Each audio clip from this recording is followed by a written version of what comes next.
Chapter 1. Gaining the Bloodline of the Ancient Saiyans. Bang, bang, bang.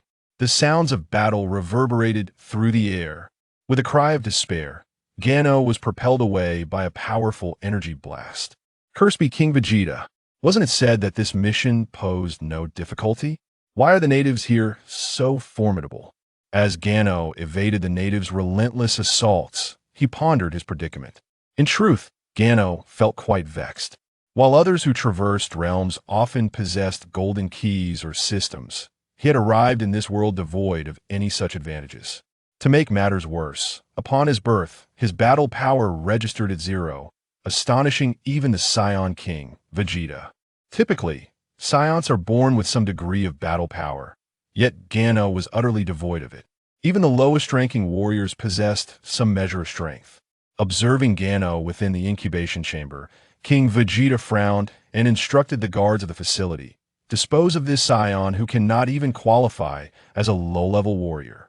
Such occurrences were commonplace on Planet Vegeta. Any lowly warriors without parents were ruthlessly discarded. To many Saiyans, the concept of familial bonds was but a fleeting illusion. Just as the guard prepared to cast out young Gano, a figure entered the incubation room, exclaiming, "Your Majesty, permit me to take Gano with me. I wish to raise him." King Vegeta regarded the visitor and replied, "Boom, consider your decision carefully. As an elite warrior, why would you choose to nurture one who is not even a low-level fighter?" Boom responded, "Your Majesty, if it were not for Gano's parents, I may not have returned. They granted us another chance at survival, and I cannot stand idly by while young Gano is cast aside." Gano's parents had embarked on a mission alongside Boom and others, yet among the 5, only 3 returned. In a moment of peril, Gano's parents sacrificed themselves through self-detonation to ensure Boom's survival. King Vegeta discerned Boom's determination from his expression. "Very well," the king conceded. "If you are resolute, you may take Gano." Upon hearing this, Boom's heart swelled with joy, and he expressed his gratitude to King Vegeta. "Thank you, my king." With a wave of his hand, King Vegeta signaled for Boom to proceed. Boom approached Gano's incubation chamber, effortlessly lifting it and exiting the facility. Arriving at his doorstep, Boom found his wife, Tasha, waiting eagerly. Tasha exclaimed, "You brought Gano back. How wonderful." Boom replied, "The king granted my request." Together, they entered their home, where Boom placed Gano's incubation chamber beside a smaller one containing their daughter, named Leia. 5 years swiftly passed. In the training room, a young boy diligently practiced his punches and kicks, repeating the motions tirelessly. This was young Gano. Drenched in sweat, Gano paused, closed his eyes, and attuned himself to his inner state. Suddenly, he struck the ground with a fist, lowering his head in frustration, exclaiming, "Why? Why can I not sense the energy within me? Why do others who traverse realms possess their golden keys, while I have nothing?" For 5 long years, he had trained relentlessly. His physique had grown stronger, yet he still felt no trace of energy within him. As Gano lamented, Leia entered and, upon seeing her brother's distress, understood that he still could not perceive the energy. Approaching Gano, she encouraged, "Brother Gano, I believe you will sense the energy soon." Gano lifted his head, and upon seeing Leia, his signature smile returned. "It's fine, Leia. I've grown accustomed to it. By the way, what brings you here?" Leia replied, "Father wants you to come home." "Understood," Gano responded, rising and taking Leia's hand as they headed homeward. Upon returning, Gano sensed the gravity in Boom and Tasha's expressions, indicating something significant awaited him. "Dad, Mommy called for me?" he inquired. Boom turned to Tasha and said, "Tasha, you should tell Gano." "What is it?" Gano pressed. Boom replied, "The king seeks you." "The king? For what purpose?" Boom explained, "Gano, you are now 5 years old, and as Saiyans we embark on missions at this age. Thus, the king likely wishes for you to undertake a task." "Ah, I see," Gano acknowledged. "No worries, Mom and Dad. I shall go speak with the king." Gano boarded a spaceship destined for the planet, only to discover that the natives were far from weak. In fact, their might was formidable in comparison to him. Thunderous booms echoed as Gano skillfully dodged energy blasts. Amidst the chaos, he exclaimed. You brute. Your attacks are far too ruthless. I come here on a mission, yet you strike without provocation. The native retorted, You wretched Scion, I shall annihilate you. Across the cosmos, it was widely acknowledged that Scions were a brutal race, known as the Fighting Tribe, often employed by the tyrant Frieza. In truth, Frieza kept the Scions under his thumb, treating them as mere enforcers, subject to his will. Yet another energy blast sent Gano flying. In a fit of rage, he declared, Were I able to sense energy, you would not be so audacious. As the native unleashed a barrage of energy blasts, Gano found himself bloodied and on the brink of defeat. Such misfortune. It seems my end is near, he murmured as a massive energy blast bore down upon him, and he closed his eyes. At that moment, a voice echoed, Life-threatening danger detected. System activation in progress. With a chime, the system began scanning Gano's body, confirming that he met the necessary requirements. Reward: Ancient Scion Bloodline. Gano felt an overwhelming surge of power infusing his being. With a resounding explosion, dust billowed as the ground was cratered by the energy blast. The native laughed triumphantly, At last, I have vanquished this detestable Scion. As the smoke cleared, a figure ascended slowly. It was Gano, who had finally sensed the energy within him. He felt an unprecedented strength coursing through him, capable of obliterating the planet with a single blow. Turning his gaze to the native, he mused, Let us test the might of the ancient Scion bloodline. With that, Gano extended his palm, conjuring an energy sphere that materialized in his grasp. The energy sphere shot forth at incredible speed, obliterating the native and reducing him to mere dust upon the planet. Chapter 2. Return to Planet Vegeta. The energy blast consumed the native, reducing him to particles of dust. After dispatching the native, Gano directed his energy blast toward the distant mountains, where it struck with a thunderous crash, leveling the entire peak. In awe, Gano exclaimed, Is this the true application of energy? How astonishing. He erupted into raucous laughter. At last, I can feel energy within me. I have finally grasped its existence. This overwhelming sensation is intoxicating. At that moment, the system's voice resounded. Host, do not become overly jubilant. Your strength remains feeble. This universe is vast, and you are but a speck of dust within it. Do not let pride cloud your judgment. Upon hearing the system's words, Gano ceased his laughter, acknowledging, Indeed, I must not be complacent due to a temporary increase in power. I still have much to strive for. Currently, I cannot even contend with King Vegeta, whose battle power stands at 100,000. With the ancient Scion bloodline, my power is merely at 10,000, leaving me far from his level. What exactly is this ancient Scion bloodline? Gano pondered. I know that in Dragon Ball, the most formidable bloodline is that of the Super Saiyan, which is immensely powerful like Broly, whose energy continuously rises even while at rest. I wonder how the ancient Scion bloodline compares. The system interjected, Please do not equate the inferior Super Saiyan bloodline with that of the ancient Scions. They are not comparable. The ancient Scion bloodline is exceptionally potent. Should you unlock its full potential, you will become the most powerful existence in this realm. Upon hearing such news, Gano's heart raced, and he muttered, To become the most powerful being in this world, does that mean even the supreme ruler of the universe, the king of all, would be no match for me? Indeed, one could say so, the system replied. Really? Is it truly so? The bloodline of the ancient Scions is astonishingly potent, Gano exclaimed. The system interjected, The host has already integrated the bloodline of the ancient Scions. Unless there are pressing matters, this system shall enter slumber. Please refrain from disturbing me unless necessary. May I make a small request? Gano inquired. Is there anything else the host wishes to discuss? The system responded. Could you possibly conceal my energy? I wish to avoid drawing too much attention, Gano requested. Certainly. That poses no issue. The matter is resolved.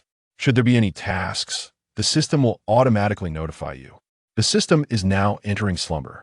Gano felt the energy within him being concealed and thought, Good, now I shall begin my training. Expanding his energy, Gano swiftly located a cave to reside in temporarily, satisfied that his task was complete. He realized he had time to spare and needed to seize the opportunity to train. Unbeknownst to him, a month slipped by in the throes of training.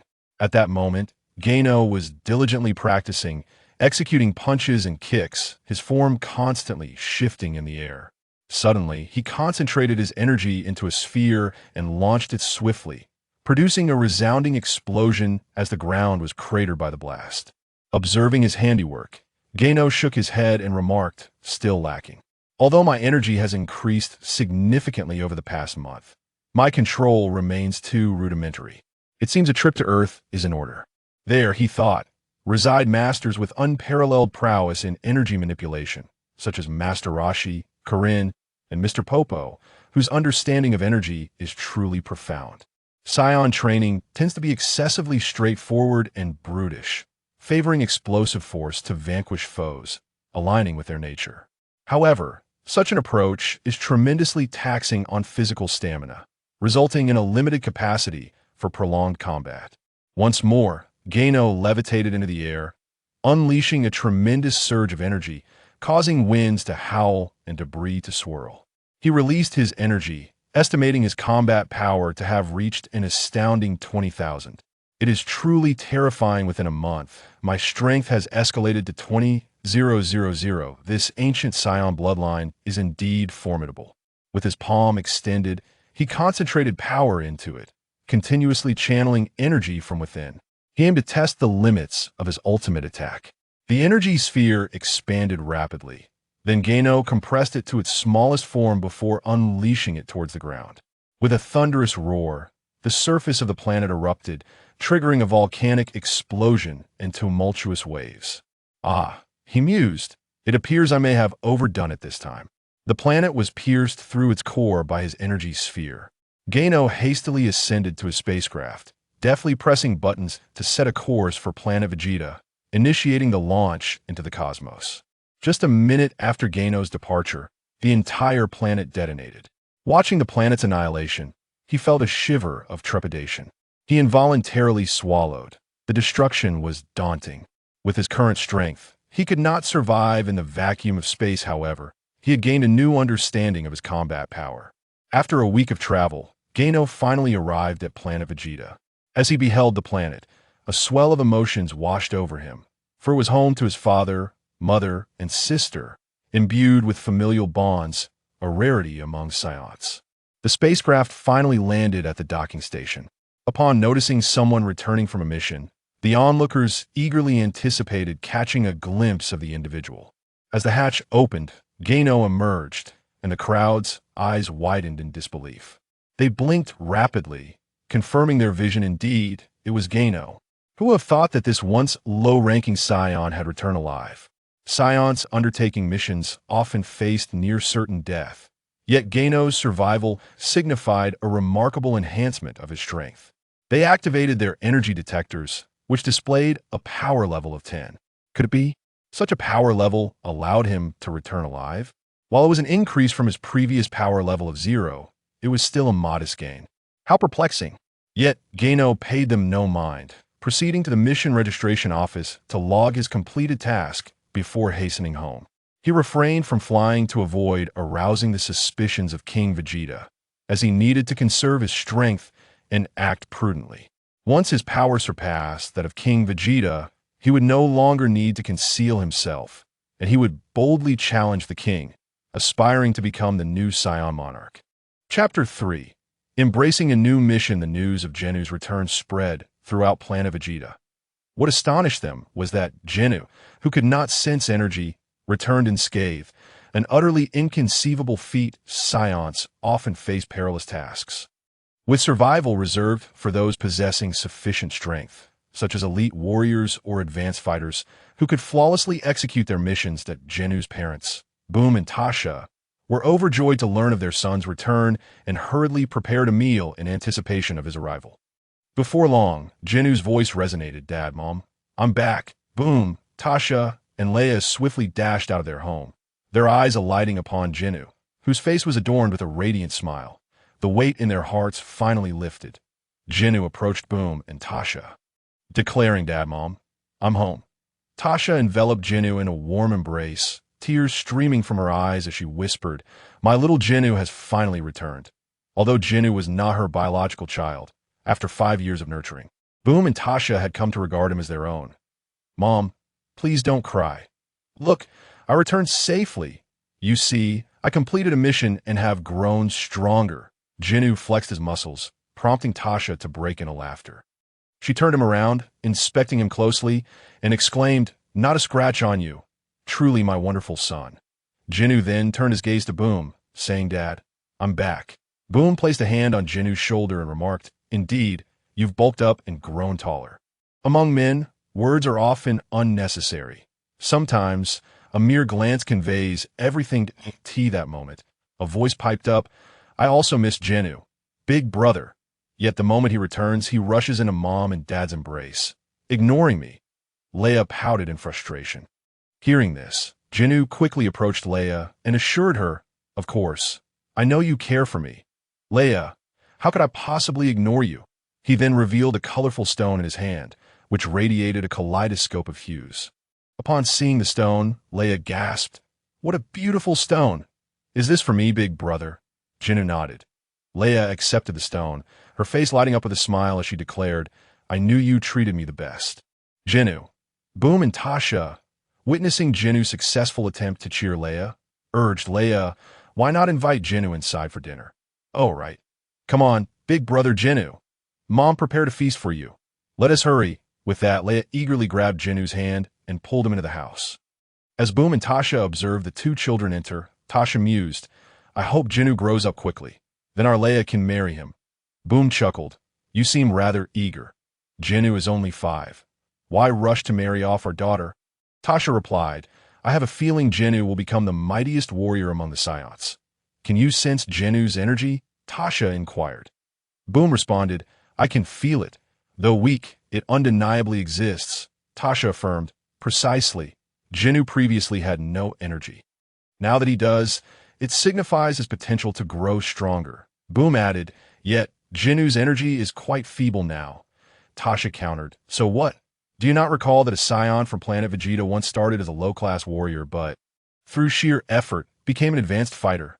"You mean Bardock?" Boom confirmed. "Yes, Bardock. This illustrates that with determination, even low-class warriors can ascend to greatness. We have witnessed Jinu's diligence. Thus, we must believe in him. All right, let us not delay. Our little Ginyu must be enjoying his meal right now." Boom and Tasha entered the house, only to be astonished to find the table completely cleared. How could these two little rascals eat so much? Tasha exclaimed. "Leia huffed, Mom, Dad, did you know? Big brother devoured the entire feast, and I barely had a bite." "What?" Ginyu finished all the food by himself. Boom and Tasha gasped in disbelief. "Indeed, big brother Ginyu polished off every last morsel." Leia confirmed. Ginyu, patting his round belly, innocently stated, "I had no idea I could eat so much. Perhaps it's because I've developed energy within me. With increased activity comes a greater appetite." Boom and Tasha nodded, acknowledging the possibility. However, Ginyu understood that it was the ancient Saiyan bloodline coursing through him that accounted for his voracious appetite. He had felt an overwhelming need for energy during the meal. Yet he had not anticipated such a significant increase in his consumption, and oh worries. Eating well is a good thing. "I'll prepare another feast," Tasha declared. That day, in the training room, two figures clashed repeatedly, white sonic blasts erupting around them accompanied by the sounds of fierce combat. It was Leia and Ginyu engaged in a sparring match. Leia felt increasingly frustrated, realizing that her big brother Ginyu had become so strong after just one mission that he could now contend with her. Previously, she had easily overpowered him. Before long, Leia was sent flying, and Ginyu swiftly caught her. "I'm done fighting. Big brother, we've been at it for so long, and you haven't even broken a sweat?" Leia exclaimed. Ginyu replied, "This level of training doesn't tire me." Leia rolled her eyes, exasperated. "How did you become so powerful? At this rate, I'm no match for you. Perhaps I'm just a genius." Ginyu replied that I don't believe that for a second. Leia retorted. Ginyu had not anticipated the extraordinary potential of his ancient Scion heritage. Initially, he had struggled against Leia, but as time passed, his combat skills improved, proving that honing one's abilities through battle was indeed the best training for a Scion. At that moment, Boom entered, saying, "Leia, Ginyu, the king requests your presence at the palace and on their way." Ginyu inquired, "What does King Vegeta want with us, Dad?" Boom replied, "I'm not sure. We'll find out soon enough upon arriving at the palace." They approached King Vegeta, and Boom announced, "Your Majesty, I have brought Leia and Ginyu."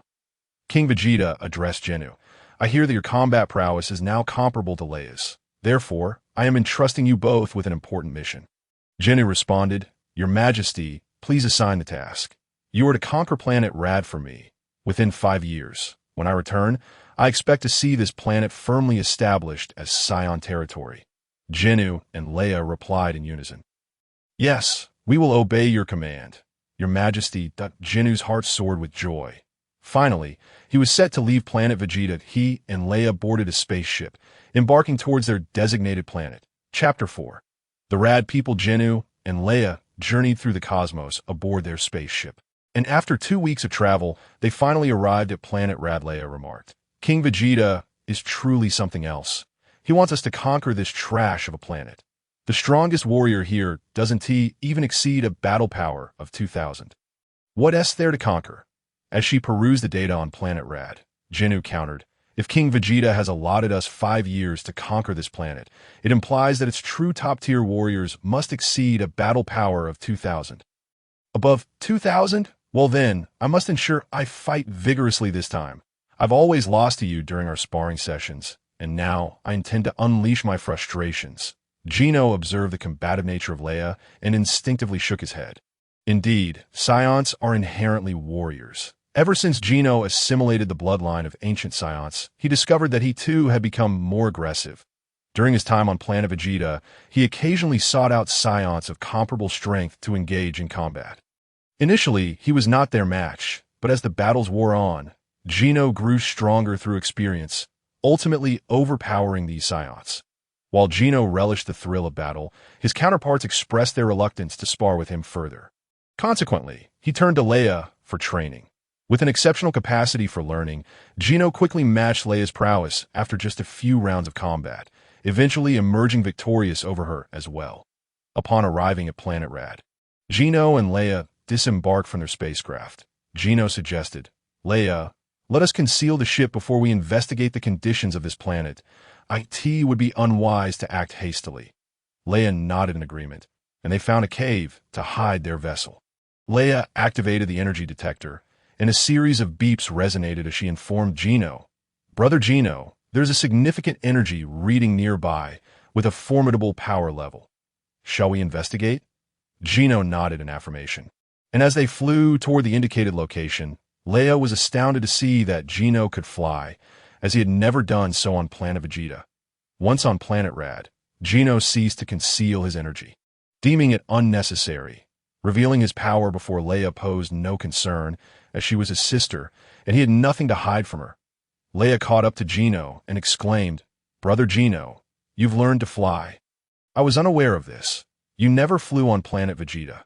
Gino replied, "Leia, I refrained from revealing my abilities on Planet Vegeta due to King Vegeta's narrow-mindedness. He would not tolerate those he perceived as threats in his presence." Curious, Leia inquired, "What is your current power level?" Gino retorted, "You can ascertain that for yourself with the energy detector." Leia pointed the device at Gino, and the readings steadily climbed until they peaked at 23,000. Leia's throat involuntarily constricted as she stammered, "Brother Gino, your power level is astonishingly high. 23,000. That's simply incredible. I never imagined your strength would surpass both father and mother. Their power levels barely reach 20,000, and you have already exceeded that at just 5 years old.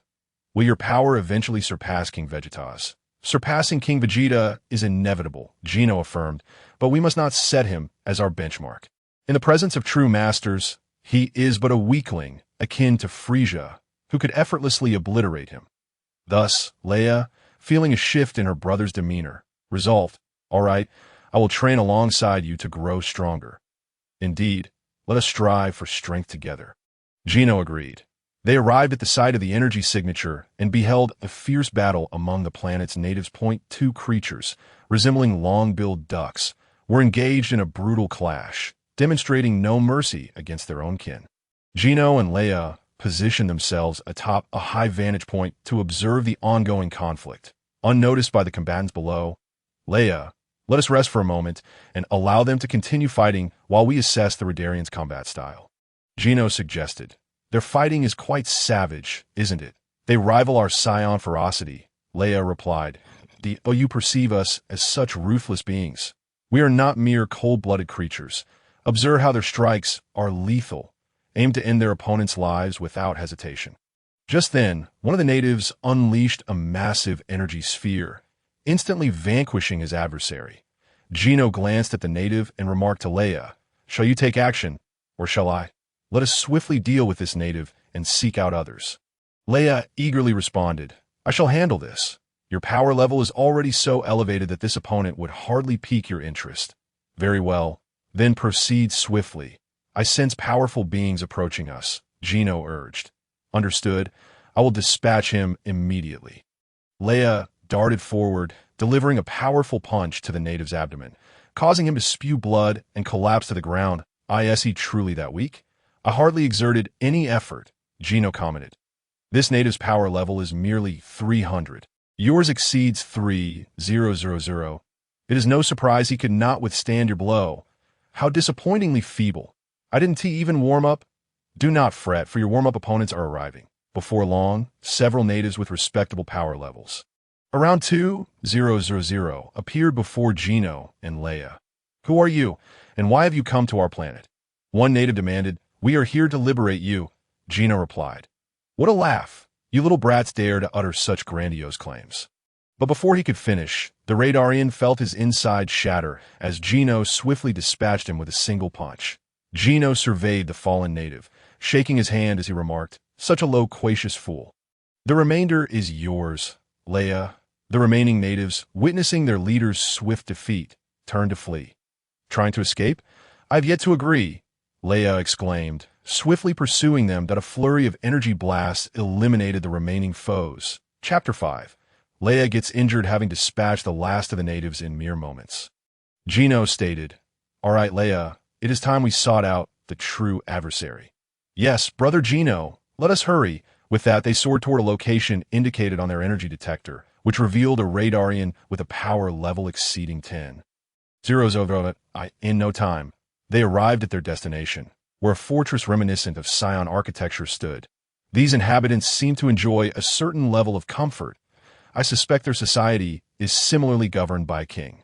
"Much like ours," Leia observed, noticing guards stationed at the castle. "Indeed, it does bear a resemblance to King Vegeta's stronghold," Leia acknowledged. In light of this, let us commence our task," as Gino conjured an energy sphere to launch at the castle. Leia intervened. "Your power is so immense that if you strike, there will be nothing left of those inside." "What fun would that be? Allow me to handle this." "Very well, proceed," Gino acquiesced. Leia hurled her energy sphere, resulting in a thunderous explosion that reduced the castle to ruins. Floating in the air, they watched as disheveled natives emerged from the debris. These survivors likely represented the pinnacle of strength among the Radarians. Suddenly, the Radarian king erupted from the wreckage, soaring toward them with an expression twisted in fury. "You two outsiders have yet to perish. I had thought my guards could eliminate you." Gino retorted, "You are sorely mistaken if you believe your lackluster minions could defeat us." "Dream on. Very well. Since you remain alive, I shall personally see to your demise." Gino instructed Leia. "This adversary is mine. You handle the others." "Absolutely not. I wish to engage in myself. The rest do not interest me," Leia insisted.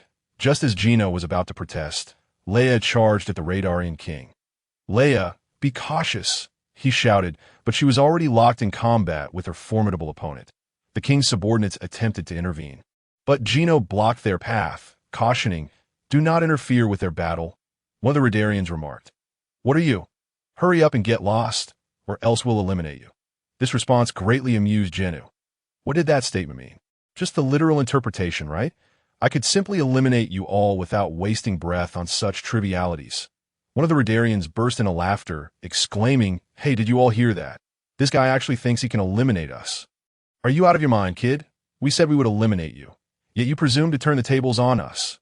Ginyu retorted, "What's the problem? Stop dreaming. You, a mere child with nothing but fluff on your chin. Think you can take us down? It's utterly laughable.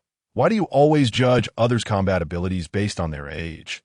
Ginyu continued, "And I recall the last person who spoke to me like that is already dead. So you'd best comply and meet your demise." In an instant, Jinyu's form darted forward, appearing before several individuals in the blink of an EY. So fast. When did that happen? While they were still in shock. Jinyu's fists were already striking them. Their bodies were sent flying at an incredible speed, crashing through the wall behind them. Seizing the moment, Ginyu approached them directly and unleashed several energy blasts, hurtling them toward his foes. He then soared toward the location where Leia was battling. Moments later, a series of explosive sounds echoed as these Radarians were utterly obliterated. Having witnessed this, the Radarian King became momentarily stunned. Leia seized the opportunity, swiftly ascending above the Radarian King and, with her hands clasped, delivered a powerful strike that drove him into the ground. "Oh, fight me," while distracted. That is truly courting death. She then unleashed a series of devastating waves into the pit. The sounds of explosions resonated, revealing the Radarian King, now covered in soot, clearly having survived the previous onslaught. Gasping for breath, Leia remarked, "You're still alive? You've got quite the resilience." The Radarian King, consumed with rage, shouted, "You wretches, I will kill both of you. You are utterly unforgivable."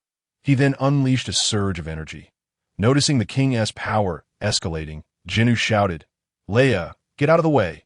Ginyu darted toward Leia, but before she could comprehend his warning, the Radarian King's attack was upon her, a colossal fist barreling toward her. Leia hurriedly raised her arms to shield herself, but the King's force was overwhelming, sending her crashing against the wall. Blood spilling from her mouth, the Radarian King aimed to strike again, but Ginyu appeared before Leia, effortlessly blocking the King's powerful blow with a single hand. Realizing his attack had been thwarted so easily, the Radarian King faltered. However, Ginyu would not let him escape so easily. Grasping the Radarian King's fist, Ginyu tightened his grip as the King struggled to pull away, but Ginyu remained unyielding. "What is this? You hurt someone and now wish to flee. Allow me to return the favor," Ginyu declared, clenching the King's fist with his right hand while launching a powerful punch into his abdomen with his left. The force expelled bile from the King, his eyes bulging as a colorless liquid dribbled from his mouth. "Not bad. You managed to withstand my punch. Now prepare for the next." Ginyu seized the King's body, delivering a knee strike that sent him soaring through the air, blood trailing behind him. Turning to Leia, Ginyu said, "How about that? Told you to be cautious, didn't I? Did you learn your lesson?" Leia, grimacing, admitted, "I was a bit careless. Didn't he expect that Gaia's power to surge so dramatically? Remember this lesson, Leia. One must never show mercy to an enemy." "Understood," Leia replied. "Now, let us see if that fellow is truly finished." Ginyu approached the barely conscious Radarian King and, with a concentrated energy blast, sent him straight to the abyss. "That should do it. Let us check for any other natives." Activating his energy detector, Ginyu confirmed that no energy signatures remained on the planet, signifying that he and Leia had completed their mission. Ginyu approached Leia, lifting her gently. "You should rest and heal. Once you're fit, I'll take you somewhere wonderful." "Really? Where?" Leia inquired. Earth, Ginyu replied. Chapter 6. The turtle sage Leia's mind was in a whirl. What kind of planet was Earth? She had never heard of it before. Ginyu explained, "Earth is located in the distant northern galaxy. Coordinates 4032 Green 877 ITS, a lower-tier planet. Lacking in value, which is why Frieza never commanded us to conquer it." A lower-tier planet? Why would we go there? Can our strength even enhance on such a world?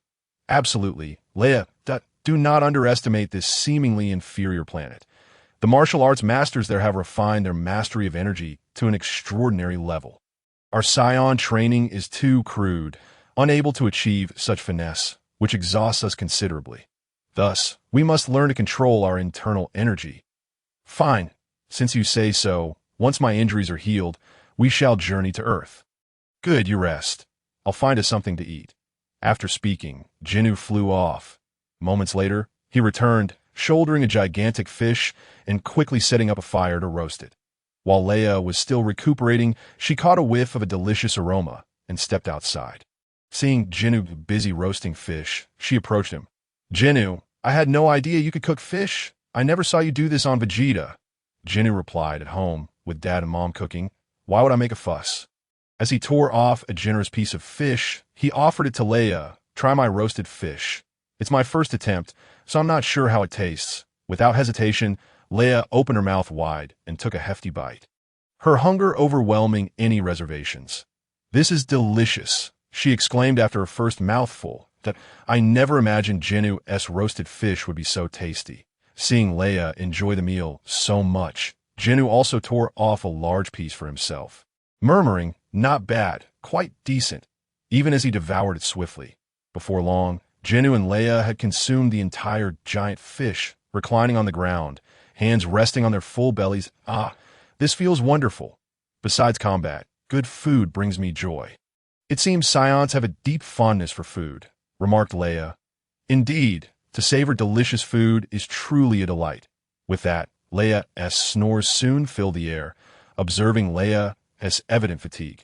Ginyu lifted her and carried her into a cave, gently placing her in a resting spot before stepping back outside. Gazing at the starry sky, he murmured, I need to enhance my strength swiftly. My future opponents will only grow more formidable, and my current power is but a fraction of theirs. Frieza, the androids, Cell, the gods of destruction, angels, so many potent adversaries await. Before a god of destruction, Frieza is merely an insignificant insect, subject to whatever torment they wish to impose. As these thoughts consumed Ginyu, his fist clenched unconsciously. All right, time to get to work. Diligent training is essential. Evaluating his combat prowess, he concluded, today's battle has increased my energy, albeit marginally. It seems I must engage in more fights to accelerate my growth. Rising to his feet, Ginyu commenced his training, striking forward with punches and kicks, his body twisting and turning, continuously varying his attacks. As he unleashed punches, kicks, and knee strikes, the speed of Ginyu's movements grew, creating gusts of wind in his wake. Eventually, he ceased his training, and the powerful winds gradually dispersed as Ginyu came to a halt. Gano's training roused the slumbering Leia from her deep sleep. With drowsy eyes, Leia emerged from the cave and beheld Gano in the midst of his practice. She approached him and inquired, Gano, dear brother, why have you not yet taken a rest? Are you not weary? Gano replied, no worries, I am not particularly tired. Leia, you should hurry back to sleep. Leia retorted, I am fully awake now. Since you're training, it would be improper for you to have no opponent. Allow me to be your challenger. Before she could finish her sentence, Leia launched herself at Gano, throwing a punch aimed at his face. Gano swiftly extended his palm to block her fist. Well done. You have even learned the art of surprise attacks. He commended. Leia exclaimed, this is something I learned from you. Gano, what do you think? Have I startled you with my sudden assault? You wish to frighten me with such tactics? Leia, you still have much training to undertake. Before Gano could elaborate, Leia executed a side kick towards his waist, but Gano deftly dodged her strike. Very well. If that is how you wish to play, then I shall counterattack. Gano surged towards Leia, his fist flying towards her in an instant. Seeing the punch hurtling towards her, Leia quickly raised her arm to defend herself. However, the force behind Gano's blow sent her stumbling backwards, channeling the combative nature of a Scion. Leia charged at Gano, and soon the air was filled with the sounds of their battle, white sonic booms punctuating the atmosphere, accompanied by the incessant clashing of their strikes. After a spirited exchange, the two eventually paused their skirmish. Gano suggested, let's take a break now. Today's training concludes here. We must prepare for our journey to Earth tomorrow. All right, then let us rest, Leia agreed. On the following day, Gano and Leia boarded a spaceship, setting their coordinates for Earth and embarking on their voyage. The journey from Planet Rad to Earth would take 6 months, during which Leia and Gano could enter a state of slumber. Upon their arrival on Earth, the ship would rouse them from their sleep. After 6 months of travel, they finally reached their destination. As they opened the hatch and stepped out, Leia gazed at the planet before them and exclaimed, "So this is Earth." Activating the energy detector, she noted a power level of 5. Indeed, it is a lowly planet, with a battle power of merely 5. Gano, where did you say the martial arts master resides? Gano responded, "Follow me." At the very moment Gano and Leia arrived on Earth, the god of heaven sensed their presence but was uncertain of their intentions. The duo made their way to a small island, where they encountered an elderly man with a bald head lounging leisurely under a sunshade, basking in the sunlight. "Isn't this the old turtle hermit from Dragon Ball?" As the turtle hermit noticed Gano's presence, he promptly stood up, becoming wary, for he sensed a tremendous energy emanating from Gano. "Who are you, and what brings you to my humble abode?" he inquired. Gano replied, "We are Scions from the cosmos, and we have come to seek your wisdom on how to better harness the energy within us." "Oh, is that so?" the turtle hermit remarked. Chapter 7. The mastery of energy. Seeing that Gano and Leia bore no ill intentions, the turtle hermit relaxed his guard. "You claim to be Science, a race I have never heard of. We Earthlings have lived on this planet and have never ventured into space. How did you come to learn of Earth?" Gano answered, "That is a secret. Am I to reveal that I'm a time traveler who knows the plot of Dragon Ball? We hold no malice in coming to Earth. So please do not be alarmed, Master Turtle. That in the heavenly temple, the god of heaven spoke to Bobo. Bobo, do you know the universe? What is a Scion?" Bobo replied, "I do not know, my lord. That I am merely your servant." Having spent my life on Earth without ever leaving its confines, the god of heaven pondered. It appears these two Scions harbor no ill intent. If they wish to destroy our planet, we would be powerless to stop them, for I sense an overwhelming energy from them. Bobo, too, sensed it, muttering, "You say you have come to Earth to better master your energy, correct?" The turtle hermit inquired. "Indeed, we journeyed from afar to learn that Earthlings primarily train with energy. Much like your mastery has reached an extraordinary level." Gano praised the turtle hermit. Hearing Gano's compliments, the turtle hermit's little whiskers perked up. "That I had no idea I had gained such renown in the universe." "That is undoubtedly true. The name of Master Turtle is known far and wide," Leia thought to herself, her eyes widening in disbelief at her brother Gano's relentless flattery. It was as if Gano sensed Leia's gaze, for he cleared his throat and addressed the turtle hermit. "Master Turtle, please teach us the ways of energy cultivation." The turtle hermit agreed. "Very well. Since you have traveled such a distance, I cannot allow you to leave empty-handed. But do not call me Master Turtle any longer. My name is Wu-Tian. You may refer to me as Master Wu-Tian." "All right, Master Wu-Tian, let us commence our training," Leia chimed in. Leia turned to Gano and asked, "Do you think this old man is up to the task? Can he truly teach us? His battle power does not even match ours." "Leia, do not speak foolishly. One cannot judge a person solely by their battle power as a master-level figure. Master Wu-Tian is more than capable of guiding us in our energy training." "Do not be so naive," Gano admonished. He then bowed respectfully to Master Wu-Tian. "Master Wu-Tian, I apologize for my sister's lack of decorum." Master Wu-Tian chuckled. No worries, no worries. Your sister is simply being honest." He turned to Leia and added, "Indeed, young lady, while you and your brother possess far more energy within you, your application of that energy is rather rudimentary." Leia scoffed. "If you speak so highly of yourself, why not show us your prowess?" "I must tell you, old man, we Scions only revere the strong. Mere words will not suffice. And how would you like me to prove myself, young lady?" Master Wu-Tian queried. "How about this? You claim our energy application is too crude.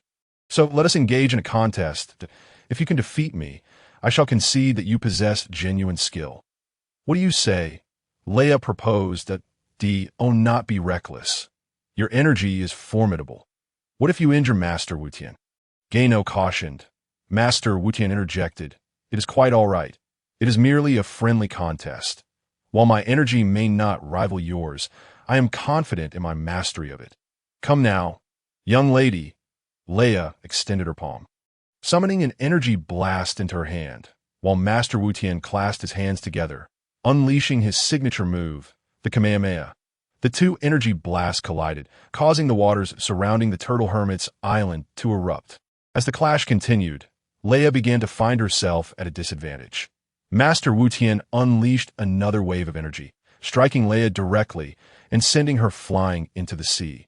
Gano quickly flew to where she had fallen. While Master Wu Tian reassured him, "Do not worry. The young lady is unharmed, that I am always mindful of my strength." Indeed, moments later, Leia emerged from the water, swimming to Master Wu Tian's side. She bowed and conceded, "Old man, I admit defeat. You have bested me." Master Wu Tian nodded. "Very well. Then let us commence our training. Both of you, sit here and attune your hearts to the energy within you. Allow it to flow through your bodies gradually. This will enable you to harness your energy during battles, significantly reducing your fatigue." Under Master Wu Tian's guidance, Gano and Leia began their training, and a month past .1 day, on the Turtle Hermit's Island, the two figures moved swiftly, their clash resonating through the air as they trained. Master Wu Tian observed from above, noting the rhythmic thuds of their strikes and the splashing of the water. Suddenly, Leia, propelled by Gano's strike, soared through the air, nearly colliding with Master Wu Tian. "Gano, dear brother, I am tired of this. Each time we spar, you emerge victorious. It has grown tiresome." Gano encouraged her. "Leia, you must continue to strive for improvement through a month of rigorous training." Gano's energy surged to an impressive 100,000, while Leia's growth was even more remarkable, escalating from 3,000 to an astonishing 90,000. Such a formidable increase in combat power left Gano feeling quite envious. He often remarked, "Leia, how is it that your combat prowess has improved so rapidly? Truly, you are a warrior of elite caliber." Leia responded with a chuckle, "Of course, if I continue to push myself, I believe I might soon surpass you." Gano brothered T.O., which Gano replied, "Then you must strive earnestly." "Indeed, I shall," Leia affirmed. T that moment, Wu Tian turned to Gano and said, "Gano, I have never encountered talents like you two. In just a month, you have honed your energy to such an extraordinary level that I find myself envious of your innate gifts." Leia interjected, "Old man, you cannot envy what we Scions possess. We thrive and grow stronger through battle. T.O. grow through combat. Your race is truly born for warfare," Wu Tian remarked. "Indeed, we Scions are known throughout the universe as a martial race." "No wonder. I find myself with little more to teach you. You are free to leave now." Gano expressed his gratitude, saying, "Thank you for your guidance, Teacher Wu Tian. Until we meet again." With that, Gano soared into the sky. "Old man, I too shall take my leave. Farewell." Leia followed suit, vanishing from Wu Tian's sight. Chapter 8. The training of Karin Sage. Gano bade farewell to Teacher Wu Tian and flew directly towards the abode of Karin Sage, with Leia closely trailing behind. Karin Sage, observing Gano and Leia's approach, pawed his head and muttered, "Don't come here, don't come here." However, with a swift whoosh, Gano and Leia appeared before him. Gano greeted, "Karin Sage, greetings! I believe you are aware of my purpose for coming here." Karin Sage, leaning on his cane and protruding his belly, replied, "I know why you are here. I saw it in my water mirror. That little rascal Wu Tian seems to have provided you with decent training, though it still has its flaws. Indeed, the heights of one mountain often overshadow another." Karin Sage viewed Wu Tian's training methods as imperfect. "Then please, Karin Sage, impart your wisdom upon us." Gano requested, "That I can guide you. But I have conditions," Karin Sage stipulated. Upon hearing this, Leia became incensed, declaring, "You little kitty, how dare you impose demands upon us? This is excessive."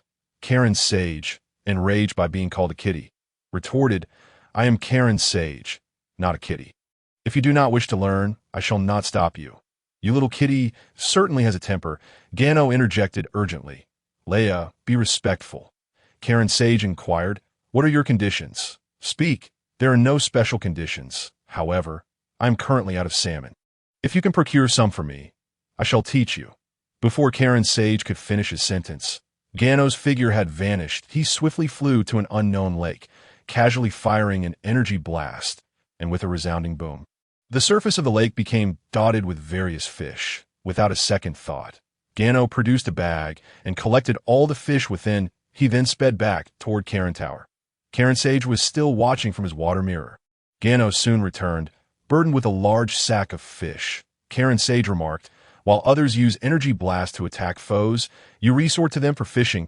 How peculiar! Isn't this efficient? Gano replied, handing the bag to Karin Sage. Karin Sage quickly opened the sack and devoured a fish, relishing the flavor. Indeed, cats have an affinity for fish. After finishing his meal, Karin Sage proclaimed, seeing your sincerity, I will teach you. He retrieved a bell and hung it from his cane. Instructing Gano, if you can seize this bell without it ringing, you shall pass. Leia exclaimed, I thought there would be some special training. Is it merely this? Watch me. Karin Sage replied, then you may go first.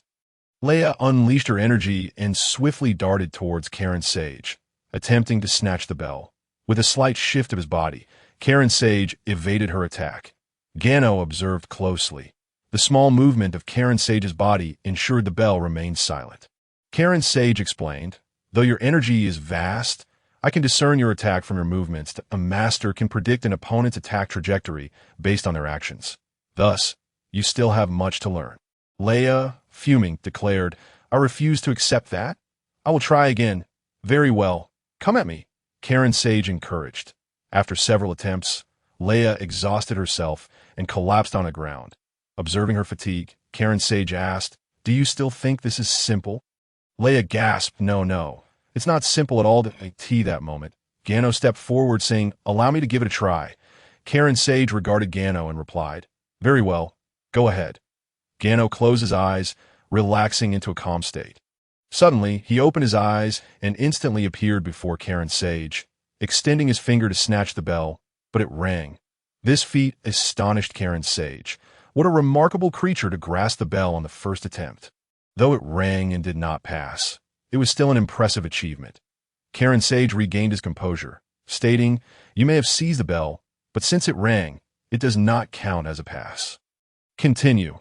Gano tossed the bell back to Karin Sage. The training resumed.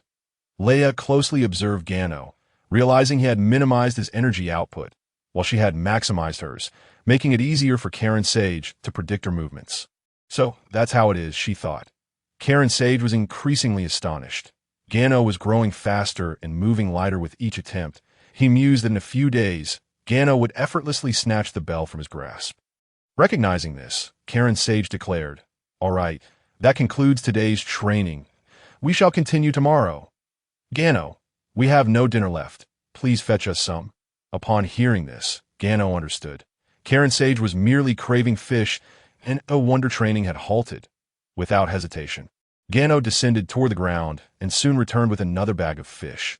Karin Sage wasted no time, diving headfirst into the bag, indulging in his feast. Thus, 5 days passed. During this time, Gano and Leia had become proficient in snatching the bell from Karin Sage without eliciting a sound.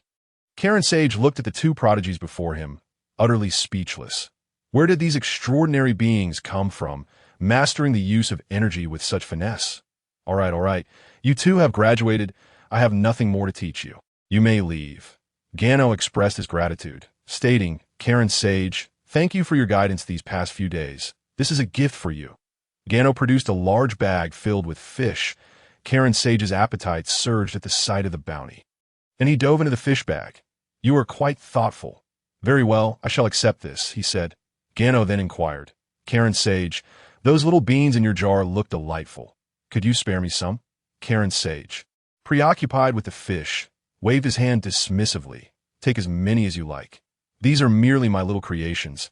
They hold no value, and oh value. These are miraculous beings. How can you say they are worthless?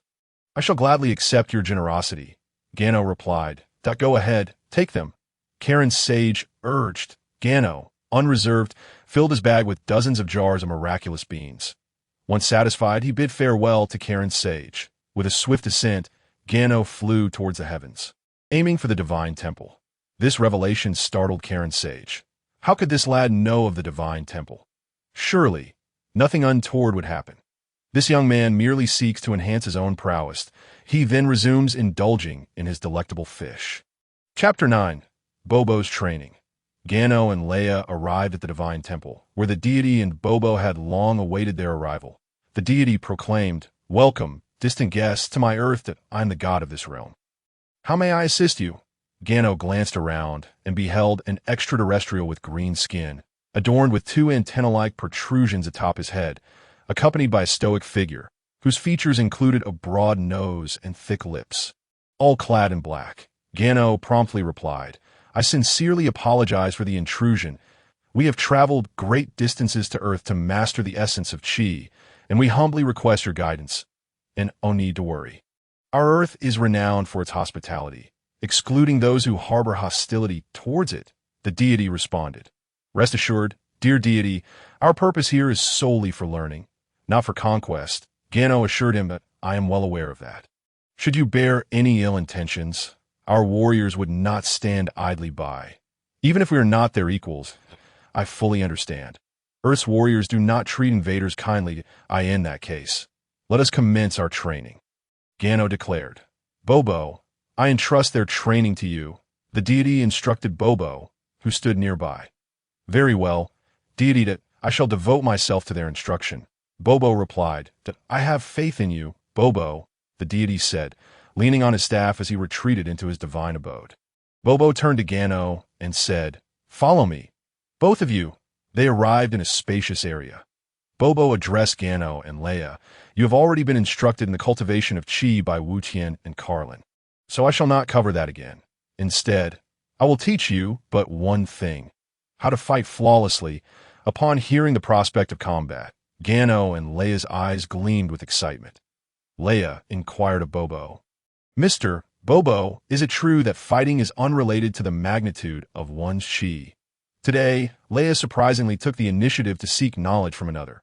Bobo responded, the quantity of Chi within one's body does correlate with combat, but it has no bearing on fighting techniques. How about this? Both of you attack me simultaneously, and you shall understand. Gano and Leia exchanged glances and launched their assault on Bobo. Leia unleashed her Chi to its maximum, causing the divine temple itself to tremble. Upon releasing her Chi, she charged at Bobo. As Leia's fist neared Bobo's face, he swiftly turned his head to the side, evading her strike. Witnessing Leia's ferocity, Gano thought to himself, as expected, Scions prefer to resolve matters through brute force. In stark contrast to Leia, Gano minimized his own Chi and approached Bobo, not attacking head-on, but rather shifting to Bobo's side to deliver a punch. Gano's attack was subtle yet powerful. As his fist connected with Bobo's arm, a tremendous force erupted, sending Bobo flying backward. Gano seized the opportunity and swiftly closed the distance to Bobo's rear, aiming for another punch. Yet, Bobo deftly deflected Gano's fist with his palm and landed gracefully on the ground. Then, Bobo countered with an attack of his OWN. In an instant, he moved with astonishing speed, appearing before Gano, who was caught off guard. Bobo's fist struck Gano squarely in the abdomen, leaving Gano wide-eyed as he expelled a formless liquid from his mouth. He was sent hurtling backward, crashing into the temple's grand entrance, which fell with a resounding crash. After incapacitating Gano, Bobo swiftly maneuvered behind Leia and delivered a kick, sending her flying as well. Emerging from the rubble, Gano rubbed his belly and exclaimed, Ouch, that really hurts. Mr. Bobo is indeed formidable. I have never been struck like this since my training began. It seems that there is always someone stronger. Leia, also emerging from the debris, remarked, Oh my, Mr. Bobo is truly impressive. He has certainly put both Gano and me in our place. Bobo inquired, So, shall we continue? Gano and Leia replied in unison. Absolutely. With an opponent like Mr. Bobo, we could not ask for more. Please be advised, we are now ready to engage, Gano declared. Bobo nodded slightly. Gano and Leia launched their combined attack on Bobo, their teamwork initially faltering as they were repeatedly sent flying by his counterattacks. However, their resilience shone through.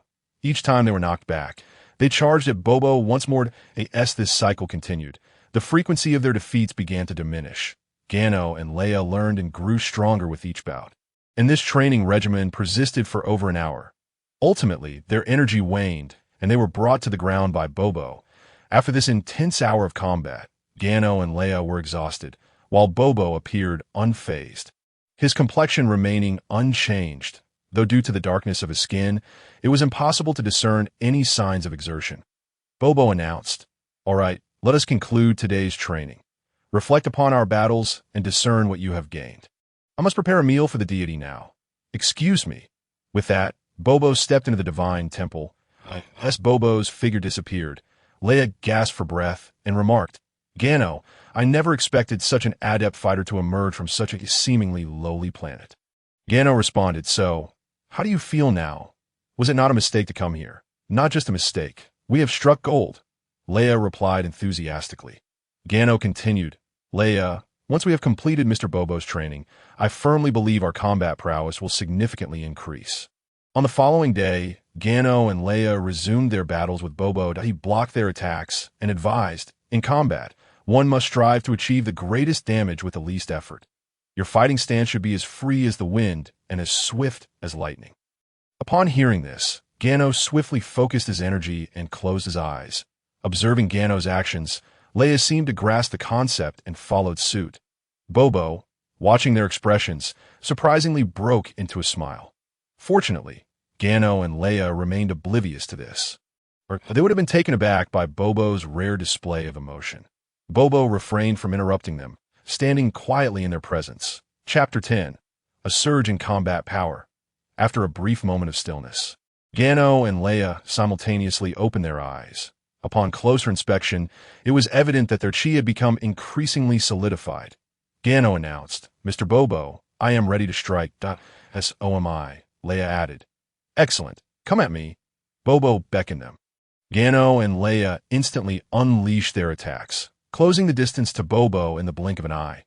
Without any unnecessary movements, they both aimed a punch directly at Bobo's face. To his surprise, it seemed as though they had both found their rhythm, as their speed and power had noticeably escalated.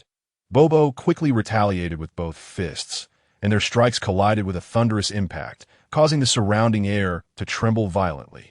The ensuing battle saw Gano, Leia, and Bobo engaged in a fierce exchange, punctuated by the sound of their blows and the emergence of white sound waves radiating from their combat. The intensity of their confrontation caused the divine temple to shake.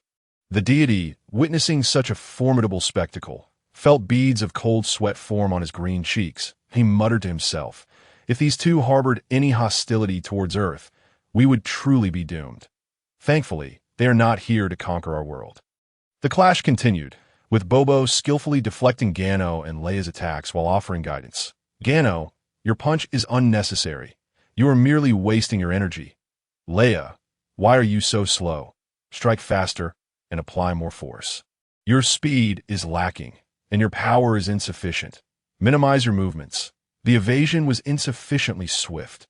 Under such guidance, Ginyu and Leia's prowess was rapidly burgeoning, and thus a month elapsed on this day. Ginyu and Leia were sparring with Bobo, and due to a minor miscalculation on Bobo's part, Ginyu and Leia succeeded in launching Bobo into the air. This marked the first time they had ever sent Bobo flying since they began training under him. Bobo swiftly soared backward, and at a crucial moment, the celestial being intervened, pointing towards Bobo. From behind Bobo emerged a star-like shield, halting his backward trajectory. Standing firmly on the ground, Bobo clasped his hands in gratitude towards the celestial being, saying, "Thank you, celestial being," and no need for such formalities. "It is only to be expected," came the reply.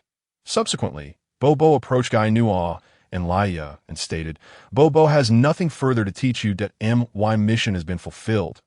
Ginyu and Leia expressed their gratitude. The celestial being remarked, "You two are truly prodigies. Within a mere month, you have managed to defeat Bobo. Such an achievement is worthy of celebration." Ginyu replied, "It is all thanks to Mr. Bobo's teachings." The celestial being countered, "You are too humble. Geniuses are indeed exceptional. The humans of Earth possess no such understanding as you do. Your combat talent is truly formidable. Now that you have completed your training, are you planning to return to your own planet?" inquired the celestial being.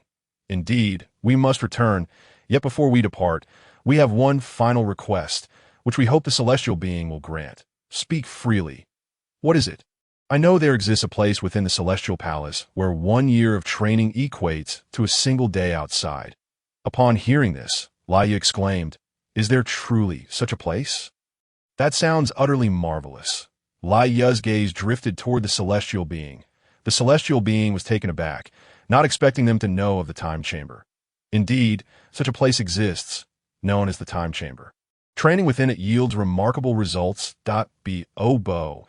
Take the two of them to the time chamber, the celestial being instructed. Very well, celestial being. You two, follow me. After expressing their thanks to the celestial being, Ginyu and Leia followed Bobo towards the time chamber. They entered the depths of the celestial palace, where Bobo opened a door and said to Ginyu and Leia, "You may enter. Remember, you can only stay for 2 years. Those 2 years within equate to 2 days outside. If you exceed 2 days, you will never be able to leave. Oh, you understand?"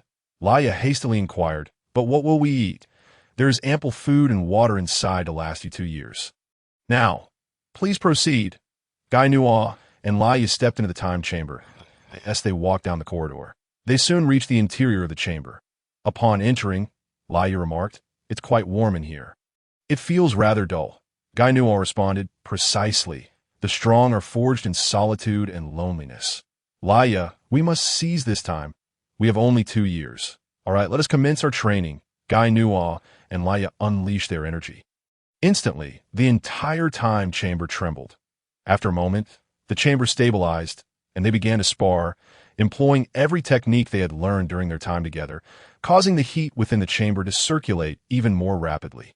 Outside, the celestial being addressed Bobo, saying, "Bobo, what level do you think Ginyu will reach upon emerging from the time chamber?" Bobo replied, "I am uncertain, celestial being, but I sense that Ginyu's strength will become extraordinarily formidable." In the blink of an eye, the 2 days outside were drawing to a close, and Bobo and the celestial being awaited Ginyu and Leia at the entrance of the time chamber. Suddenly, the door swung open, and Ginyu and Leia emerged. As they stepped out, the celestial being felt that the energy surrounding them had dissipated, and only Bobo's gaze flickered momentarily before returning to its natural state. The celestial being approached Ginyu, gazing at him and Leia with the curiosity of a child. "What is it, celestial being? Is something amiss?" Ginyu inquired. "Something is indeed amiss. Where's the energy that surrounds you and Leia?" "I cannot sense its presence." Ginyu explained, "This is the materialization of energy akin to the transformation from gas to liquid. Now, the energy within Leia and me exists in every cell of our bodies. It will automatically manifest when we engage in combat. Is it truly that impressive? I never anticipated energy could be utilized in such a manner." Leia chimed in, "This is an idea conceived by my brother Ginyu." The celestial being remarked, "Ginyu, you are indeed a genius. I wonder how much your strength has increased." "Oh, it seems the celestial being intends to test us." Ginyu mused. "Leia, demonstrate the fruits of our training to the celestial being." "All right, celestial being, you may want to brace yourself." With that, Leia began to unleash her energy. The entire celestial palace, nay, the entire West capital, quaked under the force of her energy, and beads of sweat streamed down the celestial being's brow. During her 2 years in the time chamber, Leia's combat power reached an astounding 500,000. Afterward, she reigned in her energy. The celestial being's gaze shifted to Ginyu, who said, "I think I shall forego it." "Celestial being," Leia urged, "Brother Ginyu, you should also demonstrate your training results for the celestial being." Upon hearing Leia's words, the celestial being eagerly nodded at Ginyu. "Very well. Celestial being, please stand back." The celestial being retreated to the interior of the palace. Ginyu commenced his energy release. With a powerful exhale, his energy surged forth, enveloping the entire sky, causing the winds to howl and dark clouds to gather ominously. After 2 years of training in the time chamber, Ginyu's combat power soared to 2 million. The rapid escalation of his power made Leia envious. Chapter 11. Dr. Brisfu. Ginyu's energy release was felt by everyone on Earth. The ground trembled beneath their feet. That on a distant island, Master Roshi sensed this energy and remarked, "I never imagined Ginyu would reach such heights. It seems I must also put forth greater effort in my training." Below the celestial palace, Master Karin was thrown off balance by Ginyu's energy, tumbling over and exclaiming, "This is simply too powerful. He is like a monster." Within the celestial palace, The celestial being observed Gano, his entire body trembling. Is this truly the result of training in the time chamber? He swallowed hard and exclaimed, "This is simply beyond belief." Since Gainua's combat power surpassed 1 million, the energy within him had been steadily rising, even without direct training. Could this be the true strength of the ancient Scion bloodline? Gainua retracted his energy, and the celestial being slowly emerged from behind the palace. Had the palace not shielded him from the bulk of Gainua's energy, the celestial being felt he would have been blown away by Gainua's overwhelming power. Approaching Gainua, the celestial being said, "I never anticipated your strength would grow to such a formidable level." Leaving me feeling quite pressured, Gainua replied with a smile. "You flatter me, celestial being. In the vast universe, I am but a speck of dust, hardly noteworthy. True power resides in those who could obliterate a planet with but a flick of their finger. My current strength pales in comparison." The celestial being was astonished. Is it truly so? Are there such powerful beings within the universe? Certainly. Therefore, my task now is to continually strengthen myself. That is of utmost importance. It seems we must cultivate a new generation of warriors on Earth. Otherwise, when calamity strikes, we will be left defenseless. Well then, celestial being, Leia and I have completed our mission on Earth, and it is time for us to return to our own planet. Let's part ways here. You are leaving for planets so soon? Very well. I wish you a safe journey. Goodbye, celestial being. Mr. Bobo, farewell. The celestial being greeted them, while Bobo nodded in a daze. Gainua and Leia soared into the sky, arriving at the Capsule Corporation, the future abode of the world's richest individual, Bulma, as they hovered in the air, searching for the emblem of the Capsule Corporation.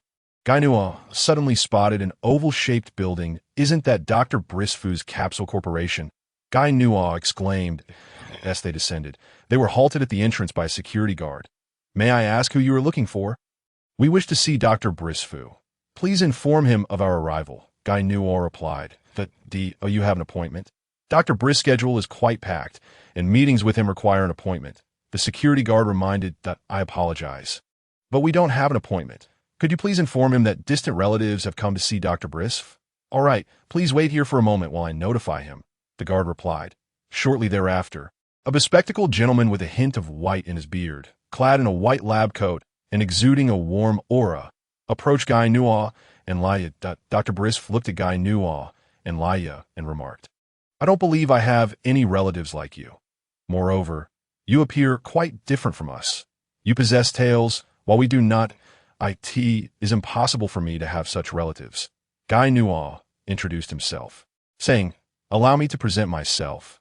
I am Gainua, and this is Leia. We have falsely claimed to be your family in order to meet you, and we hope for your understanding." The security guard interjected, "You deceived me. How despicable." Gainua chuckled. "My young friend, I apologize that we merely resorted to this ruse to meet Dr. Briss. What is it that you wish to discuss with me?" Dr. Briss inquired. "I would like you to install a gravity system in our spaceship, specifically a gravity chamber so that we can train within it." Upon hearing the term spaceship, Dr. Briss became quite animated, exclaiming, "A spaceship? Where is it?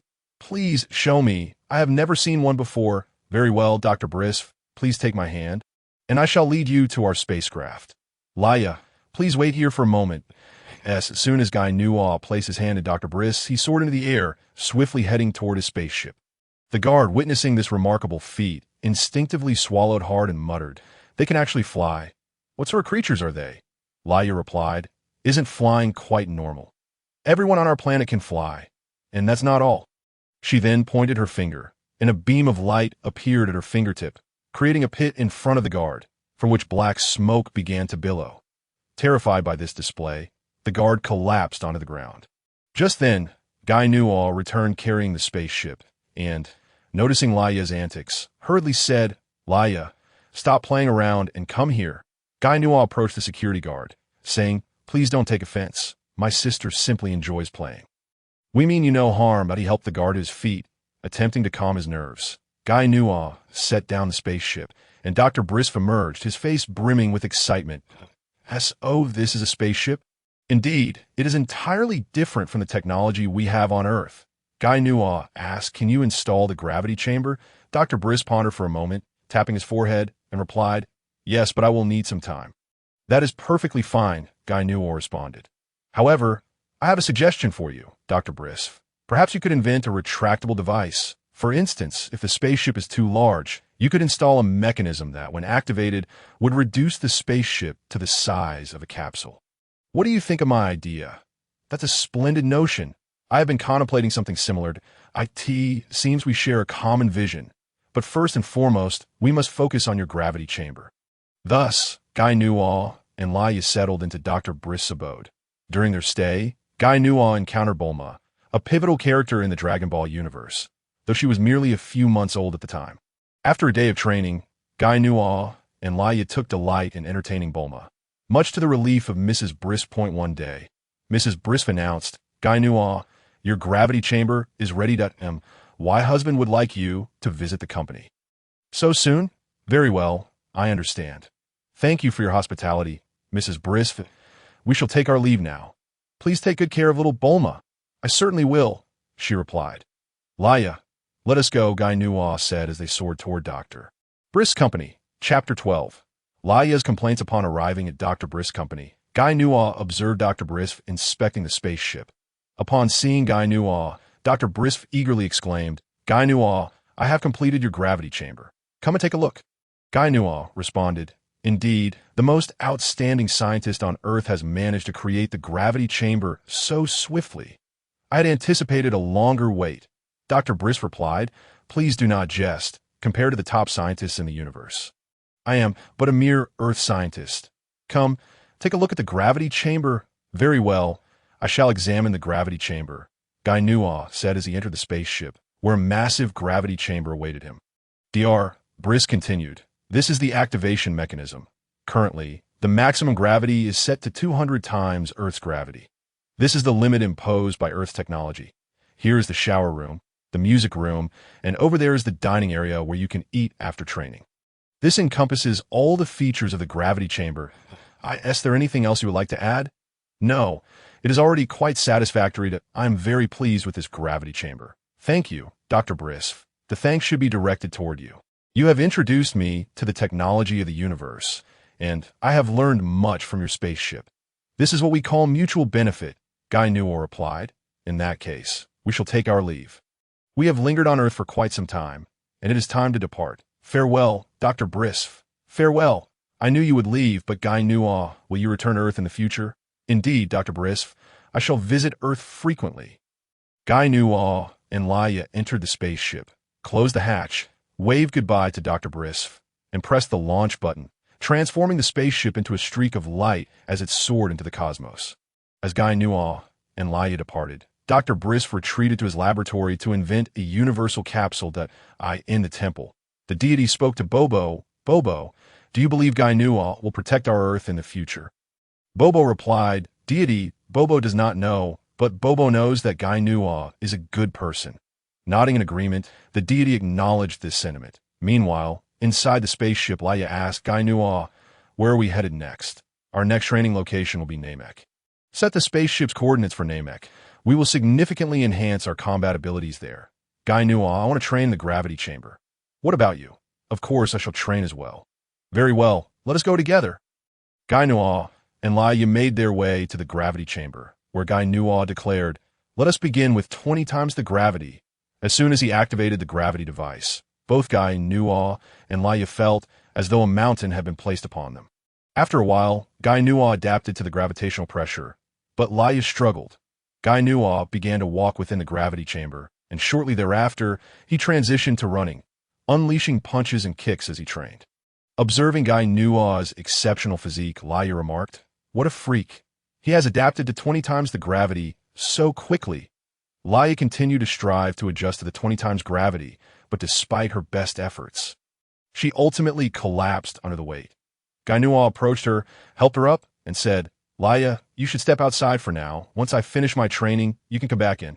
How about this? Start with 15 times the gravity. Once you have acclimated to that, then proceed to 20 times the gravity. Not rush. It may harm your body." After contemplating Guy Nuaw's advice, Leia conceded, "All right, I truly cannot endure this 20 times gravity at the moment. However, I will soon catch up to your pace, Ginyu assured her.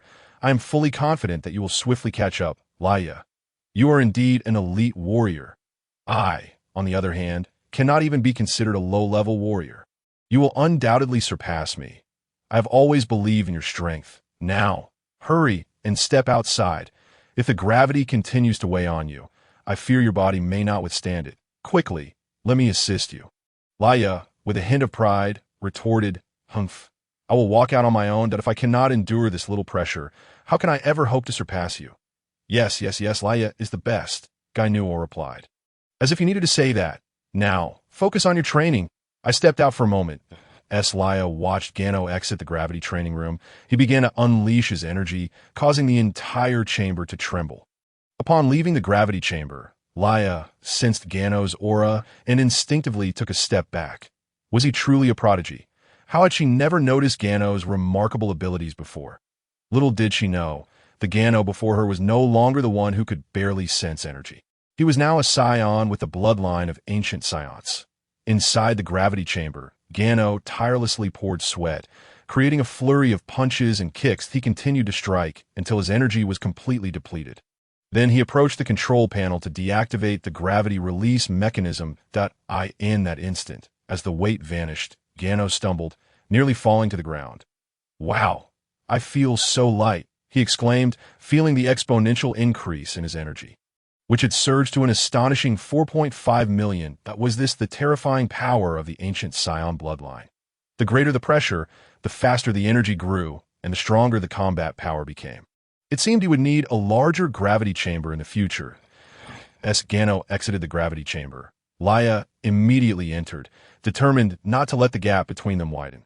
Thus, Gano and Leia continued their relentless training within the chamber, gradually acclimating to the increasing gravity of 20, 30, and even 50 times that on that day.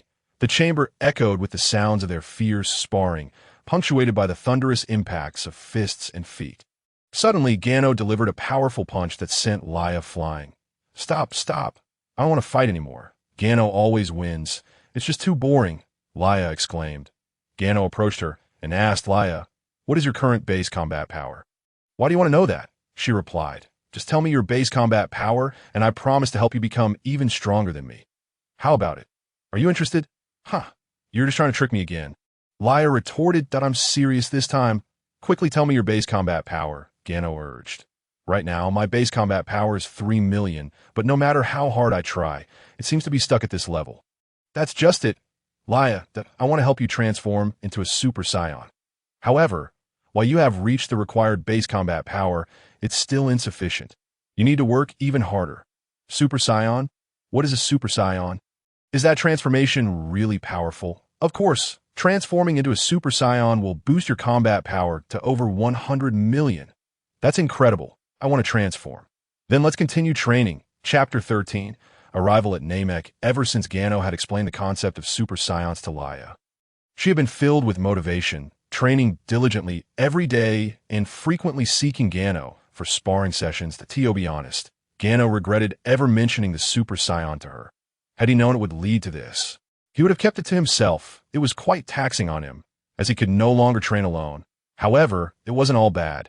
Daily sparring with Leia allowed his combat power to steadily increase, albeit at a somewhat slow pace. Yet, Gano felt immense joy at his progress. Having adapted to the 50 times gravity, the chamber no longer posed any challenge for Gano and Leia. Now, they cranked the gravity to its maximum, continuing to battle within the chamber as if it were mere child-esque play. After growing accustomed to the increased weight, Leia's combat power rose to 6 million, while Gano's soared at 12 million. This disparity left Leia feeling discontent, but the thought of transforming into a Super Saiyan brought her joy. Gano was also curious as to why Leia, despite her combat power reaching 3 million, had not yet transformed. One day, a voice from the system chimed in. Ding. This system has detected the host distress and has awakened automatically. May I inquire as to the source of your concern? What perfect timing. System, I would like to ask, doesn't a combat power of 3 million allow for transformation into a Super Saiyan? Why hasn't Leia transformed yet? Although Leia's combat power has reached 3 million, her S-Class cells have not undergone any transformation that S-Class cells. What are those? Is the ability to transform into a Super Saiyan related to these S-Class cells? Indeed, when a Scion's combat power reaches 3 million, if their S-Class cells saturate their body, a single catalyst is all that is needed for transformation into a Super Saiyan. A catalyst?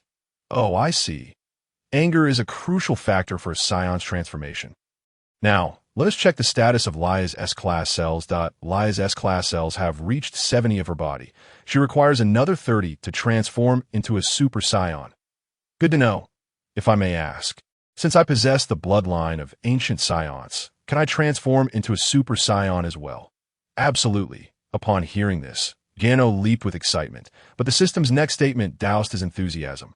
While the bloodline of ancient Saiyans can transform into Super Saiyans, it is not referred to as a Super Saiyan, but rather as Ancient Super Saiyan. To achieve this transformation, the host base combat power must reach 100 million. Gano's expression fell at this revelation. 100 million base combat power. The requirements for transforming into Ancient Super Saiyan are exceedingly high. The transformations of Ancient Saiyans are categorized into Ancient Super Saiyan Level 1, Level 2, Level 3, Level 4, Level 5, Level 6, and the stabilized Ancient Super Saiyan Level 7. By the time the host achieves stabilized Ancient Super Saiyan, they should have become the pinnacle of this world. Now that's promising. Once I reach stabilized Ancient Super Saiyan, I could challenge the king of all. Then the host must strive diligently. This system will now enter sleep mode. Please refrain from disturbing me unless it is urgent. Surprised, Gano realized that the system had quite the temperament. What are you saying? I haven't fallen asleep yet. Oh, then please rest quickly. I won't disturb you further, Gano conceded. The system fell silent. It appeared that his journey was still long and arduous, with a considerable gap remaining. He needed to work hard, as he was still over 80 million away from reaching the 100 million combat power mark. After more than 6 months of traveling in a spaceship, they finally landed on Namek.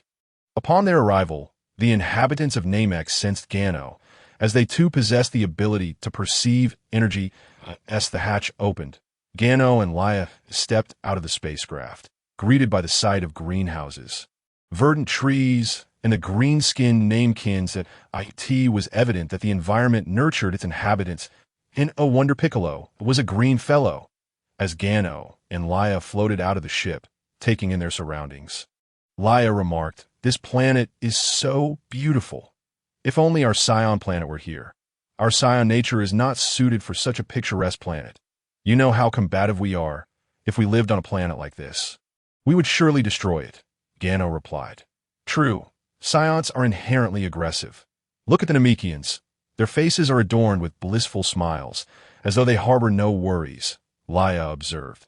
The Namekians cherished peace and never initiated aggression against other planets, treating their kin with utmost kindness. Your words imply that we Scions are exceptionally malevolent. We are merely combative. Every mission is assigned by King Vegeta, and we cannot refuse. That is why we invade other planets. It doesn't make us inherently evil.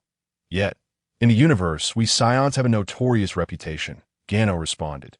Just as Leia was about to speak, a figure resembling a deity approached her.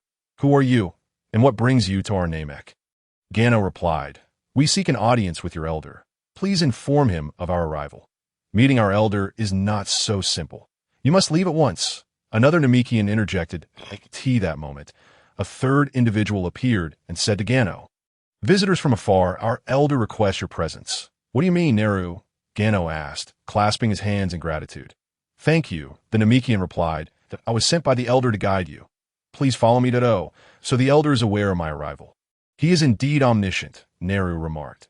Gano and Leia followed Neru to a grand, green structure where the elder awaited them. "Please enter," he gestured. Gano and Leia stepped inside, only to behold a towering Namekian seated there, his massive form occupying 2/3 of the room. Gano remarked, "I apologize for disturbing the elder." The elder responded, "Distant guests, what brings you here?" Gano expressed his desire for the elder to unlock his potential, inquiring whether he would consent to do so. "Very well," the elder replied. "Step forward and stand before me." Gano pushed Leia in front of the elder and said, "Elder, please awaken my sister's potential first." The elder nodded in agreement. Leia positioned herself before the elder, who placed his large hand upon her head. Before long, Leia's energy began to surge. When her battle power reached 10 million, the elder's hand lifted from her crown. "Her potential has been awakened. Now, let us awaken yours," said the elder. "I appreciate your assistance." Elder, Gano replied. Chapter 14. Shenron Parunga. Gano approached the elder, who placed his hand upon Gano's head. However, after 5 minutes, there was not the slightest increase in Gano's power. Sweat began to bead on the elder's brow, and eventually, he withdrew his hand. "Your potential is far too immense. I am unable to unlock it," the elder stated. "Yes, that's so." Gano had anticipated this outcome, suspecting that his potential was too great for the elder to tap into. Indeed, his assumption was confirmed. However, the next words brought Gano a glimmer of hope. "Though I cannot unlock your potential, the dragon can. The dragon of Namek can awaken your potential." Is that truly the case? That would be splendid. At that moment, Nero interjected. "Elder, the dragon is the guardian of Namek. He should not be summoned unless absolutely necessary." "I am aware of the gravity of the situation. Proceed as instructed," the elder replied resolutely. Seeing the elder's determination, Nero bowed and said, "Yes, I shall gather the Dragon Balls and summon the dragon." After a while, Nero returned to the elder's chamber, stating, "Elder, I have collected the Dragon Balls. We may summon the dragon now." "Very well," the elder nodded. Gano and Leia exited the elder's dwelling. They beheld a glass sphere, roughly the size of a human head, colored orange with 1 to 7 stars adorning its surface. "So, this is the Dragon Ball?" Leia exclaimed. It was Gano's first encounter with a Dragon Ball. He had never seen one on Earth. He marveled at how the Dragon Balls he had only witnessed on screen now appeared in such vivid reality before him. Nero addressed Gano. "I shall summon the dragon now." In an instant, Nero began uttering incantations in the Namekian language. Suddenly, a brilliant light erupted, darkening the sky as lightning crackled overhead, heralding the arrival of the dragon, a magnificent dragon, embodying both Eastern and Western features, materialized above Namek. Nero informed Gano, "You may make 3 wishes. 3 wishes. Gano echoed in astonishment. "Indeed, the mighty Shenron Parunga grants 3 wishes, Nero affirmed. "Then for my first wish, I ask that you unlock the potential within my body." Nero relayed Gano's request to Shenron Parunga.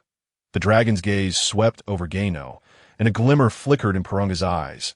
Gano felt his energy surge dramatically until his battle power reached 100 million, at which point the increase ceased. After awakening Gano's energy, the dragon conveyed something to Nero, and then transformed into 7 streams of light, soaring away. This astounded Gano. Wasn't it said that he would be granted 3 wishes? Why did the dragon leave after fulfilling just 1? Nero approached Gano, explaining, "The dragon remarked that your potential is so extraordinarily vast that he could only unlock a fraction of it. However, that fraction consumed the energy required for all 3 wishes. Hence the dragon's departure. I see." Gano mused. "That explains why he vanished after granting just 1 wish. Nevertheless, while my potential remains only partially awakened, I am grateful for the increase in my energy. Let us return to the elder's residence." Upon their return, Gano bowed to the elder, expressing his gratitude. "Thank you, elder, for using the dragon to awaken my potential." The elder replied, "I regret that I could not unlock your full potential. This is already quite sufficient. Elder, advancement in cultivation must come through one's own efforts, step by step. It cannot be rushed," Gano remarked. "You indeed have a broad perspective," the elder responded. "Elder, we have intruded upon Namek, and you have rendered us such great assistance. Should you ever need aid in the future, Leia and I shall not hesitate to help." The elder stated, "I have but one request. When Namek faces a life-threatening crisis, you may come here to assist us in overcoming the peril." "That is not a problem. You may rest assured, Elder. I, Gano, am a man of my word. When the time comes, I will surely aid you," Gano vowed. "But how will I contact you? How will I know when Namek is in its most critical hour?" The elder replied, "I can teach you a unique method of communication. And no matter how far apart we may be, should Namek encounter danger, I will reach you at the first opportunity. This method is a secret known only to me. The Elder, come closer, and I will share it with you. Gano approached the Elder, hovering near his mouth as the Elder whispered something into his ear. Gano nodded in understanding and returned to his original position. Very well. I shall take my leave now. Elder, should anything arise on Namek, please inform me at once. The Elder nodded in acknowledgement and instructed Neru. See our guests off. Certainly. Neru replied. He accompanied Gano and Leia to their spaceship. Then urged Gano, please keep your promise. Gano reassured him. Neru, fret not. I shall uphold my word. You two must diligently cultivate. I hope that you can contribute to the defense of Namek when the time comes. Neru affirmed, fighting for my planet is my unwavering duty, and I will strive to cultivate diligently. I know you will, Gano replied. Now, we bid farewell, and I hope that during our next encounter, your strength will astonish me. Gano and Leia boarded their spaceship, activated it, and soon it transformed into a streak of light, vanishing into the horizon. Neru returned to the Elder's side and inquired, Elder, why are you so resolute in aiding them? The Elder replied, Neru, as Elder, I possess certain unique perceptions that I sense that at some point in the future, Namek will face a calamity, and at that time, a savior will emerge to assist us in overcoming the crisis. That person is Gano and his companions? Neru inquired. The Elder shook his head. The memory is vague, but I am certain it is a Scion. Have you not noticed that Gano and Leia are Scions? Scions, the ones known for invading other planets? Neru questioned. Then why assist them? Do you not see that Gano and Leia are unlike other Scions? Their hearts are pure, devoid of the bloodlust and malice that characterize other Scions. Hence, I choose to aid them. Meanwhile, in the spaceship, Gano and Leia conversed. Leia asked, Brother Gano, where shall we go next? Our next destination is Yardrat. All right, set the ship's coordinates for Yardrat. Let us depart. Chapter 15. Enkaira, Gano and Leia journeyed aboard their spaceship, progressing toward their next planet. During the voyage, Leia's curiosity piqued as she inquired, Brother Gano, what secret did the Elder whisper to you? Why so clandestine? Gano replied, since it was a secret, it is not something I can divulge. Fine, if you choose not to share, then I shan't press further, she retorted, though her curiosity compelled her to persist in her quest for knowledge about the Elder's words. Employing a softer approach, she pleaded, Brother Gano, please tell me. I promise I won't tell a soul, right? Brother Gano, she continued. Gano, unable to withstand Leia's relentless persistence, finally relented. All right, I will tell you, but stop tugging at my arm. Ah, indeed, very well. I shall refrain from any further movements. Gano truly finds himself at a loss when it comes to his own sister. The Grand Elder of Namek spoke to me, instructing me to journey to a Yardrat to learn a certain secret technique. This technique allows one to traverse vast distances in an instant, which is why I am setting the spaceship's coordinates to a Yardrat. What is the name of this technique? It is called instant transmission. For instance, if you can sense the presence of any individual on Earth while on planet Vegeta, you can instantly transport yourself there. Wow, is it truly that remarkable? I wish to learn this technique, exclaimed Leia. However, this technique relies on innate talent. It is not something one can simply acquire through desire, replied Gano. Humph, I do not believe that. With my intelligence and wit, I am certain that I can master this technique. Very well. I shall wish my sister Leia success in mastering instant transmission. The spaceship continued its voyage, when suddenly, both Gano and Leia sensed an overwhelmingly vast and malevolent energy. Gano inquired, Leia, do you feel that? Of course I do. This energy is immense and exceedingly wicked that I sense that we Scions possess a certain darkness, yet within our essence lies a blend of ferocity, unlike this energy, which is purely evil. It feels as if... Leia pondered for a moment. Suddenly, both Gano and Leia exclaimed in unison, It is the energy of the demon clan. Indeed, that is correct. This is the unmistakable presence of demons. I have heard my father mention that the energy of demons is exceedingly vile, and each demon is exceptionally powerful. Gano, look, a spaceship is approaching us. Gano gazed out of the spaceship's window, and indeed, a colossal spacecraft was hurtling towards them. Fear not. Let us continue our journey. It would be best if they do not provoke us. Should they choose to do so, we shall not hold back. Leia nodded in agreement. However, circumstances often unfold unexpectedly. At that moment, the system's voice echoed. Ding! Demon energy detected. The host must eliminate all demons aboard this spacecraft. Reward: soul-devouring technique. What is the soul-devouring technique? The system elaborated. The soul-devouring technique enables the host to absorb all forms of energy, including demonic energy, malevolent energy, divine power, destructive force, and more. By consuming this energy, the host can enhance their foundational battle power and swiftly master the transformation into the ancient Ultra Saiyan. Goodness, is it truly that powerful? Gano exclaimed. Well then, there's no need to evade any longer. Leia, pilot our ship directly towards the demon vessel. Why should we do that? Did they not say they would leave us be? Could we not simply fly away? I have my reasons, Gano stated. All right then, I shall also engage in this battle. Leia steered the ship rapidly towards the demon vessel. Meanwhile, aboard the demon ship, a report was made to the general. Commander, we have detected a ship approaching our demon vessel. If that is the case, we have roamed the northern galaxy for many years without anyone daring to obstruct our ships. I shall see who possesses such audacity to block my ship. Angira. This demon, Angira, is one of the subordinates of Slag, the ruler of Slag Star, another formidable force in the universe. Slag, a Namekian, was sent away by his parents to Slag Star at a young age. Upon his birth, he exhibited immense power and an evil heart. After arriving on Slag Star, Slag unified the planet with his formidable strength and crowned himself king, declaring himself the emperor of the universe. Slag is exceedingly malevolent. After unifying Slag Star, he treats his subordinates with brutal cruelty, executing any who falter in their duties. Angira, the one now confronting Gano and Leia, is among Slag's minions, opening the hatch. Angira shouted towards Gano and Leia. Who are you? How dare you obstruct my divine ship? Angira, if you know what is good for you, leave at once, or I shall reduce you to ashes. Hearing this, Gano replied, Such bravado! Come, Leia, let us witness this demon who threatens to turn us to dust. Gano opened the hatch and faced Angira. You may not be the tallest, but your bravado is certainly grand. Upon hearing this, Angira's fury ignited. As he retorted, we demons have roamed the northern galaxy unchecked for years.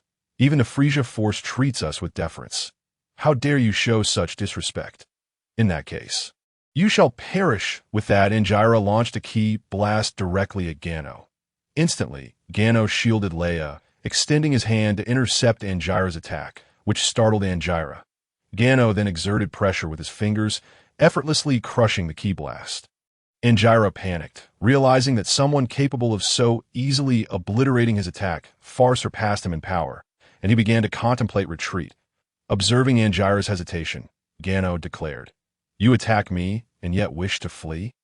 Not a chance. Gano swiftly approached Angira, delivering a punch that pierced through Angira's form, ending his life in a single blow to Angira's subordinates. Witnessing this, trembled as they stammered. Why you? You have slain Commander Angira. King Slag will not spare you. Slag, the self-proclaimed emperor of the universe? Yes, the very same King Slag. And what of Slag? If he dares to provoke me, even if he is an emperor, I shall bring about his end. Leia, the rest is in your capable hands. Once again, I am left to deal with the underlings. Very well, I shall handle them. Gano returned to his spaceship. Brother Gano, I have devised my own attack technique. Watch closely as I demonstrate. Leia ascended, arms outstretched, and proclaimed, Starburst Obliteration. Two immense shockwaves erupted from her hands, obliterating the demon vessel into cosmic dust that on Slag Star. Within the royal palace, a report was made. Your Majesty Slag, the signal from Angira's ship has vanished. Oh, is that so? It appears they have been eliminated. Can we pinpoint the location of their disappearance? A subordinate replied. Yes, we can. Very well. I shall go personally. Prepare the ship for departure. Chapter 16. Learning the secret technique having dispatched Angira. Gano eagerly received the system's reward, the soul-devouring technique. Since acquiring this technique, Gano's training has yielded remarkable results, progressing at an astonishing pace.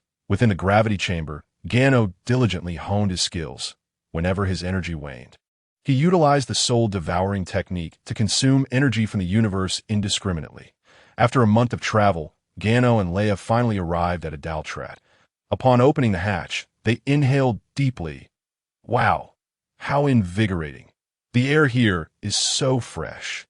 The air we encountered in the cosmos was notably polluted, and we could not survive in the vacuum of space. Thus, we must explore if there are any techniques here that would allow us to thrive in the atmosphere.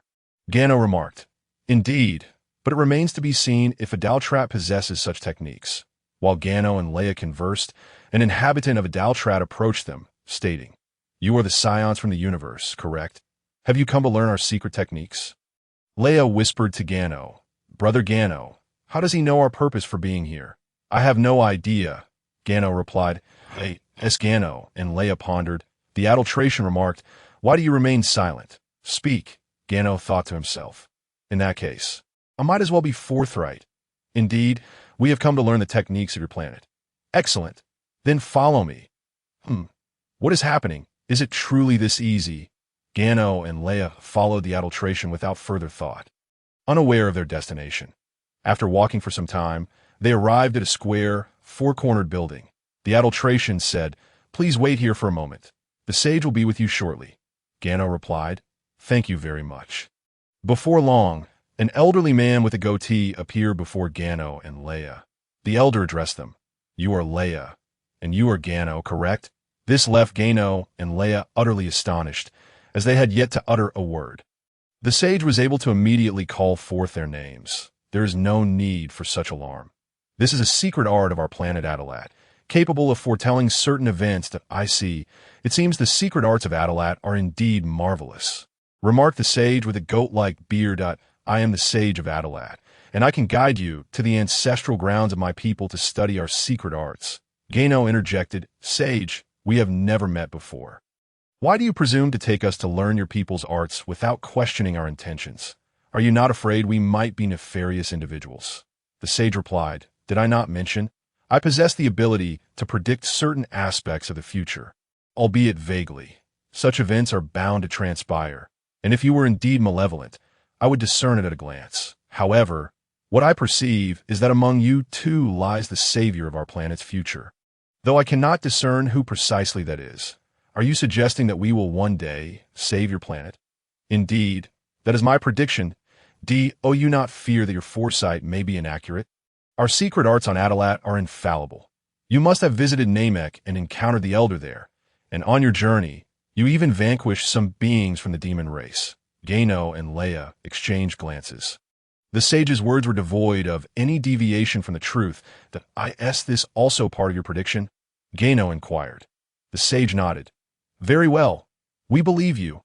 Please, lead us to your ancestral grounds." The sage responded. "Follow me." Gano and Leia accompanied the sage to a cave, where he stated, "This is our ancestral ground. I hope you may discover the secret arts that suit you." Gano and Leia clasped their hands in gratitude, saying, "Thank you, sage." The sage replied, "You may continue your pursuits. I shall not intrude." With that, the sage withdrew from the ancestral ground. Gano gazed at the myriad patterns adorning the cave walls and remarked, "These must be the secret arts of Adelat." "Leia, let us seize the moment to cultivate our skills." "Yes, let us hurry to practice." I can hardly contain my excitement. Gano and Leia began their search for arts that resonated with them. Gano discovered 3 techniques. One called the turtle breath technique, another the profound weight technique, and the third was the instantaneous movement he had long desired. Mastering the turtle breath technique would allow one to survive in a vacuum, a crucial means of self-preservation should one encounter a powerful adversary. In such a case, he could retreat into the void, where most races in the cosmos cannot survive, except for certain species, like the frozen demons. The profound weight technique functioned as a natural gravity chamber. Upon mastering it, Gano would no longer require a gravity chamber for training, as he could impose gravity upon himself at any moment. This technique could also be applied to others. For instance, when an enemy charged at him, he could instantly apply gravity, causing them to lose their balance, presenting Gano with an opportunity to strike. Thus, Gano and Leia commenced their cultivation of the secret arts. Gano recalled that Sun Wukong took 2 years to master instantaneous movement. He pondered how long it would take him to learn these 3 techniques. The training began, and time flowed inexorably onward. In the blink of an eye. 2 years had passed. One day, Gano opened his eyes and found himself in another location on Adelat. In an instant, he had transported to an unknown planet. Indeed, instantaneous movement was astonishingly swift. After 2 years of diligent study, he had finally mastered all 3 techniques. Truly, perseverance begets reward. Gano surveyed the unfamiliar planet, realizing that he needed to practice instantaneous movement further. Let me sense Leia's energy, he thought, and with a whoosh, Gano's figure vanished. That on Adelat, Leia was engaged in sparring with the warriors of her planet. Just as she unleashed a punch, poised to strike her opponent, Gano unexpectedly appeared before her. Unable to halt her momentum, she heard a resounding thud as her fist landed in Gano's palm. "What? Do you not even recognize your own brother, Gano?" he quipped. "Who knew you would suddenly materialize here during our training?" Leia replied. "Indeed, it appears I have yet to fully master instantaneous movement." That moment, the sage approached Gano and proclaimed, "You have exhibited remarkable talent, mastering 3 secret arts of Adelat within 2 years. This is no small feat. The fastest among us typically learn 2 techniques in that time." "Wow, so Gano has mastered 3 techniques. I have only learned 1. Leia exclaimed. "And no wonder Gano is always training. He has indeed acquired 3 secret arts." Gano humbly responded to the sage, "You flatter me excessively. This is not mere flattery. It is a statement of fact." Chapter 17. The Spirit Fruit. Leia interjected, "What are you 2 up to? Have you considered the feelings of those who have only mastered 1 technique?" "This is quite unfair," Gano hastily replied. All right, Leia, do not be upset. I shall refrain from further comment. By the way, Sage, you mentioned that your planet would soon face calamity. You know what sort of disaster it will be. It appears to be an invasion. Though I cannot ascertain which race is responsible. They will annihilate all the inhabitants of Adelat and plant a tree that rapidly absorbs all the energy from our planet, just as it teeters on the brink of destruction. The Savior will emerge. As he spoke, the sage's gaze bore intensely into Leia and Gano, causing a chill to run down their spines. Gano thought to himself, "Do not look at me like that. It reminds me of those moments before I traversed into this realm." The way they gazed at one another was eerily reminiscent. Gano quickly cleared his throat and said, "Sage, if that is the case, I shall eliminate this threat for you. I still need more time to cultivate here. Once I have mastered instantaneous movement, Leia and I will depart to confront those who endanger your planet." "Very well, then hasten your training," the sage urged. Another 6 months passed, and Gano had fully mastered instantaneous movement. His combat power had surged to a terrifying level, reaching 500 million, if he was not mistaken. It would not be long before he transformed into an ancient Super Saiyan of the first level. Leia's power had also ascended to 50 million. Gano inquired of the system, which revealed Leia's S-class cells are on the verge of saturating her entire being. It only requires a moment of rage for her to become a Super Saiyan. What splendid tidings! Gano and Leia bid farewell to the people of Adelat and the Sage, embarking on their quest to confront the invaders threatening their world. As they sat aboard their spaceship, Leia asked, "Brother Gano, how shall we locate these invaders? The universe is vast. We cannot possibly search planet by planet." Just as Leia voiced her thoughts, Gano sensed a battle occurring not far from their vessel. Deducing that 2 formidable opponents were engaged in combat, "Let's approach that planet. There are individuals fighting there, and I wish to see the spectacle," Leia suggested eagerly. Upon hearing of the battle, she was instantly invigorated, hastily piloting the spaceship toward the planet. Moments later, they landed on the alien world and set off toward the source of the conflict. Upon arrival, they beheld 2 beings engaged in fierce combat. Or rather, a brutal clash. Their exchanges were ruthlessly decisive, each strike meant to incapacitate the other. One of the fighters emanated an aura that felt strangely familiar to Gano. "Why does that frog-like creature's energy resemble that of the demon race we encountered previously?" Leia inquired. Gano replied, "No wonder this aura feels so recognizable. It turns out to be a demon. How ironic that fate brings us back together. So, who shall strike first? You or I. Naturally, it shall be I who intervenes. You dealt with him last time, so it is my turn now, Leia declared. Very well. The stage is yours. She approached the two combatants, calling out, Cease your fighting. Do you not see that guests have arrived? Both fighters halted simultaneously, turning their gazes toward Leia. So engrossed were they in their battle that they had not even noticed the presence of others nearby. They remained oblivious to Gano and Leia as well. For through their training on Earth, Gano and Leia had mastered the art of concealing their energy perfectly, leaving no trace of its existence. The frog-like fighter scoffed, Who dares to meddle in the affairs of Lord Gish? Begone, or I shall reduce you to cosmic dust.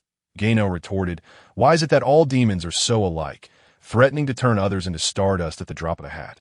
You will be reduced to mere remnants. I recall that the last person who uttered those words has passed away. The previous individual, was it Ankyla? You were the ones who killed Ankyla. Yes, indeed, it was that demon named Ankyla, whose incessant chatter led to his demise. Ginyu remarked, So it is indeed you. It appears that not only can I acquire the spiritual fruit this time, but I can also avenge Ankyla as long as I return with your heads to present to King Shrag. He will undoubtedly reward me handsomely. Alas, another one prone to excessive rambling. Leia, swiftly eliminate him. My ears can hardly bear the noise. Leia stepped forward and said, I initially intended to toy with you for a while. But it seems time is of the essence. Are you prepared to meet your end? The frogman laughed heartily. You claim you can bring about my demise? What a grand jest. You, devoid of any combat prowess. Think you can slay me? Ginyu shook his head, realizing that the energy detector of Frieza's legion was more a source of harm than help. The frogman continued to cackle, until Leia's fist landed heavily on his abdomen, causing him to spew blood and be sent hurtling backward. As the frogman's form continued to fly away, Leia swiftly appeared behind him and unleashed a key blast, erasing him from the surface of the planet. With the enemy vanquished, Leia turned to the native and inquired, the individual earlier mentioned spiritual fruits. What are they? The native trembled as he replied, Are you also here to seize the spiritual fruits? The native understood that someone capable of dispatching Kixu with a single blow must possess extraordinary strength. Otherwise, how could they possibly eliminate a general under King Shrag? Ginyu approached the native and stated, We are not here to steal the spiritual fruits. We merely wish to understand why Kixu seeks them.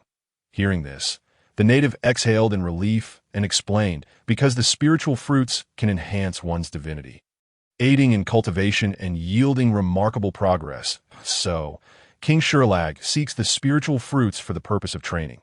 Yes, our planet possesses only this singular spiritual fruit, which can be described as merely a seed. It has yet to mature. This seed can only flourish optimally on our planet.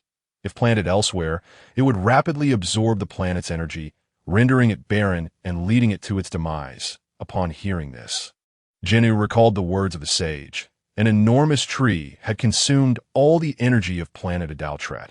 It must indeed be this seed of the spiritual fruit. The moment Leia dispatched Kixu, Shrag's subordinates reported Kixu's death to him, prompting Shrag to urge his crew to accelerate their efforts as his spaceship sped toward the planet where Ginyu resided. Ginyu still wished to inquire about the seed of the spiritual fruit when an immense aura suddenly enveloped the entire planet. It seemed King Shrag had arrived. Since the main figure had come, they should go take a look? Hey, ensure you secure the seed of the spiritual fruit. Do not let it fall into the hands of Shrag's subordinates. The native nodded eagerly and hastily fled with the seed toward the distance. Ginyu and Leia also soared in the direction of Shrag. Chapter 18. Leia's initial transformation into a Super Saiyan, a colossal spaceship, descended abruptly before Ginyu and Leia. With a multitude of demons pouring out from the spacecraft, racing towards them at breakneck speed, as the number of demons swelled, Ginyu and Leia found themselves encircled. The demons displayed fierce expressions, as if they intended to devour Ginyu and Leia whole. Observing their demeanor, Ginyu remarked to Leia, Look at them. They appear as though we owe them money. Have we borrowed anything from anyone lately? Leia replied, Indeed, we owe nothing in coin, but we do owe a debt of gratitude. And that must be repaid. I understand the need to repay it, but that has nothing to do with them, right? As Ginyu and Leia continued their conversation, the swarm of demons suddenly knelt in the direction of the spaceship. Indicating the arrival of their leader, in unison, the demons proclaimed, "We pay homage to the Dark Lord." Soon after, an individual floated out from within the ship, and upon seeing him, Leia's mouth fell agape, while Ginyu remained unfazed. Leia exclaimed, "Isn't that a Namekian?" "Indeed, it is a Namekian, but for some reason, this one has turned exceedingly malevolent, devoid of the kindness, warmth, and gentleness we typically associate with this kind." This moment, Shrag spoke. "So, it is you two brats who have slain my demon general?" Shrag spoke with an air of arrogance, his nostrils flaring as he bore the demeanor of one who considers himself supreme. Ginyu, witnessing Shrag's pompous attitude, retorted sharply, "Those two worthless beings could be referred to as generals? You must be jesting. It's laughable." Shrag, noticing Jinyu's lack of fear, erupted into laughter, only to be quickly consumed by rage, stating, "Very well, you dare mock me. Prepare to meet your end at my hands." Ginyu replied, "If it is a battle you seek, then let us fight. Spare me the superfluous words." Leia interjected, "Are we fighting or not? If not, you should return whence you came and stop wasting our time. Such audacious little brats. You shall meet a most gruesome fate," Shrag warned. Ginyu turned to Leia, asking, "Will you side with the Dark Lord or with the brats?" "Need you even ask? Of course, I shall side with the Dark Lord. I wish to see what powers this individual possesses that allows him to claim the title of Cosmic Emperor." With that, she charged at Shrag, and in an instant, Leia was before him, delivering a powerful punch. Caught off guard, Shrag was struck in the face and sent reeling, his form crashing through a mountain peak. System: defeated Shrag. Reward: 0.1 second flash time technique. Why is the mission appearing at this moment? I was planning to eliminate Shrag. Alas, it seems I cannot strike him down. Very well, let Leia hone her skills for now. Leia and Shrag were already engaged in battle.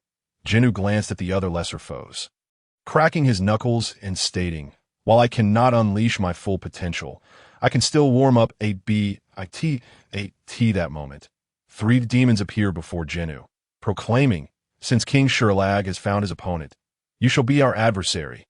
Ginyu assessed the trio before him. They were considerably stronger than the previous demons. They were likely the so-called demon generals. Ginyu queried, "Who are you? State your names if you wish to face me." "I do not slay nameless wretches." "You truly are audacious," one of them replied. "Listen closely. We are 3 of the 5 demon generals serving under King Shrag. 2 have already fallen at your hands. Knowing that 2 of your comrades have perished, why do you choose to seek your demise?" Ginyu challenged, "Do not underestimate us. We 3 are far superior to those 2 useless ones. Can't you sense it?" Ginyu concentrated, feeling their strength. Indeed, they were more formidable than the previous 2 demons. Yet to him, they were all the same. "Listen well, lad. I am Doladebo. This is Giku, and I am Daze. You shall meet your end at our hands." Ginyu pointed to one of them, asking, "You are Giku. Then who is Kiksu?" "Kiksu is my brother, but that fool has met his end, and so be it. Those who lack skill deserve death." Jinyu's gaze shifted to another, nodding, "Ah, indeed, you possess quite large eyes. No wonder you are called." Ginyu stretched and addressed them. "I have learned your names. Now it is time for you to meet the King of Hell." Before he could finish his sentence, Ginyu launched into action, vanishing behind Giku and delivering a punch, declaring, "You are correct. Those who lack skill must perish. So farewell." Gainua's punch pierced directly through Jigu's body, and before Jigu could react, he was swiftly eliminated by Gainua. Gainua then advanced towards Deluo Debo, delivering a powerful kick. Deluo Debo hurriedly raised his arm to fend off Gainua's assault, yet the force behind Gainua's strike was beyond his capacity to withstand. With a resounding crack, Deluo Debo's arm was shattered, leaving him vulnerable. Gainua seized the opportunity, thrusting his knee upwards with immense strength, sending Deluo Debo hurtling through the air. Deluo Debo's body collided with a mountain, resulting in a bloody coughing fit, ultimately leading to his demise. Seeing Gainua's overwhelming power, Dianzi attempted to flee, only to be met with a devastating shockwave from Gainua that obliterated him into fragments. Having dispatched the 3 formidable demon generals, the remaining minor demons were swept away by a single, colossal wave from Gainua. Gainua's gaze shifted towards the battle between Leia and Shrag, where Leia was struggling significantly as Shrag gradually adapted to her attacks. Shrag initiated a counterattack, launching an energy blast towards Leia, though she managed to bat the energy away with a swift slap. This was merely a feint from Shrag. He swiftly repositioned himself before Leia, combining punches and kicks that left her somewhat disoriented. The relentless assault from Shrag continued, and Leia, feeling increasingly constrained, executed a sweeping kick. Shrag blocked it with his arm, creating distance between them. "How infuriating! You truly are a vexatious opponent," Leia exclaimed, her frustration boiling over to "I am absolutely furious. You despicable fiend." In a sudden surge of energy, her hair began to stand on end, gradually shifting to a golden hue.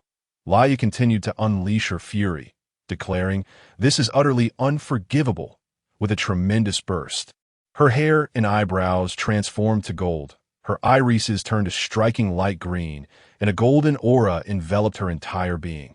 She had finally succeeded in transforming into her Super Saiyan form. With a cold expression, Leia confronted Shrag, stating, "Your time has come." Unbeknownst to Shrag, the power of a Super Saiyan was formidable. He retorted, "Do not presume that your transformation makes you my equal." "Prepare yourself." In an instant, Shrag launched an attack, only to find himself hurtling backward at great speed. Leia's rapid strike had sent Shrag flying, leaving him stunned. He could hardly comprehend the nature of her assault. Meanwhile, Gainua observed the entire exchange with clarity. In that fleeting moment when Shrag had attacked, Leia had swiftly teleported in front of him and struck him in the abdomen, then returned to her original position, which made Shrag mistakenly believe she had remained stationary. Shrag found himself embedded in a mountain, seething with disbelief. How is this possible? Why has she become so powerful? He regarded Leia, the warrior radiating golden energy, with a newfound wariness that I refuse to believe this. Shrag unleashed a barrage of energy blasts, all of which struck Leia, culminating in his ultimate technique. The super energy wave directed at her. Dust and debris scattered around her, and he taunted, "Let us see how arrogant you are now." As the smoke cleared, Leia stood unscathed, devoid of any signs of injury. Her golden aura intensified, and she addressed Shrag, "If your attacks amount to nothing more than this, you might as well prepare to meet your end." Shrag was genuinely frightened. If even his ultimate move could not vanquish her, what was he to do? Suddenly, he spotted Gainua, and an idea sparked his mind. He swiftly approached Gainua from behind, overpowering him and gripping his neck tightly. "Your companion is now under my control. You would do well to comply."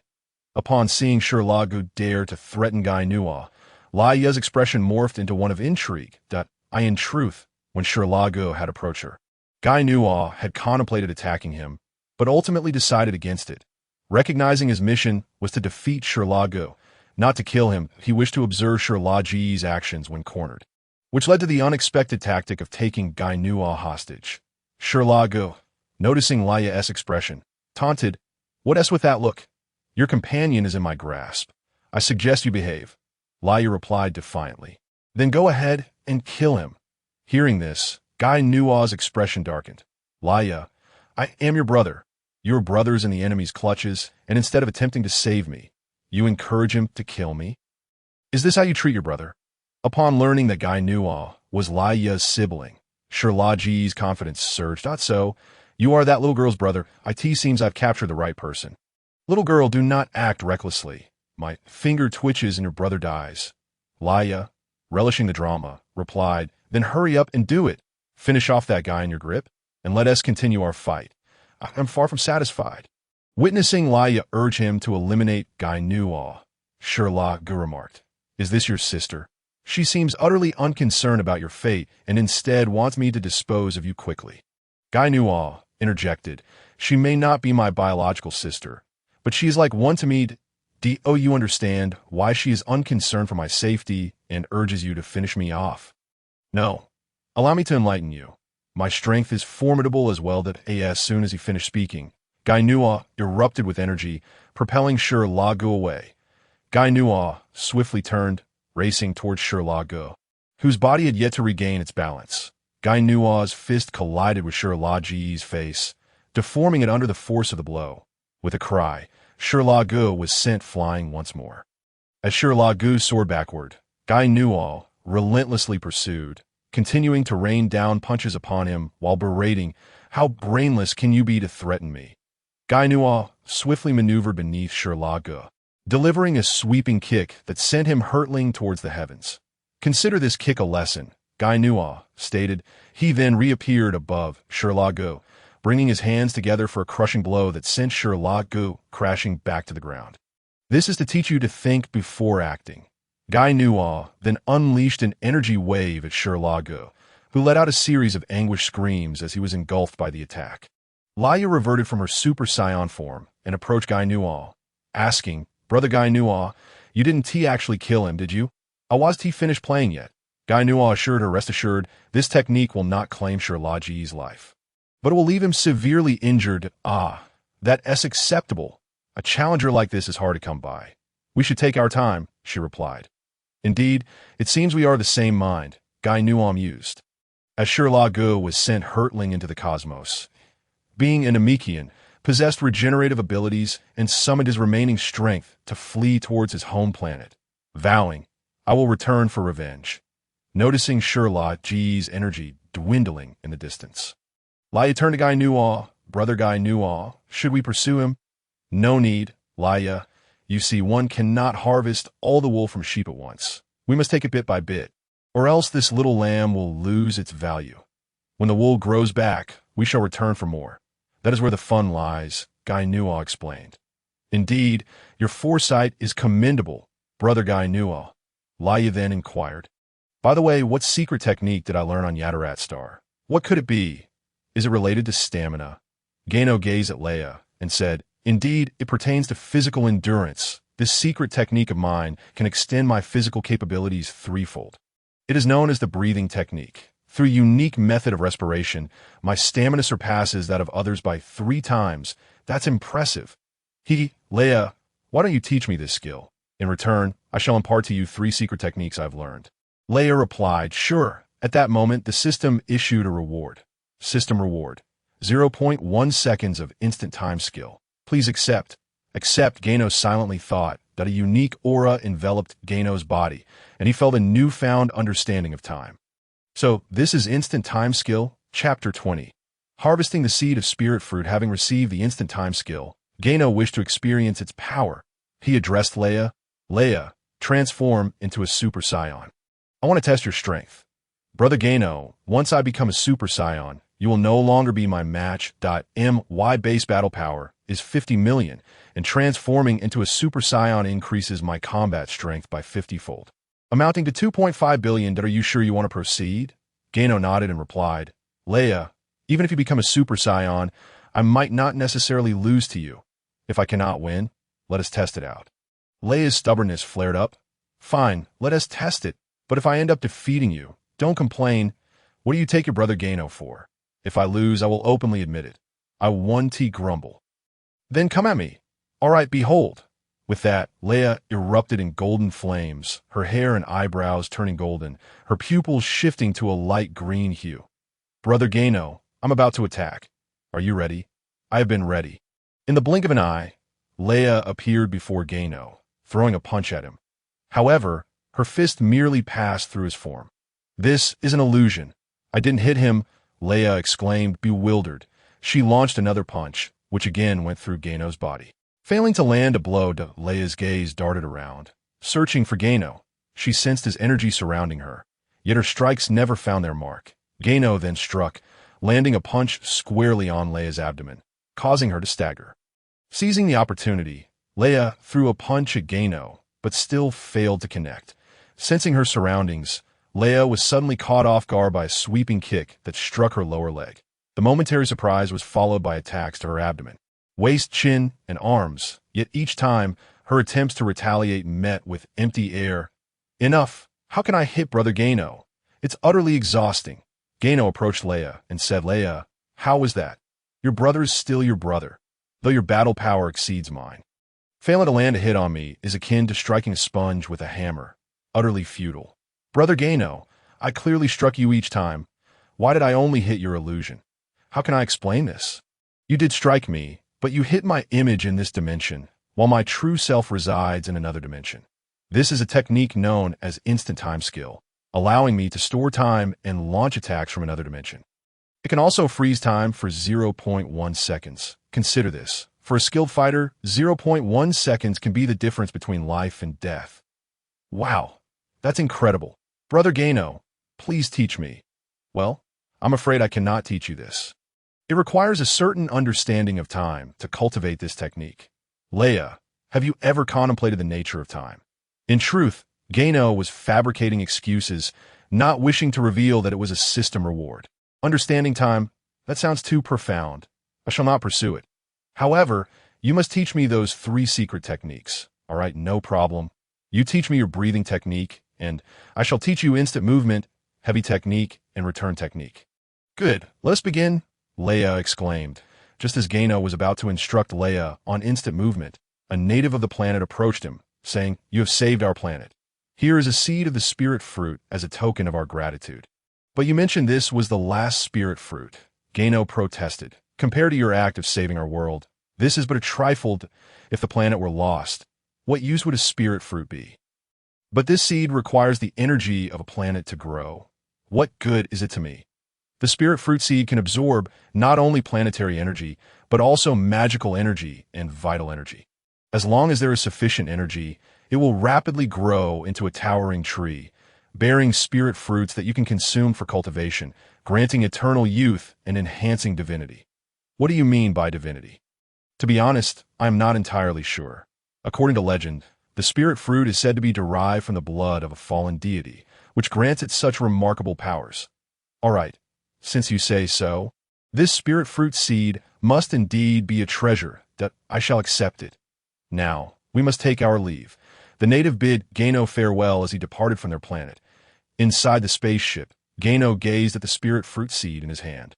Pondering deeply, it seemed the danger posed by the Yardrat star had been averted, but on which planet should he plant this spirit fruit seed? Leia, noticing Gano's troubled expression, asked, "Brother Gano, are you contemplating where to plant the spirit fruit seed?"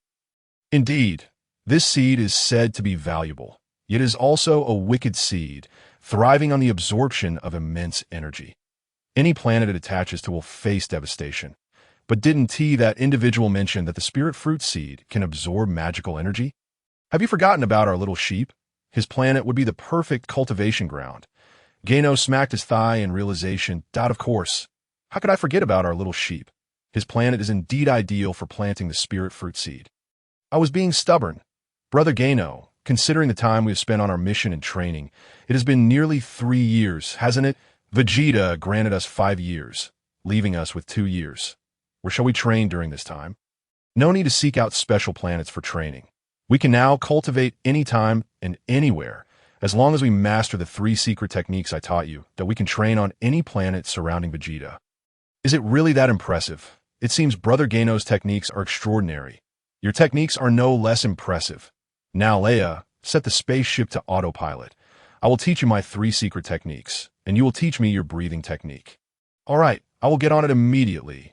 Once the spaceship was calibrated, Gano and Leia commenced their training in secret techniques. The journey from their current planet to Vegeta would take nearly a year, providing ample time for their training. Gano imparted the nuances of instant movement and the turtle breathing technique to Leia, while she shared the intricacies of her breathing technique with him. Both, being geniuses, quickly grasped the methods of their respective practices.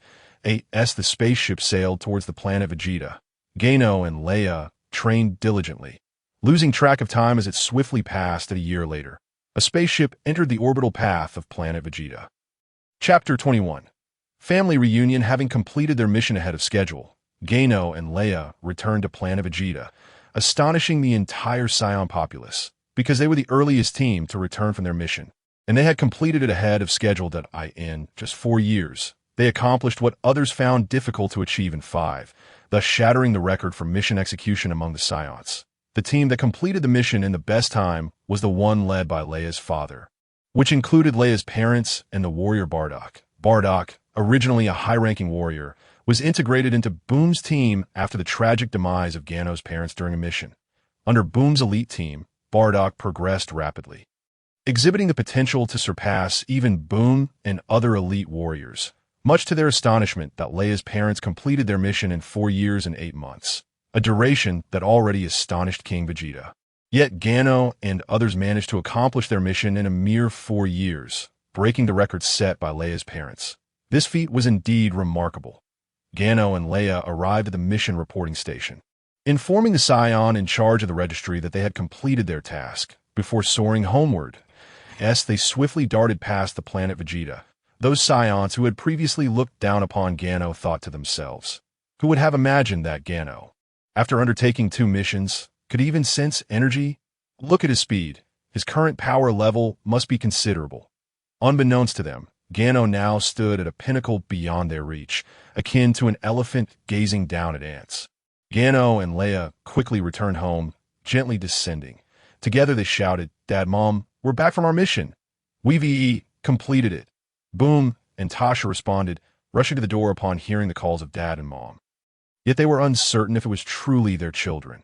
After listening closely for a moment, Tasha exclaimed, "Boom, I hear Gano and Leia's voices." "Do you hear it?" Boom replied, "Are you going mad with longing for our son and daughter? They are still on their mission. How could they return so soon? You must be imagining things that no, listen closely. It is indeed Gano and Leia." Boom set down what he was holding and perked up his ears to listen intently. Indeed, it was their children calling for them. Boom declared, "Yes, it is Gano and Leia. You are not mistaken. Quick, let us go see." Boom and Tasha hurried to the entrance, where they beheld Gano and Leia standing together, grinning at them. Boom exclaimed, "Is that really Gano and Leia? I must be dreaming." "No, you're not dreaming. It is Gano and Leia. They have returned." Gano chimed in, "Dad, Mom, your beloved son and daughter have come back. And you leave us waiting at the door." Leia echoed, "Exactly. You don't even believe your own children have returned. Are you really our most loving parents?" Upon hearing this, Boom and Tasha were assured. Indeed, it was their son and daughter, for these two often spoke to them in such a manner. Tasha nudged Boom. "Did you not hear what our son and daughter said? Hurry, let them inside. Why are we standing here?" "Oh, right. I'm just so overjoyed. I never expected Gano and Leia to return from their mission so quickly." Boom approached Gano, inspecting him thoroughly from head to toe, before doing the same with Leia, examining her from left to right, and then said, "Both of you seem perfectly fine. It appears your mission went smoothly." Leia replied, "Of course. After all, I'm the daughter of an elite warrior." Upon hearing this, Boom burst into hearty laughter, proclaiming, "Well said. My daughter is undoubtedly the most formidable." Tasha, standing beside Boom, playfully pinched his waist, causing him to grimace and display an expression of unutterable emotions. Tasha chided, "What are you boasting about? Why are you making our children stand here? Let them in already." Gano and Leia exchanged secretive smiles at Boom's expression. Boom said, "Dear, please release me. I in front of the children. Must you act so? At least allow me, the head of this family, to show some concern for our son and daughter. Now that you've expressed your concern, let us head inside." Tasha responded, "All right, quickly let us go inside, or your mother will become angry." Gano remarked, "Dad, how could that be? Mom has such a good temper. She would never get angry, right, Mom?" Tasha, meeting Gano's gaze, revealed a maternal smile and replied, Yes, my little Gano is correct. I have the best temper and would never lose my cool." Leia asked, "Mom, are you happy that Gano and I have returned?" "Of course I am. Your swift return from your mission has truly astonished me. Now, let us head inside, and you can tell me all about what has happened over these past few years." "All right, let us go inside. I will slowly recount everything that Gano and I have experienced over these years." Upon entering, Leia eagerly began to narrate all the events of the past few years to Boom and Tasha. As she recounted moments of peril, Boom and Tasha felt their hearts tighten. Only when the dangers had passed could they finally relax. When Leia spoke of amusing incidents, she animatedly illustrated them, bringing to light an endearing side of their daughter that Boom and Tasha had not fully appreciated before. Finally, when she recounted the grand battle against Shrag, her expression turned proud as she boasted, "I drove Shrag away. This declaration prompted Boom and Tasha to wear incredulous expressions. The thought that Leia could defeat the Demon King Shrag, known to be on par with Frieza, was astonishing. Boom inquired Leia, "Are you speaking the truth?" "Of course I am. If you don't believe me, you can ask Gano." Boom and Tasha turned their gaze to Gano, who affirmed, "It is indeed true." Leia drove away Shrag. "That means Leia's strength now surpasses that of the king." Boom exclaimed. Leia corrected him, "Not just surpassing the king. In my eyes, the king is insignificant." Gano echoed her sentiment. "Indeed, that is the case." With their throats dry, Boom and Tasha were left in disbelief. How had Leia and the others trained over these years to become so formidable? Observing the expressions of his parents, Gano slowly remarked, "No matter how much Leia and I change, we will always be your children." Yes, Gano is right. Gano and Leia will forever be our beloved children," Boom affirmed. "Now that our son and daughter are hungry. Dad, Mom, won't you prepare a feast for us?" Boom suddenly realized, "How could I have forgotten? Quick, let us go make a meal for Gano and Leia." Watching his parents head into the kitchen, Gano mused, "There's South truly no place like home. It's just so comforting." After a while, Boom and Tasha emerged with an array of delicious foods. Observing the bountiful spread before them, Gano exclaimed, "Dad, Mom, may Leia and I dig in?" "By all means, eat up. Everything here is prepared just for you two. And if it's not enough, there's more." Gano and Leia began to devour their meals voraciously, while Tasha looked on with immense joy, feeling proud that her son and daughter had grown so strong. Tasha said, "Gano, you must be exhausted from your missions these past few years." Gano replied, "It was manageable. Leia and I reached our destination and completed the task in a short time. Then we traveled across various planets. Though we call it traveling, it was more like training that we constantly trained and encountered peculiar individuals and bizarre happenings, all of which contributed to our growth. Indeed, you have grown taller and stronger. If I recall correctly, you are already 10 years old now," Tasha commented. "Mom, why is it only Gano who gets to be acknowledged for growing up?" "Leia has grown too." Yes, my Leia has grown taller and has become more beautiful," Leia responded, stuffing her mouth with food. Gano too was busy clearing the table. However, Tasha's next statement nearly caused Gano to choke on his food. "Gano, you're now 10 years old. Leia is also 10 this year, right?" "Yes. What troubles you, mother? I remember I am just a few months older than Leia." Gano continued to eat his food. Tasha remarked, "Then why not marry Leia?" Upon hearing this, a morsel of food lodged in Gano's throat. Prompting him to pound his chest with his fist, Tasha handed him a glass of water, which he drank eagerly. Once he felt better, Gano exclaimed, "But mother, we are only 10 years old. Isn't that far too young to marry?" Tasha replied, "What is so early about it? I married your father when I was just 12. You and Leia are merely 2 years younger than we were," Gano countered, "but we are still just children. How could we possibly marry? And even if we did, with Leia and I have children, we are kids. How could we take care of a child?" Tasha said, "You little rascal, are you unwilling to marry Leia? You two have grown up together since childhood. Look at Leia. She has no objections. You seem to have an endless list of excuses." Gano glanced at Leia, who had turned beet red, noticing Gano's gaze. Leia covered her face with a large bowl. Ever since she was small, Leia had known that Gano was not born to their parents. He was the son of their parents' comrade who had sacrificed his life to save them, leaving Gano as the sole survivor. Consequently, her parents had taken Gano in, treating him as their own. As time passed, they realized Gano was a wonderful child, and gradually they began to raise him as their son. Thus, she felt it was acceptable to marry her brother Gano. Boom perceived Gano's embarrassment and said to Tasha, "Gano is right. He and Leia are still young, but he's such a tender age. How can they possibly marry? Moreover, as Saiyans, we must report to the king before marrying. It's not something that can be decided so casually. Let us wait a few more years until Gano and Leia are older." Gano suggested, "How about this, mother? When Leia and I turn 18, we will marry. What do you think?" Upon hearing Gano's words, Tasha replied, "Very well, but when the time comes, you must not back out." Gano assured, "I will certainly keep my promise." Tasha then turned to Leia and said, "Leia, your brother Gano says he will marry you. when you both turn 18, what do you think? Leia's cheeks flushed even more, yet she nodded in agreement. Good, since Leia agrees. I have nothing more to say. You both continue your meal. Your father and I will step out to discuss something. Now, only Gano and Leia remained in the room, and the atmosphere turned oddly awkward. The two had gone from being comfortable companions to having nothing to say. Leia broke the silence, saying, Gano, actually, Mother was just joking earlier. Don't take it too seriously. The matter of our marriage can wait. In the end, Leia's voice dwindled to a mere whisper. Gano replied, Leia, since I've mentioned it, I will certainly honor my word. You need not feel embarrassed. After all, we have been childhood friends. Innocent and carefree together, we are a perfect match, aren't we? Leia retorted, Who's embarrassed? It's you who's feeling shy. I'm not embarrassed at all. She added, Well, I'm off to the commercial street. After all these years of training outside, I miss the snacks there. Let's go together, Gano exclaimed. All right, let us go. After saying this, Gano took Leia's hand. Initially, she hesitated, but Gano held her small hand firmly.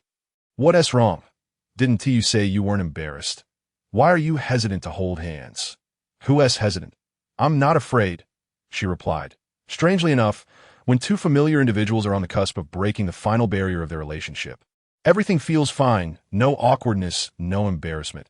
However, the moment that barrier is breached, a palpable distance emerges between them. This phenomenon is evident in the dynamic between Gano and Leia.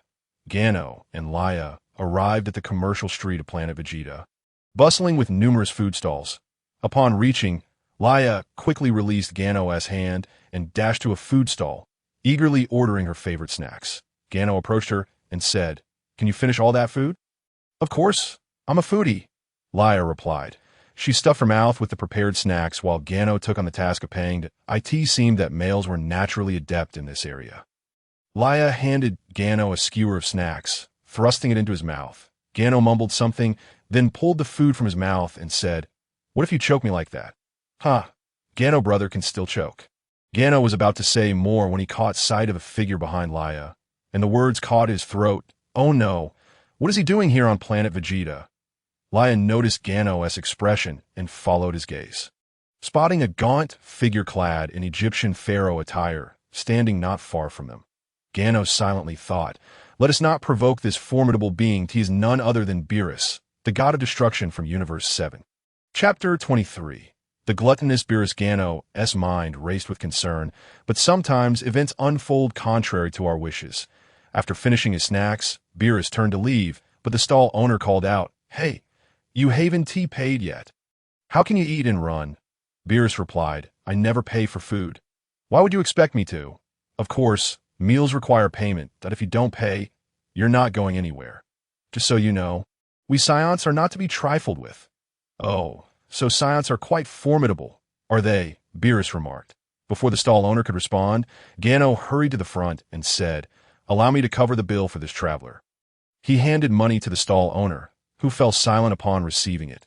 Gano turned to Beerus, offering a slight bow, and said, You are a visitor from afar. Welcome to our Scion planet.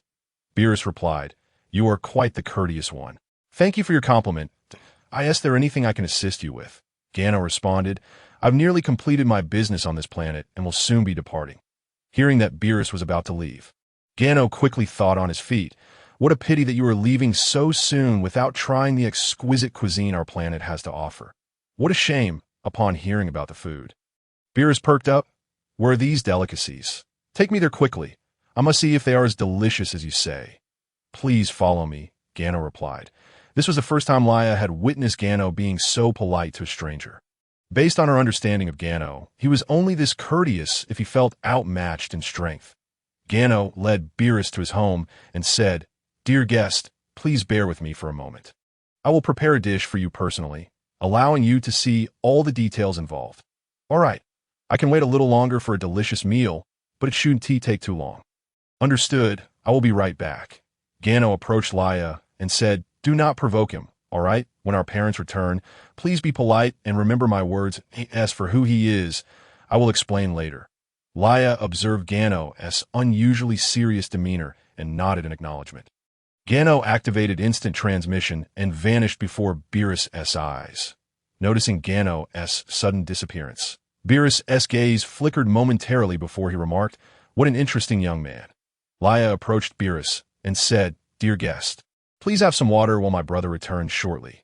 Beerus replied, "I did not expect to encounter two such remarkable young ones here on Planet Vegeta. Your strength is quite impressive. However, it is solely limited to the science of your planet." Leia was taken aback, unable to fathom that this individual could discern her and Gano's strength at a mere glance. It appears that Gano's brother was indeed correct. This being is not to be trifled with. Leia hastily remarked, "The prowess of my brother Gano and myself pales in comparison before you." Upon hearing this, Beerus replied, "That is indeed the truth. However, the two of you should be capable of withstanding the force of a single finger from me." The mere thought that one finger could vanquish them raised questions about the extent of his power. Just as Leia was about to speak, Gano returned. Approaching Beerus, Gano said, "Esteemed guest, please step outside. I shall prepare a feast for you." Following Gano outside, Beerus beheld a mighty dinosaur, which Gano had slain and brought back. Gano skillfully severed the dinosaur's tail and addressed Leia. "Leia, prepare the fire for grilling." Upon hearing this, Beerus inquired, "Grilling? What is grilling?" Gano explained, "It is a cooking method I have devised myself. Please be patient." Leia kindled the fire. Gano sliced the dinosaur's tail into pieces and skewered them with iron sticks. The grilling commenced, with Gano deftly turning the skewers while sprinkling various seasonings. Before long, the tantalizing aroma of roasted meat wafted through the air. Beerus, enticed by the scent, unconsciously drooled and asked Gano, "How long until it's ready?" Gano assured him, "It will be ready shortly."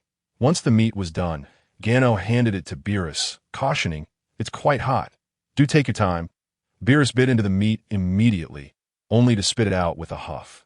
Evidently burned, he quickly stuck out his tongue and fanned it with his hand to cool it down. At that moment, Gano handed Beerus a cup of cool water, advising, "You should eat slowly. Allow me to demonstrate." Gano took a skewer of roasted meat, blew on it, and then tore a piece to place in his mouth.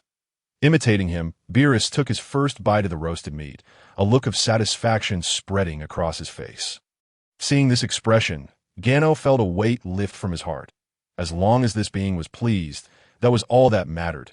Gano said, "Take your time. There is plenty more," before he could finish the meat in his mouth. Beerus exclaimed, "Indeed, this is a delightful dish. You, my young friend, possess remarkable skills. Who would have thought that among the battle-hungry Saiyans there exists someone adept in the culinary arts?" Gano humbly replied, "You flatter me."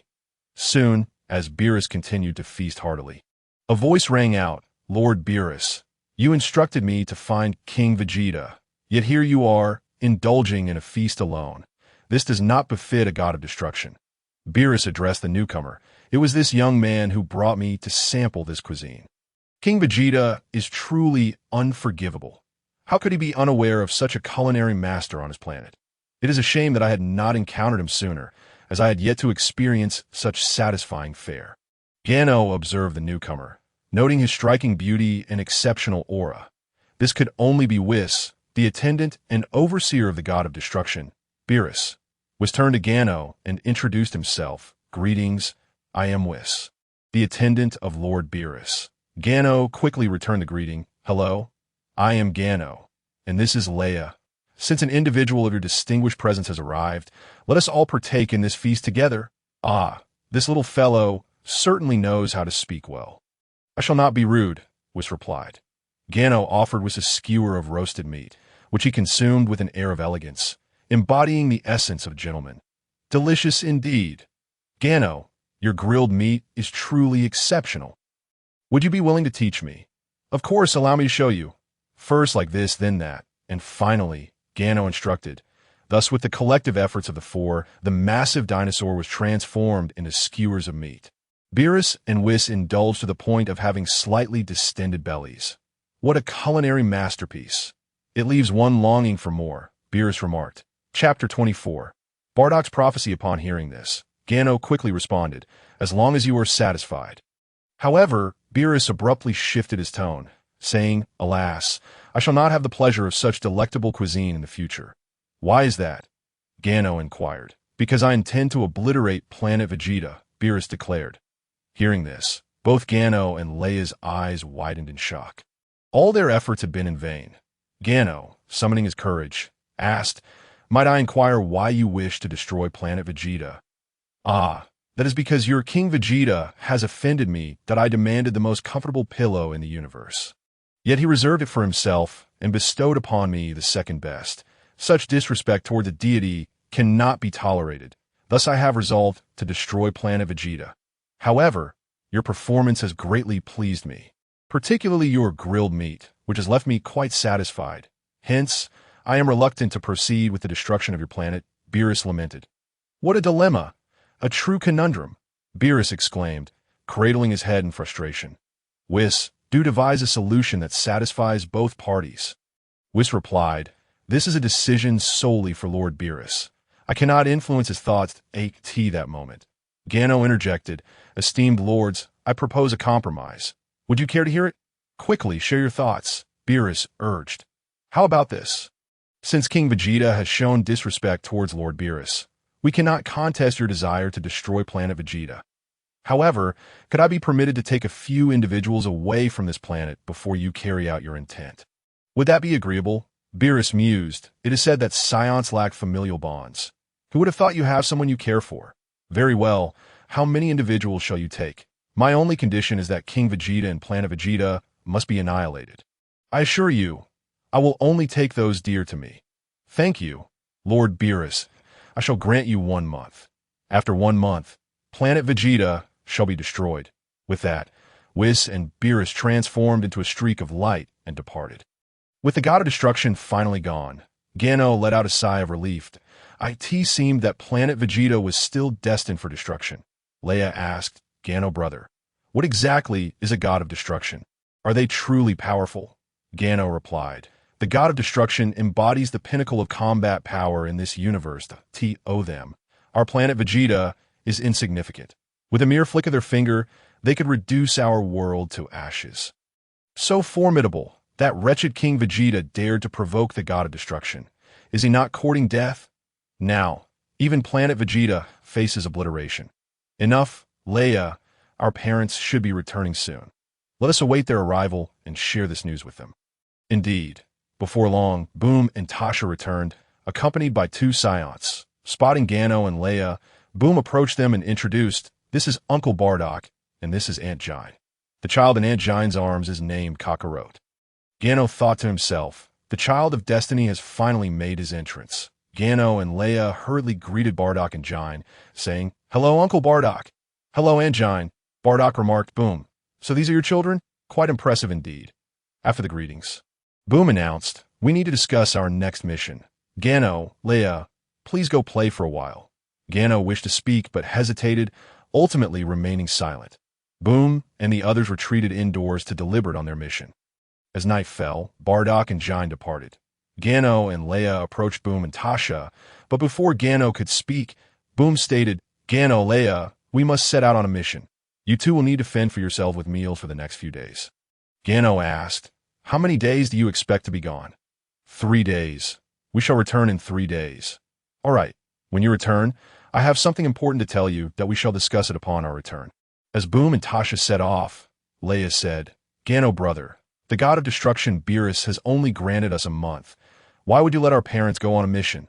Gino remarked, "There is nothing to worry about. It is merely 3 days. During this time, we can accomplish various tasks. Leia, please inquire if there is a Scion named Broly who is to be exiled by King Vegeta." "Very well. I shall do so immediately," Leia replied, and with that, she vanished, indicating her increasing proficiency with instant transmission an hour later. Leia reappeared before Gino, stating, "Indeed, there's a young Scion named Broly who was born alongside Kakarot in the same incubation chamber. However, their battle powers are vastly different. Broly's battle power at birth was 10,000, while Kakarot's was merely 5. That upon witnessing Broly's extraordinary potential, King Vegeta decided to exile him. His father, Paragus, even confronted King Vegeta regarding this matter, only to be exiled himself in a fit of rage. How foolish it is to cling to one's throne when death is imminent. Leia, Use instant transmission to locate a nearby planet for Broly and his father to take refuge. Understood. I will proceed at once. Leia replied before disappearing once more. 3 days later, Bu returned, but Bardock was injured, having fallen victim to the illusionary demon fist. Upon arriving back at Planet Vegeta, he headed straight home. That evening, Gino and Leia informed Bu and Tasha about the impending destruction of Planet Vegeta by the god of destruction, Beerus, leaving them both taken aback by the revelation. Bu exclaimed, "Can he truly annihilate the entire planet Vegeta?" Gino answered, "Father, do not doubt the power of the god of destruction. With a mere snap of his fingers, he could reduce our planet Vegeta to cosmic dust. Is it truly necessary for us to leave our home?" Bu questioned, "We must evacuate, Mom and Dad. You may inform those you trust, but the news must remain confidential. Those willing to leave may accompany us, while those who choose to stay may do so without force. However, it is crucial that you only confide in those you trust. The Elder has decreed that both King Vegeta and Planet Vegeta must be destroyed." Tasha nodded and said, "Very well. I shall rally those whom your father and I trust." Gino acknowledged with a nod. The following day, Bardock arrived at their doorstep, stating, "I have a premonition that Frieza intends to strike against us. Let us unite to resist him. Uncle Bardock, we are no match for Frieza, and he is merely a pawn of others tasked with our destruction. Thus, we cannot prevent this fate," Bu replied. Bardock insisted, "As Saiyans, how can we flee without a fight? I intend to battle until the very end." With that, he departed. Chapter 25. The Zephurians. A month swiftly passed, and on this day, Gino and Leia employed instant transmission to relocate the willing Saiyans to a nearby planet. Soon after, they beheld the imposing figure of Frieza leading his army towards Planet Vegeta. Witnessing the formidable procession, the Saiyans on Gino's planet found themselves swallowing nervously. The palpable aura of Frieza extinguished their fighting spirit. When Gino escorted these individuals, he had destroyed Frieza's tracking devices, ensuring their location remained undisclosed. Moments later, they witnessed an enormous energy sphere hurtling towards Planet Vegeta. Recognizing the imminent danger, Gino urged Leia, "Leia, go rescue Aunt Jine. I will save Uncle Bardock." "Understood," she replied, and both figures vanished. In truth, Gino had little desire to save Bardock. For him, only Bu, Tasha, and Leia held significance, while the survival or demise of other Saiyans mattered not. Yet as Frieza's colossal energy orb approached Planet Vegeta, the system issued him a task. "System, ding, the parents of the destined child in the Dragon Ball world are about to perish. Task initiated. Save the parents of the destined child. Reward, divine instant transmission. Divine instant transmission, akin to the technique of God Jebbet." System, affirmative. Furthermore, this method allows for greater distance. As long as the host possesses the map of the Dragon Ball universe, they can teleport to any location their thoughts reach. Incredible. If I possess maps of all 12 universes, can I not traverse anywhere within them? System, indeed, that is correct. Very well. I shall undoubtedly rescue the parents of this destined child that on Planet Vegeta. Bardock gazed at the colossal energy sphere barreling towards his world. Summoning all his energy, he pushed himself to the utmost limits. However, his strength was insufficient, and the energy sphere bore down upon him relentlessly. Just as Bardock was about to be engulfed, a hand lifted the immense energy orb, preventing it from descending even a fraction. Gino embraced Bardock's waist, utilizing instant transmission to escape the sphere's destructive range. Gino transported Bardock to the planet where the remaining Saiyans had taken refuge. Moments later, Leia arrived with Jine as well. Though Bardock and Jine were safe, Planet Vegeta had been reduced to mere fireworks by Frieza's energy wave. Bardock and Jine were rescued. The system confirmed the reward had been allocated. System, reward dispensed. Please accept it. Host, Gino mentally affirmed. Accept reward. That a peculiar sensation coursed through his being, and he realized he had obtained divine instant transmission.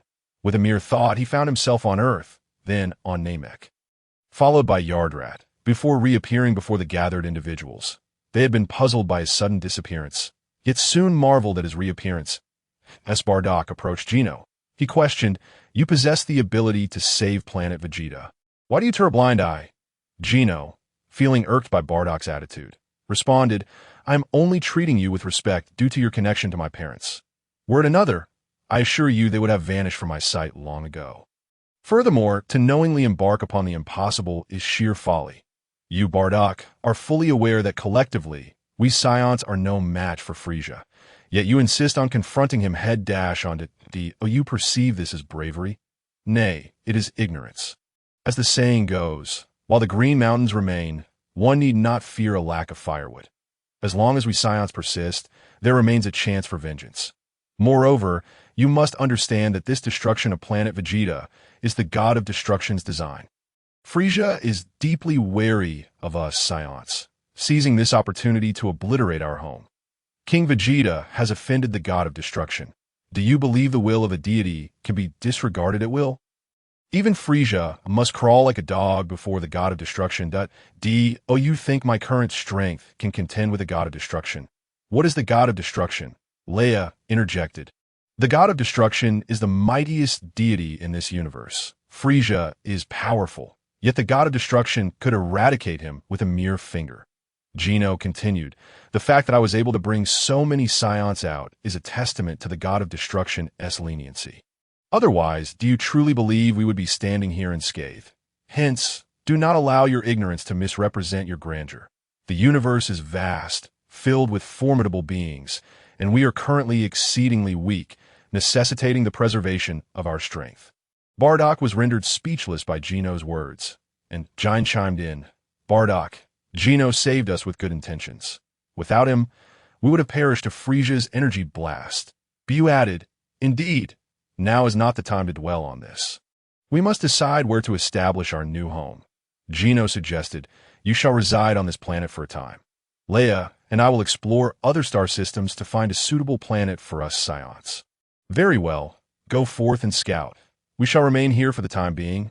Bu responded. Father, do not worry. I shall return swiftly, Gino assured, lifting Leia and using divine instant transmission. They arrived on a planet, gazing upon its surface. When Gano remarked, the oxygen levels are too low, it is unsuitable for Scions to inhabit. Leia nodded in agreement. They then ventured to another planet, yet remained dissatisfied, continuing their quest for a suitable abode. One day, they arrived at a planet abundant in oxygen, lush with greenery and flourishing trees. Isn't this the ideal sanctuary? Gano exclaimed. Leia, this is the place. Leia, observing the verdant world, felt equally pleased. This is the planet. At that moment, a native emerged, addressing Gano and his companion. Who are you, and what brings you to our planet, Zephur? So this is Zephur, Gano replied. And you must be a Zephyrian then? The native, shorter than Gano, replied, indeed, this is our land. We kindly ask you to leave. Chapter 26. Dr. Leica Gano inquired of the Zephurian, might you have a king? Please summon your king, as I wish to speak with him. The Zephurian responded, we Zephurians do not have a king. We are renowned for our technology, and thus the most esteemed individual on our planet is Dr. Leica. Very well, please inform Dr. Leica that the Cosmic Wanderer requests an audience, seeing no malice in Gano. The Zephurian went to relay the message to Dr. Leica. Leia remarked, Gano, why waste words with him? We Scions desire a planet. We could simply take it by force and annihilate these Zephurians, Gano countered. Leia, ever since you awakened as a Super Saiyan, you have become increasingly belligerent. Must you resort to violence at every turn? One must learn to behave as a civilized being. Upon hearing this, Leia shot Gano a look, as if to say, if Scions were to be civilized, would we still be Scions? What expression is that? Am I wrong? Leia declared, we Scions are inherently combative. You wish for us to be more civilized. If Scions could transform into civilized beings, then everyone in the universe would follow suit. Gano was about to respond when a bespectacled Zephurian with a small mustache approached him, saying, you are the Cosmic Wanderer. You hardly appear to be one. Gano thought to himself. This fellow is indeed the smartest on Zephur, discerning that we do not resemble cosmic vagabonds. Gano explained, our planet was destroyed by a nefarious villain, leaving the survivors homeless. My sister and I possess slightly greater strength. Hence we are searching for a new home for our people. We have scoured many locations, and this planet is the most suitable.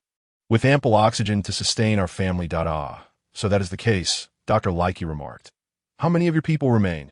Our Zephurians are not numerous either. Might we coexist on this planet? Really? That would be splendid. Thank you ever so much. What is your name, by the way? Oh, I am Dr. Leica.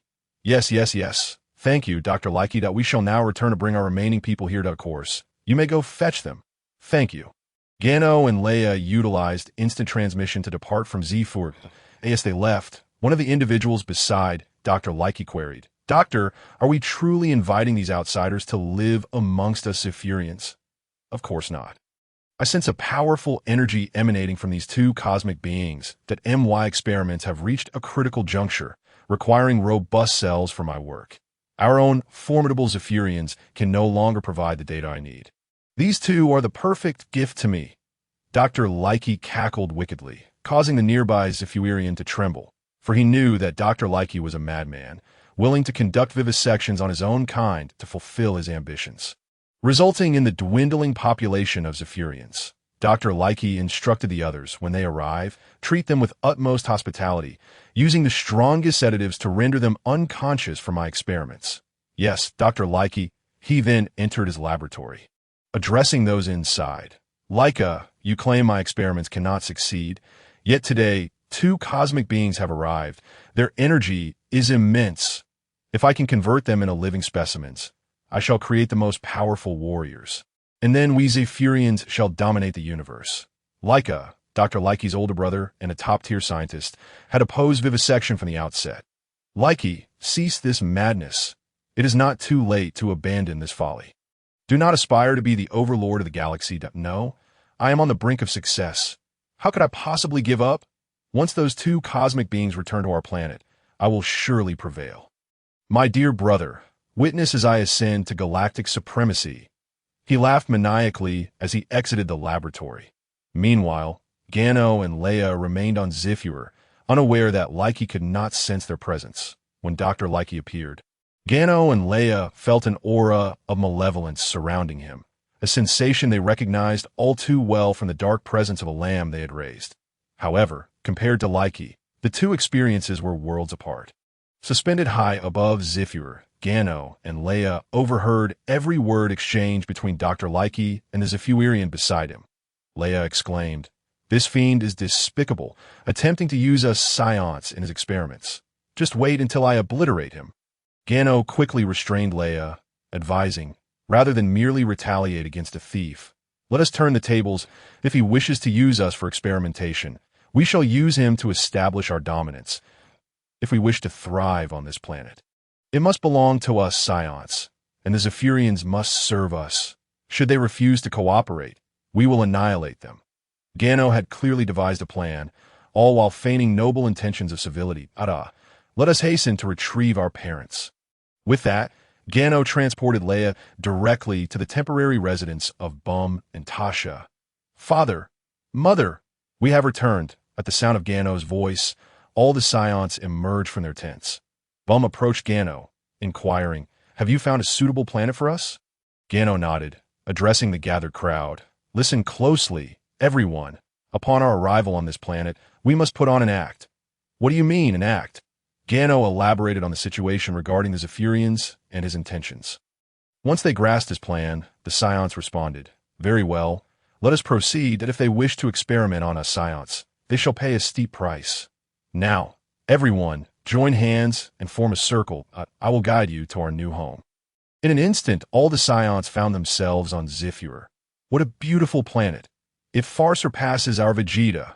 Many Scions remarked, marveling at the scenery. As they reveled in the beauty, a Zephurian approached Gano and the others, stating, on the orders of the doctor, we extend our hospitality to you. Chapter 27. A clever ruse. Hearing the Zephurian's words, Gano addressed the assembled Scions. Since we are newcomers to this planet, we should adhere to their customs. Correct? Indeed, we must comply with their regulations, the Scions chimed in unison. Gano turned to the Zephurian. Please lead the way. May I ask your name? I am Ijo. You may call me Ijuo. Ijuo, a fine name. Pray tell, how many Zephurians inhabit your planet? We Zephurians are renowned for our technological prowess. thus our combat abilities are quite limited. Consequently, we are frequently beset by cosmic pirates. The number of us Zephurians is sharply diminished. We have been incessantly relocating our planet. Only after arriving in the northern galaxy have our lives stabilized for a few years. Yet, curiously, despite the absence of cosmic pirate attacks, our Zephurian population continues to dwindle. It is indeed perplexing that we now number merely in the thousands. Do all these thousands of you comprehend science and technology? Certainly, we Zephurians receive scientific education from birth until adulthood. So, on our Zephur planet, every Zephurian possesses some understanding of science and technology, albeit with distinctions in the depth of knowledge. Is it Dr. Leica who possesses the most knowledge of science and technology on your Zephur planet? Gano inquired. No, the individual with the most expertise in science and technology is Dr. Leica's brother, Leica. He is the premier scientist of our planet. Leica ranks second, but Dr. Leica has not been seen for several years. His whereabouts remain a mystery. Upon hearing this, Gano felt a stir within him. He had not anticipated the existence of another eminent scientist, one whose presence he sensed was within Dr. Leica's laboratory. Layla, you must attend to a matter. Gano approached Layla and whispered a request. She nodded and then vanished. This startled ISO, as witnessing someone disappear in a thin air left even the scientifically inclined individuals in astonishment. ISO remarked, "What happened to that person?" "Oh, her. She has matters to attend to.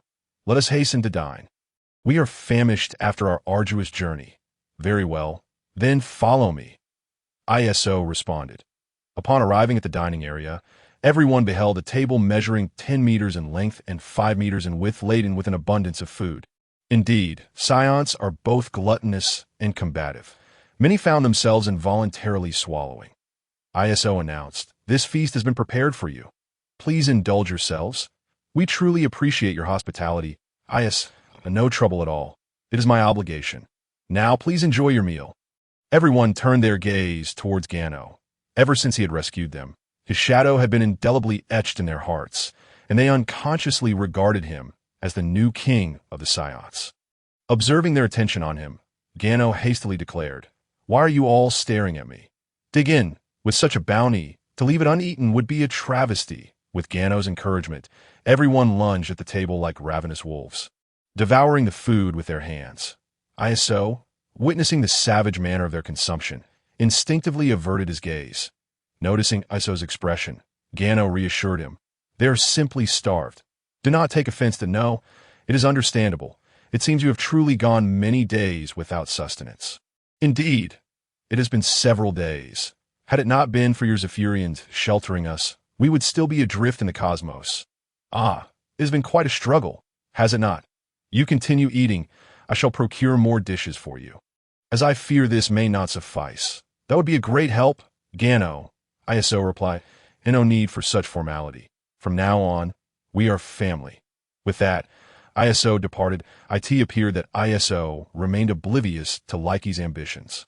At that moment, Boom approached Gano, a large chicken leg in his mouth, and said, "Gano, is it time? Can we pretend to faint now?" Gano replied, "Father, there's no rush. We must eat first. Only then can we perform." Right. Let us eat," he said, as he grabbed a roasted piglet and began to gnaw on it. After a while, ISO returned, instructing the chef to bring forth another feast. The host turned to Gano, saying, "Please continue your meal. I shall go fetch Dr. Leica." "Very well. Do as you must." As ISO exited, Layla reappeared, informing Gano, "Brother Gano, you were correct. There is indeed someone in Dr. Leica's laboratory, and that person is likely Dr. Leica. He has been imprisoned by Leica." Gano sensed an approaching presence a kilometer away and instructed Layla, "Layla, go rescue Leica. Leica will soon arrive, and you can take advantage of the opportunity to free him." "I shall go at once." In a flash, Layla vanished. Gano addressed the others. "All right, it seems everyone has eaten sufficiently. It is time for our performance." Everyone collapsed as if he were fainting. They all fell to the ground in disarray, Gano included. Shortly thereafter, Leica arrived. ISO, noticing everyone sprawled on the ground, remarked to Leica, "They were all fine when I left. Why are they now lying here?" "No need for concern. I intended to render them unconscious." How could they possibly stand? What? You put them all under. When? Wait. What is your purpose in doing this? That is of no concern to you, Izzo. Zira, take these individuals to my laboratory. I in the laboratory, Leica. Are you conducting experiments on living subjects? Did Leica not prohibit such practices? What do you know? This is called scientific dedication. Experiments require specimens.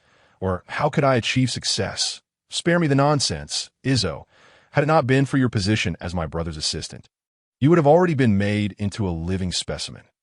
What? Could it be that the decline of our Zephurian population is due to your experiments on living subjects? Leica retorted, sacrificing oneself for science is their honor. You should feel proud for them. You madman. Your actions will lead to the annihilation of our Zephurian race. Do you understand, Leica? Indeed, Izzo speaks the truth. You truly deserve condemnation for your treachery against your own kind. Driven solely by your ambitions, it is utterly unforgivable. How is this possible? How could you awaken so swiftly?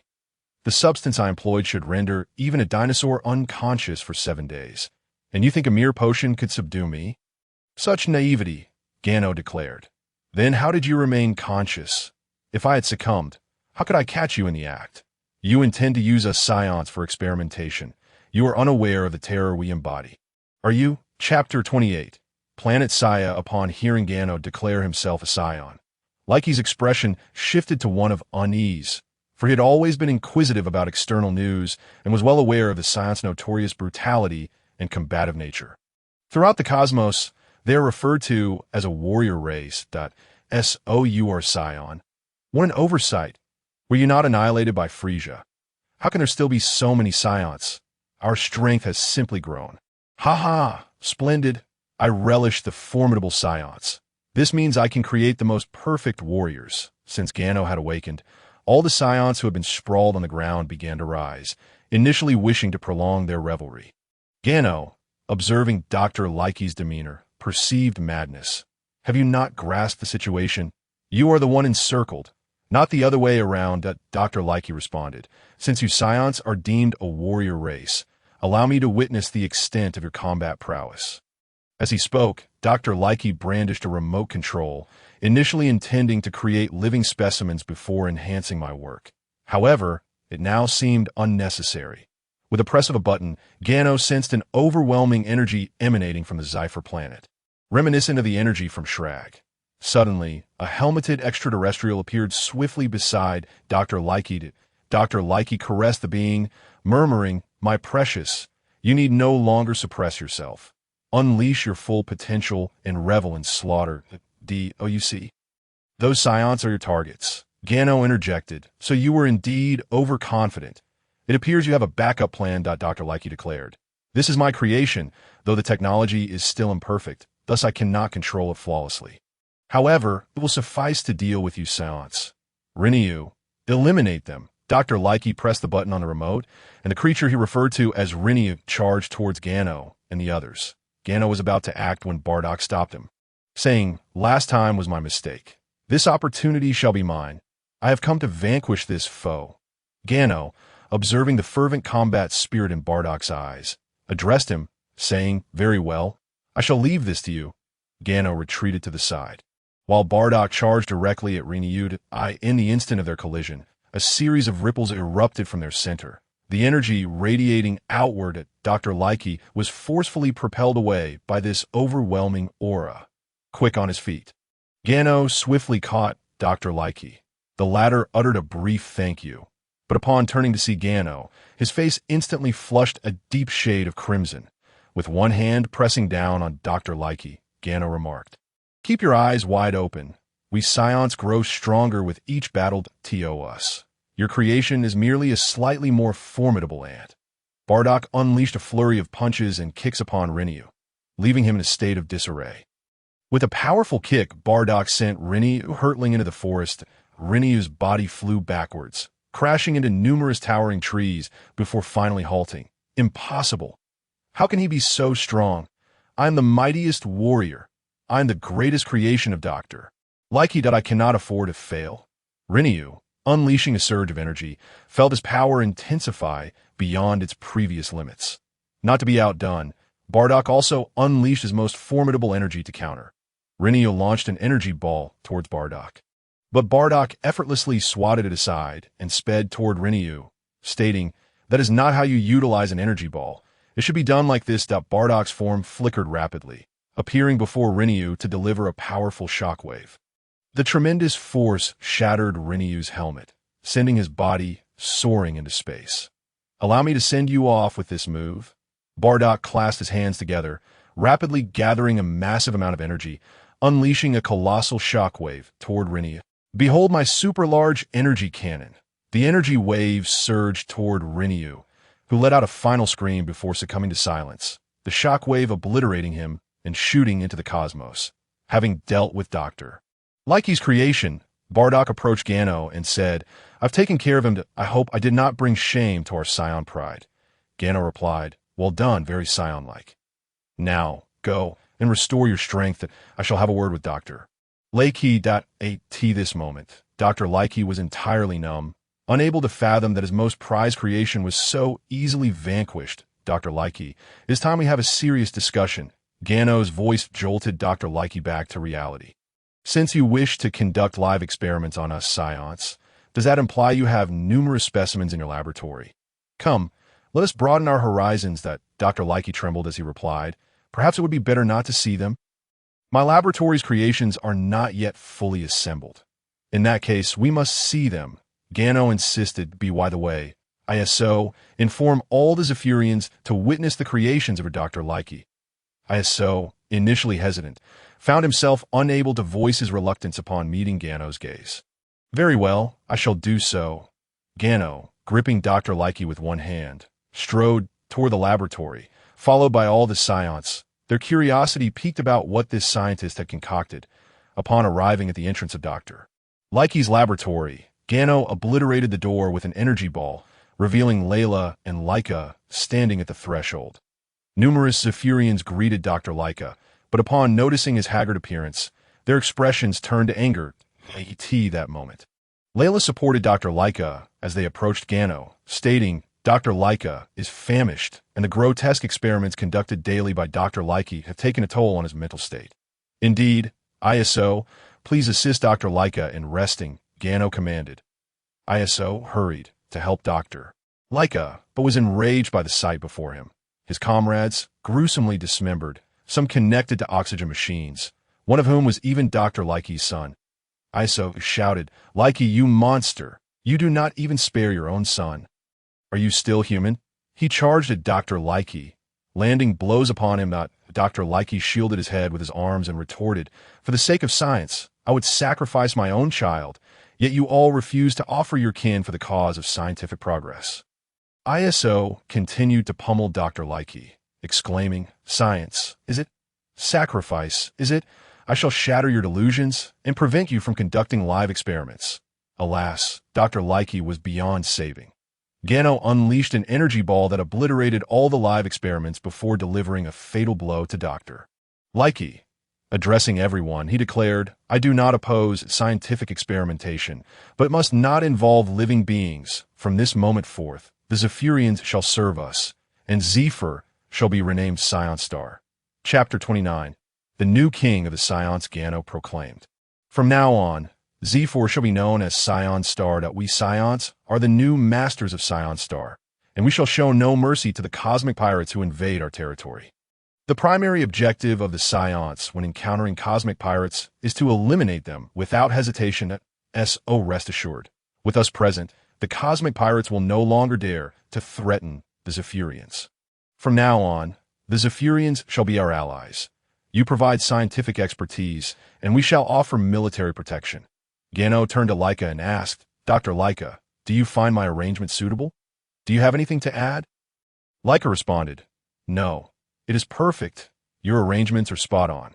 Still reeling from the earlier scene, Leica recognized Gano's strength, but remained unaware of his capability to effortlessly destroy all of Dr. Leica's experimental specimens. The overwhelming power of Gano left Leica astonished. Whatever Gano decreed was unquestionable, and Leica was firmly under his command. Leica thought to himself, "This arrangement is beneficial. The Scions possess the formidable strength to protect the defenseless Zephurians, while the Zephurians possess the scientific knowledge that the Scions require. It is a mutually beneficial arrangement. Very well. Dr. Leica has nothing further to say. Let us celebrate today on Scion Star. Consider it the inaugural collaboration between the Scions and Zephurians. I concur, Dr. Leica agreed. Then let everyone prepare. Tonight, we shall feast heartily, indulge in food and merriment to our heart's content. The Scions present erupted in joyful cheers. Ever since the destruction of Planet Vegeta, they had not enjoyed a proper meal. The Scions had two great passions. The first was battle, and the second was feasting. As night fell, they lit bonfires, and the Scions danced and sang joyously with the Zephurians, their faces illuminated with expressions of elation. Gano and Leia sat together, relishing their meal. Gano remarked, "Leia, you see, Scions can indeed be quite benevolent. Our demands are simple. Food, shelter, and a harmonious existence together. Is that not splendid? Why must we resort to violence?" Leia replied, "Within the Scion blood lies an inherent warrior instinct that cannot be altered. Have you not noticed? When you enter battle, you become reckless, embodying the very essence of Scion ferocity. Is that so? How could I have overlooked it?" Gano pondered. Leia continued, "When you fought Mr. Bobo on Earth, I still vividly recall how you seemed oblivious to the pain, charging headlong into battle until you were utterly exhausted. Even when gravely injured, you would swiftly recover and your power would increase significantly. Did you not notice this? Really, I have no recollection of such things. All I knew was that I wanted to master my attack techniques and energy control as swiftly as possible, without considering my own well-being. Perhaps you are right. Maybe it is indeed a part of the Scion nature. Regardless, during my sparring with Mr. Bobo, I felt an inexplicable thrill. Even when he wounded me, I found pleasure in the pain. Thus, it is said, the warrior spirit of the Scions is deeply ingrained within their very essence. If they were not inclined toward battle, would they still be called Scions? Gino had a large chunk of dinosaur meat stuffed in his mouth, rendering his words somewhat unclear. All Leia could discern was Gino's remark. Perhaps, as you say, if Scions are not combative, they cease to be Scions. While Leia and Gino continued their conversation, Bardock approached Gino and said, "I apologize to you. Over the past few days, I have reflected deeply, and you were right. Only by surviving do we have the chance for revenge. Are you still dwelling on this matter? I have long forgotten it. Let us never speak of it again. Our current mission is to strengthen ourselves, to become so formidable that no one can dare to undermine us. Indeed, we must become exceedingly powerful, capable of confronting all adversaries. Even the Destroyer defeat the Destroyer God is perhaps premature. First, let us focus on vanquishing Frieza. Our foremost objective now is to overcome Frieza, so he shall regard us Scions with newfound respect. Rest assured, I shall inevitably defeat Frieza," Bardock asserted. "Then you must devote yourself to rigorous training. Defeating Frieza will not be an easy feat, but everything is achievable with determination, if we have that resolve. We shall surely triumph over Frieza." After concluding his conversation with Bardock, Gino departed towards his wife, Chinny, engaging her in dialogue. At that moment, Gino's parents approached him and said, "Gino, you have now become the leader of our Scion people, which makes you the new king of the Scions." Yes. Your father and I consulted all surviving Scions, and they all agree that you should be our new king. Please, stop this nonsense, Mom and Dad. What qualifications do I possess to be the king of the Scions? Why not? Scions revere strength. The former King Vegeta was the pinnacle of our combat prowess, which is why he was king. Your current battle power far exceeds that of King Vegeta, and you have saved so many Scions. We support you as our new king, so please do not decline. As they spoke, Boom and Tasha bowed in reverence. Startling Gino, just as he was about to raise his parents, all the Scions gathered behind them, collectively bowing and addressing him. "We greet our king." Leia also stepped into the ranks, proclaiming, "We greet our king."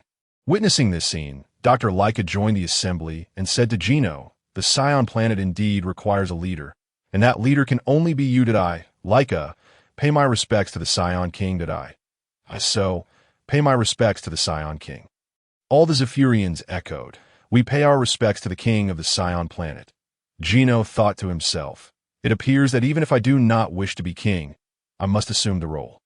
This reminds me of a tale from my past life, a story that seems to be titled The Robe of Yellow. Gino declared, since you hold me in such esteem, I shall accept the title of king of the Scion planet.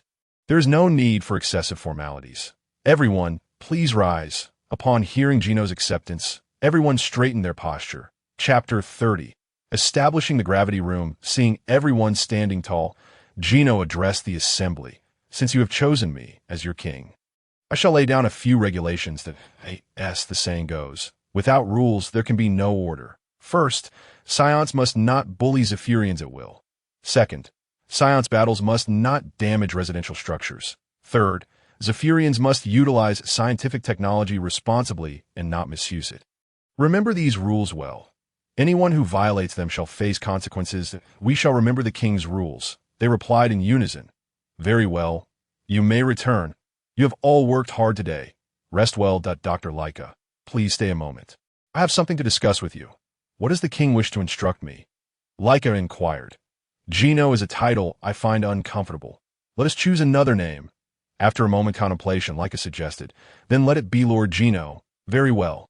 Henceforth, that shall be your title. Leica, I would like you to utilize scientific technology to establish a gravity room suitable for Scion training. With our current technology, is it feasible to construct such a facility? Leica asked, how many gravity rooms does Lord Gino wish to establish? What gravity settings should they have? And what size should they be? Do you require any additional decorations? Gino pondered briefly. The gravity room setting should be based on Earth gravity at 500 times its strength.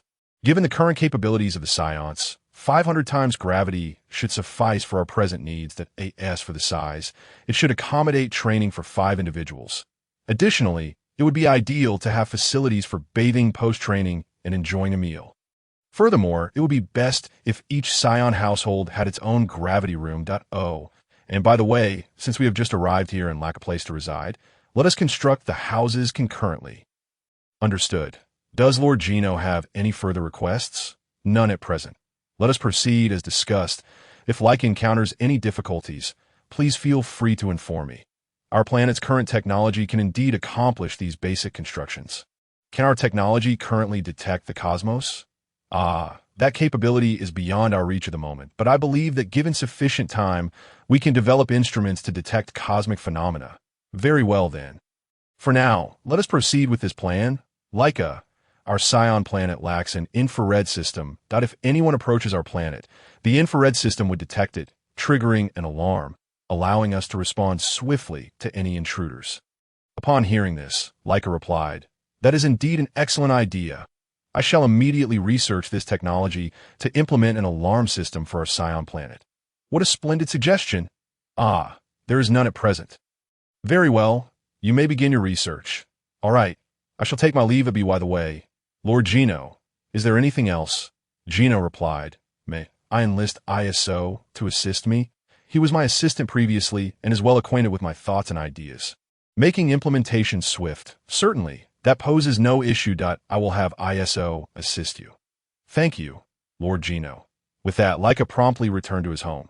The next day, Gino summoned all Scions, urging them to assist the Zephurians, who would provide the technology while the Scions would contribute their labor. 3 months passed swiftly, and soon the Scions' residences were constructed in record time. Among them, the most exquisite dwelling belonged to Gino, the newly crowned Scion King. Upon the completion of his home, Gino marveled at the efficiency of the Zephurians. Astonished by how swiftly the house had been built, as he approached his new residence, admiring its strikingly aesthetic design, Gino remarked, Leica, is this a house or a castle? It seems overly extravagant. I merely desired a place to live. Yet you have provided me with a castle. This was entirely unnecessary. Leica responded, Lord Gino, as the king of the Scion planet, your residence must indeed be exceptional. Otherwise, when guests arrive, they would not even know who leads this planet. At a glance, all the architectural constructions appeared identical, which led one to ponder how others might perceive our Scion planet. However, this notion could be articulated differently. Upon sighting your castle, it would immediately capture attention, signaling to others that you are our king. For your abode stands uniquely apart, incomparable to the others. Genuinely contemplating this, Gano addressed Leica. Leica, I appreciate your efforts, Leica replied. It is only right to dedicate myself to Lord Gano. To which Gano jested, I did not expect you, an elder, to indulge in flattery like the rest. And why words are sincere, my lord. I harbor no intentions of adulation. Very well, I shall graciously accept your goodwill. By the way, how fares the construction of the gravity chambers for the Saiyans? Report to you, my lord, through the joint efforts of the Saiyans and the Zephurans, all residences for the Saiyans on our planet have been completed. The gravity chamber is 90% finished, with only a small portion remaining. Indeed, accomplishing such a monumental project in merely 3 months is remarkably swift. However, the remaining gravity chambers must be completed promptly if we wish for our Scion planet to endure in the cosmos. We must possess formidable strength as our safeguard.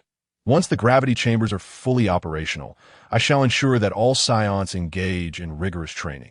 Without training, one's prowess will inevitably diminish, leaving us powerless against formidable adversaries when they arrive. You speak wisely, my lord. I will expedite the completion of the last gravity chamber and ensure the Scions commence their training at the earliest. For now, why don't you tour your residence? I shan't intrude further. Gano waved dismissively, saying, You attend to your duties.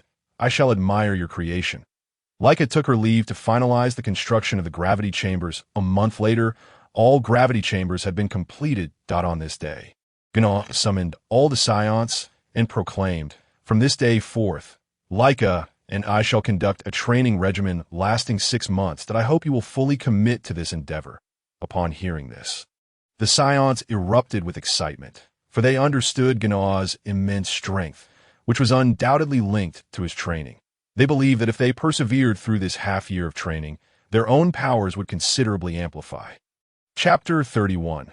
Gano's training methods. Upon Gano's announcement of training, their hearts brimmed with joy, particularly the warrior Bardock, who exclaimed, The king himself will lead our training. How splendid! When do we commence? Observing Bardock's enthusiasm, Gano mused, indeed, he is a martial arts aficionado. Later, Kakarot would also share this fervor for martial arts, perhaps inheriting Bardock's zeal. Despite being a lower-tier warrior, Bardock's relentless efforts had gradually elevated him to a higher rank. Thus, talent does not solely dictate one's ultimate achievements. Only through continuous effort can one ascend to the pinnacle. Gano declared, Training begins now.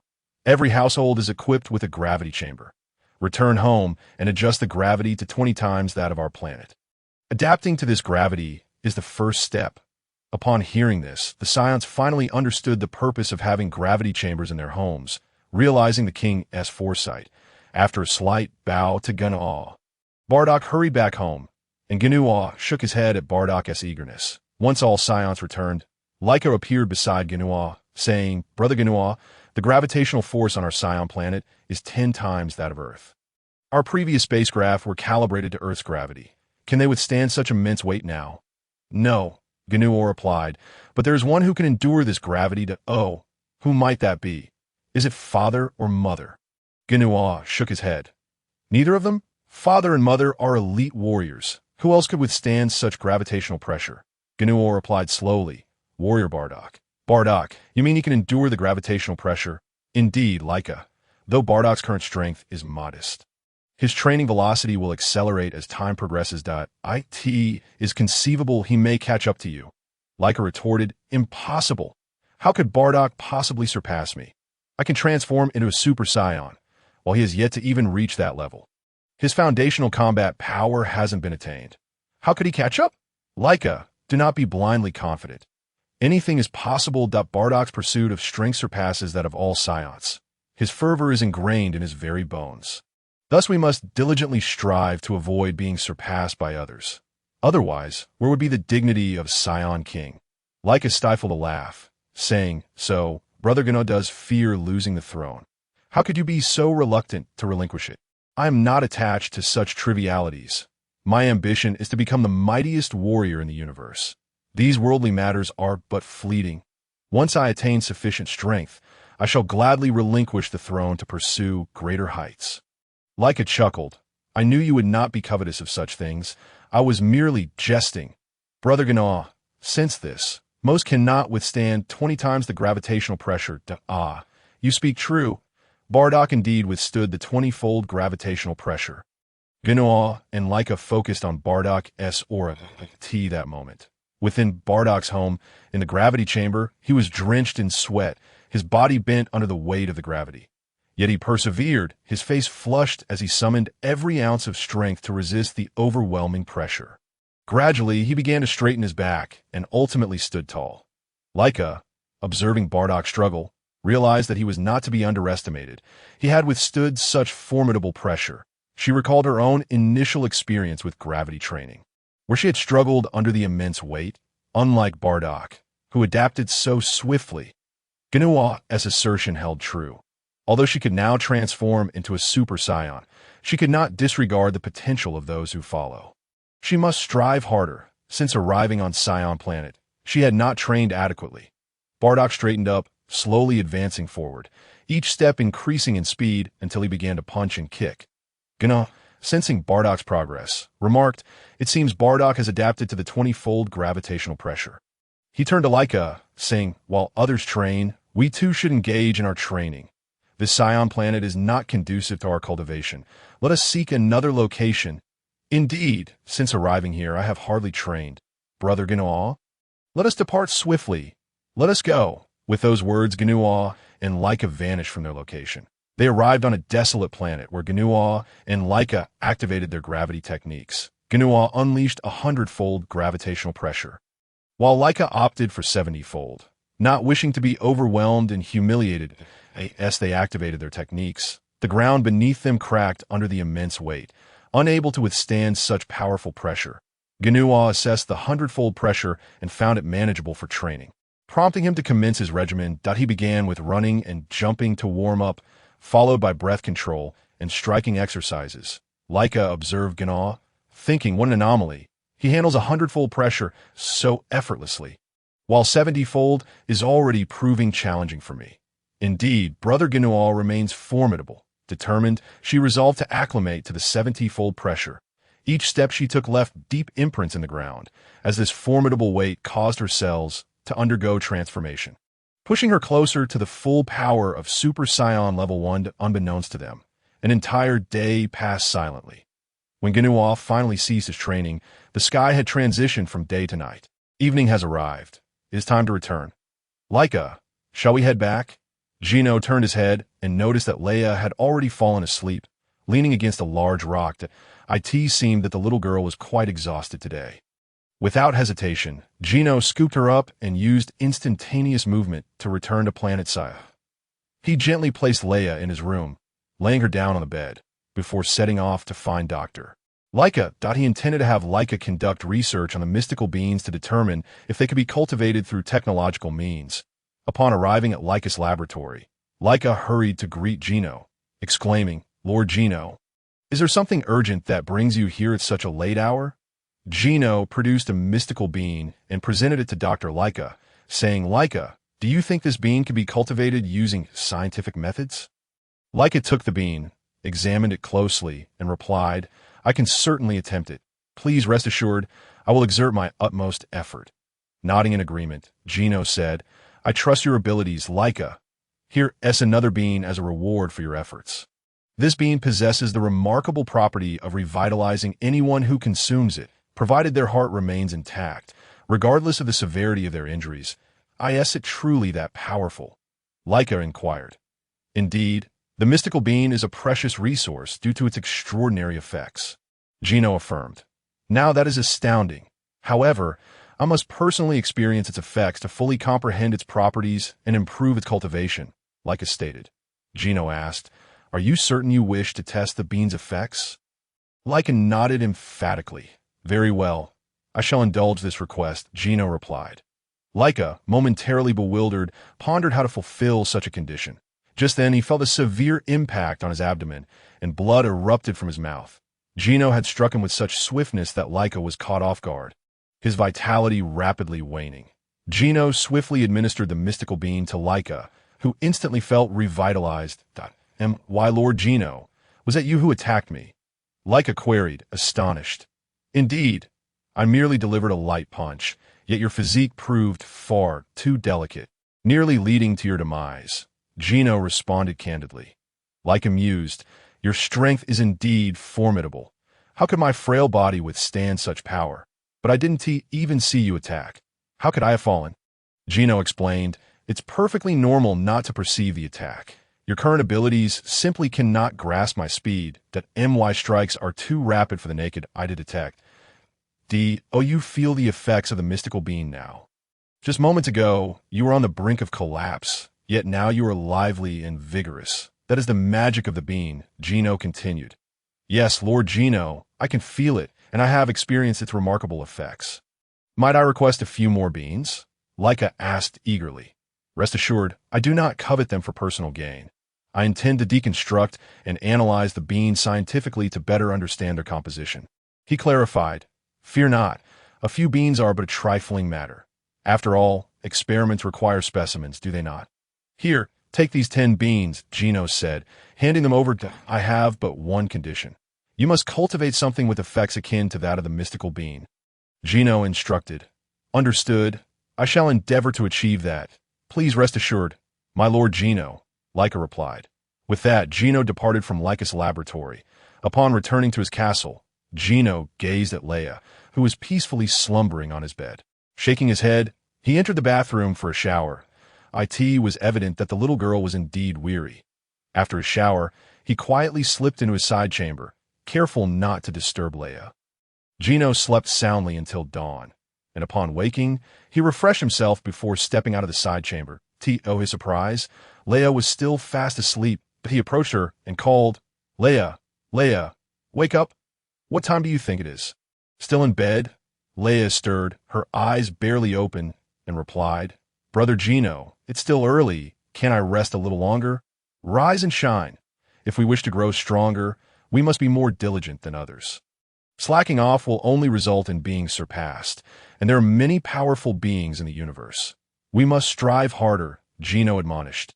Upon hearing that she might be surpassed, Leia bristled, firmly asserting, I will not be surpassed by anyone.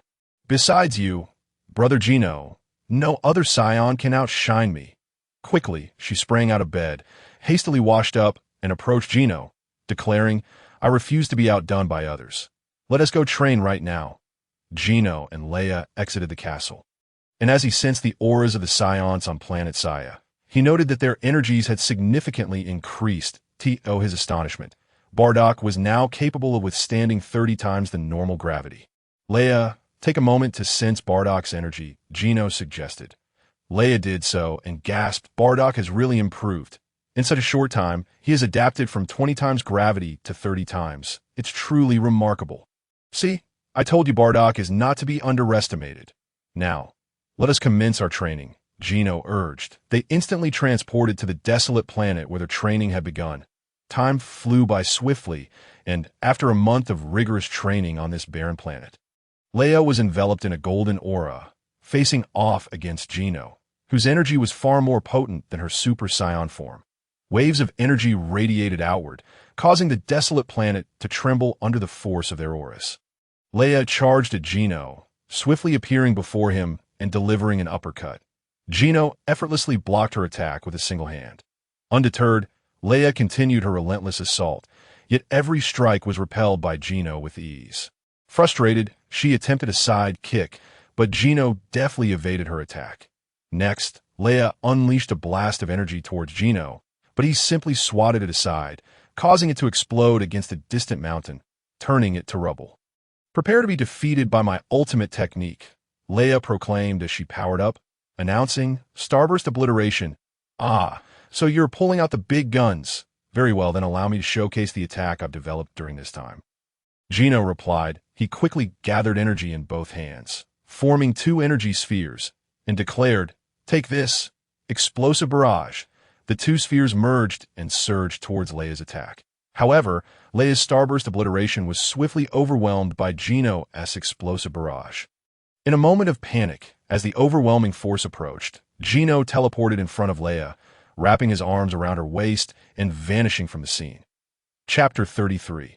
The legendary Super Saiyan Broly Gano had saved Leia just in time, transporting them to a nearby planet away from the desolate one. His explosive barrage had obliterated the barren planet, reducing it to cosmic dust. As Leia observed the remnants of the planet transforming into a spectacle of fireworks, she involuntarily swallowed hard, the sound echoing in her throat. Gano playfully rapped Leia on the head, scolding, "You didn't even think to evade the attack. Do you have any idea how perilous that situation was?" Regaining her composure, Leia responded, "Brother Gano, your attack was astonishing. My ultimate move was utterly ineffective against yours. It crumbled upon impact. Let us not divert the topic. I'm addressing how you failed to evade the attack. You possess instantaneous movement. Under those circumstances, you could have easily escaped the blast radius," Gano stated. Leia replied, "I was so stunned by your attack that I completely forgot about IT1T happen again." Gano warned, "You should be grateful that I reacted quickly. Otherwise, you would now be nothing more than cosmic dust like that planet." Noticing Gano's irritation, Leia decided to play coy, saying, "Brother Gano, please don't be angry. The individual is aware of their mistake. I assure you, they will not commit such an error again. Oh, wait, that's not right. There will absolutely be no next time. Could you please refrain from being angry?" "Would that be acceptable, Gano?" Leia gently shook Gano's arm, her incessant display of affection successfully disarming him.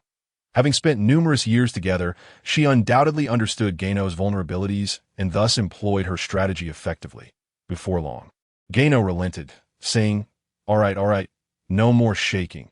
If you continue, my arm might just fall off." With Gano's anger dissipated, Leia's expression transformed into one of joy. By the way, Gano, your earlier attack was truly formidable.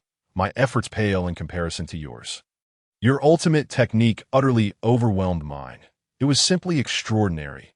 Gano replied, "Perhaps it is because my energy exceeds yours in quantity. The concentration of my energy sphere is far superior to yours, which is why my technique triumphed over yours." "Is that so? Gano, you truly are remarkable," she remarked. "I find it curious. Despite being in a normal state, your energy levels surpass even mine in Super Saiyan form. Are you truly that exceptional?" Gano chuckled. "It may be due to my overwhelming talent." He could hardly admit to possessing the bloodline of ancient Saiyans. With both parents being elite Saiyans, his bloodline was merely ordinary. Who would believe him if he claimed to be of ancient Saiyan descent? However, there were exceptions, such as the legendary Super Saiyan Broly and Vegeta's firstborn son, named Reg. Upon his birth, Reg possessed a battle power of 50,000, astonishing King Vegeta. Yet under Frieza's reign, the existence of such Saiyans was intolerable, leading King Vegeta to exile his son to a distant planet where he lived for decades. Unbeknownst to King Vegeta, his eldest son bore the essence of an ancient Saiyan bloodline. Reflecting on this, Gano turned to Leia and said, "Leia, do you recall the planet where I instructed you to place Paragus and his son?" "Oh, you mean that father and son? I had almost forgotten. They reside on a planet not far from Planet Vegeta, a place teeming with gigantic creatures and breathable oxygen. While it may not compare to our Scion planet, it is certainly habitable for them." "Very well, then take me to that planet," Gano commanded. "Where do you wish to go?"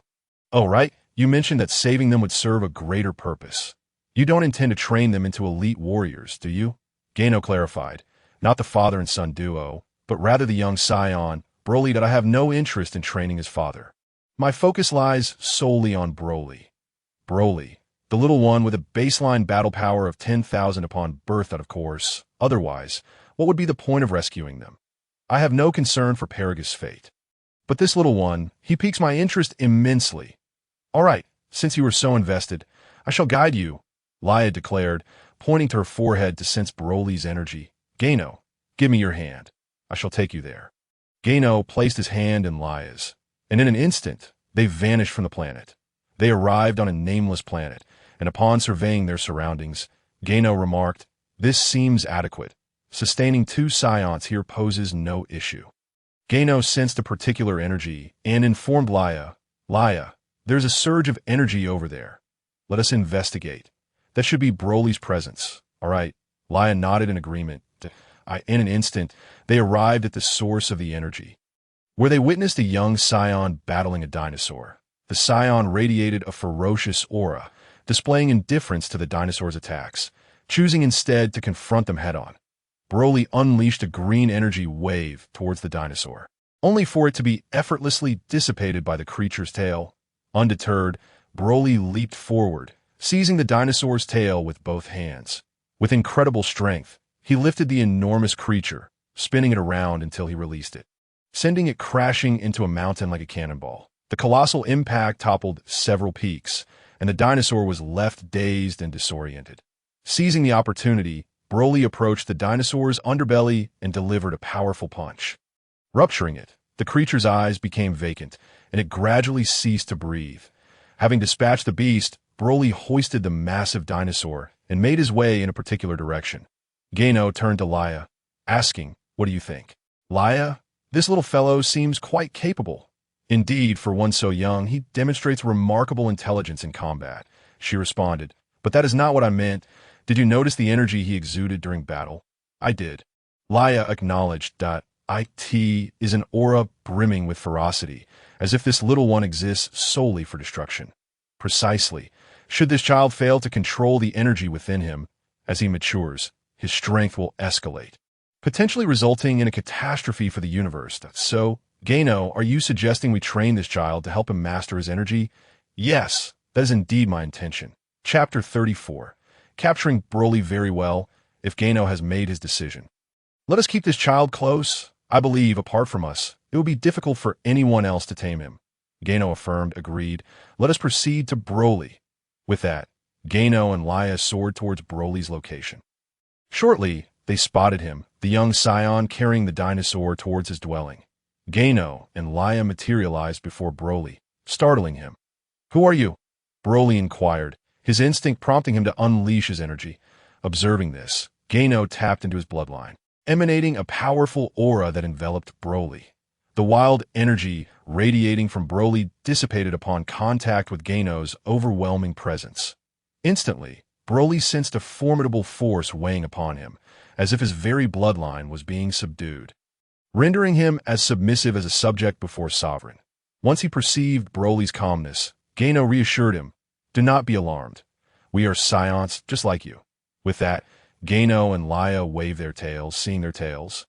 Broly's tension eased slightly.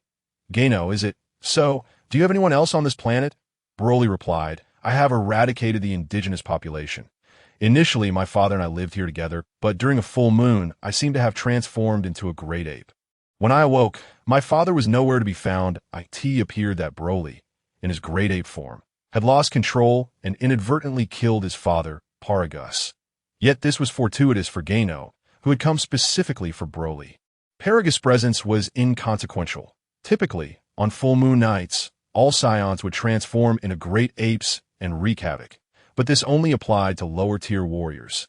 Elite warriors like Leia maintained a conscious awareness even in their transformed state. Broly, however, seemed unable to control the energy within him, resulting in a loss of consciousness during his transformation, leading to reckless destruction and ultimately the death of his father. So, "You are alone now?" Gano asked. "Yes," Broly confirmed. "Very well, then come with us. Not only can we empower you to become significantly stronger, but we can also grant you the ability to master the energy within you to perfection. What do you think? Consider it." Upon hearing that he could attain perfect control over his inner energy, Broly felt a surge of excitement. The overwhelming energy within him had always been a source of chaos, transforming him into a relentless killing machine during battles. Only through continuous slaughter could he vent the pent-up rage that surged within him. Now, the prospect of finally mastering his internal energy was undeniably enticing. "You can help me control my energy," Broly stated. "Absolutely, but the prerequisite is that you must remain by our side. This way, we can teach you how to harness your energy anytime, anywhere." "All right, since you can help me control my energy, I will accompany you." "Wise choice," Ginyu replied. "However, you must wait for me a moment, that I've just managed to take down this enormous creature, which happens to be my lunch, and I am quite famished. After I've had my fill, I will join you." Ginyu gazed at the colossal creature on Broly's shoulder and remarked, "In that case, We shall partake in your meal as well. We have yet to eat. Very well, let us dine together. Ginyu approached Broly, effortlessly lifting the gigantic creature with one hand, saying, "Let us move quickly." Observing Ginyu's ease in handling such a massive beast, Broly muttered to himself, "Incredible. Such a colossal being is treated like a mere toy in his grasp." Ginyu carried the dinosaur forward, while Leia approached Broly and remarked, "Brother, there's nothing surprising here. Whatever happens to him is hardly astonishing. Your pace in accepting new experiences is a bit slow, isn't it? Once you're by our side, you will realize what a monster he truly is to him. The wild energy within you is merely a slight excess of power. However, compared to others of his caliber, your energy surpasses the vast majority of Saiyans." With that, Leia also moved ahead. Upon arriving at Broly's dwelling, Ginyu discarded the dinosaur and addressed Broly. "It appears there's no cooking facility here. Leia, go find some branches. We shall have roasted meat." Hearing Ginyu mention roasting meat, Leia eagerly responded, "Certainly, I'll fetch some right away."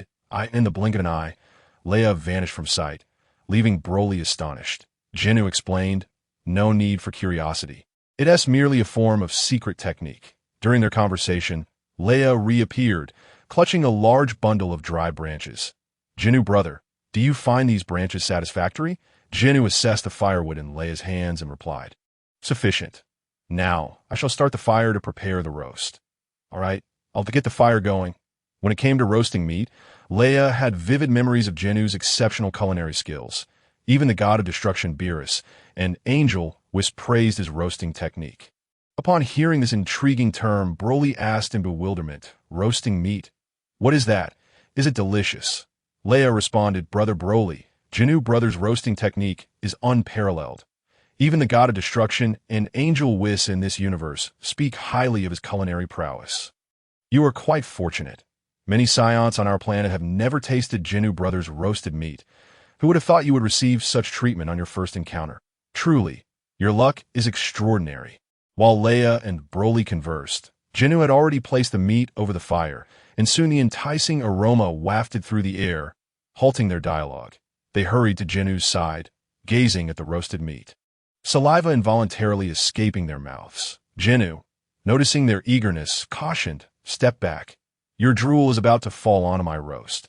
Rest assured, there's enough for everyone. Today, you shall both enjoy this feast." Once the roast was ready, Ginyu handed portions to Leia and Broly, who savored the meat with expressions of satisfaction. As the three indulged, Broly's appetite diminished under the voracious consumption of the three big eaters.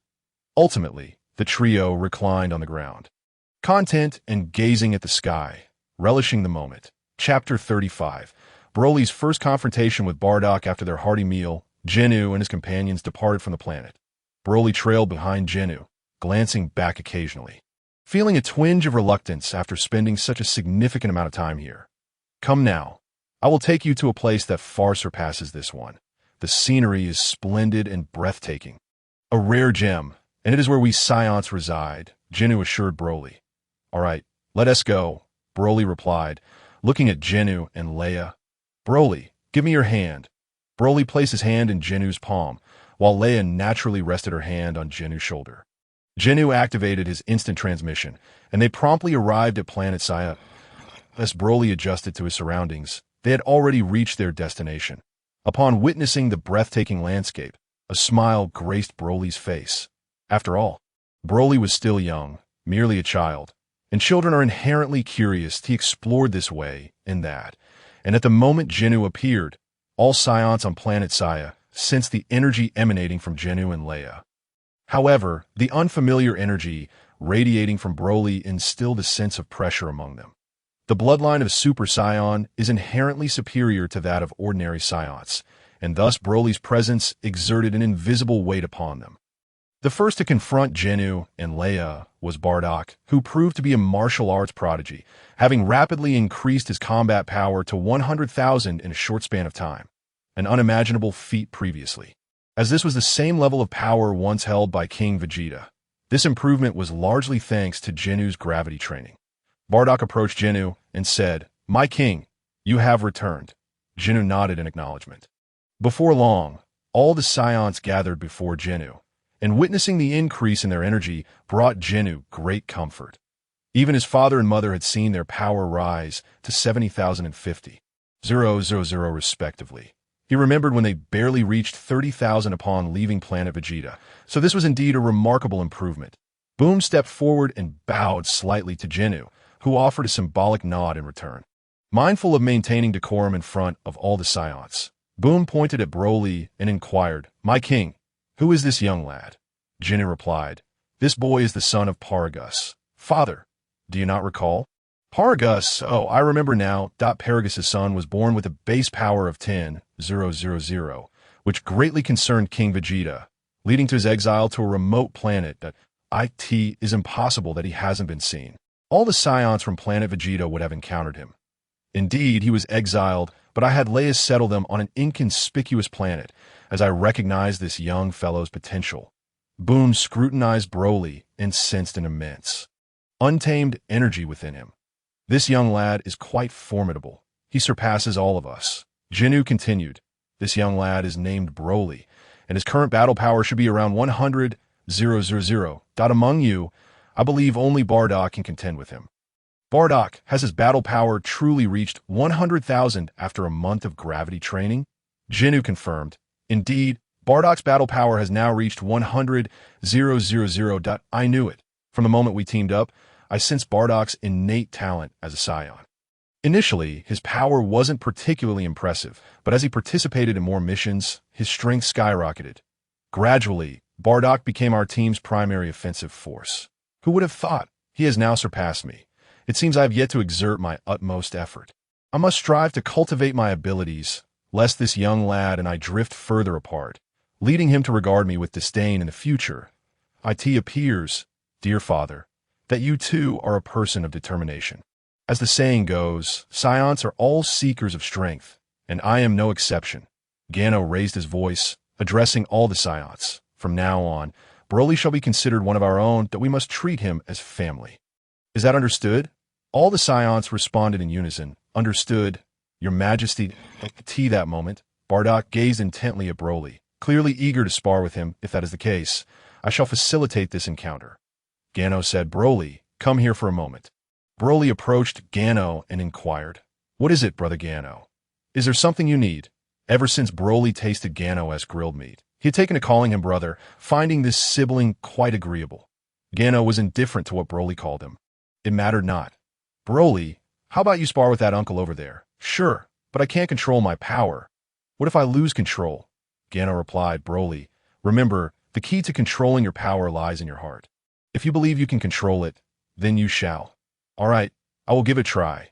Subsequently, Broly turned to Bardock and said, "Uncle, brother Gano suggested that I have a match with you. What do you say we spar a bit?" Bardock was more than eager. To find an opponent of equal strength ignited a fire within him. Bardock declared, "Let us go to the arena." The inhabitants of Planet Vegeta were drawn to the impending clash between Bardock and Broly. In the arena, the two faced each other from a distance. Broly suddenly charged forward, reaching Bardock in an instant, delivering a powerful punch. Bardock attempted to block with his arm, but the force of Broly's blow sent him sliding backward. "This kid is impressive. Now it's my turn to attack." Bardock also surged forward, kicking out at Broly, who raised a hand to block the attack, then transformed his hand into a claw, seizing Bardock's ankle. And with a swift motion, sent Bardock flying.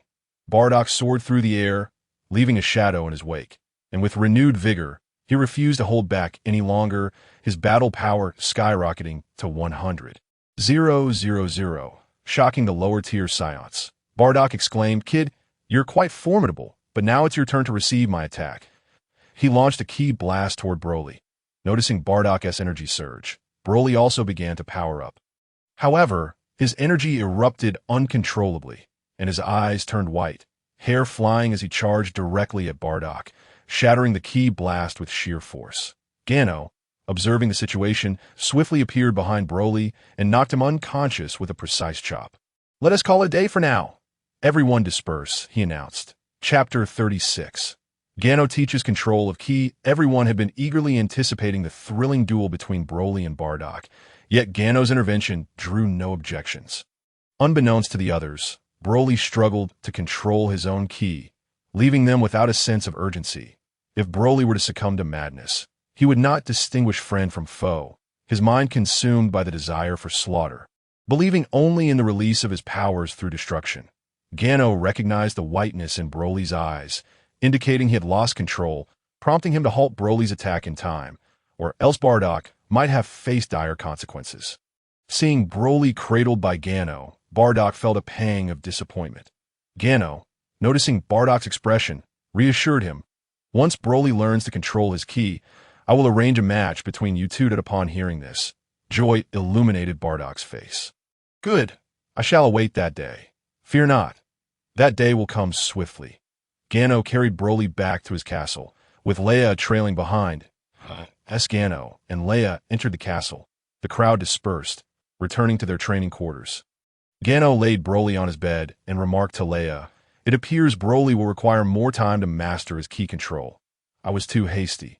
Leia replied, "Brother Gano, Broly is still young, and it's understandable that he cannot control his ki just yet. You need not rush. Remember how we learned to guide our ki on Earth. You might try that method. Of course," Gano exclaimed, slapping his thigh. "How could I forget that? Back on Earth, our ki was chaotic until Master Wuqian taught us to guide it. After some training, our ki flowed smoothly, and our combat skills improved remarkably. That I can teach Broly this training method. Not just Broly, but all Saiyans." "Exactly. We can impart this knowledge to all Saiyans to master ki cultivation." Gano said, "Leia, I never realized how clever you are. How did I fail to notice your strength before? At that time, you could hardly sense ki, yet after completing a mission, you awakened your ki and became remarkably powerful. It's quite perplexing. Perhaps I unleashed my inner potential during that mission," Gano suggested. "Is that so?" Leia fixed her gaze on Gano, clearly skeptical. "Indeed. That mission was perilous, and I sustained serious injuries. Saiyans grow stronger with each injury. I sensed ki just as I was teetering on the brink of death." Upon hearing that Gano had nearly perished on his last mission, Leia quickly urged, "So that mission was so dangerous? Let me see if you have any lingering injuries." "I'm fine, Leia. Though it was perilous, I turned misfortune into fortune, didn't I?" What Gano referred to as turning misfortune into fortune was actually the awakening of his ancient Scion bloodline, a fact Leia was unaware of. Indeed, it was only by nearly dying that I sensed K. As Gano and Leia conversed, Broly stirred awake, rubbing his head and exclaiming, "Ah, my head hurts. I need to shake it off." "You reawake, Broly." Broly's gaze followed the voice to Gano. "Brother Gano, did I lose control again?" "Yes, you did, but you didn't commit any major misdeeds. I intervened in time. That am I incapable of controlling the ki within me?" Broly's confidence waned. "How could you not? From today onward, I will teach you how to train and control your ki." "Really? That's wonderful. Let us get started right away." "Brother Gano." Gano turned to Leia and said, "Leia, inform everyone to come out for new training." "All right, I'll go now." No sooner had Leia spoken than she vanished. "Get up. You can't stay in my bed any longer." Gano walked toward the door. Broly hurriedly got up and followed him. Gano exited his castle and arrived at the training ground, addressing all the Saiyans. "Today, I will teach you the cultivation of ki. Although you all possess ki within you, take a moment to sense it. Doesn't it feel chaotic?" As everyone tuned in, B remarked, "Yes, we have immense ki, yet it lacks any semblance of order. It's all rather chaotic." Precisely. When ki is chaotic, stamina depletes rapidly during battles. As Saiyans, we favor brute force, often unleashing a barrage of attacks without discernment when confronted by foes. Such combat is utterly meaningless. Thus, mastering ki control is paramount. Now, everyone sit cross-legged like me. Perceive the energy coursing within your body, allowing it to flow gently from head to toe, from left to right. Everyone followed Gano's method, slowly attuning themselves to their inner essence. As time passed, their breaths grew steadier, indicating that such training was indeed effective. Gano observed Broly's condition and noted that the once tumultuous energy within him was gradually stabilizing. To attain one's desires, one must expend appropriate effort. Success is not achieved instantaneously. 3 months later, all the Saiyans stood in the training arena, appearing as ordinary individuals with their energies restrained. prompting an inadvertent thought. Had the Scions truly changed their nature? The once combative and tempestuous Scions seemed to have lost their former edge. Gano, witnessing this transformation, felt a sense of satisfaction, recognizing that everyone had developed a new understanding of their energy. In particular, Bardock and Broly had mastered the art of restraint to an extreme degree. If measured by an energy detector, their combat power would register as 0, rendering them incapable of even defeating the weakest of foes. However, such a perception would be gravely mistaken. Gano addressed them. It appears you have all gained mastery over your internal energy. Next, we shall engage in combat training. Upon hearing the words combat training, a gleam ignited in Bardock's and Broly's eyes. Combat is a skill we all possess, yet your techniques are excessively rudimentary. Should you encounter a skilled opponent, your flawed execution would render you vulnerable to defeat. Chapter 37. Combat techniques. Upon hearing that their combat techniques were riddled with flaws, some individuals displayed a hint of defiance, asserting, "Your Majesty, we Scions have been training since birth. Our combat skills are highly refined. How can you claim they are flawed? Very well. It seems there is skepticism among you. Words alone are insufficient." Bardock Broly stepped forward. As soon as Gano's words fell, Bardock and Broly stepped up. Your task is to unleash all your offensive techniques against Leia. If your attacks prove effective, it will demonstrate that your combat skills are indeed well developed. What say you, Broly, Bardock? The two exchanged glances and nodded in agreement. Leia, please descend and spar with them. With that, Leia leaped into the training arena, followed by Broly and Bardock. Let my gesture signal the start, Gano declared, raising his hand. The duel commenced. Bardock and Broly surged forth with explosive energy towards Leia, who stood at the center of the arena. Observing their approach, she merely shook her head. She discerned their intentions the moment they unleashed their energy. Bardock and Broly struck fiercely with their fists. As their fists neared Leia, she swiftly evaded, gliding past them with ease. Realizing their attacks had missed, Bardock pivoted, using his waist strength to unleash another punch, while Broly executed a kick aimed at Leia. That technique is commendable, but alas, your speed is lacking, Leia remarked, swiftly countering with a barrage of punches that sent Bardock and Broly hurtling backward. Bardock recovered with a nimble maneuver, resuming his attacking stance, while Broly floated in the air, preparing his ultimate technique. One attacking from the ground, the other from the air, an admirable strategy, yet without sufficient strength, even the best-laid plans are futile, Leia commented, just as she appeared above Broly. Bardock shouted, "Watch out, Broly," but Broly was caught off guard. Leia clasped her hands together, delivering a devastating blow that sent Broly crashing into the ground. Having dealt with Broly, Leia swiftly approached Bardock, due to her incredible speed. Bardock could not halt her advance. Her elbow struck him squarely in the abdomen, the force causing him to expel a clear liquid as he collapsed to the ground. Broly, emerging from the crater, gasped for air. Seeing Broly still standing, Leia remarked, "Indeed, your constitution is remarkable. Even after such a heavy blow, you can rise. However, in battle, there must be a victor and a vanquished, so like Bardock, you too shall remain down." In an instant, she was upon Broly, delivering a punch that sent him sprawling to the ground. With the outcome evident, Gano called out, "The results are clear. Leia has emerged victorious." The Scions gathered, witnessing their strongest warriors fall so effortlessly to Leia, each feeling a twinge of disappointment. Observing their expressions, Gano bellowed, "Lift your heads. Look at yourselves. You claim to be elite warriors. Can you not withstand such a minor setback? I tell you, you should be grateful that Broly and Bardock were sparring with Leia. Had they been facing a true enemy, they would now be corpses. My intent in having Bardock and Broly spar with Leia was not merely for your entertainment, but to reveal the flaws in your combat.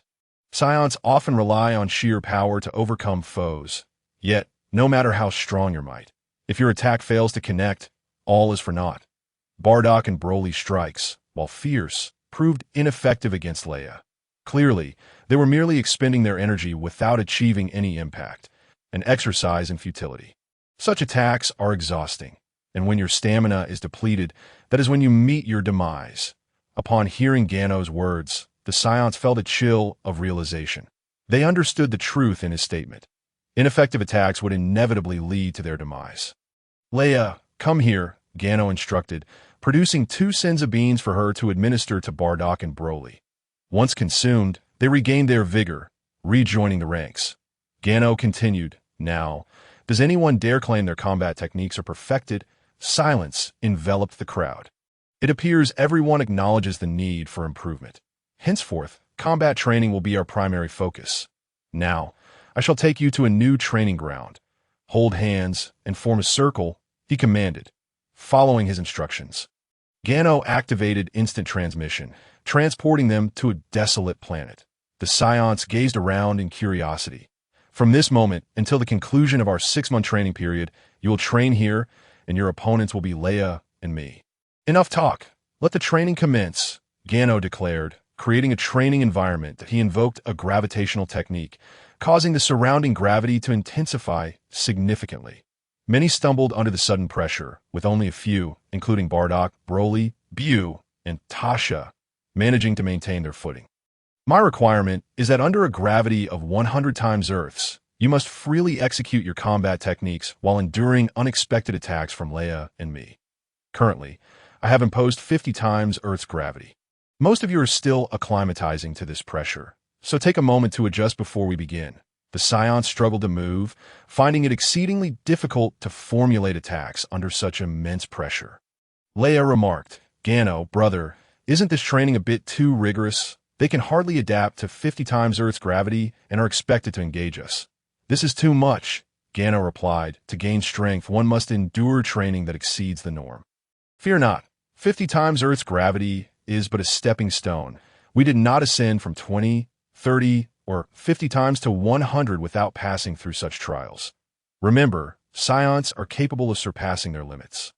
I believe they can achieve this. Chapter 38. The 6-month training period concludes. Saiyans grow stronger in the face of adversity. If we can endure, so too can they. Leia. Training must be devoid of any pretense. If today's training is taken lightly, they will regret their lack of seriousness when confronting true enemies in the future. Indeed, Brother Gano speaks wisely. Training must not be falsified. Everyone is diligently moving forward. And gradually, they perceive their pace quickening. Eventually, they can run and jump. Gano observes this development and remarks, it seems they have adapted to this pressure. Good. It appears everyone has acclimated. From now on, we will engage in combat training in pairs. Leia and I will oversee your battles and provide guidance from the sidelines. Each individual pairs off with an opponent, and naturally, Bardock gravitates towards Broly, since Broly learned to harness the energy within him. Bardock has frequently sought him out for sparring, yet he has never emerged victorious. Bardock declares, Broly, let us go. Our contest is far from over. All right, let us do this. With a sudden surge of energy, Bardock and Broly charge at one another. Both unleash powerful punches, and with a resounding crash, a tremendous wave of energy erupts, sending their fellow trainees hurtling backward. Can't these two keep it down? How are we supposed to train like this? One exclaims, you don't know them. When they fight, it's as if they've lost their minds. Even though it's sparring, they always end up battered and bruised. True, but let us not worry about them. Let us continue our training. Where's the king? He is personally overseeing our training. We can't afford to miss this opportunity. That I believe that after this training, I'll surely become an elite warrior. Someone nearby scoffs, you think you can become an elite warrior? I'll be the one to achieve that. What is that?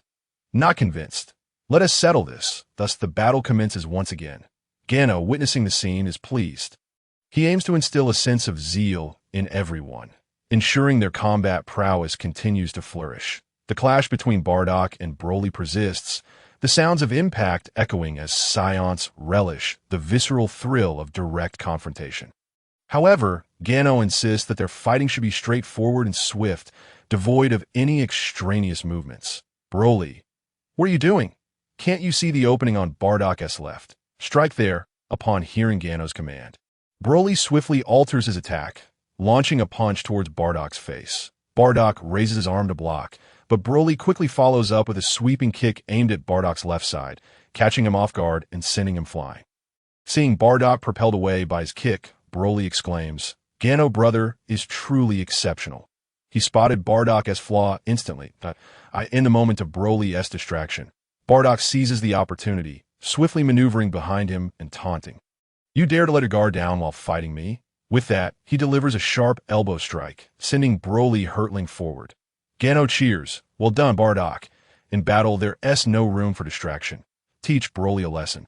He must understand that combat requires unwavering focus. As Bardock watches Broly fly forward, he swiftly moves in front of him, hands poised, declaring Kamehameha. Here it comes, a white energy wave shoots forth from Bardock's palms. Broly, witnessing Bardock's Kamehameha, decides to reveal his own strength, unleashing a surge of energy that halts his forward momentum. Behold my super wave attack, he shouts, releasing a green energy wave that barrels toward Bardock. The two energy waves collide, each combatant pouring their energy into the clash. Neither able to gain the upper hand at that moment, Gano steps into the center of the collision, his form seamlessly merging with the energy waves. He braces himself, effectively separating Bardock and Broly's attacks. Utilizing his Devourer technique, Gano absorbs their energy waves into his own body, sensing an increase in his own base power. Witnessing Gano's astounding maneuver, everyone is left in disbelief. Such a formidable energy attack was nullified so effortlessly. Attacking in waves is futile. My goal is for you to inflict harm upon your opponents, not to merely exchange energy blasts. Gano states, now, both of you, come and meet together. I believe I haven't had a chance to show my prowess since becoming king, so allow me to demonstrate. Bardock and Broly once again unite in their assault on Gano. Approaching him, they throw punches, but Gano observes their strikes and critiques. Your speed is lacking, and your power is insufficient. Let me illustrate what a true attack feels like. With that, Gano narrows his eyes, activating his instantaneous movement. In an instant, he lands dozens of strikes upon Bardock and Broly, causing them to bend over, blood spilling from their mouths. In truth, Gano is holding back, merely wishing for them to experience the weight of true power. At that moment, the only thought in Bardock and Broly's minds is how heavy the punches are and how formidable Gano is. The others are left astonished. Gano stood still, yet Bardock and Broly are severely injured. The only explanation is Gano's overwhelming strength and blinding speed, rendering their eyes unable to track his movements. All right, now it's time for the rest of you to practice with me. Thus, they endured Gano's rigorous training until the day of reckoning arrived. On that day, everyone stood in solemn formation, awaiting Gano's address. For today marked the conclusion of their training period, a full 6 months. Gano surveyed the assembled fighters with satisfaction. Under his and Leia's relentless guidance, their combat skills and strategic thinking had significantly improved, with their battle powers soaring to 500,000, an unimaginable feat previously. Notably, Broly's power surged to 3 million, while Bardock reached 1.6 million, and Boo and Tasha achieved 1.3 million and 1.1 million, respectively. Clearly, Broly's latent potential had been awakened, skyrocketing from an initial 100,000 to an astounding 3 million. Astonishing everyone. I am delighted that everyone has persevered through this training. This is the spirit of the Saiyans. We continuously break our limits. Now, the training has concluded splendidly. Let us all return home. Chapter 39, The First Encounter with the Frieza Force. Thank you for your hard work. Let us join hands and return home. Gano activated instantaneous movement, and in the blink of an eye, they found themselves back on Planet Sia. Upon returning, a sense of lightness enveloped them, and the fresh air was invigorating. It feels so good to be home, Gano remarked. Everyone, go and rest. Tonight we shall feast. Upon hearing that a grand meal awaited them, the crowd erupted in cheers. Oh, finally a chance to enjoy a hearty meal. During these months of training, we relied on the magic beans for sustenance. Though they are beneficial, they cannot satisfy our hunger like real food. I share the same sentiment. Let us hurry home. A nice bath and a good night's sleep await us, followed by a sumptuous dinner. Leia turned to Gano, saying, it seems everyone has truly worked hard during this time. The first thing on their minds upon returning to Planet Sion is a feast. Gano whispered to Leia, to be honest, I've also been craving delicious food these past few months. It has been quite a torment. However, when it comes to training, one must remain single-minded and not be easily distracted. As king, I must lead by example.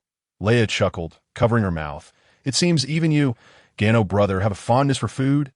Scions have two great passions, combat and feasting, and I, as a Scion, am no exception. Gano called out to everyone. Go home and rest well. Tonight we shall revel together. As everyone returned to their quarters, only Leia lingered by Gano's side. He turned to her and said, Leia, why haven't you gone to rest yet?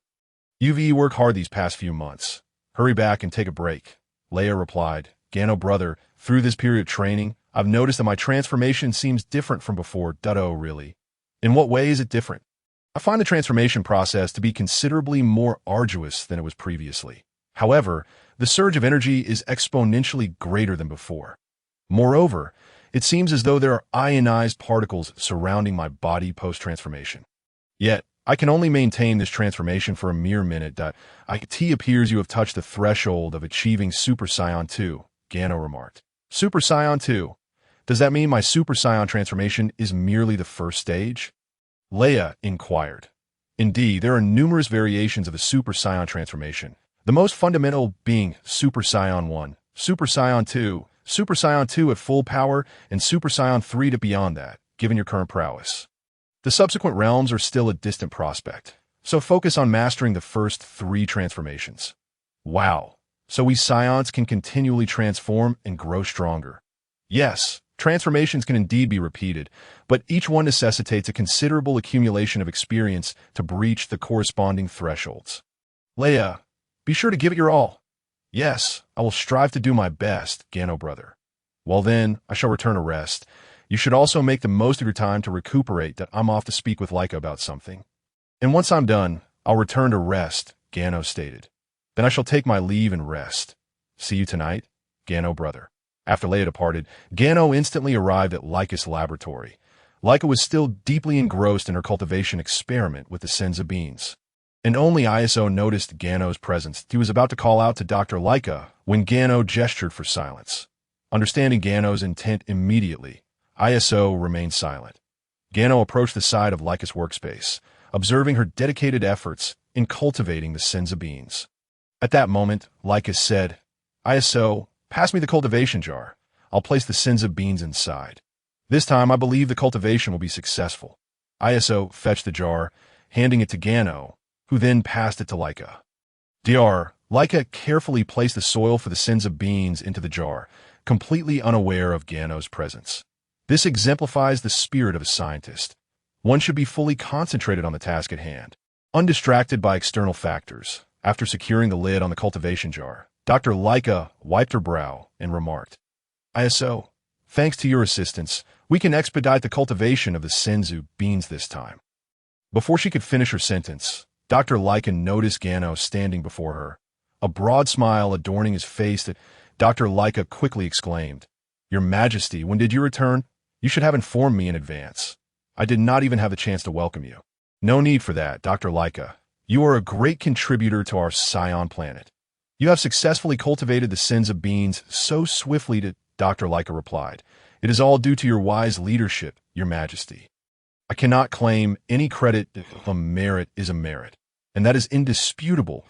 I have come to inform you that we have returned from training and are preparing to host a grand celebration tonight.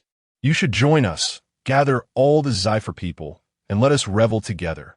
Thank you, Your Majesty. All of us Zephur will arrive punctually for the banquet. I shall now prepare the necessary food and utensils for the evening.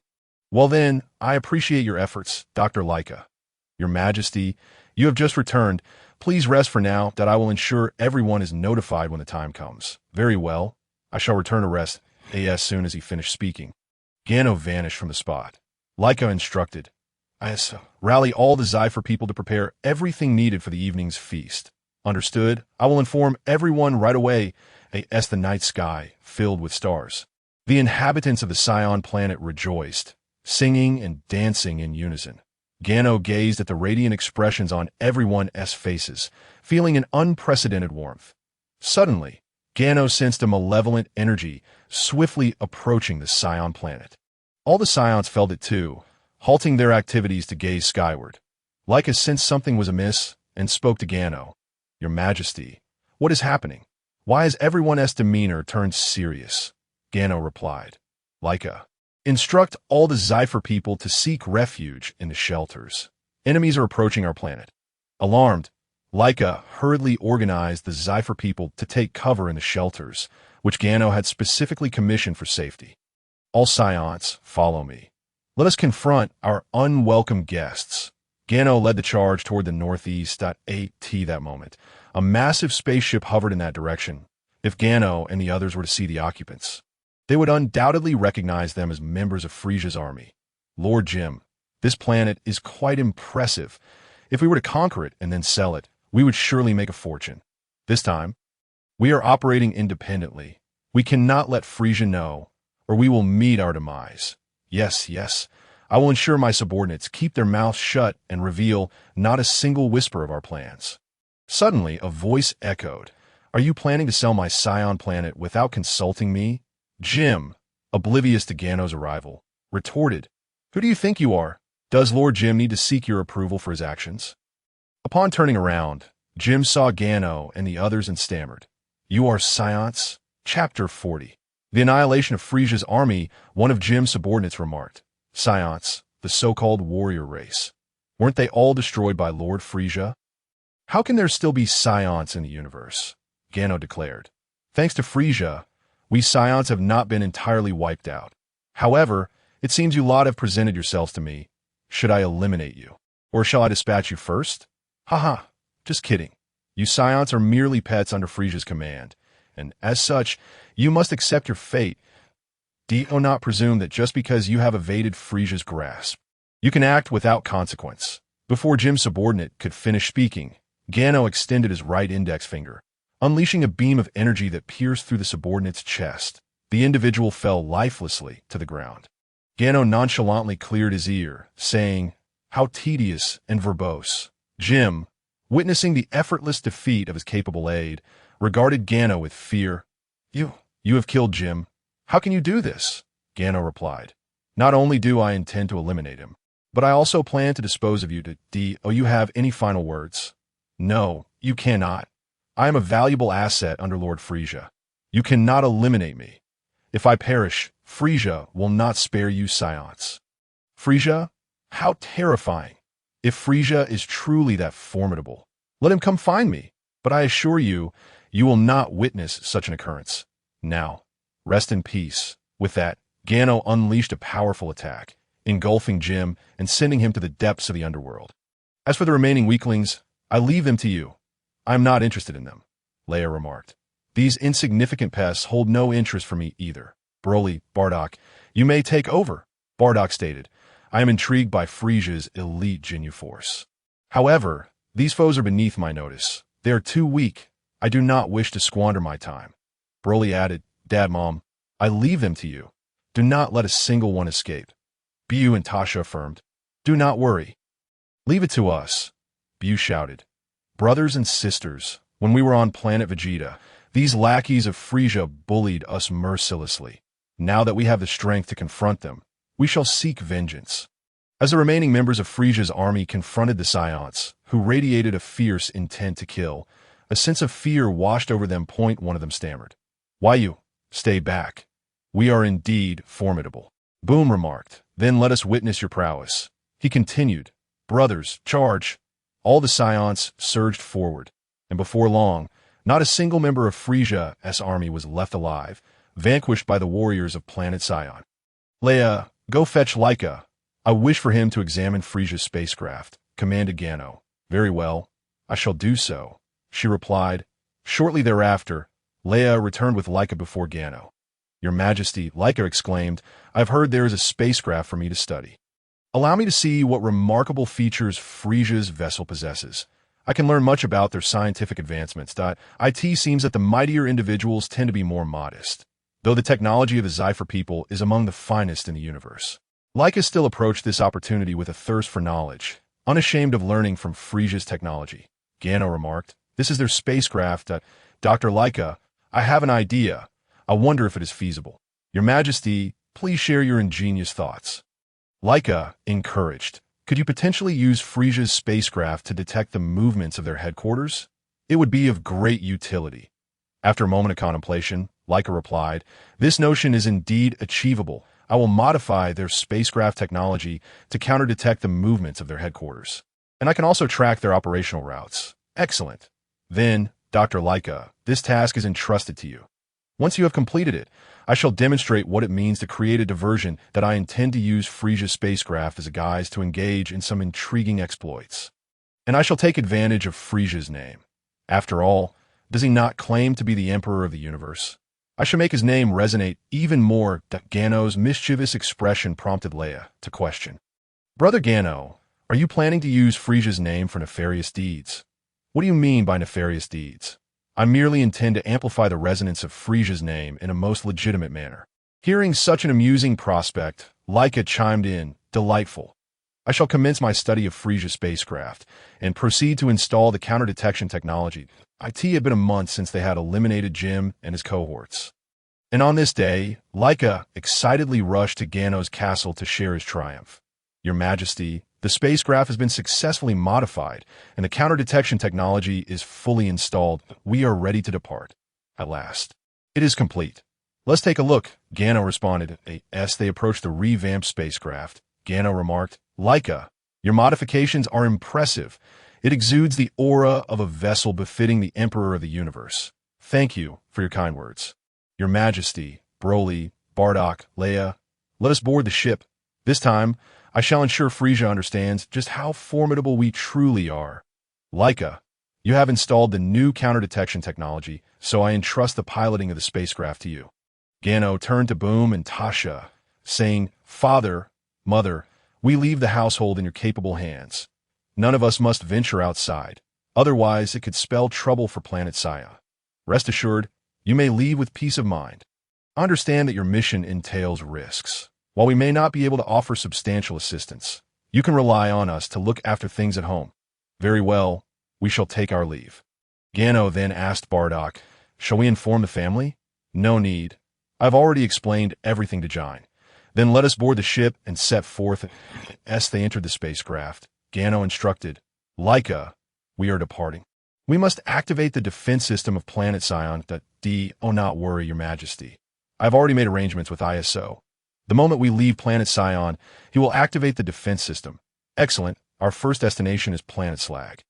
Leica, locate Planet Slag and prepare for departure. Leica's fingers danced across the controls. And after a minute, he announced, Your Majesty, Planet Slag has been successfully located. We can set forth. Then let us embark on our journey to our first stop. Planet Slag. With a whoosh, the spacecraft streaked through the cosmos, swiftly advancing towards their target planet. Chapter 41. Arrival at Planet Slag. Brother Gano, you intend to confront Slag, do you not? Indeed, did I not mention previously that it is most enjoyable to extract wool slowly? I believe our little sheep has matured enough. It is time to shear it. Splendid. Last time I did not indulge enough. I hope Slag will provide more amusement this time. Otherwise, it would be quite dull, and it would reflect poorly on Slag, especially for someone claiming to be the Demon King of Planet Slag. Whether he can deliver entertainment will be revealed upon our arrival. Regardless, we are here to shear the wool. I intend to extract not only Slag's wool, but also his demonic star. It appears Brother Gano is determined to slay this sheep outright and serve it up. In truth, Slag should have anticipated this day would eventually come. Bardock, overhearing Leia and Gano discuss shearing wool, suddenly became intrigued. He hurried over to Gano and Leia, inquiring, Your Majesty, what is this talk of shearing wool? How does it pertain to our mission? It is quite relevant. Our wool shearing is merely a subplot, and Slag serves as our source of amusement. Upon hearing the name Slag, Bardock muttered to himself before his eyes widened in realization as he looked at Gano and Leia. Your Majesty, are you referring to the Slag who is simultaneously known as the Emperor of the Universe alongside Frieza? Indeed, that very Slag. What troubles you, Bardock? Your Majesty, knowing that Slag shares the title of Emperor of the Universe with Frieza signifies his immense combat prowess. He is at least Frieza's equal, if not superior. Frieza can obliterate Planet Vegeta with a mere flick of his finger. I can still vividly recall that helplessness. Frieza has grown exceptionally powerful. Our current strength pales in comparison to him. Let alone Slag, who is even mightier. Sensing Bardock's concern, Leia reassured him, Bardock, in the past, Frieza was an insurmountable peak for us Saiyans, but now the situation has changed as long as we are strong enough. Frieza is not to be feared. Upon hearing Leia's words, Bardock's expression shifted to one of astonishment as he stammered. Could it be that your majesty's strength has surpassed Frieza's? No, that is a misunderstanding. It is not that we have surpassed Frieza, but rather that in the presence of Brother Gano, Frieza becomes insignificant that Gano's current combat power would easily outmatch me, even in my Super Saiyan form. Super Saiyan? What is this Super Saiyan? Bardock inquired. Allow me to explain. Super Saiyan is a unique transformation exclusive to us Saiyans. When we arrive at Planet Slag, I shall demonstrate it for you at that moment. Broly approached Leia, asking, Sister Leia, can any Saiyan transform into a Super Saiyan? Gano replied, it depends on the individual. Only those Saiyans who train diligently, possess talent, and demonstrate perseverance can achieve the transformation into a Super Saiyan. So, can I transform into a Super Saiyan? Broly asked eagerly. Of course. Not only can you transform into a Super Saiyan, but your transformation will be even more formidable than that of an average Saiyan. Really? Am I that impressive? Broly responded with a grin. Your Majesty, can I also become a Super Saiyan? Bardock inquired. Certainly. Your talent and determination indicate that you possess the potential to transform into a Super Saiyan. Bardock declared, very well. During this mission, I shall strive to achieve the transformation into a Super Saiyan. He clenched his fists tightly, expressing his resolve. Meanwhile, Leica interjected, Your Majesty, we shall reach Planet Slag in just one day. Would you like to rest, or? Gano glanced at Broly and Bardock, stating, You decide.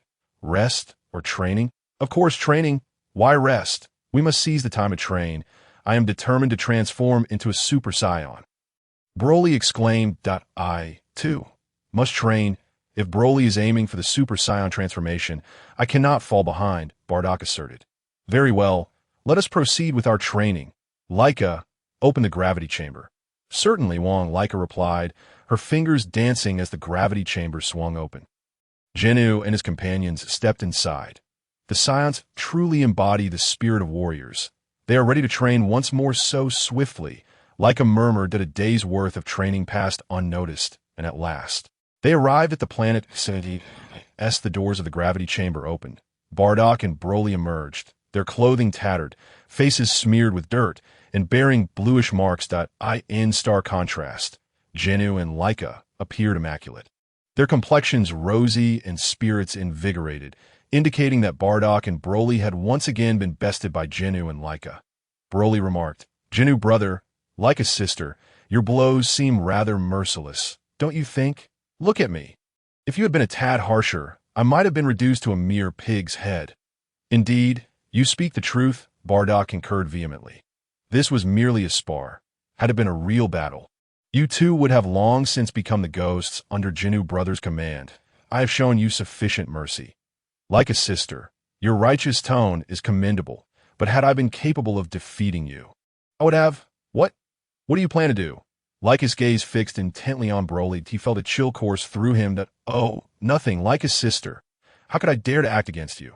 Your strength is formidable, and your beauty radiant. I trust you won't hold my earlier word against me. Will you? Leica replied, While your description is not without merit, I am, alas, a person who relishes precision. You, young man, have gone too far and dare to voice your discontent. Prepare yourself. Broly hastily fled outside, calling to Ginyu, Brother Ginyu, please restrain Leica's sister. She means to harm her own brother. Before Broly could finish, a sharp crack echoed. Ouch, my behind. That hurts, he yelped. Leica's sister, understand my mistake now. Please cease. If you strike me further, I fear my rear will blossom. Enough of your antics. Both of you, we have arrived at the planet Shrag. It is time to attend to serious matters. T. Jinyu's command. Leica ceased her torment of Broly. Very well. I shall let you off this time, she said, releasing her grip on Broly's arm and moving to stand beside Ginyu. Ginyu handed a small pouch of Senzu beans to Broly and Bardock, stating, These are Senzu beans. Should you sustain serious injuries, as long as you remain alive, a single bean will restore you to full health. That I will distribute one pouch to each of you. Take good care of them, for they are invaluable. Consume one immediately, as we have work to do. Broly and Bardock each swallowed a Senzu bean, their injuries healing instantaneously. Leica, bring the ship closer to the planet Shrag. I have a grand gift to deliver. Chapter 42. The Wrath of Shrag. Upon hearing Ginyu's command, Leica maneuvered the ship closer to Shrag. Ginyu exited the vessel, extending his right index finger, from which a sphere of terrifying energy manifested. Observing the scene, Bardock remarked, "This resembles the moment Frieza annihilated Planet Vegeta. Surely he wouldn't obliterate Planet Shrag outright." "Fear not, Ginyu brother possesses restraint. He would not destroy Planet Shrag, for it holds great significance for him." Ginyu's finger dipped slightly, and the immense energy sphere descended toward Planet Shrag. Upon contact, a colossal explosion erupted, sending a powerful shockwave toward Ginyu and the ship. Leica and her companions felt the vessel shake violently under the onslaught of the turbulent air. In stark contrast, Ginyu remained unyielding amidst the raging winds. Bardock observed in awe. What incredible strength Ginyu possesses. He stands firm against such a ferocious force. Leica added, "I cannot fathom it. When I unleash my strongest energy attack, Ginyu brother can effortlessly shatter it with his fist that I feel my energy could easily annihilate a planet." Broly, with a somber expression, declared, "I sense a vast reservoir of energy within Ginyu brother, imbued with formidable destructive power. Compared to him, my own strength seems insignificant." The energy blast from Ginyu annihilated a fifth of Planet Shrag's surface, unleashing an overwhelming force that reverberated throughout the planet. A furious roar echoed. "Who dares to assault my Planet Shrag?" Shrag swiftly approached Ginyu, exclaiming, "You did this. You destroyed my Planet Shrag." Ginyu replied, "Indeed, it was I. You, however, seem quite resilient. Such a powerful attack should have obliterated you." "Shrag, I have come specifically for you." Upon hearing his name, Shrag retorted, "You know me, yet I have no recollection of you. You truly are a forgetful one. I distinctly recall delivering you a thorough beating not long ago. It pains me to see you have so swiftly forgotten. Allow me to remind you of our pleasant memories together." With that, Ginyu executed a series of rapid punches, sending Shrag hurtling into the mountains of his own planet, embedding him within the rock. What just happened? Did Ginyu just attack? How did Shrag fly back on his own? Bardock questioned. "Indeed, Ginyu brother has struck, but our current strength prevents us from discerning the direction and frequency of his blows. It is possible he has already unleashed dozens of strikes." Shrag erupted from the rubble, shaking off the debris, and charged at Ginyu. "I recall you now. You are the one who traveled with that girl radiating golden energy." "Ah, the great Shrag has finally remembered. If that golden energy girl were here, I might be concerned, but you are merely seeking your demise. Since our last encounter, I have returned to Planet Shrag, dedicating myself to training solely for revenge. My strength has vastly increased. Today, I shall reclaim my dues from you." "Ah, so you have returned to your lair, bolstered in might. However, as fate would have it, that golden energy girl is indeed accompanying me. Leica, the great Shrag wishes to meet you. Will you not grant him this courtesy?" As Ginyu spoke, Leica, Bardock, and Broly swiftly joined him. Upon seeing Leica, Shrag exclaimed, "Why have you come to Planet Shrag? I heard from Ginyu brother that you wish to see me. Here I am. Upon my arrival, one would expect you to be elated, considering it was I who severely injured you with a single punch. Your bloodied visage is still vividly etched in my memory. You, very well. You may be formidable, but do not forget that this is my domain, Shrag. I have ruled here for many years. Without my means of survival, do you think I would still be here? On Planet Shrag, I am invincible. Even Frieza could gain no advantage here and was forced to retreat. It seems the great Shrag is quite self-assured. Do you wish to unveil your secret weapon? I would indeed love to witness it." Leica responded eagerly. "Shrag, do hasten to reveal your secret weapon to us." In truth, Shrag had no such weapon. He merely sought to intimidate Ginyu and his companions. However, Ginyu is not one to be easily frightened, that I assure you. Once my ultimate weapon is revealed, you shall turn to dust. You ought to flee while you still can, before it is unveiled," Ginyu remarked. "We have seen so little. Now we finally have a chance to behold the great Shrag's ultimate weapon. How could we not seize this opportunity to expand our knowledge? Otherwise, we would be branded as country bumpkins. And what an embarrassment that would be. Indeed, Ginyu brother speaks wisely. Shrag, Do indulge our curiosity. At this moment, Broly uttered a cutting remark that left Ginyu and the others astonished by his eloquence. Shrag, dear uncle, are you perhaps feeling embarrassed? Yet, it appears your face shows no signs of redness. Perhaps it is simply too green. So green it shines, reflecting the sunlight like a beacon. I have never encountered a person whose face could radiate light. Pohaha! Gano, Leia, and Bardock could not contain their laughter and burst into raucous guffaws. It was truly unexpected that Broly would jest about someone else's visage. Broly, you are simply brilliant, Leia remarked. What are you laughing at? What I said is true. That uncle's face is indeed green, isn't it? Look, he ought to be furious now, yet his face remains unflushed, which indicates that his skin is exceedingly thick. His anger is not reflected upon his countenance. Ha! Broly's assertions were both precise and well-founded, and coupled with his innocent expression, it only intensified Gano and the others' laughter. How dare you mock me, King Shrag? This is simply outrageous, Shrag fumed, charging towards Broly. Leia swiftly intervened. Blocking Shrag's assault, if you seek battle, then I shall oblige. With that, Leia instantly powered up and transformed into a Super Saiyan. Chapter 43. Shrag bows in submission. Leia successfully repelled Shrag's attack, sending him sprawling. She swiftly approached him, powered up, and transformed into a Super Saiyan. A warrior enveloped in a golden aura emerged, her hair standing on end. Brows and locks turned golden, and her eyes transformed into a light green hue, radiating an icy demeanor before Broly and Bardock. Witnessing Leia's transformation into a Super Saiyan sent waves of exhilaration through Broly and Bardock. This is the completed transformation of a Super Saiyan. Indeed, this is a Super Saiyan. You too shall one day achieve this form, but only if your base power is sufficient. Your cells transform into S-class cells, and you harness your rage. Upon seeing Leia's transformation, a look of fear crossed Shrag's face. Leia was formidable in this form. When she first became a Super Saiyan, a single punch had severely wounded him, forcing him to spend 3 months recuperating on Shrag's planet. Truly a lesson learned. Once bitten, twice in this form. Leia was Shrag's nightmare. However, Shrag's expression quickly shifted. Although Leia was immensely powerful, he had diligently trained over the past months, significantly boosting his own combat prowess. While you are strong, I, King Shrag, am not someone you can easily manipulate. Come, even if it means death, I shall fight to the end. Seeing Shrag's courageous resolve, Gano said, Leia, feel free to unleash your full power, but spare this Shrag. He still holds value for me. Very well, since Brother Gano has spoken, I shall enjoy myself. Rest assured, I will leave this fellow with a breath. Hearing Leia's words, Broly instinctively recoiled, muttering, this Shrag is in for a world of trouble.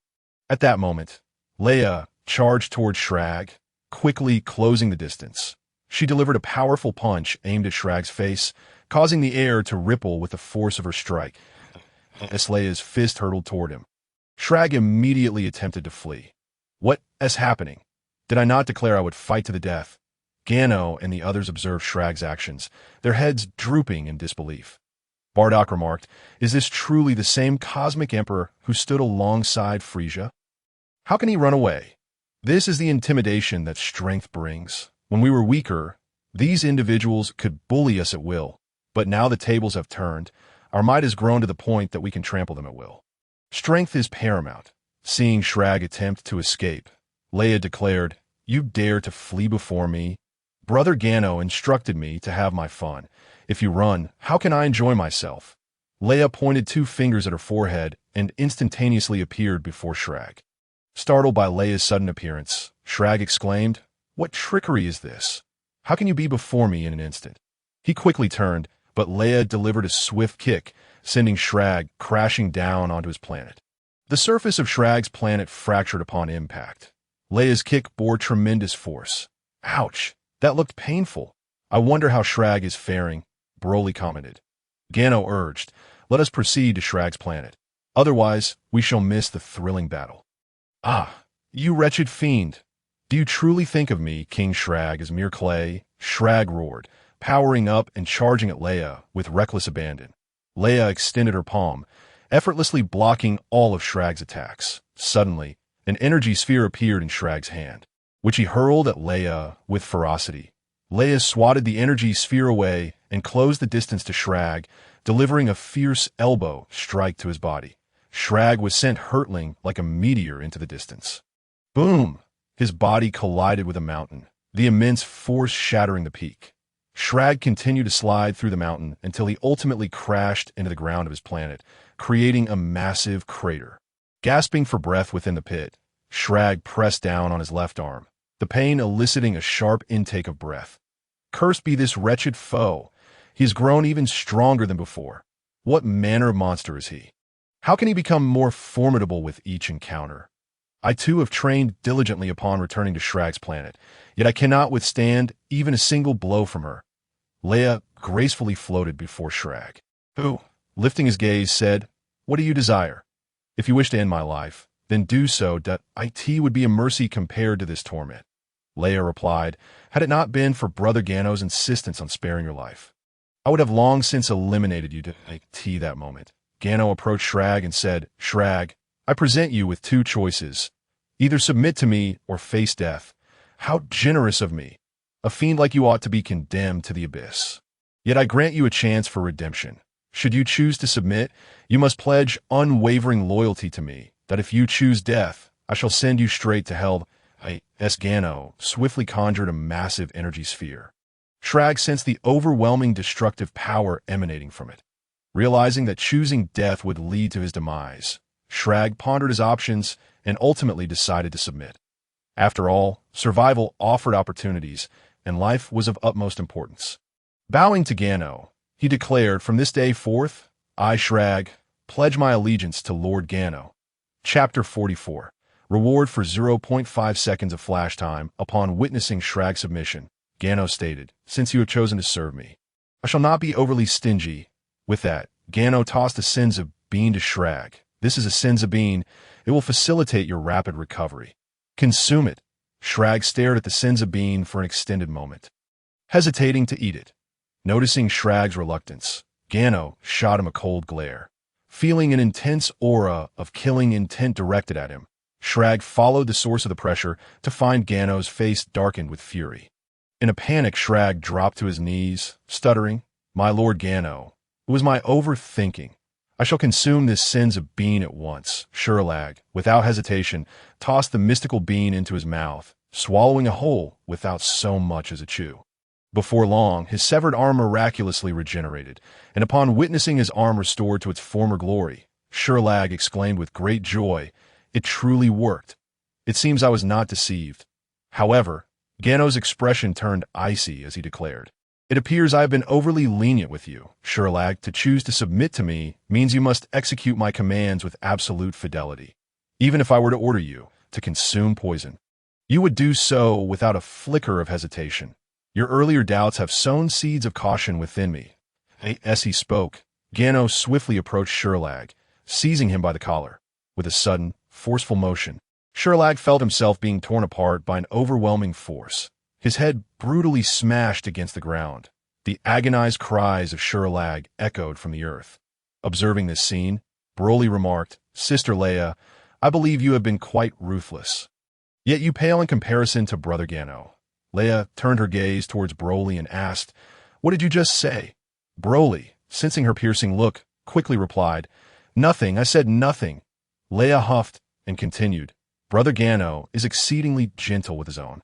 Yet he shows no mercy towards enemies. For reasons unknown, Brother Gano has chosen to spare Shrag's life. But to Gano, Shrag is merely an outsider who, having just pledged allegiance, dares to question his master. Such a dog must be taught a lesson." Gano slammed Shrag's head into the ground with such force that the earth splintered upon impact, with green blood oozing from Shrag's head. Gano then flung Shrag into the air, unleashing a relentless barrage of attacks. Rat-tat-tat. Rat-tat-tat. Shrag was bombarded by energy blasts, and soon a thick cloud of smoke enveloped him. Gano charged into the smoke, waving his hand to disperse it. He unleashed a flurry of strikes upon Shrag, the sound of impacts resonating through the air. Shrag was sent reeling backward under Gano's onslaught, and as Gano performed a 360-degree spin, His legs swept across Shalag's face, sending him flying. A streak of green light shot across the sky, marking Shalag's trajectory as he was propelled into the forest. Within the woods, the sounds of his crashing body echoed as he collided with tree after tree, until, with a final crash, he was embedded into the mountainside, causing a landslide. When Sherlag emerged, he was barely conscious. Leia, Broly, and Bardock flew to his side, and Leia, seeing Shalag's pitiful state, turned to Gano and asked, "Brother Gano, he won't die, will he?" "Rest assured. While my attacks were severe, I deliberately avoided any fatal injuries. Sherlag has only sustained superficial wounds that he will recover in a few days and will not perish," Gano assured her. Broly interjected, "Are you certain he won't die? He appears to be on the brink of death." "He will survive. The resilience of an Namekians is formidable. Do not underestimate him," Gano replied. Had it not been for the system's new mission while Leia was attacking Sherlag, Gano would have already instructed her to eliminate him. System, ding, mission, ensure Sherlag submits to the host. Reward, 0.5 seconds of time manipulation. Rewards will be automatically distributed upon mission completion. Please accept. For a skilled warrior, those 0.5 seconds could equate to hundreds of opportunities to eliminate an enemy. Thus, Gano accepted the mission. Broly, Bardock, go and ascertain how many demon clans reside on this planet. Bring back those willing to submit to me. Those who refuse shall be exterminated. Finally, I can stretch my limbs," Bardock said as he bowed slightly to Gano before flying off in another direction. Bardock was now thoroughly convinced. Sherlag, such a formidable foe, had not even put up a fight against the king and had been thoroughly beaten by Gano. He silently vowed to become as strong as the king himself. Before long, Broly returned with a multitude of demons, followed a minute later by Bardock, who had also brought back a considerable number. "Brother Gano, this is all the demon clan from Shalag's planet who are willing to submit to us. The others who refused were swiftly dispatched by my energy blast," Broly reported. "Likewise, those willing to submit are the ones you see before you. The others I have sent away from this world forever," Bardock added. Gano surveyed the gathered demons and addressed them. "From this day forth, I am your master. Your king has chosen to serve me. Thus I offer you the opportunity to live." Holding Sherlag aloft, Gano smiled at him and said, "Am I not correct? King Sherlag?" Sherlag, upon seeing Gano's smile, felt that Gano epitomized the essence of the demon clan, cold-blooded, ruthless and merciless, in desperate bid. Sherlag escaped Gano's grasp and immediately knelt before him, declaring, "Indeed, I pledge my allegiance to Lord Gano. From now on, I shall adhere to your commands as my guiding principle. Should you command me to head east, I shall not venture west. If you order my death, I shall not cling to life." Hearing Shalag's words, Gano inwardly mused, "It seems my earlier assault had a significant impact. I shall train this Sherlag well." "Excellent, I accept your loyalty." The system chimed in, "Ding, rewards have been distributed. Please accept." Gano thought to himself, except at last he had acquired 0.5 seconds of time manipulation. Chapter 45. The Spirit Fruit Tree. Sherlag bowed deeply before Gano, and all the demons prostrated themselves, proclaiming, "We are willing to serve Lord Gano." "All right, rise. You have made the right choice. From this moment on, your existence as demons ends here. Now, board your spaceships and await further instructions in space." Sherlag addressed Gano. "Lord Gano, are you asking us to prepare our ships in space to annihilate Shalag's planet?" Gano produced the seed of the spirit fruit, and upon seeing it, Sherlag involuntarily exclaimed, "The spirit fruit seed. Oh, it seems you are familiar with the spirit fruit seed. You must know its purpose as well," Gano replied. "Yes, when the spirit fruit seed is planted on a planet, it rapidly sprouts, consuming all the energy of the planet and growing swiftly into a spirit fruit tree. After a period of energy absorption lasting 49 days, the tree will bear spirit fruits. You seem quite knowledgeable. Your subordinate was attempting to seize the spirit fruit seeds, presumably to present them to you. But alas, I intercepted him. Does that not infuriate you?" "Not at all, Lord Gano," Sherlag replied. "Very well. I find Shalag's planet quite suitable for planting the spirit fruit seed," Gano stated as he tossed the seed into the soil. The spirit fruit seed swiftly burrowed into the ground, voraciously absorbing the energy of Shalag's planet. Gano could distinctly feel the rapid depletion of energy from the planet. Leia, observing the swift energy drain, remarked to Gano, "Brother Gano, the energy is dissipating far too quickly. We can clearly sense the energy of Shalag's planet vanishing." "Indeed, it is quite evident," Gano acknowledged. Soon, after absorbing a sufficient amount of energy, the spirit fruit seed broke through the soil, sprouting and beginning to grow.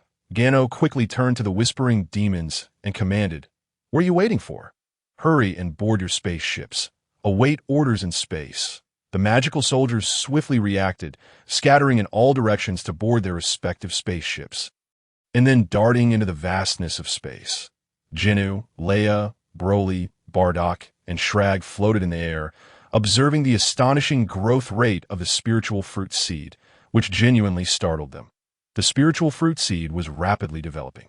Its main stem had grown and branched out, producing green leaves, while the smaller branches bore numerous buds, signaling the impending emergence of fruit.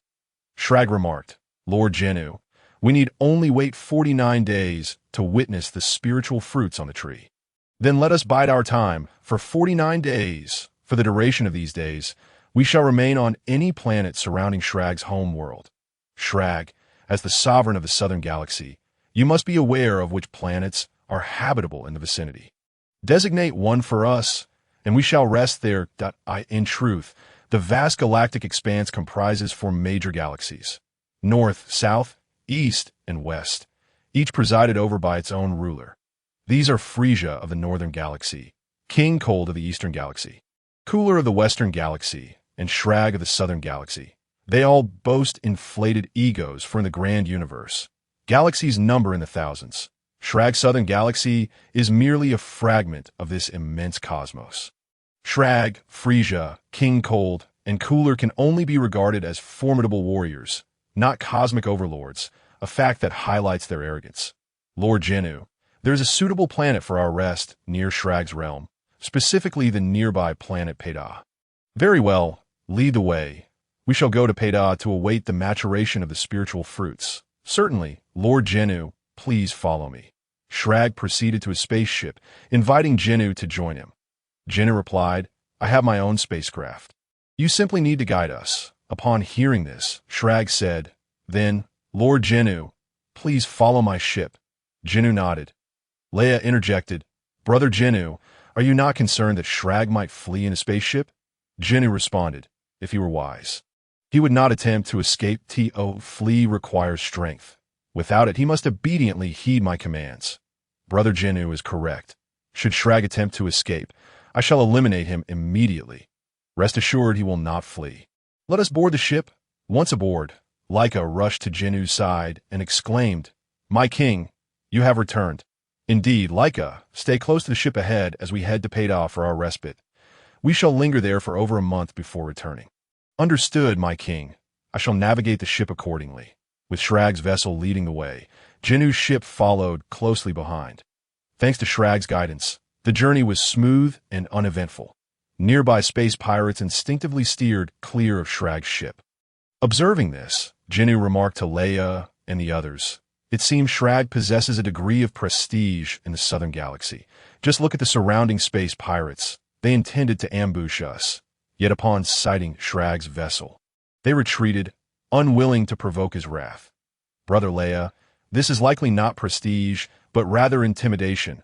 Regardless of whether it is prestige or intimidation, possessing formidable strength allows one to traverse the cosmos with ease. Indeed, strength is of paramount importance. With sufficient power, one can act with impunity," Bardock added. "Thus, let us strive diligently to cultivate our skills." Time passed swiftly during their month-long stay, and upon returning to Shrag's planet, Ginyu beheld the golden spiritual fruits adorning the tree. Is this the spiritual fruit? He inquired.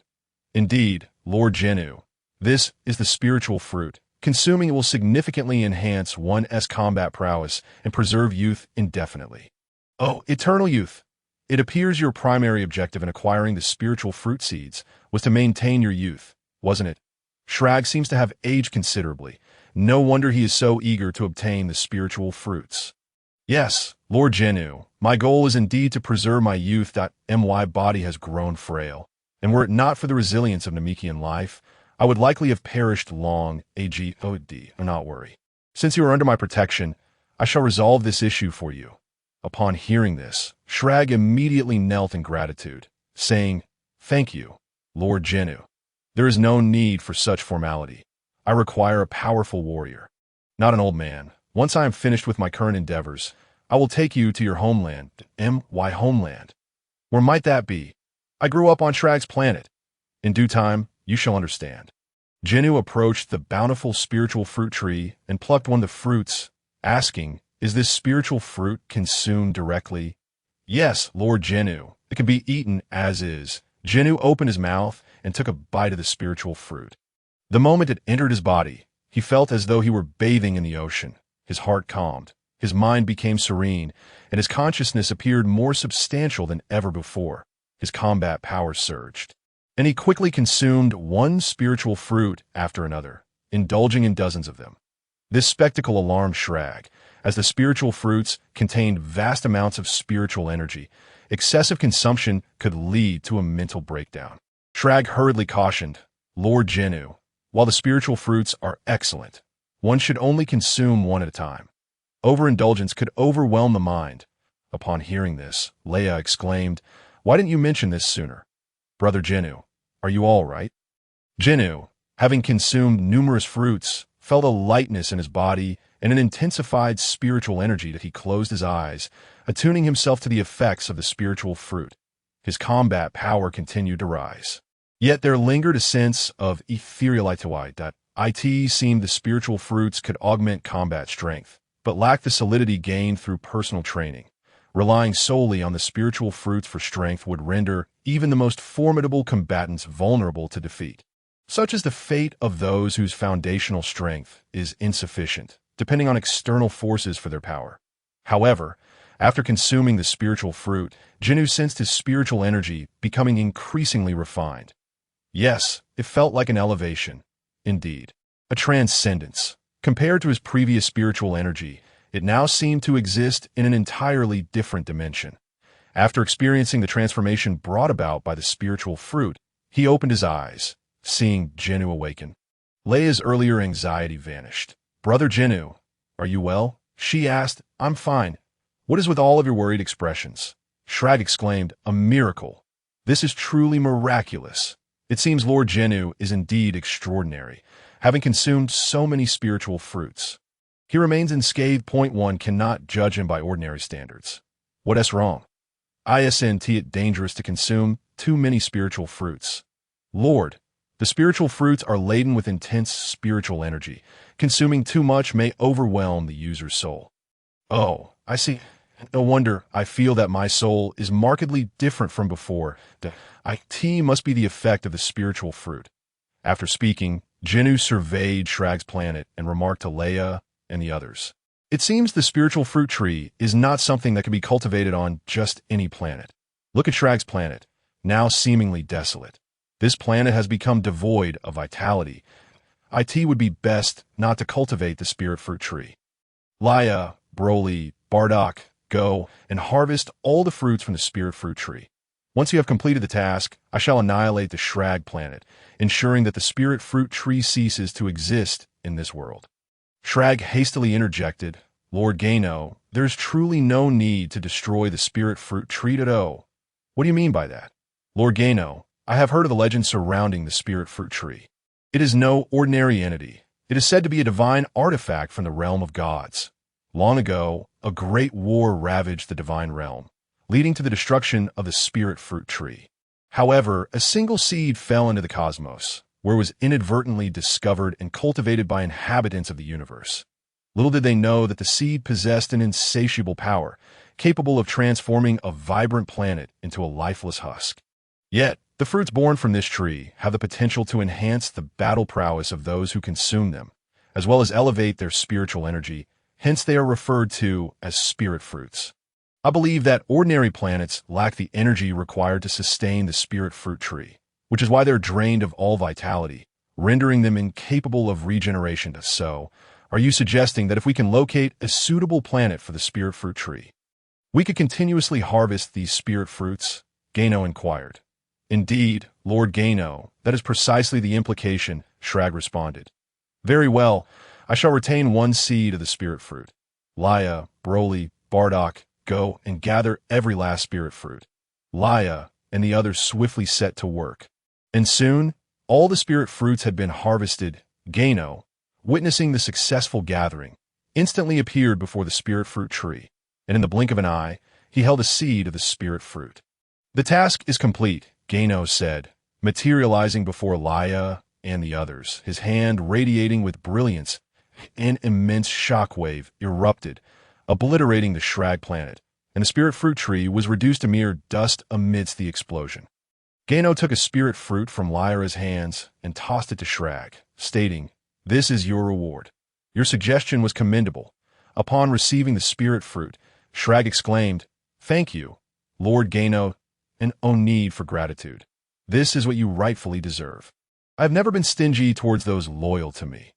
Now, Shrag, do you have any enemies? As the sovereign of the Southern Galaxy, I presume you have your fair share," Gano queried. Shrag pondered for a moment before replying. "Indeed, Lord Gano, I am the ruler of the Southern Galaxy. However, there are three dominant powers that I cannot easily displace. Of course, in a one-on-one confrontation, I would undoubtedly prevail, but if I were to attack any one faction, the other two would swiftly come to their aid, restricting my ability to act freely. And which faction do you despise the most?" Gano pressed. "Without a doubt, it is Frieza from the Northern Galaxy. That fiend constantly seeks to create trouble for me, which is utterly infuriating. Very well, we shall target Frieza. From this day forth, your legion shall be known as the Scion Legion. Your task is to launch an assault on Frieza's territory, and I shall provide support. Should the other two factions intervene, we will handle them, allowing you to unleash your full potential. What say you?" "Absolutely, Lord Gano. As long as you can fend off the other two factions, I will be more than capable of dealing with Frieza." "Good, then summon all Legion members. The Scion Legion is officially mobilized." Chapter 47. Cosmic Pirate Shrag was filled with exhilaration, for he was inherently a warrior at heart, driven by the desire for conquest, which made him exceptionally malevolent. Now, with Gano as his backing, he could engage Frieza without restraint. Having received another spirit fruit from Gano, he was confident that consuming it would further enhance his strength. "Shrag, how long will it take to assemble the Legion?" Gano inquired. "Report, Lord Gano, it will require 3 days to gather all Legion members," Shrag replied. "Very well, I shall grant you 3 days to assemble the Scion Legion." "Understood," Shrag acknowledges the command. "You should consume the spirit fruit first. It will greatly benefit you." "Yes, Lord Gano. Let us proceed to Planet Beta and await the Legion members." "Indeed, that works," Shrag shouted. "Everyone, board the spaceship. We are heading to Planet Beta to rest. During these few days, conserve your energy, and once the Legion members have assembled, we shall follow Lord Gano into battle across the cosmos." Upon hearing this news, all members were filled with excitement. It seemed that Shrag's followers shared the same combative spirit as the Saiyans, relishing conquest. "Let us board the spaceship." Leia and the others nodded in agreement. Gano and his companions entered the spacecraft. Gano addressed Leia, Broly, and Bardock. "You three may consume the spirit fruits now. Remember to act within your limits and avoid excess."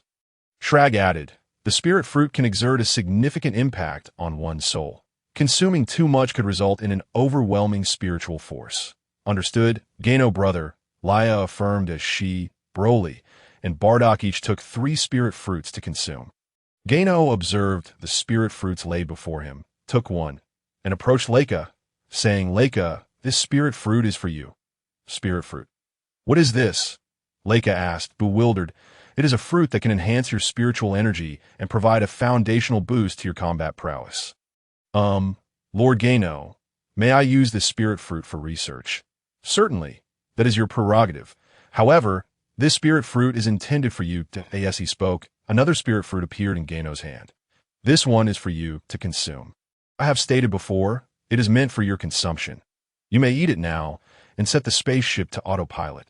"Yes, Lord Gano, I shall consume the spirit fruit immediately." After a short while, Leia and the others appeared before Gano, who noticed that their spiritual energy had indeed increased.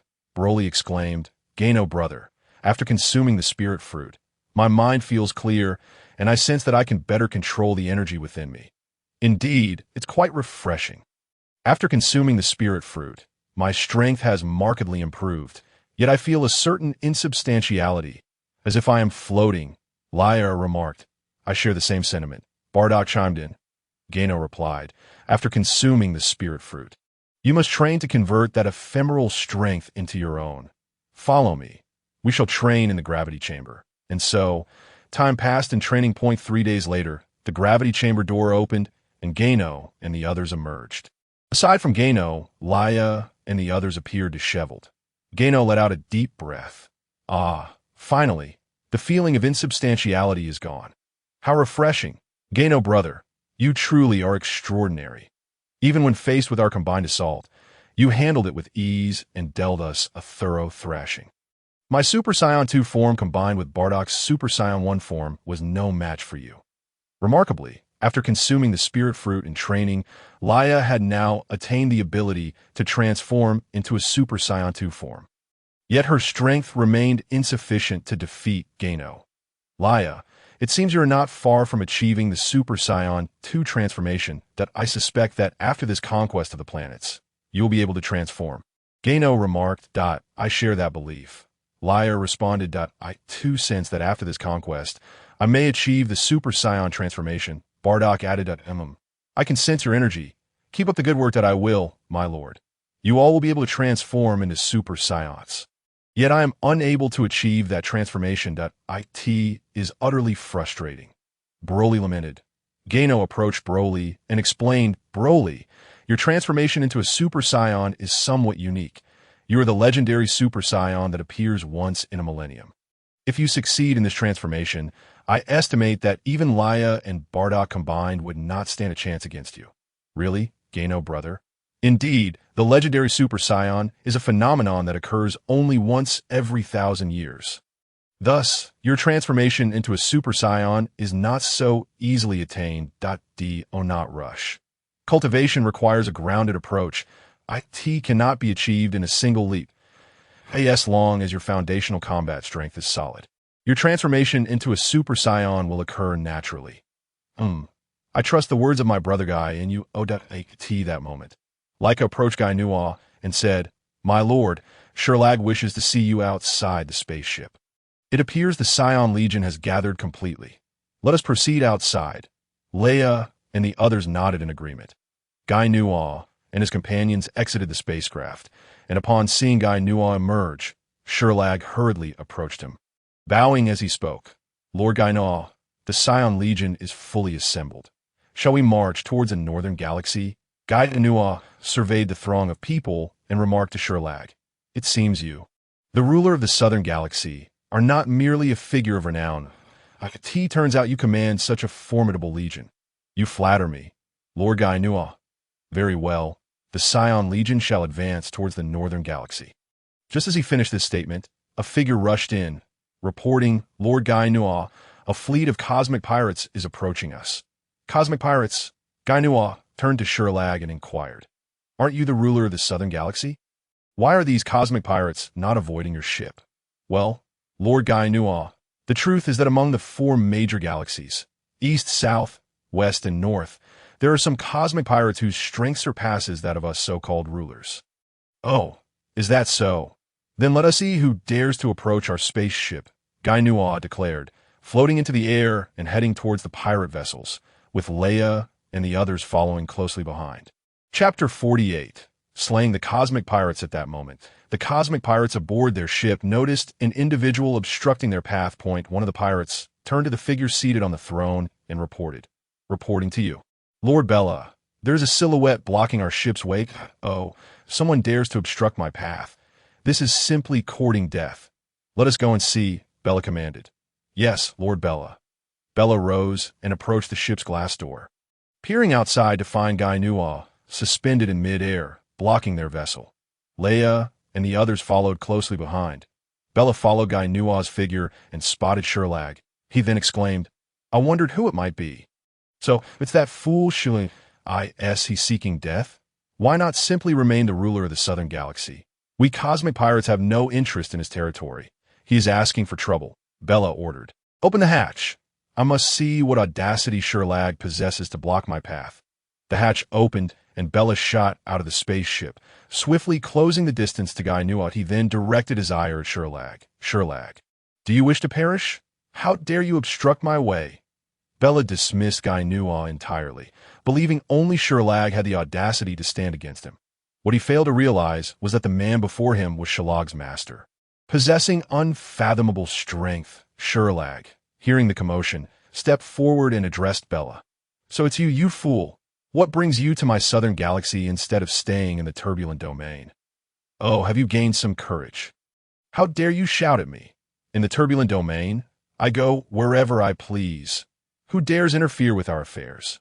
Moreover, we are cosmic pirates. Wherever we desire to go in the universe, no one can stop us.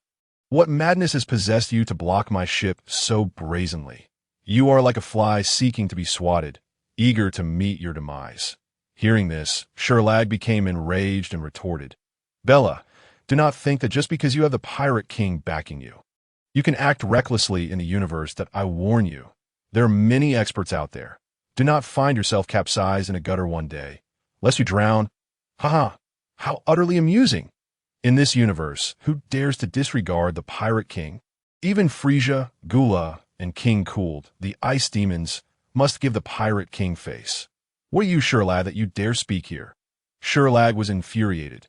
Today, I shall show you my might. Shrag's might. Prepare yourself. With that, Shrag charged at Bella.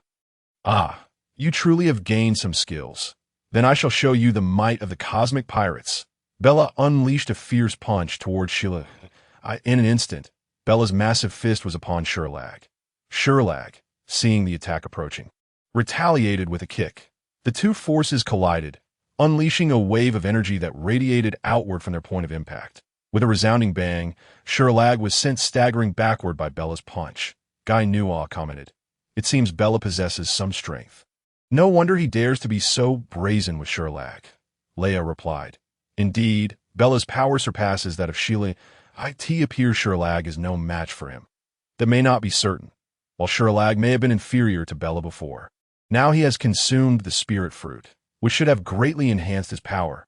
Defeating Bella might not be beyond his capabilities, seeing that his punch had only pushed Shrag back a few meters. Bella was somewhat incredulous. Previously, when Shrag led his legion to conquer the southern galaxy, he had once encountered Bella's crew.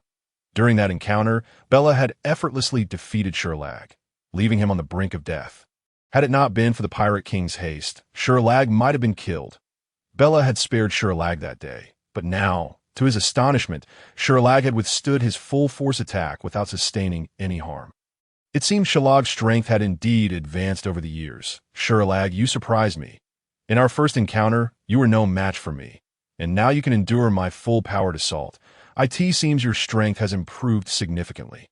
How about this? Submit to me, and I shall make you my second dash and dash command.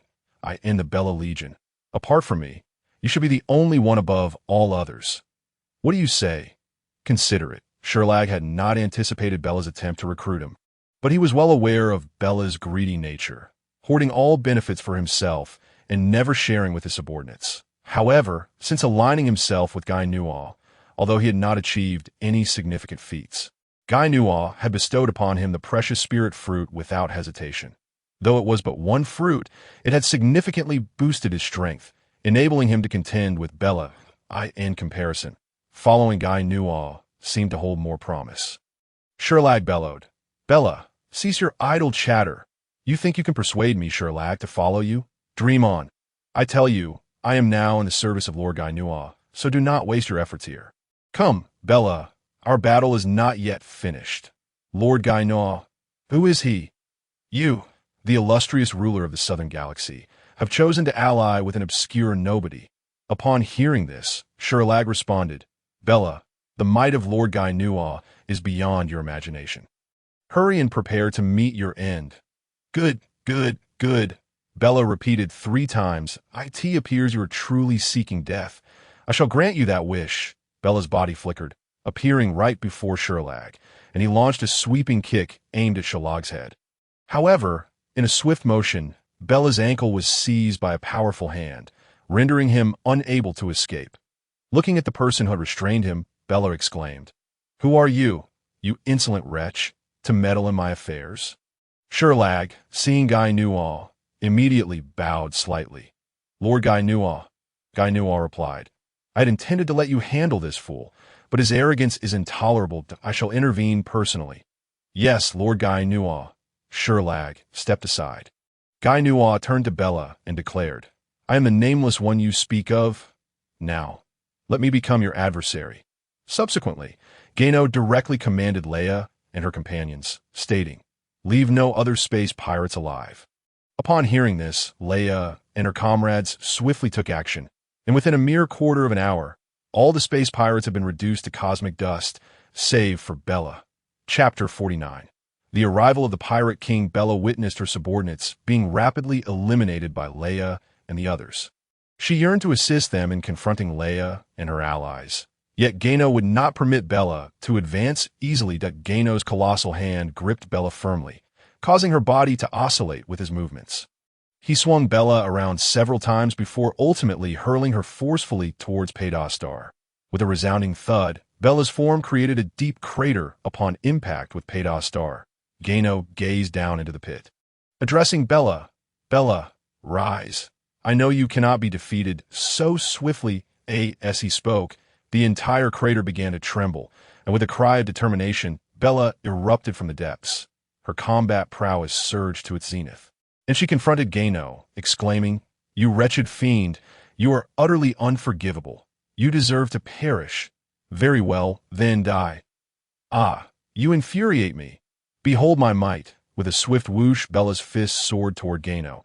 Observing her impending assault, Gano extended his palm. "Witness my full force strike. I will strike, strike, strike." All of Bella's attacks were effortlessly thwarted by Gano's single hand. "How is this possible? How could you be so formidable?" Bella exclaimed. "It is not impossible. Did Shrag not say? In this universe, there are many experts, and before those true masters, I am but a novice. I find it perplexing that you cannot even breach my defenses, yet you claim your space pirates can traverse the cosmos unimpeded. You are akin to a toad dreaming of grandeur." Upon hearing this, Bella retorted, "Youngster, do not be overly arrogant. While you may be powerful, you pale in comparison to our leader." "You mean the Pirate King?"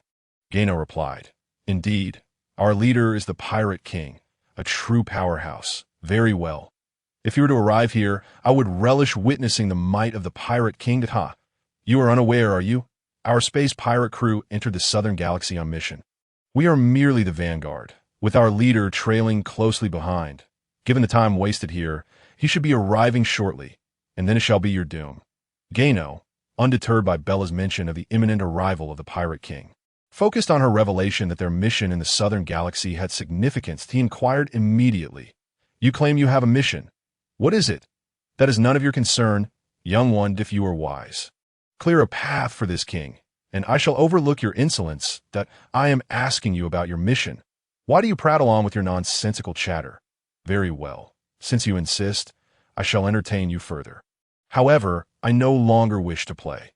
Before Gano could finish his sentence, his form transformed into an ethereal shadow, and his assault was upon Bella in an instant. Bella, witnessing Gano's attack approach with alarming rapidity, hastily raised her arm to defend herself. Yet before she could react, Gano's fist struck her abdomen with tremendous force. Bella was sent flying backwards, blood spewing from her mouth as she traced a crimson arc through the air. "How is this possible? How could I be unable to withstand his assault?" Bella thought, her form still hurtling away, while Gano had already appeared behind her, delivering a brutal kick that sent Bella soaring once more. "I offered you a chance earlier, yet you squandered it. Now you may embrace death." Bella found herself at the mercy of Gano's relentless onslaught, unable to retaliate. Gano descended beneath her once more, delivering a knee strike that caused Bella to vomit more blood. Her body ascended towards the heavens under the weight of Gano's ferocity. "Next, I shall send you to the depths of hell." That Gano's hands radiated brilliance as he declared, "Experience my ultimate technique. Behold my explosive assault." Two golden waves of energy surged towards Bella. Yes, she beheld the incoming energy waves, Bella cried out. No, no, I cannot die. Yet, Gano's energy waves engulfed her entirely. Bella was obliterated, reduced to mere fragments. In that fleeting moment of her demise, a formidable aura surged forth, approaching them rapidly. Leia swiftly appeared before Gano, exclaiming, Gano, brother, an incredibly powerful foe approaches. Indeed, I sense it as well. I could see that moment. Bardock, Broly, and Shrag joined Gano at his side. Gano, brother, a colossal figure approaches, Broly proclaimed. Indeed, this adversary is formidable. Shrag, instruct the Scion Legion to vacate this area immediately. The one approaching may very well be the Pirate King Bella spoke of. It will be prudent for others to take cover. Shrag remarked, Gano, although our current strength is lacking, none among us shall flee, for we are not cowards. Upon hearing Shrag's declaration, Gano replied, I did not expect you to possess such resolve. Very well. Let us witness together just how formidable the Pirate King of this universe truly is. That a colossal spaceship materialized before Gano and his companions, exuding an overwhelming aura that bore down upon them. Gano, too, emanated a powerful presence to counter it, as a voice resonated from within the ship, addressing Gano. It seems you are the one who dispatched Bella. Indeed, that wretch met his end at my hands. So, you are the Pirate King, since you have arrived. Reveal yourself. Haha, it has been many years since someone sought to see me. Others tremble at the mere mention of my name. It is unexpected that you, young one, not only lack fear, but also request an audience with me. Very well. Since you have asked, I shall indulge your wish. Suddenly, a figure materialized before Gano and the others. Their initial focus was not on his visage, but rather on the tail trailing behind him. Together, Gano, Leia, and the others exclaimed, A Scion! Oh, you discern my heritage as a Scion. Yes, I am indeed a Scion. My name is Dales. I wonder if any of you have heard of my name. Dales, the evil Scion, Bardock interjected. Bardock, what is this evil Scion? How can such a powerful Scion exist among our ranks? He is an anomaly. His power at birth was exceptionally high, exceeding Broly's by 40,000. At that time, Planet Vegeta was not yet under the rule of King Vegeta. Thus, Dales thrived on Planet Vegeta. As Dales grew, he became increasingly warlike. While Scions are known for their combativeness, they are not inherently bloodthirsty. Dales, however, is belligerent, cruel, and bloodthirsty. Each time he undertook a mission, he would annihilate all indigenous life, relishing their cries of despair. Whenever he conquered a planet, he would consume its inhabitants as sustenance. For this reason, Dales was banished from Planet Vegeta. Yet, who could have imagined that the Pirate King of the universe would be none other than Dales? Chapter 50. Gano is injured upon hearing this. Dales remarked, It is indeed fortunate that Kes expelled me from Planet Vegeta. Without his intervention, how could I have become the fearsome Pirate King that I am today? Across the entire universe, all space pirates fall under my dominion, granting me immense power and allowing me to roam freely throughout the cosmos. All formidable forces bow before my space pirates. What of the frozen demon? That fellow Kiss is nothing but a coward, deserving to be perpetually subjugated by King Cold of the Kurds. The former monarch of Planet Vegeta was named Kuss. And during that time, the ruler of Planet Vegeta was King Cold, the father of Frieza. Ever since my exile from Planet Vegeta, I have roamed the cosmos, engaging in relentless slaughter and ceaseless combat. It was only upon my arrival in the turbulent realm that I truly comprehended the essence of a formidable warrior. Thus, I chose to settle within the turbulent realm, a territory belonging to the strong. Only those of great power can endure here, that I in this way. I spend each day amidst fierce battles in the turbulent realm, where the only true strength for a Scion lies in malevolence. My wicked heart grew ever more potent, and my aura of evil intensified, allowing me to quickly establish my foothold in the turbulent realm. After a decade, I finally ascended to the position of ruler of the turbulent realm, becoming a feared pirate king. Therefore, it is vital for Scions not to suppress the ferocity within. It is paramount to liberate their power without restraint. I could see this moment. Gano remarked, Is this fellow rambling on about his struggles? To which Leia replied, I suppose so. Regardless, he speaks with such conviction. Let us indulge him. Observing Gano and his companions whispering among themselves, completely disregarding his words, Dales erupted in fury, exclaiming, "You lot, as the king, I am addressing you. And you dare not listen? This is utterly intolerable." His booming voice interrupted Gano and the others, prompting Gano to respond, "Oh, has he finally finished? I thought he would never cease." System notification. Ding, evil Scion Dales detected. Mission, eliminate Dales. Reward, time travel. Wow, such a formidable reward. Gano mused, "It seems the system has taken a liking to me. Since a mission has been assigned, I shall eliminate this fellow." Gano declared, "Pirate King, or rather, Dales, that I wish to pose a query. Why have you ventured from your domain as Pirate King in the turbulent realm to the southern galaxy? Surely, you did not come here merely for a stroll. Speak to me with more respect, scoundrel. When I was committing my misdeeds on Planet Vegeta, I wager your mother had not even conceived you yet. How dare you address me so casually?" Dales retorted. "I acknowledge your seniority, yet you must not presume to wield it against me. I ask again, why have you come to the southern galaxy? You act as if you were a deity of destruction." "Deity of destruction? What deity of destruction?" Gano countered. "You are unaware of even that, yet claim that all must yield to you in the cosmos. Take a moment to reflect upon yourself. You are merely a frog at the bottom of a well. Go forth and explore the universe, and you shall grasp its true vastness. Cease your foolish babble. I, Dales, am the mightiest in this universe. Allow me to demonstrate the strength of a pirate king with a fierce shout." Dales unleashed a torrent of energy, sending powerful gusts surging outward, compelling Gano and his companions to brace against the overwhelming aura. It became evident that this individual was indeed formidable. It was no wonder the system offered me such a generous reward for defeating him. As Dales' combat power had surpassed 100 billion, Gano, at present, was far from a match for Dales. However, a thought struck him. With such power, Dales should have transformed into a Super Saiyan. Why had he not?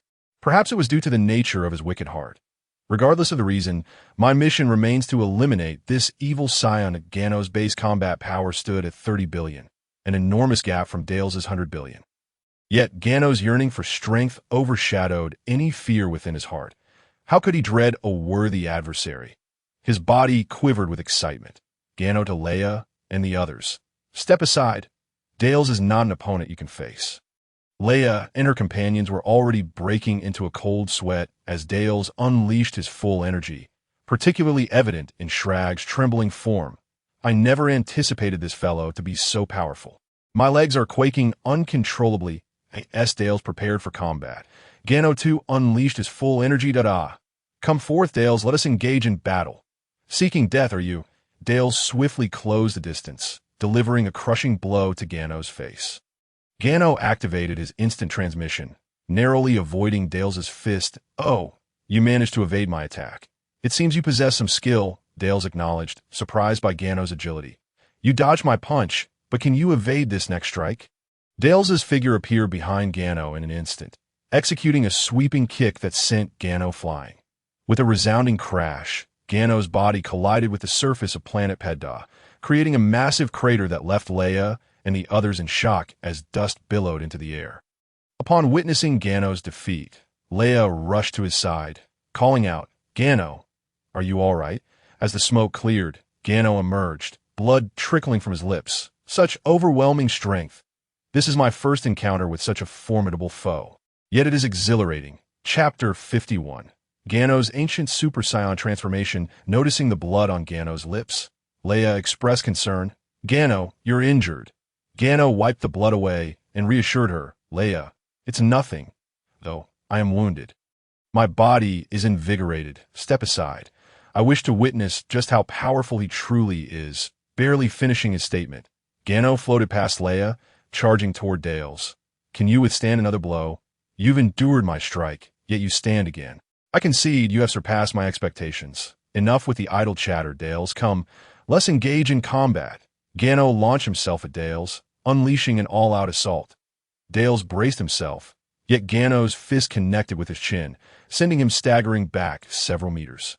Puzzled, Dales found himself under relentless attack from Gano, who unleashed a barrage of strikes that left Dales struggling to defend himself.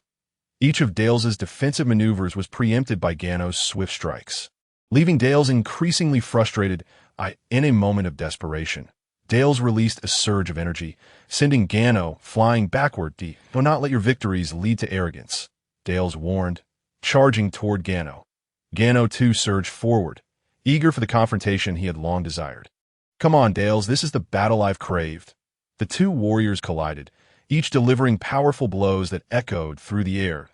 A dazzling display of combat erupted beneath their feet, accompanied by the explosive sounds of their strikes. Suddenly, Dales unleashed a ki blast, striking Gano directly. As smoke enveloped the area, onlookers feared Gano had been defeated. However, he burst forth from the cloud, retaliating with a flurry of ki blasts aimed at Dales. Ginyu employed the prince's combat technique, relentlessly launching energy blasts towards Darius. Ginyu was well aware that such an assault could never vanquish Darius, yet he declared, I shall resolve this with my ultimate move. Witness my power. Explosive strike. Brilliant light erupted from Ginyu's hands as two formidable waves of energy surged directly towards Darius. Sensing the impending danger amidst the swirling smoke, Darius waved his hand, dispersing the mist to reveal the colossal energy waves unleashed by Ginyu. With a swift motion, Darius presented his hands and uttered, Supernova Shockwave. A dark shockwave surged towards Ginyu's energy blast, and at the moment of collision, Leia and the others felt the very fabric of the universe tremble. Bardock swallowed hard, involuntarily gulping as he remarked, This is the clash of titans. It's utterly spectacular, truly formidable. Is this the true strength of Lord Ginyu? Astonishingly powerful, Shrag stammered. Indeed, it's impressive. However, one day, I too shall attain such power, Broly declared indignantly. Yes, we shall become such warriors that we will surpass them, Bardock asserted. The powerful shockwave continued to ripple outward as Darius and Ginyu engaged in battle once more. Thud! Bang! Darius landed an elbow strike on Ginyu, sending him tumbling backward. Yet, seasoned by countless battles, Ginyu bent his legs, thrusting his knee upward to strike Darius in the abdomen, causing blood to erupt from Darius's mouth. The two resumed their fierce combat, exchanging blows in a relentless trade of injuries. As time wore on, both combatants began to tire, but Ginyu's stamina far exceeded that of Darius, thanks to his training in the breathing techniques of Yardrat, a discipline imparted to him by Leia. After trading punches, they momentarily distanced themselves. Darius, panting heavily, remarked, You are indeed a tenacious opponent. Despite your lower combat power, you can match me blow for blow. I find myself reluctant to end your life. Ginyu replied calmly, If you have the ability, then come and kill me. You think I fear you? Listen well, Darius. Though my combat power may not match yours, the one who ultimately falls will be you. I can sense your exhaustion. While I too have exerted energy, it pales in comparison to yours. Thus I shall emerge as the victor. Darius, aware of his dwindling stamina, refused to yield easily. Before my strength is fully depleted, I will certainly eliminate you, he vowed. Then come and try, Darius. Throughout their battle, Ginyu's combat prowess steadily increased, much to Darius's frustration. Initially, Ginyu had been on the defensive, but as time passed, his strength surged, eventually rivaling Darius's own. I cannot allow this to continue. I must end this fight swiftly, Darius thought. His gaze turned towards Leia.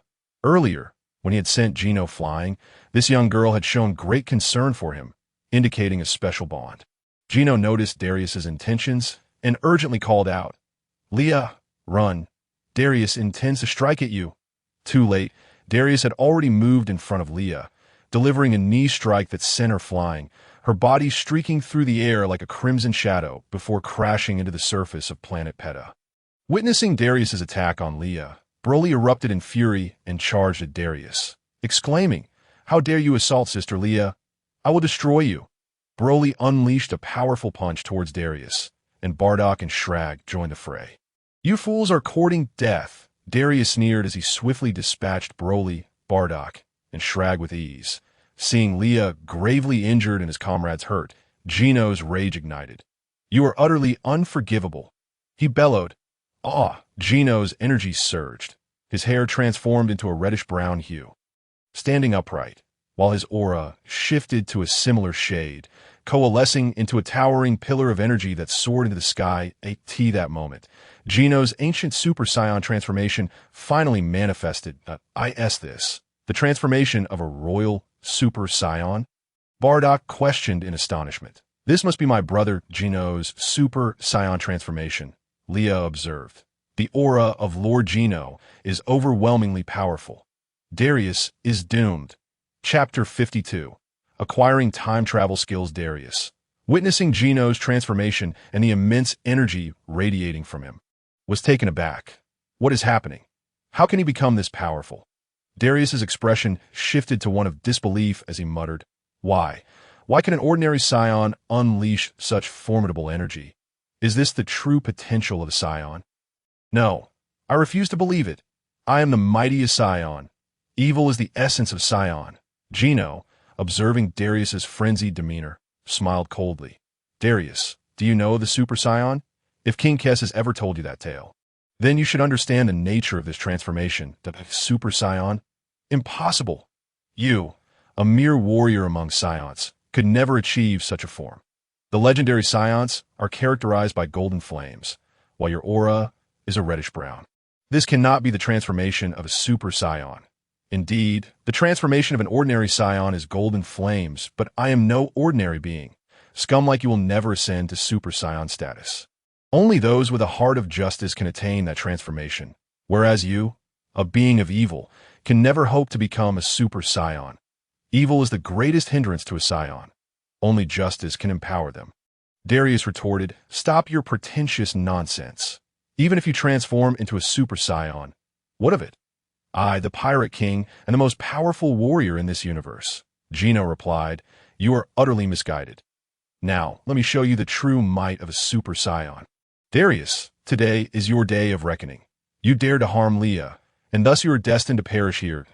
You think I, Darius, am easily intimidated? Geno shook his head, his form flickering as he appeared before Darius. Before Darius could react, Geno's fist struck his abdomen, and a wave of intense pain coursed through his body. Darius felt as though he were a boiled shrimp, expelling sour liquid from his mouth. His body was sent flying, and Geno swiftly maneuvered behind him, delivering a kick to Darius's lower back, causing his eyes to bulge in shock. The relentless assault rendered Darius a mere punching bag as Geno's strikes rained down upon him. Darius's cries of agony filled the air in the distance. Broly and Bardock watched in anguish as Geno mercilessly pummeled Darius. Well done, brother Geno.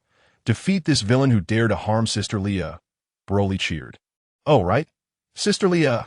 We were so caught up in the spectacle that we forgot about her. She's still in the crater, Bardock suddenly realized, and Shrag urged, Quickly, we must find Lady Geno's wife. If Lord Geno finishes with Darius and discovers we neglected his woman, our fate will be no better than Darius's. They swiftly flew to Planet Peta, locating Leia, who was barely breathing. Bardock exclaimed, Broly, quickly retrieve a Senzu bean and feed it to Leia. Broly produced a Senzu bean from his pouch and rushed to Leia, urging, Sister Leia, quickly, eat this. Leia slightly parted her lips and swallowed the bean. In an instant, she sprang to her feet, shaking her head as she surveyed Broly and the others, asking, Where is Darius? I shall teach this rogue a lesson for daring to ambush me, Broly declared. Leia, there's no need for you to intervene. Just look to the sky. Leia tilted her head upward and was instantly captivated by the sight of a brownish-red figure soaring above. It was Gano, relentlessly pummeling Dares. As Leia watched Gano display his formidable prowess, her eyes sparkled with admiration. So, Gano brother is this powerful, she mused, but then a thought struck her. Wait, why have I never seen Gano brother in this form before? Bardock remarked, This must be the transformation of a Super Saiyan King. Leia was astonished. This transformation of Gano brother's Super Saiyan form is astonishing. The immense aura radiating from Gano was palpable even from a distance, enveloping Leia and the others in an overwhelming pressure. That moment, Broly commented, Indeed, Gano brother is formidable. His current strength should easily overpower Dares. Leia, let us simply observe. Your involvement would be of no help. Rest assured, Leia's sister, Dares is doomed today. You did not witness Gano brother's expression earlier. He was filled with fury the instant dares injured you.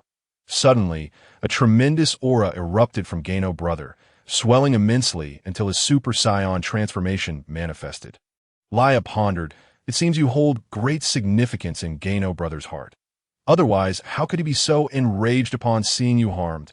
Of course, Gano and I are childhood friends, having grown up together. None of you can compare.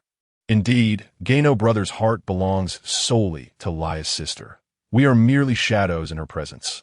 Upon hearing this, Leia sensed something amiss. After a moment of contemplation, she swiftly sidestepped to Broly's side, seizing his ear and exclaiming, "You little rascal!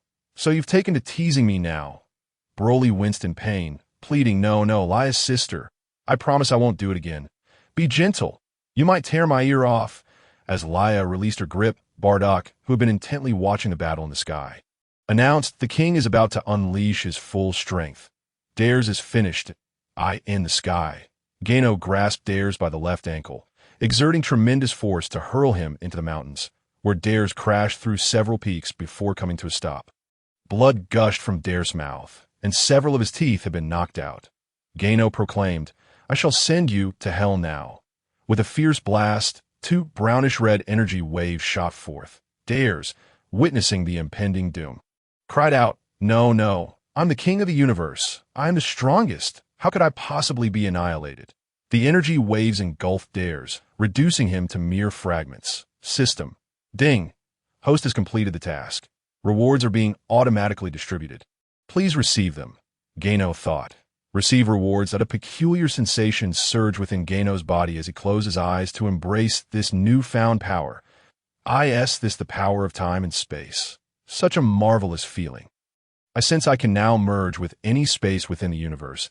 As he opened his eyes, he observed delicate threads drifting before him, realizing they were wisps of temporal energy.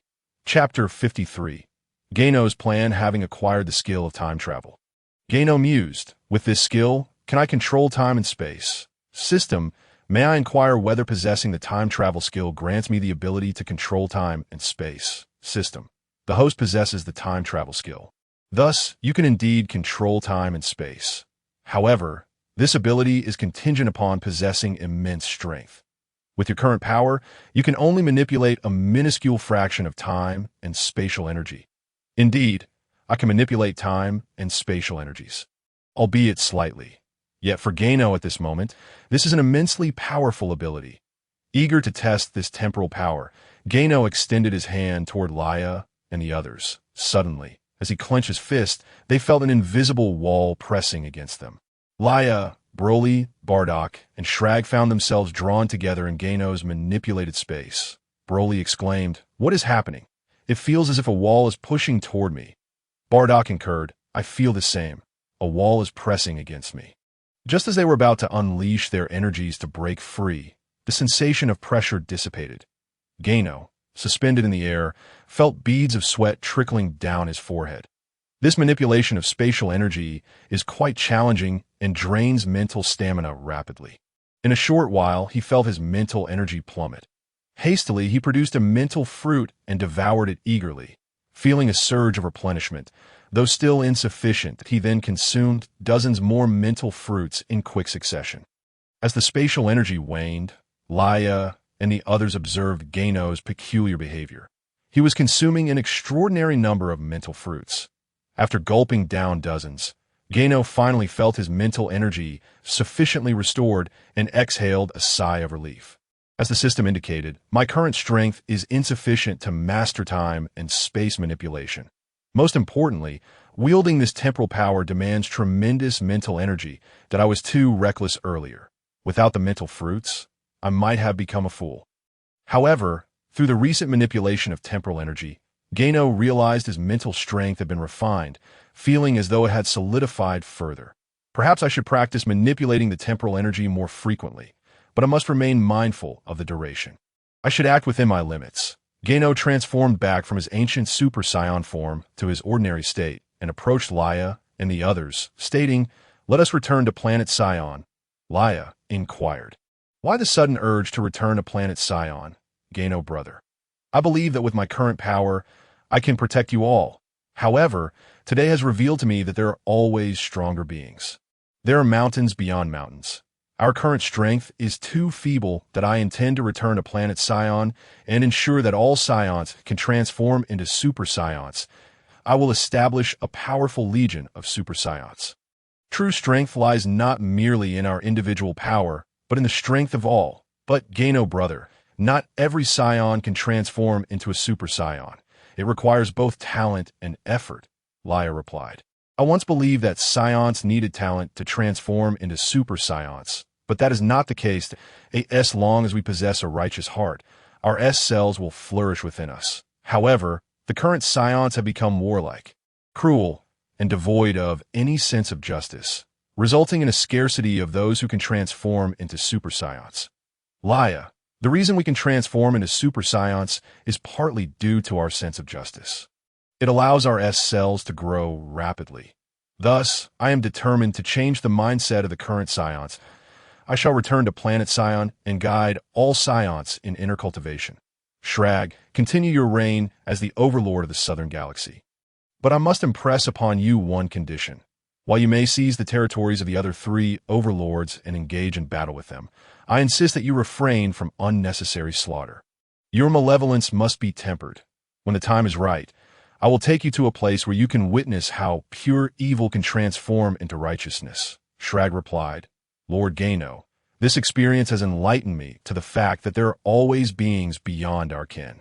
I must also calm my heart and focus on my training. Conquering the universe is best left to others. Only by becoming stronger can one have the right to speak that I was indeed myopic before. Very well, then, let us journey to Planet Scion together for training. Entrust your legion to those you trust to manage it. Very well, Lord Gano. Shlaj soared towards his legion, seemingly instructing one of his men about certain matters. System, ding, the host has triggered a hidden mission. Cultivate 50 Scions with combat power exceeding 1 million within a year. Reward, 10 doses of S-Cell serum. Goodness, it seems that thoughts manifest into reality. Nurturing 50 Scions with such formidable power within a year presents a considerable challenge for Gano, yet it remains achievable. Thus, the subsequent task is to cultivate exceptionally powerful Scions. Shlaj, have all the arrangements been made? Shlaj approached and replied, Lord Gano, everything is in order. We may commence our journey. Very well. Aboard the ship, we shall depart. Gano and his companions boarded their spacecraft, with Leica piloting them towards Planet Scion. Before long, they finally returned to their home planet. Gazing at the familiar landscape, Gano murmured, At last, we have returned. Leica, land directly beside the castle. As they neared Planet Scion, the entire planet was suddenly engulfed in alarm signals. Beep, beep, beep. Attention, a spacecraft is approaching Planet Scion. The planetary defense system activated, and the attack protocols were initiated. Boom, and the others awoke from their training, as all Scions flew to the designated landing area of Gano's ship. Boom declared, It appears there is a situation unfolding. Tasha, take the women and children to the safety bunkers. You should not partake in the matters outside. Tasha replied, Please be cautious. She understood that this was not a moment for bravado. Understood, Boom nodded. As the spacecraft approached Planet Scion, Boom shouted, Who are you? What brings you to our planet? Answer my question. If you fail to respond, our planetary defense systems will engage you. Upon hearing this, Gano and his companions remarked, I had forgotten that Planet Scion's defenses could detect approaching ships. As a vessel from Gano's ship ascended and addressed Planet Scion. I am Gano, the king of Planet Scion. Please remain calm. The king has returned. Our king has returned. The entire planet erupted in jubilation. Chapter 54. Super warriors. Upon hearing Gano's voice, the inhabitants of Planet Scion began to cheer. After many days, their king had come back. Boom exclaimed. Quickly, deactivate the defense systems and allow the king's ship to land.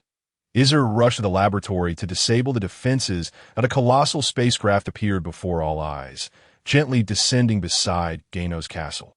The hatch opened, and Gano and his companions emerged. In that moment, all inhabitants of Planet Scion knelt before Gano, with Boom leading the way, declaring, Welcome back, Your Majesty. The others echoed, Welcome back, Your Majesty. Please rise, Gano commanded, and they complied, their gazes fixed upon him. Awaiting his address, my sole purpose for returning is to empower all Scions. Though this journey may be arduous, I urge you to mentally prepare yourselves. Boom replied, Your Majesty, as long as we can grow stronger, we Scions can endure any hardship. Indeed, what Lord Boom says is true. During Gano's absence, Boom had managed the affairs of Planet Sion with utmost diligence, earning the respect of all who referred to him as Lord Boom. They felt the need for a leader in Gano's absence, thus willingly adhered to Boom's directives. Yet Boom asserted, on Planet Sion, there is only one king, and that is Gano. Do not address me as Lord Boom. However, as time passed, the name stuck, and they could not shake the habit. Observing this, Gano glanced at Boom, who said, Your Majesty, you are the sole king of the Scions. They are merely mistaken in their address. No, I find this quite agreeable. Their recognition of you indicates your capability and leadership, that I trust you with this responsibility. Gano announced to the assembly, From this day forth, whenever I am away, all matters of Planet Sion shall be entirely under Boom's jurisdiction. As Gano made this declaration, Boom was filled with trepidation. Within the Scion hierarchy, there existed a clear structure. Although Boom was Gano's adoptive father, Gano held the title of king, and his word was law. Even to Boom, who must obey, Boom hastily protested, Your Majesty, no. You are the king of Planet Sion. All affairs are yours to command. I cannot presume to act beyond my station. Gano reassured him, I believe in your capabilities. And the people of Planet Sion share this belief. Do you not? Everyone. Indeed, we trust Lord Boom. See, this is the will of the people. Father, please acquiesce. Boom looked to Gano, then to the crowd, and finally relented. Well, since everyone has faith in me, I shall accept this burden. Excellent. That is the spirit, Gano affirmed. Now that Lord Boom's responsibilities have been settled, I shall disclose the purpose of my return to Planet Sion. First, all Scions shall engage in training for a year. During this time, I aim to significantly enhance everyone's power. I will provide specific training methods to Bardock shortly, who will relay the instructions to you. Second, Boom, select 50 diligent and exceptional Scions. I intend to train these individuals separately, aiming for them to achieve combat power of 1 million within a year. Hearing this, the crowd collectively inhaled, pondering the rigorous regimen required to attain such power in just 12 months. Observing their expressions, Gano remarked, What is this? Is this the Scion spirit? Is it truly impossible to reach 1 million combat power within a year? If so, then training would be futile. Boom responded, Your Majesty, Scions shatter limits. Attaining 1 million combat power in a year is certainly feasible. I have faith that the 50 I choose will accomplish this. Isn't that right? Everyone. We Scions exist to defy impossibilities. There are no limits for us. Indeed, Scions are limitless. Now, that is the spirit of a Scion. Next, I shall unveil a spectacle you have never witnessed before. Behold the true might of the Scions. Leica, let them witness the Super Scion transformation. Of course, Gano brother, I have longed to showcase the Super Scion form, but I refrained without your permission. Gano shook his head. Very well, that was my oversight. Now you may transform and enlighten everyone.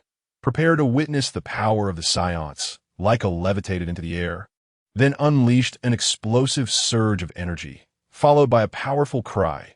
Ha! Ah!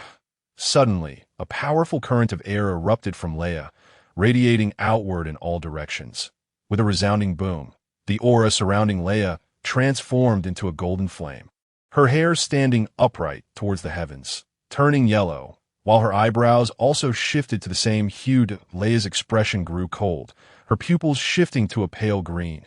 The onlookers, witnessing Leia floating in the air, were struck with astonishment at her transformation. In that moment, Leia's presence became overwhelmingly potent, making everyone feel like mere ants before an elephant, realizing that a single finger from her could spell their doom. Indeed, the reality was that if Leia wished to eliminate them, it would merely require a flick of her finger. This was the transformation of a Scion, the Super Scion. Boom, repeating the word Super Scion, suddenly remarked, Could this be the legendary Scion transformation? Ginyu responded, Yes, it is the Super Scion. Frieza sought to obliterate Planet Vegeta, not only due to the command of the God of Destruction, but also out of fear that a Super Saiyan warrior might emerge among us Saiyans. The Super Saiyan is the nightmare of the Frost Demon Clan. Leia's transformation embodied the essence of the Super Saiyan. This was the strength of our Scion lineage. Do you all wish to become as powerful as Leia? At that moment, Ginyu's words ignited the fervor within everyone, who shouted in unison. Yes, we too wish to transform into Super Saiyans. Very well, if you desire to achieve the transformation into a Super Saiyan, then everyone must exert 100% of their effort. With diligence, all may have the opportunity to become Super Saiyans. Chapter 55. The scarcity of healing devices. Seeing the crowd's enthusiasm stirred, Ginyu turned to Bardock and said, Bardock, the training of everyone is entrusted to you. Shulager, I have a task for you as well. Lord Ginyu, please give your orders that I will allow you to discipline one Scion each day, with the singular aim of demonstrating your might, Shulager, and making them realize that there are greater beings beyond themselves. If you execute this task well, I will personally oversee your training, elevating your combat prowess to new heights. Upon hearing this, Shulager's eyes sparkled with determination, and he promptly replied, I will certainly fulfill the task entrusted to me by Lord Ginyu. All right, the subsequent training duties are now in Bardock's hands. Leia, you may descend. Leia reverted to her normal state and approached Ginyu. Broly, you must also train diligently. I hope that within this year, your S-class cells can reach their full potential. Understood, Brother Ginyu, I will strive to do my best. Father, select 50 individuals. I wish to train them personally. Very well, I shall choose them now. You all just returned, so take some time to rest. All right, we shall rest for a while. Bardock, come with me to the Royal Fortress. I will discuss their training with you. Of course, this training method can also be applied to you. Yes, my lord S. Ginyu entered his Royal Fortress. Bardock, Leia, and Broly followed closely behind. Shulager, you should come too. Startled by Ginyu's call, Shulager hurriedly expressed his gratitude.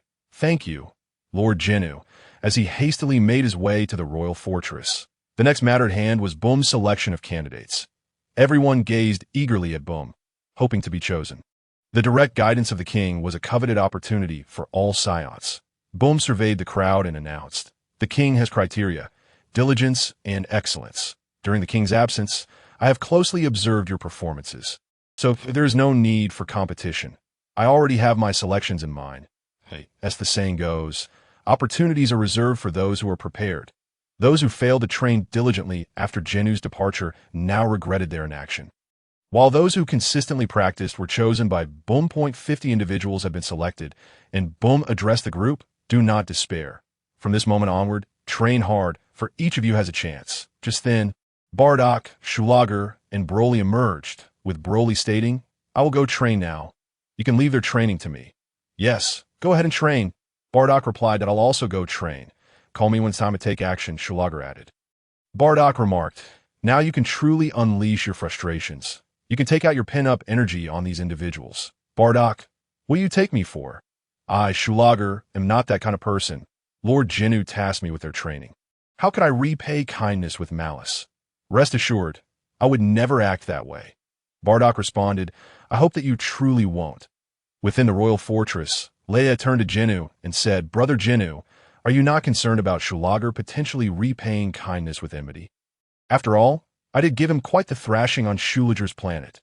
Ginyu replied, Shulager is a clever individual. While he may be a bit harsh, he would not go so far as to inflict fatal harm. Only he can extract their potential in the shortest time possible. The Saiyans have grown too comfortable in their current lives. They require pressure to shed their lazy habits. Indeed, Brother Ginyu speaks wisely. It is essential to have someone apply pressure to encourage their diligence. Do not forget, Shulager belongs to the Demon Clan. Their training is notoriously brutal, which serves as the finest tempering for the Saiyans. In that case, Shulager may very well be an excellent choice for a trainer. Thus began a year-long training program on Planet Saiyan. A few days later, Bardock arrived at Ginyu's royal fortress at My Lord. I have implemented your training methods with them. Shulager's approach has been quite severe. After each session, many Saiyans harbor resentment toward him. If it weren't for your directive to have Shulager train them, they might have risen up against him.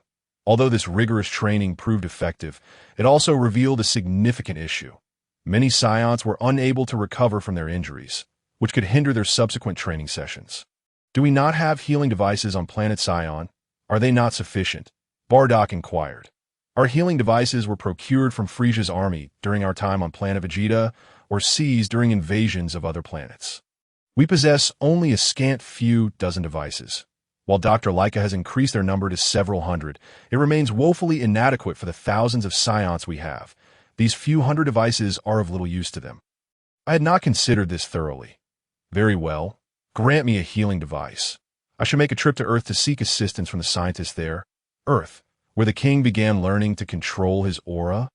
Indeed, that Earth. Bring me a healing device immediately. I shall set off for Earth and instruct Dr. Leica to produce more healing devices. Understood, I shall attend to it right away. Shortly thereafter, Bardock returned with a healing device. Accompanied by Leica. Leica, why are you here? Shouldn't you be focusing on producing healing devices? My lord, I heard Bardock mention your intention to visit Earth to consult a scientist.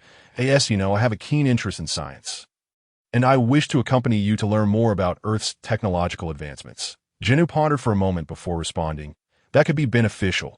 Perhaps you'll have the opportunity to exchange insights with Dr. Brisfu. Thank you, my lord. Leica bowed in gratitude. That moment, Leia and Broly also arrived, stating, we wish to go to Earth as well. What do you intend to do on Earth? I'm going for serious business while you neglect your training to frolic there.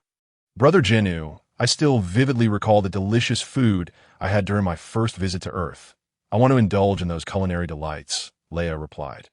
Brother Ginyu, I also wish to see this master of aura you speak of. Broly added, very well. Then let us all go. Bardock, bring your wife along. We shall journey to Earth together. I will fetch Jine.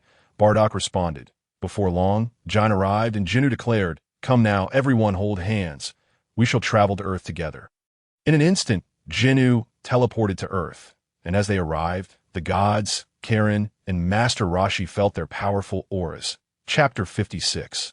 The curious Bulma, a powerful aura permeated the air, and within it, two familiar presences stirred memories that eluded recognition. Gano had arrived on Earth, and as Broly gazed upon the planet before him, he addressed Gano, saying, Gano, dear brother, the combat prowess of the inhabitants here seems remarkably feeble. How can a planet so primitive possibly harbor masters of energy cultivation? As you have claimed, Bardock and Jine nodded in agreement with Broly's assertion. Observing the expressions of Bardock and Jine, Gano mused internally. If only you knew that your son, Kakarot, began his journey from this very place and ascended to become a formidable warrior in the 7th universe. What thoughts would cross your minds? Leia interjected. You must not underestimate this planet.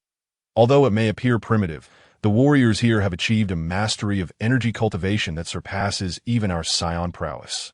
She continued, now, let us seek out Dr. Briefs. Gano soared towards the largest structure on Earth, the residence of the world's wealthiest individual, Dr. Briefs. The Capsule Corporation, founded by Briefs, stood as the largest enterprise on Earth.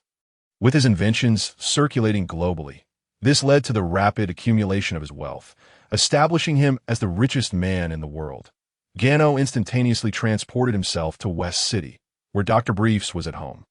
Upon arrival, he noticed the guard at Dr. Briefs' door lying unconscious on the ground. Realizing that Dr. Briefs might be in peril, Gano was about to enter when he suddenly heard the voice of Dr. Briefs from within, exclaiming, what do you want, you ruffians? I have nothing of interest to you. Leave my home at once. Dr. Briefs, a voice chimed in. Dr. Willow has informed us that you are the foremost expert in mechanics on Earth. Your expertise can significantly empower us mutants. Thus, we demand your research findings. How dare you?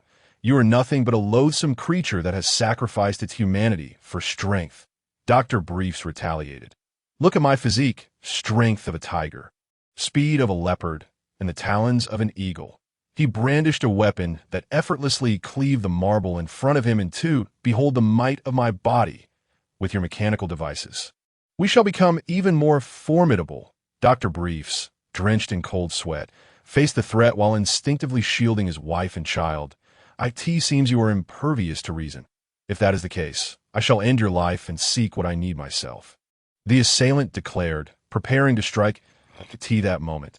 Gano burst through the door, swiftly positioning himself in front of Dr. Briefs, proclaiming, "As long as I am here, you shall not harm Dr. Briefs," upon recognizing the figure before him. Dr. Briefs exclaimed, "Gano, is that you?" Gano turned to greet Dr. Briefs. "It has been years. How have you fared?" Dr. Briefs, relieved by Gano's presence, replied, "It has indeed been a long time. You seem to have grown even stronger." "Indeed. And what of me?" Leia chimed in eagerly.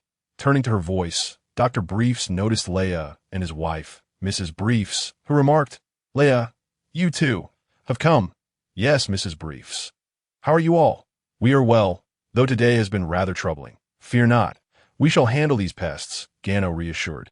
As the creature interrupted, "Hey, I'm still here. Could you show some respect? Who are you to meddle in my affairs?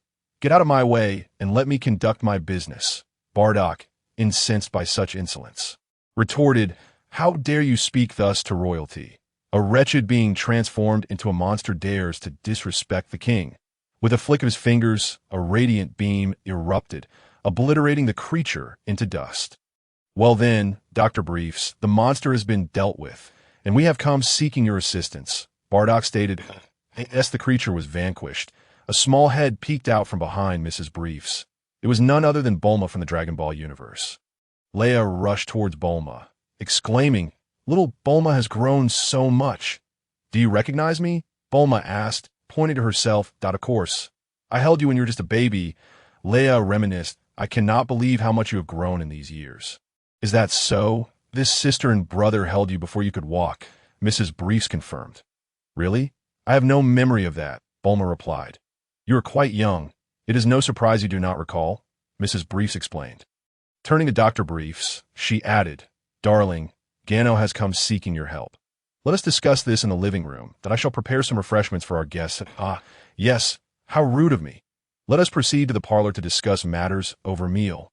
Dr. Briefs agreed, "Absolutely. I came here for Earth's delectable cuisine." Leia chimed in. Gano shook his head, bemused by Leia's enthusiasm for food, yet acknowledging that a meal would be quite enjoyable. "Very well, Dr. Briefs, let us convene in the parlor, where I shall introduce you to a few individuals." As they settled into the living room, a banquet of delicacies was soon laid before them. Leia, unable to contain her appetite, eagerly eyed the spread. Gano, observing her zeal, instructed, "Leica, please discuss our healing device with Dr. Briefs while exchanging insights." "Indeed, my king, Leica is far more intrigued by scientific advancements than by food," she replied, approaching Dr. Briefs to introduce herself. Meanwhile, the others indulged in the delightful feast.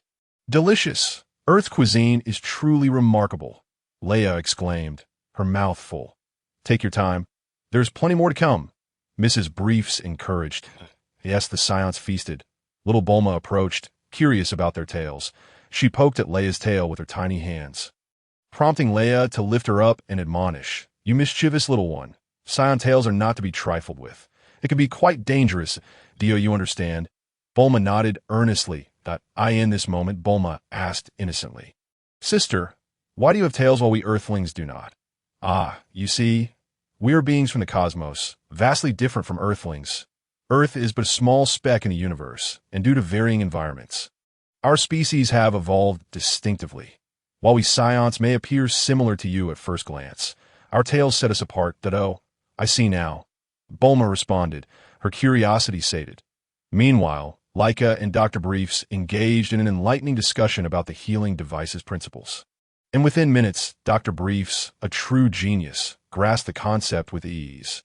Having finished his meal, Gano approached Dr. Briefs once more, inquiring, "Dr. Briefs, is it feasible for you to produce thousands of healing devices in the shortest time possible?" "The remainder can be manufactured by Leica." Dr. Briefs replied, "Producing thousands of healing devices presents considerable challenges, leaving Gano and the others in a quandary. Given the urgency of Scion training, the healing device was indispensable, and any delay would severely hinder their progress. A small, innocent voice piped up, "Daddy, as long as we have one healing device, we can replicate it, and the rest can be mass-produced by machines. There is no need for a considerable amount of manpower." Gano and the others turned their gazes towards the source of the voice and beheld Bulma, standing not far from them, speaking to them. Dr. Brisfu exclaimed. Indeed. How could I have forgotten that we can produce it using machinery? With the template treatment device, we can replicate it. Approaching Bulma, Brisfu lifted young Bulma and presented her to Leica and Gano, saying, Do not let her small stature fool you. I sense that in certain aspects, she may even surpass me. This is undoubtedly true, Gano mused internally. In the future, Bulma is destined to create a time machine. It appears our little Bulma is quite the budding scientist, Gano jested, upon hearing Gano's praise. Bulma's cheeks flushed a bright red as she replied, I cannot yet call myself a scientist, but I shall surely become a remarkable inventor in the future. Gano asserted, I wholeheartedly believe that Bulma will indeed become an extraordinary inventor. He then turned to Dr. Brisfu and added, That would be quite a task for you, Dr. Brisfu. Not at all. This time, you have saved us. Such a small favor hardly equates to a fraction of the debt we owe for your life-saving assistance. How about this? You stay on Earth a few more days. Dr. Leica and I have some academic matters to discuss. He is quite interested in my capsules, and I'm fascinated by the technology in your universe. We can exchange knowledge and learn from one another. Yes? Gano initially intended to urge Leica and the others to return for training promptly, but upon seeing their eager expressions, he relented, saying, Very well. We shall remain on Earth a few more days. Then we shall impose upon Dr. Brisfu. He added, Not at all. We have ample space in our home. Accommodating you few is more than sufficient, upon hearing they would stay on Earth for a few days. Leica was so overjoyed that she jumped up in delight, forgetting herself in her excitement, and approached Gano, planting a kiss on his cheek in front of everyone. Bardock and Jine felt no discomfort with this display. But Broly, on the other hand, erupted in a loud outburst. Sister Leica, how dare you kiss Brother Gano so openly? Look at how many people are here. Aren't you ashamed? Leica noticed everyone's gazes upon her and felt her face flush with embarrassment. To alleviate the awkwardness, she swiftly appeared before Broly and said, Have I not taught you a lesson in quite some time? Are you itching for one? Broly hurriedly dashed towards the exit, knowing he was in for trouble if he lingered. However, just as Broly reached the doorway, Leica was right behind him, delivering a swift kick that sent him flying out. A whoosh echoed, followed by a loud thud as an imprint of Broly's body appeared on the wall of the Brisfu residence, while Broly had already passed through the wall.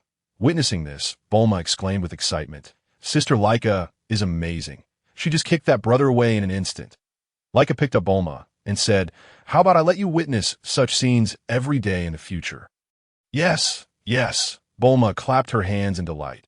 Ahem. Gano interjected, Leica, please do not instill any misguided notions in Bulma. She is still a child. It is not good to impart such violent thoughts to her. Moreover, children tend to take your words literally. How can you kick Broly every day? I must inform you, Broly may not be your match now, but should he transform into a Super Saiyan one day, you will certainly be outmatched. Do you not expect me to save you then? You are well aware of Broly's potential. That day will inevitably arrive. Leica replied, I understand, Brother Gano. I merely wish to make Bulma happy. Leica set Bulma down, and Mrs. Brisfu picked her up, saying, Bulma, your sister was just trying to amuse you. Do not take that matter to heart. Bulma glanced at her mother and replied, I know, Mom. That brother is actually quite nice. How can Sister Leica kick him every day? Wouldn't that be bullying? This little girl is actually defending Broly. Gano remarked, Leica, you should discuss academic matters with Dr. Brisfu first. We will step out to attend to some matters. Very well, Your Majesty. You may go. I will discuss academic questions with Dr. Brisfu. Leica responded. Indeed, Gano nodded and called out, Broly, we are heading out. You wish to join us? With a whoosh, Broly appeared before Gano. Brother Gano, where are you going? I want to come too. Good, I will take you to witness the beginning of a legend. A legend? Who is it? Bardock asked. I brought you here for a reason. You must have some thoughts on this, right? Indeed, Your Majesty. After I was struck by the enchanted fist, I gained the ability to foresee certain events. This planet has appeared in my dreams before. The day before Frieza destroyed Planet Vegeta, I placed my son Kakarot in a spaceship and sent him to the planet I dreamed of. Upon hearing the name Kakarot, Jine's expression turned ecstatic as she exclaimed, Are you saying our son Kakarot is on this planet? Bardock replied, Yes. Where is he? Let us hurry to see our son. Gano said. I can lead you to Kakarot's current location, but you must observe from a distance and not reveal yourselves. When the time is right for recognition, I will ensure you can meet him. Is that agreeable? Bardock and Ginyu nodded in assent. Chapter 58. Teaching Kakarot to train very well. Since you agree not to reveal yourselves to your son, I shall take you there. The group held hands together, and they departed. Gano executed instant transmission, and they arrived at the location known as Bowsy Mountain, Kakarot's current residence. Kakarot, now bearing the Earth-named son Goku, was training diligently on Bowsy Mountain. They reached a peak some distance away and observed son Goku executing punches and kicks. Though his techniques seemed flawed in their eyes, each punch and kick was delivered with utmost seriousness. Bardock and Ginyu felt a surge of emotion upon witnessing their son Kakarot. Had it not been for their promise to Gano, they would have rushed out to embrace him, revealing to him that he was indeed cherished by parents. Rest assured, when the time is ripe, I shall bring Kakarot directly to Planet Sion for your reunion. How does that sound? Bardock and Ginyu bowed deeply before Gano, saying, Thank you, Your Majesty. No need for such formalities. The reason I ask you not to reveal yourself to Kakarot is due to my concern that such a revelation might alter his current path. Kakarot, here on Earth, has adopted the name Son Goku.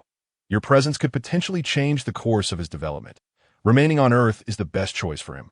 Bardock, what else have you dreamt about? I also dreamt of my son Kakarot transforming into a Super Saiyan, defeating Frieza, and saving a planet. That is the legend, Kakarot's legend. Perhaps you perceive Kakarot's current strength as lacking, yet once he transforms into a Super Saiyan, his training talents will rival any among you. Kakarot possesses an inexplicable passion for training. Indeed, obsession is the most fitting term for him. He is a true martial arts enthusiast. He can train without food or drink, persisting until he completes his regimen. Furthermore, he faces powerful foes with excitement rather than fear, which enables him to grow stronger with each encounter, ultimately becoming one of the universe's greatest warriors. Leica interjected. Brother Gano, but Kakarot has yet to grow up? How can you predict his future? Alas, I spoke too hastily. He replied that in truth, I possess a similar ability to Bardock's foresight, a gift bestowed upon me so. Brother Gano can foresee events as well. Phew, that was close. I almost revealed too much. Stay here. I shall go and provide Kakarot with some training guidance. Upon hearing this, Bardock and Ginyu knelt before Gano, saying, Your Majesty, we are truly grateful. We shall never forget your kindness. Rest assured, from this day forth, I, Bardock, shall be a weapon in your hand. Wherever you point, I shall strike. Rise, there is no need for such gestures. I, too, hold affection for Kakarot.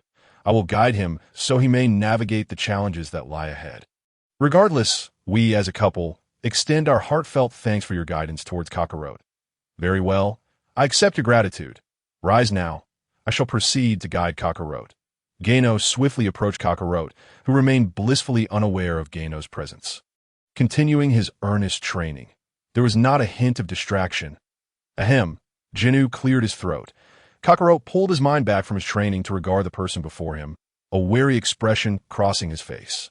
Ever since he had transformed into a great ape on the night of the full moon and accidentally crushed his grandfather, Sun Wukong, he had been living in solitude, frequently engaging with wild beasts. Had it not been for his modest strength, he might have long since become prey. Thus, Kakarot possessed an acute sensitivity to danger. He addressed Ginyu. Who are you, and what brings you to my Bowsy Mountain? Ah, this little one certainly has a keen sense of caution, Ginyu thought to himself. Allow me to introduce myself. My name is Ginyu, and I have been entrusted to guide your training. Once I have completed my instruction, you are to seek out Master Roshi at Kame House to become his disciple.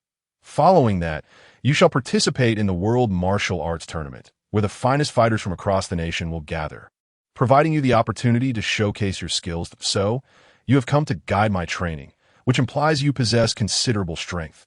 How about we spar? Kakarot proposed. In the distance, Leia and the others were astonished. Challenging Ginyu. Truly, he was a newborn calf not fearing the tiger. Just as Ginyu had said, Kakarot was eager to engage with someone formidable. Bardock remarked, What is this brat doing? Is he seeking punishment by challenging the king? The king's strength is formidable.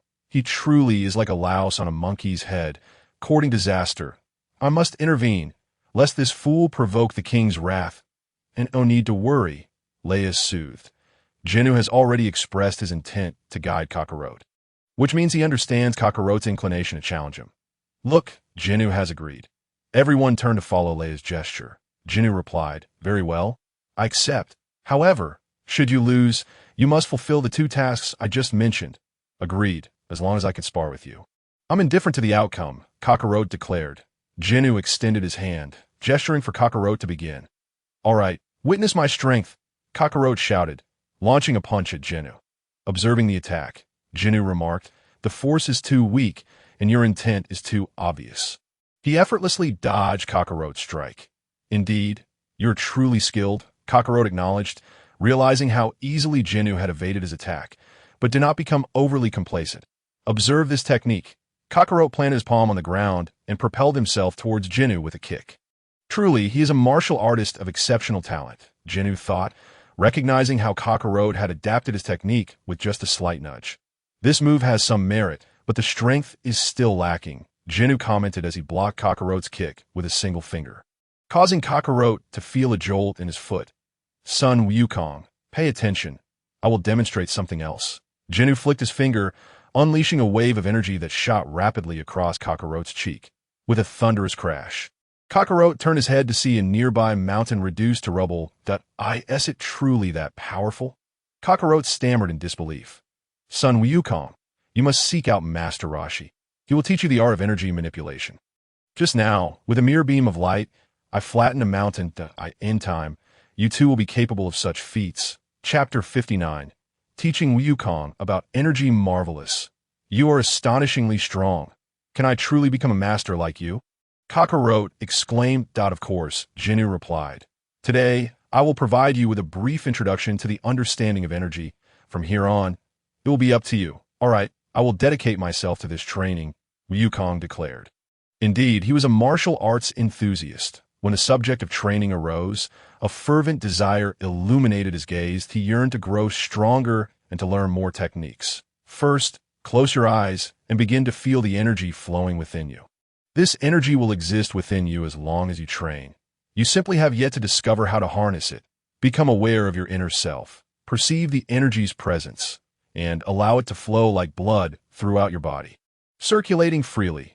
Mastering this energy will enhance your combat abilities, rendering your fighting more pure and powerful. Following Jinyu's guidance, Wukong gradually became attuned to the energy within him. Suddenly, with a resounding pop, energy enveloped his body, producing a whirling sound as it intensified. Abruptly, the energy became too overwhelming to sustain, and Wukong collapsed to the ground, exhausted. This is so difficult and tiring, he exclaimed. This is merely a result of your newfound awareness of the energy within you. Ginyu explained, the energy must be cultivated through training. Only then can you maintain it during battle. This will require your dedication moving forward. I will strive to train and grow stronger, Wukong promised. Good, I look forward to the day of your transformation. Ginyu replied. Wait, you are leaving already? I still wish to learn a few more techniques. Wukong protested. We shall meet again, and at that time, we can spar once more, Ginyu assured him, agreed. Until then, Wukong replied as Ginyu began to ascend into the air. Preparing to depart, by the way, I still do not know your name. Wukong called after him. Jinyu's voice echoed back. My name is Ginyu. We will meet again. Ginyu, I shall remember this name. But where is Master Roshi? How will I find him? Wukong pondered. Ginyu offered no specific directions, so Wukong resolved to search while asking questions along the way.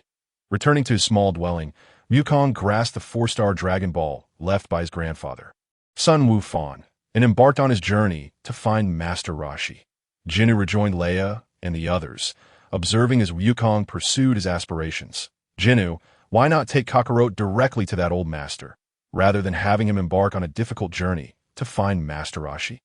Leia inquired. This is a test of willpower. It also allows Kakarot to experience the world beyond Bowsy Mountain. He needs to grow, Ginyu explained.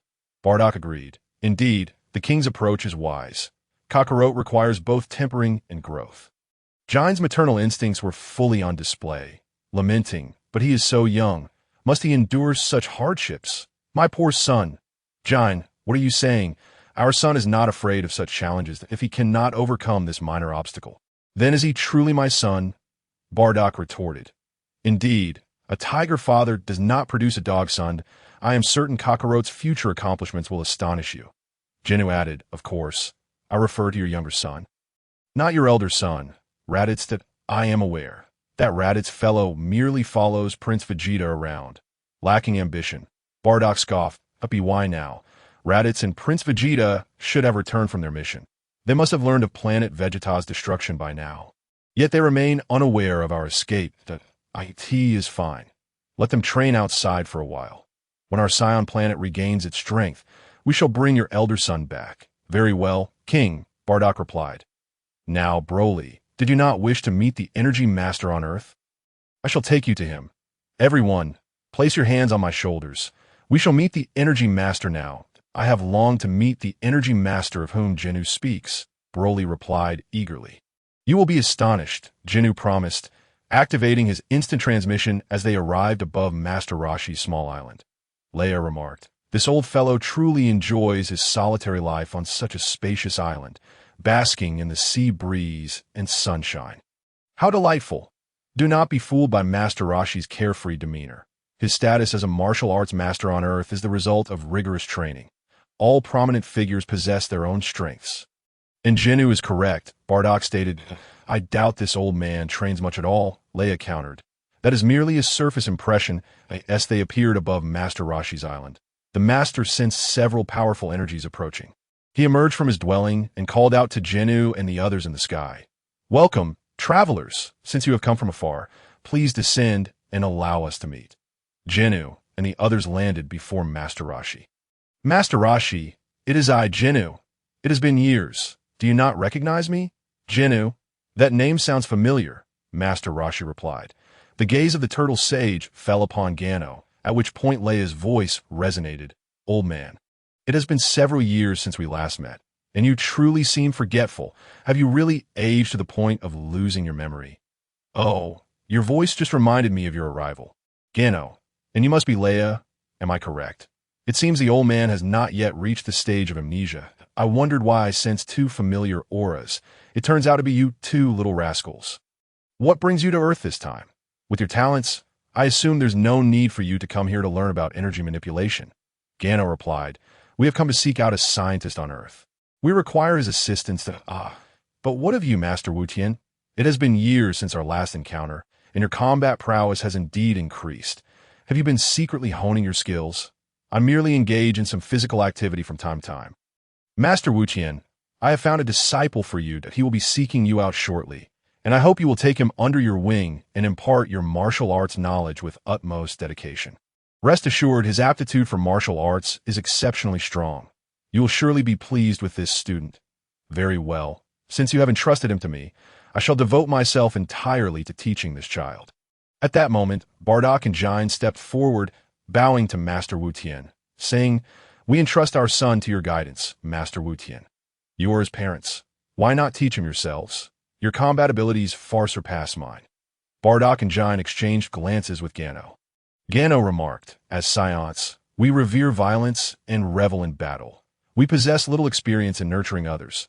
The children we raise tend to be rather aggressive. Thus, Master Wu-Tien, your esteemed reputation as a master makes you the ideal choice to teach Goku. In that case, rest assured, I shall diligently instruct him in both martial arts and moral character. Chapter 60. Eliminating hidden dangers. Yet Gano harbored his own selfish motives. He wished to intervene as little as possible in the unfolding events of the Dragon Ball saga. For such interference could lead to complications. Should his presence disrupt the happenings of the Dragon Ball world, he would be burdened with certain consequences. Therefore, having Master Wu-Tien take on Goku as a disciple was merely a means to guide the Dragon Ball events back onto their rightful path. Broly interjected, Gano, is this the so-called master of energy manipulation you speak of? He doesn't seem impressive to me. His combat power appears to be merely in the hundreds. Broly, do not be disrespectful if it comes to a mere contest of martial arts between you and Master Wu-Tien. I would wager on Master Wu-Tien's victory. Very well. I shall test Master Wu-Tien's martial skills. I wonder if he would be willing to enlighten me. Gano responded, Master Wutian, please engage this young brat in a match, so he may realize that his combat techniques are not as formidable as he imagines. All right, if it's merely a contest of martial skills, I have no fear. Aside from you and Leia, I am unafraid of anyone else here. Then let all of you come forth, and let Master Wutian provide you with some guidance, lest you remain perpetually overconfident. Remember, it shall only be a contest of martial arts. No energy attacks allowed. Broly, Bardock, and Jine nodded in agreement. Gano and Leia cleared a space for them to spar. The match commenced, with Broly launching the first attack, swiftly moving behind Master Wutian and throwing a punch, without even turning his head. Master Wutian executed a backflip to evade Broly's strike. As Master Wutian's feet touched the ground, Bardock and Jine followed up with their own punches and kicks aimed at him, observing their onslaught. Master Wutian extended his hands from behind his back. With his left palm, he blocked Bardock's attack, while his right hand deftly redirected Jine's kick towards Bardock instead. Seeing the incoming kick, Bardock quickly retracted his fist to brace against his wife's foot. As Jine's foot collided with Bardock's arm, a resounding thud echoed, and Bardock was sent flying by Jine's kick. Gano watched from the sidelines, marveling at Master Wutian's technique. How exquisite! Master Wutian had used Jine's attack to send Bardock soaring. And with Bardock airborne, due to inertia, Master Wutian executed a Tai Chi maneuver, grasping Jine's ankle and forcefully propelling her towards the direction Bardock had been sent. With one move, he had incapacitated both of them. Broly felt the pressure mounting on his side. Indeed, experience proved invaluable. Despite the old man's frail appearance, his combat skills were remarkably refined. Master Wutian observed Broly's expression and said, Young man, your strength is considerable, yet your combat techniques require further refinement. You must strive to improve. Old man, do not become overly pleased with yourself. The outcome is yet to be decided.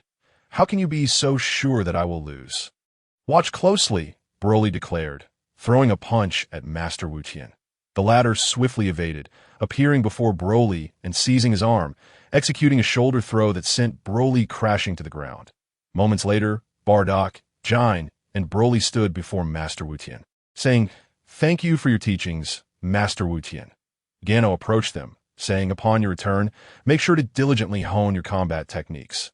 I trust you will all gain valuable insights from this sparring session at that moment. Bulma's communicator buzzed, and she exclaimed, There are intruders at our home. Gano, you must return quickly. Hurry, we must go. Dr. Briefs and the others are in trouble. Master Wutian, farewell. We will visit you when we have time. Broly and the others placed their hands on Gano's shoulders. And with a flash, Gano activated his instant transmission. Departing from the location, as they vanished, the turtle sage remarked, Indeed, this lad has become even more unfathomable. Gano and the others materialized at Dr. Brief's home, witnessing Dr. Briefs and his team being held hostage by a beast with the body of a leopard and the face of a man. The creature demanded, Hand over your research results quickly. My patience is wearing thin. Gano interjected, Remove your filthy hands, or I shall have to sever them from your body. The leopard-faced creature turned to see Gano and the others, saying, You're the one who killed my brother, Black Tiger, aren't you? Black Tiger, that hideous creature with the body of a tiger. Indeed, it was I who ended his life that if I am not mistaken, you must be Black Panther. Correct? How do you know my name? The one who modified you must be a simpleton. A tiger is named Black Tiger, so you must be named Black Panther. Here's the deal. I offer you a chance at life. Release them and take me to your master, and I shall spare you. Are you joking? Do you think that just because you killed Black Tiger, you can kill me? I am capable of taking down a tank commander. Oh, is that so? Then I am eager to see just how strong you are. In a flash, Gano appeared before Black Panther and delivered a kick, sending the creature hurtling like a cannonball into Dr. Brief's courtyard. With a crash, the courtyard wall crumbled and Black Panther spat blood. Gano landed before Black Panther, saying, Not bad. You can take a kick from me, which is something to be proud of, but now, you may die. With a single punch, Gano obliterated Black Panther, sending blood and viscera scattering through the air. Sigh, I wonder where that fellow, Willow, is hiding. This cannot continue. I must uncover his whereabouts. that moment, a voice broke through. Gano, brother, Dr. Willow is in the Matalosh Mountains. It was his former research facility, but his work was never recognized by the state, so it has been abandoned for many years that I suspect they are hiding there. The Matalosh Mountains, located in the southern part of Earth. You all stay here. I will return shortly. With a glance, Gano arrived at the Matalosh Mountains, observing the range until he spotted a cave that he flew toward it. Inside the cave stood a figure clad entirely in metal, with a head atop the metallic shell. This was Dr. Willow, Earth's foremost brain expert, who had transformed himself into a mechanical monster for the sake of his research. He asked, "What is Black Panther doing? Why hasn't he returned?" "He will not be returning," Gano's voice echoed. "Who are you, and how do you know this place?" "Who I am is of little consequence. What matters is that you are about to die." Gano declared, Die. My body is constructed of super titanium alloy. Not even a cannon can penetrate it. Yes, that's so. Then I shall put it to the test. Gano unleashed an energy sphere towards Dr. Willow, incinerating him in an instant due to the extreme temperature. Not a single cry for help escaped his lips. Gano soared out of Dr. Willow's cave, hurling an energy sphere back into the depths of the cavern. With a resounding explosion, the cave was obliterated, and the Matalosh Mountains were laid to waste. Gano remarked, "Now, this is perfect, an end to future troubles." Chapter 61. Cooperation having eliminated the lurking threat of Dr. Willow. Gano finally felt the weight lift from his heart. Now he could return to reassure Dr. Brisford that he need not worry any longer.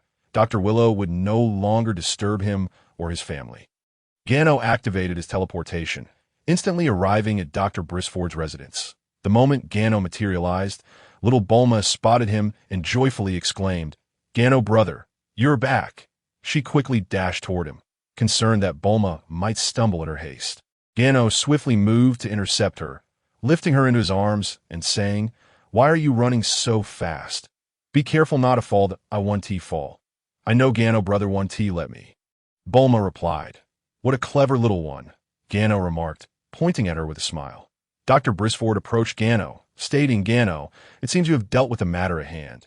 Dr. Brisford, Dr. Willow will no longer be a bother to you or your family. Forever," Gano assured him.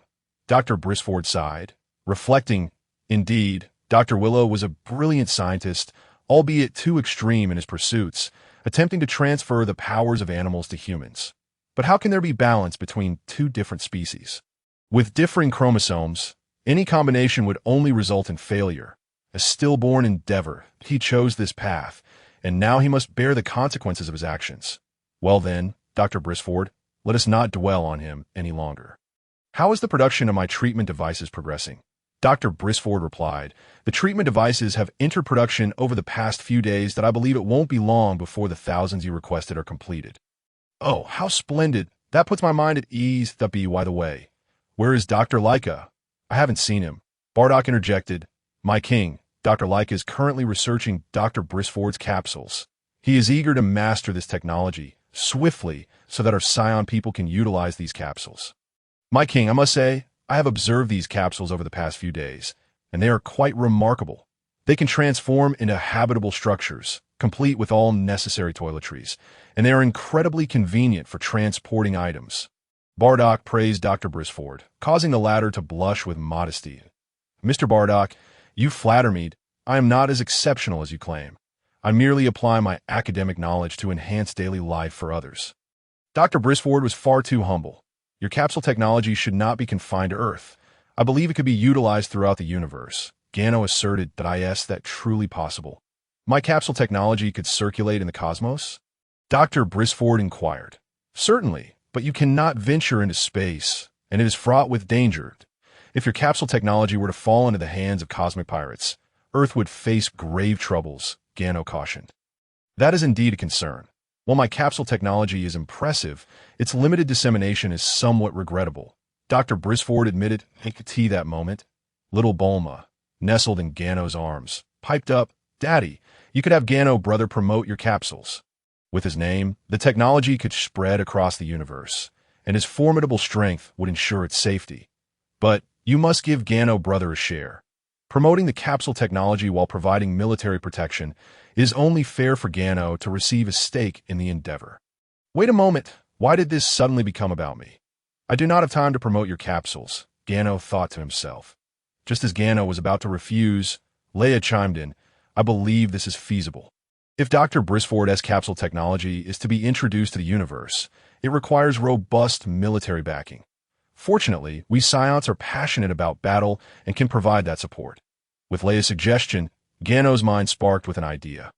Indeed, the Scions of Planet Sia could promote the capsule technology across the cosmos. Not only would it serve as training for them, but it would also satisfy their combative spirits. How much of a stake do you desire? Dr. Brisford asked. Leia was about to suggest half, but Gano preempted her, saying, Dr. Brisford, this capsule technology is your invention, and you hold the core technology, so you shall have 60% of the shares, while we will take 40.6% from me. That seems unfair to you. You are venturing into a perilous universe to promote the capsules and providing military backing. Thus, shouldn't you receive the larger share? Dr. Brisford protested. This is our first collaboration, and we must demonstrate some sincerity.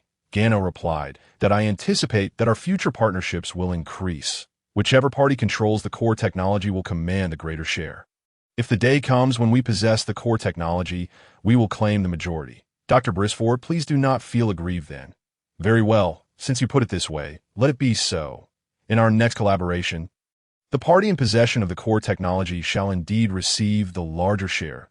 If it is you, then you shall have it without question. Now that sounds just right. For this agreement, Dr. Brisford shall retain 60%, and we shall settle for 40. Bardock, go inform Leica that he need not immerse himself in the capsule technology any longer. Dr. Brisford has agreed to collaborate with us. We can research it at our leisure upon our return. For today, I declare this to be our inaugural collaboration with Dr. Brisford to celebrate our successful partnership. Everyone may revel tonight. Let us drink and be merry upon hearing this. Everyone, led by Gano, erupted in joyous cheers, exclaiming, Long live the king! I shall have my wife prepare a feast and drinks for the celebration. Dr. Brisford announced. One moment, Dr. Brisford. Let Ginyu and Leia accompany you to assist, Gano suggested. Very well, let them join me. Dr. Brisford agreed, and Leia and Ginyu followed him. Gano set little Bulma down, saying, Bulma, go play for a while that I need to discuss something with these gentlemen. Okay, Bulma nodded and ran toward the courtyard. My king. Do you have something to discuss? Bardock inquired. Indeed, I specifically sent Leia and Ginyu away to speak with you about an important matter. Once we return to Planet Sia, you two will embark on a special mission. One of you will seek out Frieza's lair. I need to know its precise location. The other will track down the Galactic Patrol. You both understand? Bardock and Broly responded in unison, Yes, we understand. Chapter 62. The Scion Legion. As night fell, everyone indulged in a lavish feast, and Dr. Brisford's family finally witnessed the prodigious appetites of the Scions. Most of the food on the table found its way into the bellies of these Scion warriors, particularly the new king, Gano. During this time, a contest ensued. Bardock boldly issued a challenge to Gano. My king, I wish to challenge you, Bardock declared. Ginyu interjected, Bardock, what nonsense are you spouting? Do you really think you can challenge the king? Bardock insisted, Mind your own business. I am determined to win against the king today. Gano, intrigued, realized Bardock would not seek him out for a martial contest. That would be sheer folly. So, what challenge did he have in mind? Gano smirked and asked, What do you wish to challenge me on? I challenge you, my king, to a feast. Let us see who can eat the most. You dare accept my challenge? Bardock proposed that so. It was a contest of eating. Gano had initially thought it would be a battle of strength. Bardock was no fool. He knew well he couldn't match Gano in combat. Why would he challenge him in his area of expertise? Gano's combat prowess was formidable, but could he also excel in the art of feasting? Bardock, though a Scion known for his prodigious appetite, is now faced with the challenge posed by Gano, despite being merely a teenager. Has shown remarkable growth since merging with the bloodline of ancient Saiyans. Bardock, oblivious to the circumstances, hastily issues a challenge to Gano. Very well, I accept your challenge. Let us see who can consume more, yourself or I. At this moment, Broly interjects, expressing his desire to challenge Gano as well, claiming, while my combat prowess may not match Gano's, I refuse to believe he can out-eat me. Excellent. I shall accept both of your challenges. Let us engage in a proper contest, declares Bardock. Leia and Ginyu will serve as our judges, ensuring no one resorts to underhanded tactics.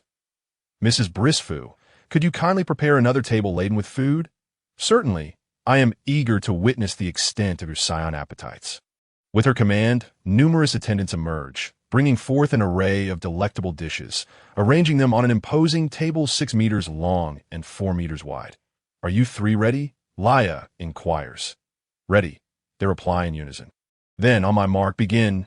The moment the command escapes Leia's lips, the trio descends upon the feast with a ferocity akin to a tempest, devouring the spread before them. The Brisfu family stands agape, astonished by the spectacle before their eyes. My dear, Mrs. Brisfu remarks to Dr. Brisfu, these individuals possess an astonishing capacity for food consumption. Their speed is nothing short of remarkable. Little Bulma, her wide eyes fixated on Gano and the others, exclaims they are incredible. This is not mere eating. It's as if they are swallowing whole. How can their throats accommodate such quantities? Look at Broly. He is annihilating a roasted pig. It's almost gone. Truly astonishing. What manner of people are these Saiyans? Mrs. Brisfu muses. For what I can see, these Saiyans exhibit a commendable sense of justice and an aversion to evil that I wonder how the others fare. She ponders, as the competition stretches nearly 2 hours. Gano emerges victorious over Bardock and Broly. Both Bardock and Broly, clutching their engorged bellies, exclaim, "The king is extraordinary. Our stomachs are bursting, yet he remains unaffected. Clearly, we cannot measure him by ordinary standards." Following the revelry, the group succumbs to slumber. Days later, Gano's thousands of healing devices are finally completed. He carefully packs them into capsules, stowing them away. Thank you, Dr. Brisfu, for your generous hospitality over these past few days. We've had a splendid time on Earth. Gano expresses, I'm glad to hear that. Are you preparing to return?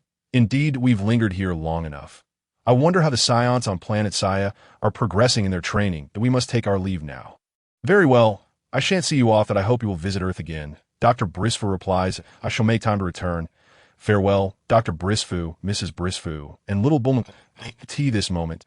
Bulma is in tears. Leia approaches her, saying, Little Bulma, do not cry.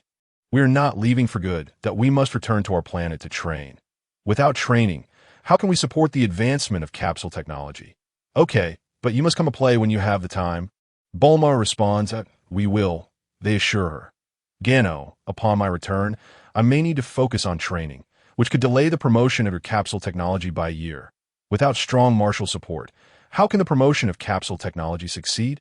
Train well. Once your power is sufficiently formidable, the time for promotion will come. Remember, sharpening the axe does not hinder the cutting of wood. Agreed. Let us proceed, with everyone placing their hands on Gano's shoulders. They teleport back to Planet Sai. At last, we have returned. Bardock announces as he summons all Saiyans that I wish to assess the progress made in our absence. Yes, my king, I shall gather everyone immediately, replies Leica. We need to devise a summoning device. Relying on manual notifications is too cumbersome. With this device, we can directly inform everyone of important matters. Bardock suggests, certainly, my king, that I will set to work on this summoning device at once. Leica promptly heads to her laboratory. This journey to Earth has provided her with invaluable insights that she wishes to fully absorb.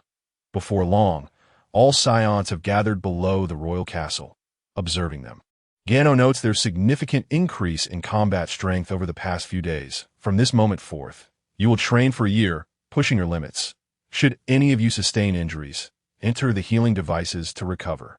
Then, the following day, resume your training as usual. You must complete all the exercises I require.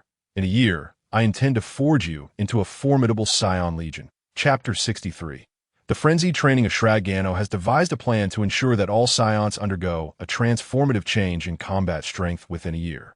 He aims to create a powerful Scion army, dispatching them throughout the universe to reshape perceptions of their kind. Leia, distribute all the healing devices. Every inhabitant of Planet Sia must possess one, that I wish for them to continuously surpass their limits and unlock their latent potential. Leia hands out the devices, ensuring each Scion receives one. However, Many gaze at the capsules in confusion, questioning how such a small object could possess healing capabilities. Observe closely, everyone. Watch how it is done, Bardock instructs. He tosses a capsule to the ground, and with a resounding pop, the healing device emerges, astonishing all present. Indeed, this is the convenience brought forth by scientific advancement. Thus, we Scions must not only possess formidable combat strength, but also embrace technological progress. The science of the Zephur people is unparalleled, which is why I allowed Scions to coexist with them, Gano elaborates. Without further ado, return to your training. Adjust the gravity chambers to suit your current levels. In a year, I expect you to adapt to 500 times normal gravity. Each of you must train for no less than 10 hours daily, and afterward, swiftly enter the healing devices to ensure that the following day's training is not hindered by fatigue. Have all the Scions understood my requirements? Yes, my king. We comprehend, they reply. Then off you go. I trust you will all achieve the results you desire through this training. With that, the Scions disperse to commence their rigorous regimen, leaving only Leia, Bardock, Broly, Bum, and Tasha by Gano's side. Where's Shrag? Gano inquires. It seems he's been consumed by his training since arriving on Planet Sia. Aside from eating and sleeping, he dedicates all his energy to honing his skills. During her absence, he has primarily remained in the training room, guiding the other Scions. Bum explains, It appears we have inadvertently spurred him on. Gano comments.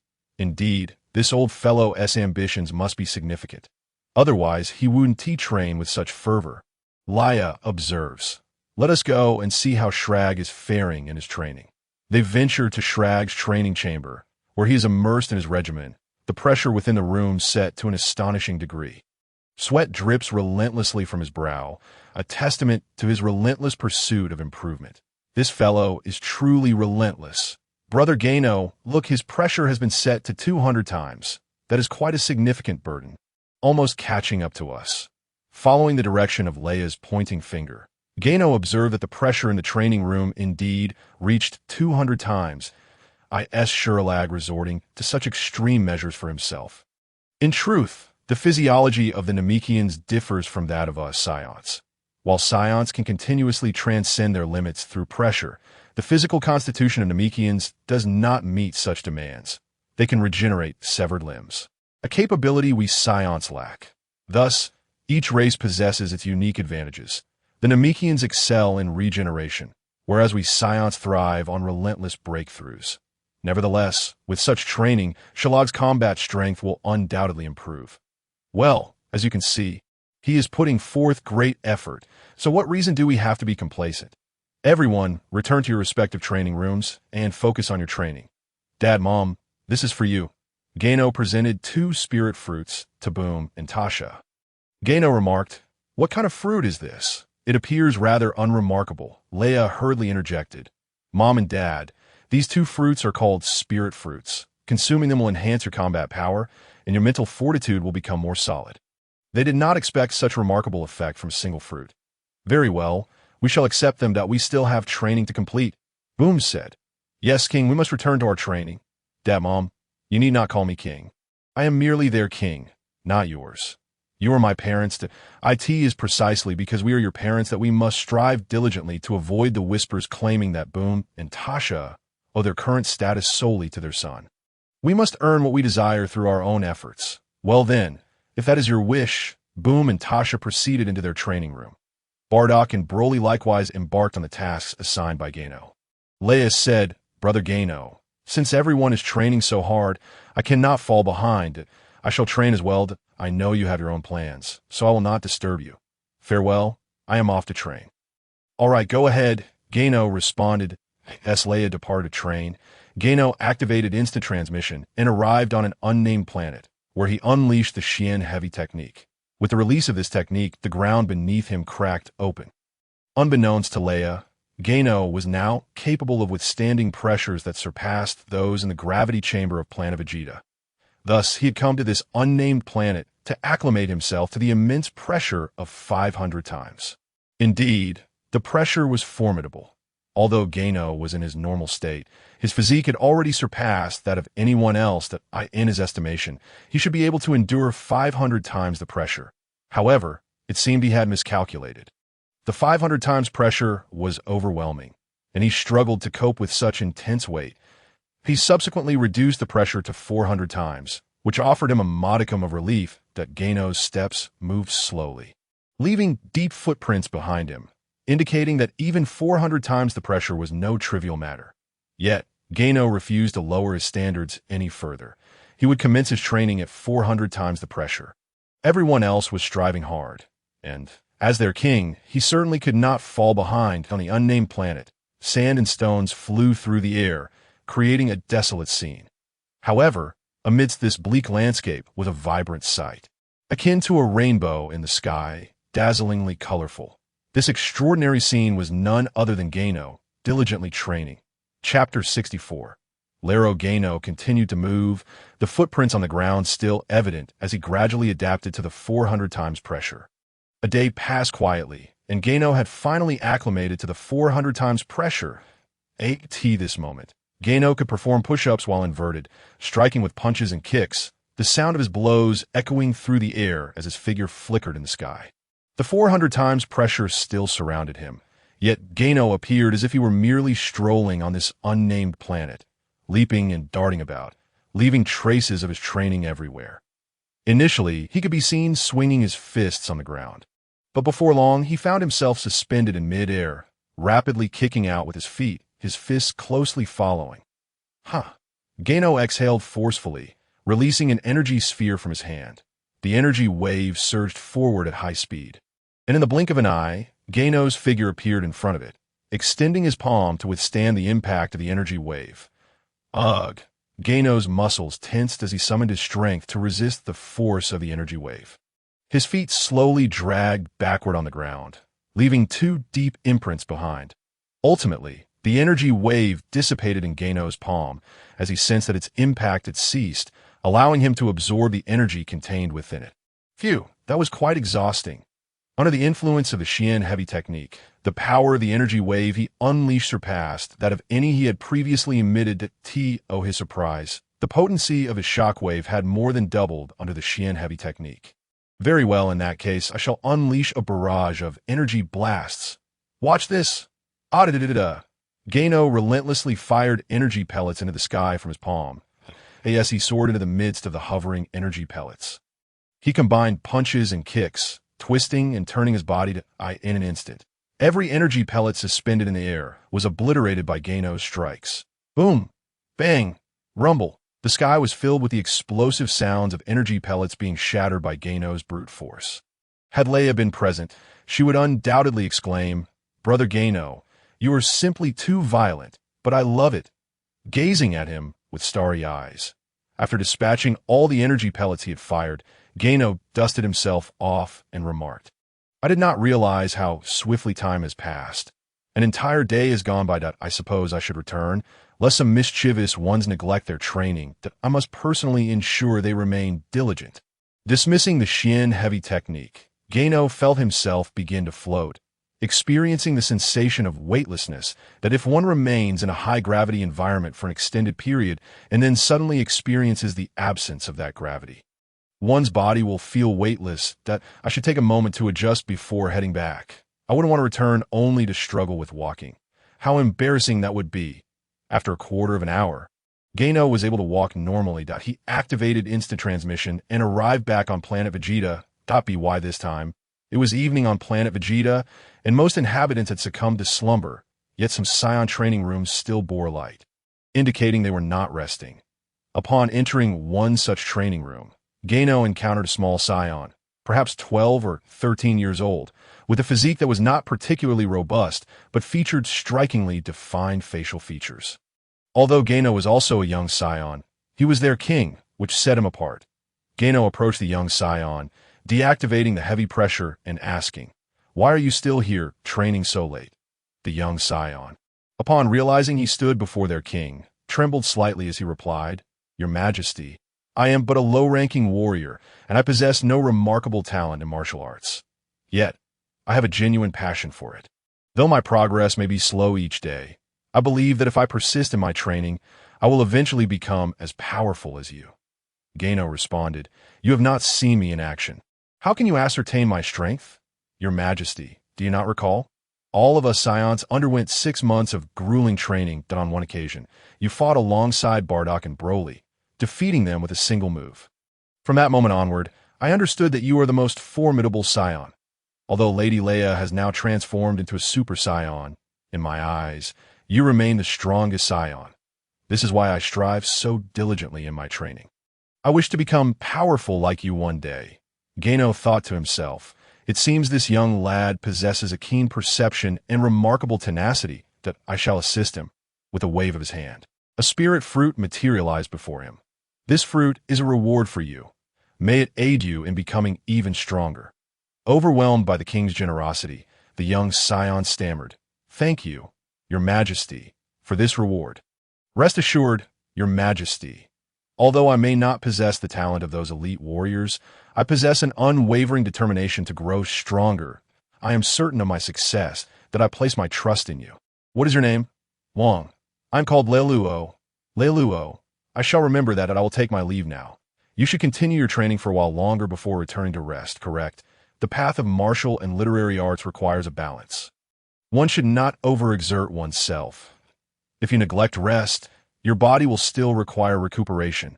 Otherwise, your training tomorrow will be compromised, rendering all your efforts futile. This is akin to constructing a building, if one solely focuses on the structure while neglecting the foundation. No matter how tall the edifice becomes, it will merely be an illusion. A gust of wind could cause such a structure to collapse. I do not wish for my legion to be a hollow shell, possessing strength but lacking true combat efficacy akin to that of a fledgling chick. Such individuals are unnecessary in my ranks. Do you understand? The body is the foundation, Leluo. You should train for a while longer and then promptly enter the healing apparatus. Lest you find yourself unable to keep up with tomorrow's training, that I understand. Wong, I shall heed your command. After completing this final session, I will cease my training, utilize the healing device to restore my body, and then retire for the night. Very well. I shall take my leave now, said Gano. Leluo bowed, saying, I bid you farewell. Wong, as Gano departed, Leluo gazed at the spiritual fruit in his hand, savoring it slowly. Before long, he consumed the entire fruit. He felt as though his combat power had increased and his mental acuity had sharpened. Very well, one last training session, then rest, Leluo declared. Chapter 65. A year has passed. I did not expect that Leluo would possess resilience akin to Kakarot. Despite being a lower-tier warrior, his perseverance is remarkably tenacious. It seems I must pay more attention to this warrior in the future, Gano remarked. Leluo trained once more, refining his movements before entering the healing device to recuperate his fatigued body. Returning to his castle, Gano sat cross-legged, preparing to cultivate his mental strength. Although he could not wield mental power for extended periods, occasional practice would solidify his mental fortitude. He released his mental energy. Manipulating spatial forces before him, a cup of water began to levitate under the influence of his spatial abilities. The cup gradually floated towards him. He extended his hand to grasp it, observing how the water within conformed to the shape of the cup, transforming as it would in a teapot. Yet, the force of water is incredibly potent. When accumulated to a certain magnitude, it possesses the potential to obliterate all. Could my mental power be trained in such a manner? Although my current mental energy is not formidable, if it gathers like a droplet of water, it will eventually coalesce into a formidable force. Water is also omnipresent. Even the slightest crevice allows it to infiltrate the core. My mental energy could emulate water. If I achieve precise control, it could become my secret weapon. Without delay, Gano released the cup, using his mental energy to control it as it spun in midair, rising and falling, swaying left and right. Then, with focused intent, he compressed the spatial energy around the cup. Suddenly, with a crack, the cup shattered, and Gano employed spatial power to transfer the shards into a waste bin. Just as he was about to manipulate spatial energy again, he felt his mental power dwindling. It appeared he lacked sufficient energy, prompting him to retrieve a spiritual fruit to replenish his reserves. With his mental energy restored, Gano once more commanded spatial forces to converge upon him, eager to gauge the potency of his current control. The spatial energy surged towards him, consuming his mental power. Whenever he felt fatigued, he would consume another spiritual fruit to replenish his reserves. The pressure from the spatial energy intensified, and Gano sensed the surrounding space compressing that he measured the pressure with his body. And after a brief moment, the spatial energy ruptured. As Gano's mental strength could no longer sustain the manipulation, he collapsed to the ground, sweat beading on his forehead, panting as he exclaimed, "Manipulating spatial energy with mental power is indeed no easy feat. In less than half an hour, my stamina and mental energy are insufficient for such control. It appears the journey ahead is long and arduous. This must be approached gradually." Gano took out another spiritual fruit, biting into it as he gazed at the fruit in his hand, pondering. It seems I must address an important matter, acquiring more spiritual fruits. Without them, my mental energy will not be replenished, and I will be unable to manipulate spatial forces. A solution must be found for this dilemma. As he contemplated, a thought struck him. Frieza commands numerous planets, and the indigenous inhabitants of his domains rarely survive. If I were to seize all the planets under Frieza's dominion, I would have an inexhaustible supply of spiritual fruits, allowing me to train my mental power freely and manipulate spatial forces at will. I shall send Bardock to locate Frieza's stronghold, hoping he will return with promising news. A month later, Bardock returned, having indeed located Frieza's lair. 2 months later, Broly also returned to Planet Sion, having learned of Galactic Patrol's whereabouts in the Northern Galaxy. What a coincidence! The Galactic Patrol is in the Northern Galaxy, and Frieza is there as well. It seems all matters converge in one place. I shall tackle both issues simultaneously, Bardock, Broly, for the remaining months. Focus on your training. Once our year of training concludes, we will promptly venture to the Northern Galaxy in search of Frieza. Very well, Bardock and Broly replied in unison. Now, we await the conclusion of our training period. Upon obtaining the S-Cell serum, I shall launch an assault on Frieza's forces. Frieza, prepare yourself. I will come for you. Meanwhile, on a distant planet in the Northern Galaxy, Frieza, seated in his pod, inexplicably sneezed. Hichu. Frieza rubbed his nose. Perplexed. What is happening? I have been sneezing frequently of late. Beside him, Mr. Dodoria remarked. My lord, it seems your renown has grown so great that it has reached beyond the galaxy. Many are uttering your name. Oh ho ho ho, Mr. Dodoria, you are ever so eloquent. The king praises you. I merely speak the truth, Dodoria replied. By the way, have we located that gem from our ranks? Frieza inquired. My lord, it appears he has vanished as if in a thin air. No, Mr. Dodoria, it is not that he has disappeared, but rather that he has been eliminated. Eliminated? Surely not. Who in the universe does not recognize Lord Frieza's name? Even if Jim encountered a formidable opponent, invoking your name would surely grant him some measure of respect. Who can say? Mr. Dodoria, issue a decree. Whoever finds Jim shall receive a planet as a reward, and I wish to see who dares to harm one of my subordinates. I could see this moment on Planet Sion. All Scions were engaged in combat, sometimes one-on-one, other times against multiple opponents. The intense training propelled their strength to unprecedented heights. Time passed, and throughout the year, Gano tirelessly traversed between the nameless planet and Planet Sia. In addition to observing the training on Planet Sion, he continued his own cultivation.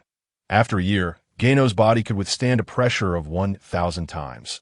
The nameless planet bore the marks of his training. With deep impressions left by the immense weight, Gano proclaimed, "The year has finally come to an end. It is time for we Scions to emerge." Chapter 66. Shrag emerges from seclusion during this year. I witnessed the continuous growth of everyone on Planet Sion, which fills me with great satisfaction. My own strength has also progressed over this time, yet it seems my foundational combat power has not significantly increased. I have merely gained a few 100,000 in power, which is unexpected. With a pressure of 1,000 times, I anticipated a qualitative enhancement in my combat capabilities. What could be the reason for this? At this moment, the system's voice resonated within Ginyu's mind, detecting the host's confusion, prompting the system to awaken automatically to address the host's queries. It was indeed fortuitous that just as one wishes to slumber, assistance arrives unbidden. The system support is truly commendable. System, Why does it seem that since I transformed into the first stage of the ancient Super Saiyan, the enhancement of my fundamental combat power has become increasingly sluggish? The system replied, this is due to the unique nature of the ancient Scion bloodline, that in the early stages, the fundamental combat power of ancient Scions increases at the fastest rate. Now that the host has just completed the first stage of transformation, an increase of hundreds of thousands in combat power over a year is already quite rapid. Once the host transitions into the fourth stage of the ancient Super Saiyan, the foundational combat power must reach that of a god of destruction. Only upon achieving such power can the host transform into the fifth stage of the ancient Super Saiyan, at which point the host's combat prowess will be formidable enough to contend with the most elite of beings. The angels of system. Are you jesting? To attain the fifth stage of the ancient Super Saiyan, my foundational combat power must match that of a god of destruction. How on earth can I achieve such heights? The system reassured, please do not despair, host. While it is indeed a challenge, do you not possess the devouring spirit technique? This is tailored specifically for you. You can absorb the energy of others to supplement your own foundational power. Though it may seem akin to cheating, it is a necessary measure, for the ancient Scion bloodline is exceedingly potent. Without a robust foundational power, transformation into the ancient Super Saiyan is impossible. However, while you can devour the energy of others, it is imperative that you also diligently cultivate yourself. After all, to wear the crown, one must bear its weight. Merely consuming the energy of others without the ability to withstand it would be futile. Then, according to your assessment, my foundational combat power is still growing rather swiftly. The host's inquiries have been resolved. This system now requires rest. System, why does it always depart so abruptly? With that, Ginyu initiated instant transmission. Returning to Planet Sai, Ginyu's form gently ascended into the air, addressing all present. Everyone, cease your activities. The year-long training has concluded. Gather at the training plaza immediately. Upon hearing Ginyu's words, those engaged in training emerged from their respective chambers. A multitude of individuals stepped out, some disheveled, others in tattered attire, with the most notable being Bardock, Broly, and Bu. Tasha and Leia, being women, were more mindful of their appearances, though their garments bore several rips. Yet among them, one individual appeared even more disheveled, Rello, who had relentlessly trained throughout the year, striving to surpass 500,000 in combat power. Indeed, hard work bears fruit, since Ginyu bestowed upon him the spirit fruit, and with his unwavering efforts, he had finally broken the 500,000 barrier. This fellow has truly accomplished it. It seems he too has the potential to become a Super Saiyan. Ginyu addressed everyone. You have all adhered to my training regimen over the past year, and I am immensely gratified. However, this is merely the beginning that I see that each of you has made significant progress. From today onward, we Scions shall re-emerge into the world, letting the universe know that we Scions have returned. But this time, our mission is not to invade other planets, but to protect them. The notion of protection was particularly foreign to many Scions, as they believed their race was inherently warlike, only finding purpose in conflict. Your Majesty, are you suggesting that we protect other planets? But we Scions have never been protectors, one individual exclaimed. Thus, I urge you to change. Embrace the role of defenders against invaders. By doing so, you will cultivate a sense of justice within yourselves. And with that, your S-level cells will proliferate rapidly, enabling your transformations into Super Scions, Ginyu articulated. But your Majesty, under what banner shall we protect these planets? Is it merely to cultivate our sense of justice? Certainly not. Our cause shall be that of the Galactic Patrol, that we Scions shall serve as the Galactic Patrol officers, that I will negotiate this with the Galactic King, and I am confident he will welcome our involvement. Moreover, we shall not serve without recompense. It is only fair that we receive compensation for our services, such as funds to eradicate evildoers. We must secure some benefits. Your Majesty speaks wisely. If we are to eliminate malevolence, it is imperative that we receive something of equivalent value in return, be it monetary compensation or scientific advancements. One individual added, indeed, while we may lack expertise in science, the Zephurs of our planet possess such knowledge, and we can certainly request technological benefits. Now, let us set aside the matter of the Galactic Patrol for the moment that I shall discuss it with the Galactic King before proceeding. For now, allow me to present the 50 Scions I have personally trained. Step forward and showcase your accomplishments from this past year, from the Royal Palace. 50 figures soared into the air, swiftly descending into the training plaza, kneeling before Ginyu in a show of respect. "All hail, my king," they proclaimed. "Rise, everyone." As they stood in unison, the Scions present gazed in awe at the 50 formidable warriors before them, whose overwhelming presence compelled many to instinctively take a step back, save for a few exceptionally powerful individuals. Whispers circulated among the crowd. It seems that the combat power of these 50 exceeds 1 million. Otherwise, we would be unable to withstand the pressure emanating from them. Indeed, their combat power has reached the million mark. Do not envy them. With diligent training, you too can attain such heights, Ginyu reassured, surveying the crowd. "Where is Shrag? Why is he not present?" Bu responded, "Your Majesty, Shrag is still in training." "Still training? Did I not declare that training has concluded?" Ginyu bellowed, "Shrag, come forth." With a whoosh, a figure landed before Ginyu. It was indeed Shrag, having finally emerged from his seclusion. "What have you been doing?" "I have declared the end of training." "Why do you persist?" Ginyu inquired. Why, Lord Ginyu, it is not that I wish to disregard your command. Rather, my body experienced some changes today that I was just with Dr. Leica to ascertain the nature of these changes." "Changes? What changes?" Ginyu scrutinized Shrag closely. "You appear remarkably younger, but I see no significant alterations at that moment." Leia approached Ginyu, stating, "Brother Ginyu, Shrag has indeed undergone some changes. He seems less malevolent than before." "Is that so?"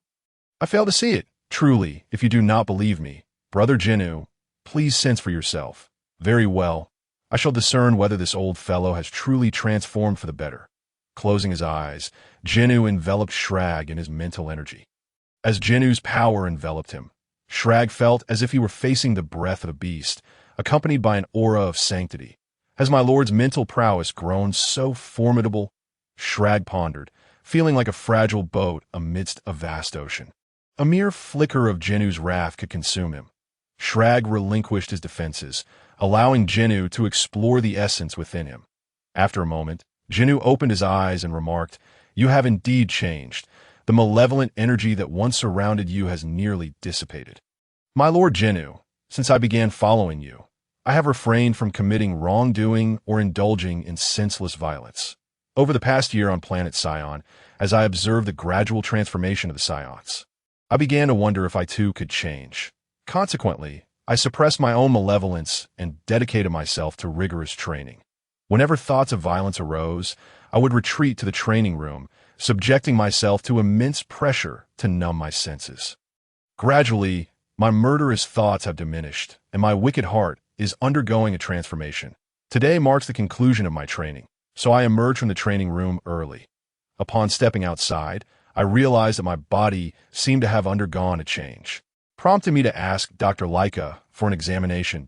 Dr. Leica extracted my cells for research and discovered what appeared to be an additional substance within them. The nature of this substance remains unknown, yet it seems to enhance my health and bolster my combat prowess. How could I have not heard of such a phenomenon?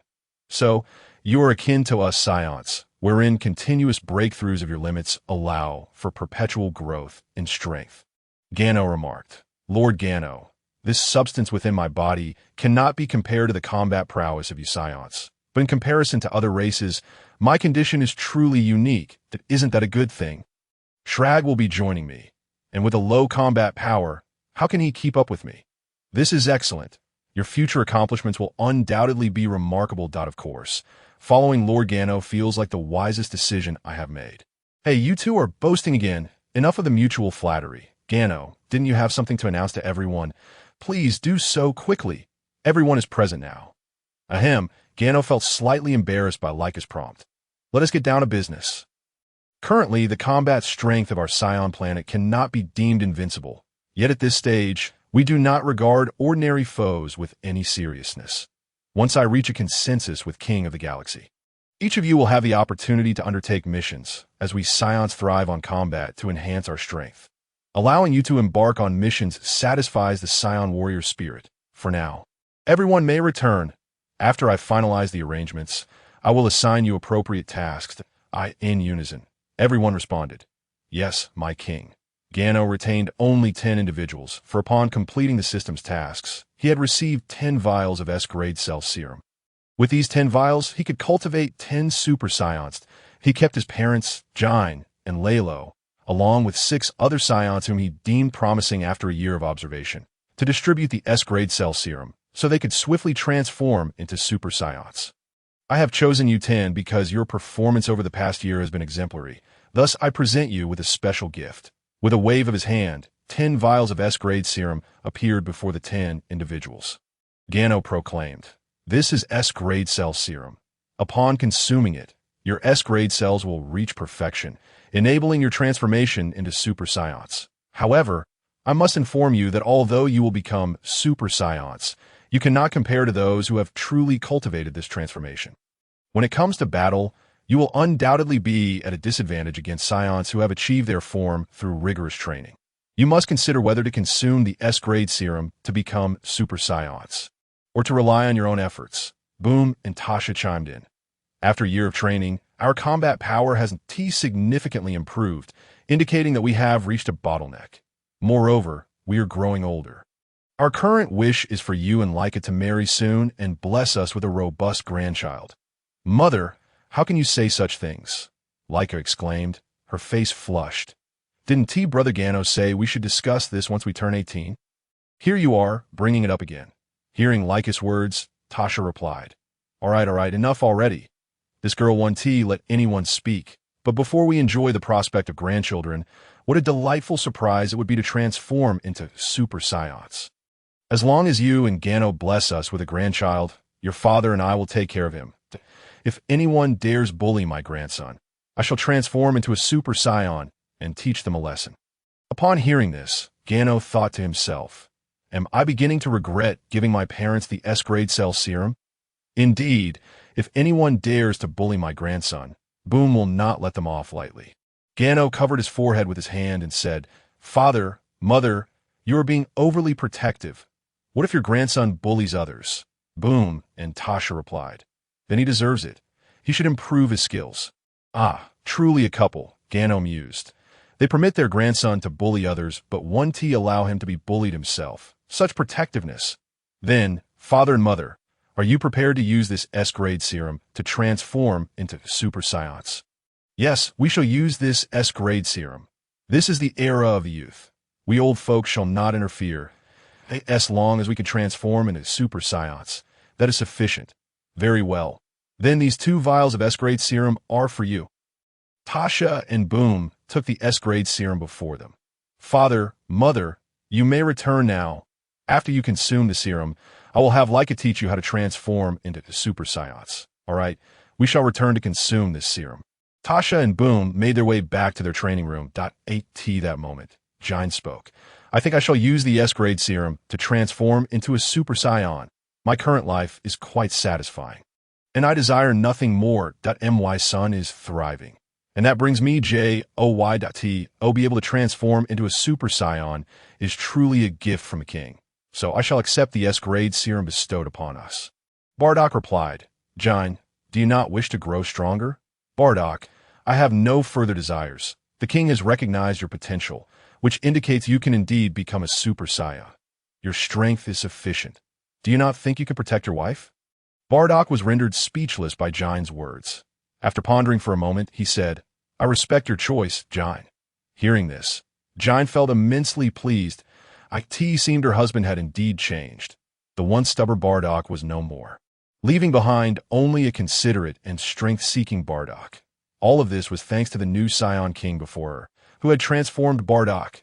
"Very well. Since you have made your decision, this vial of serum is for you. Return and train after consuming it. I will later have Leica teach you as well." "Thank you, my king. I shall return to the training room now." Jine responded. Gano nodded. Gano looked at the remaining 7 individuals and asked, "What about you? Will you choose the serum or rely on your own abilities to transform into Super Saions?" The other 6 chose the serum, while 1 person abstained. Leia, as expected, this fellow still wished to rely on his own strength to transform into a Super Saiyan. Gano asked. Lalo, why do you not choose the serum? Lalo replied. The king has made it clear. Super Scions who transform through serums are no match for those who have trained to achieve their form. I understand my talent is not exceptional, yet I wish to rely on my own efforts to become a Super Saiyan. Though the process may take longer, I will never cease my pursuit of strength. All right, I see potential in this fellow, Bardock suddenly interjected. What's up, Bardock? Are you beginning to take a liking to this kid's earnestness? Gano inquired. Indeed, my king. Although Lalo's talent is lacking, talent is not the sole measure of a person. What truly matters is having a courageous heart that strives for strength and the unwavering persistence to pursue it. That is the essence of a true warrior. Well said. I feel Bardock is not acting like a warrior anymore. What does he resemble? Everyone asked, Gano stated. I sense Bardock now resembles a scholar. Look at how eloquently he speaks, and his arguments are quite reasonable, Bardock retorted. My king, please do not belittle me. I have learned all of this from you. Spending time by your side, I have unknowingly been influenced. That's so. Am I truly that charismatic? Even loss can influence others. Moreover, ever since we began following you, I feel that we have become increasingly less like Scions and more akin to, well, how should I put it? After pondering for a while, Leia could not articulate her thoughts. At the tea this moment, Broly interjected. More like the Earthlings we encountered during our last visit to Earth. Yes, that's an apt description. We are increasingly resembling Earthlings. The people there are approachable and live in harmony. Look at us Scions now. We're just like the Earthlings, aren't we? Earth, though different from what it once was, still retains my identity as an Earthling. However, since I have arrived in this world, I shall strive to live an extraordinary life. Enough about me, Bardock, since you have taken a liking to this lad. I entrust him to you for his training, that I hope you can cultivate him into a worthy Scion warrior. Very well, my king, I shall ensure that he becomes a brave and resilient Scion. Raylo, you will follow Bardock from now on. Starting today, he will be your teacher. Yes, my king. Raylo approached Bardock, bowed deeply, and said, I hope you will guide me well. Since you call me teacher, I shall take my duties seriously. Now, start by running around the training grounds of Planet Sion. Complete 100 laps. Understood, teacher. Raylo immediately took off, sprinting around the training ground. So the training begins. Bardock, you possess quite a sense of responsibility, Gano remarked. My king, while I may not have taught others how to grow, I can certainly impart my combat experience and life lessons to Raylo that I believe that should suffice for his learning. Indeed, do not underestimate Raylo. His determination is remarkably steadfast, embodying an unwavering resolve to pursue his goals. That's so. Then I could not ask for more. That is precisely what I admire about Raylo. It seems Bardock sees a reflection of his former self in Raylo. Once a lowly warrior himself, Bardock climbed the ranks through sheer effort, ultimately becoming a follower of the Scion King. This journey was painstakingly forged by Bardock himself, which is why Gano entrusted Raylo's training to him, tailoring the education to Raylo's needs. Bardock's experience will undoubtedly help Raylo avoid unnecessary detours, bringing him closer to success. Ultimately, the heights Raylo achieves will depend on his own efforts. Then I shall keep this reagent for now. I will give it to a suitable Scion when I find one. You may disperse now. I must contact the Galactic King and discuss the details regarding our Scion missions, such as the benefits we can obtain upon completion. Haha, I have noticed that Gano is increasingly embodying the demeanor of a merchant, always speaking of money and benefits. What nonsense! This is merely what we are entitled to. Gano is correct. There is no such thing as a free lunch. Chapter 69. Galactic Patrolman Jack, every endeavor has its price. If you wish to live a beautiful life, you must toil and strive. Without effort and struggle, you will find yourself lying idle, with no one providing you with sustenance. This is the harsh reality. If the Galactic King desires a Science to undertake tasks, he must pay a certain price. This is the principle of reciprocity. Indeed, Gano is always right. So, are you setting off now to negotiate with the Galactic King? Leia inquired. There's no time to waste. Broly and I will depart immediately. You all should remain on Planet Sion. I shall return as soon as I conclude my business. Broly, come, place your hand on my shoulder.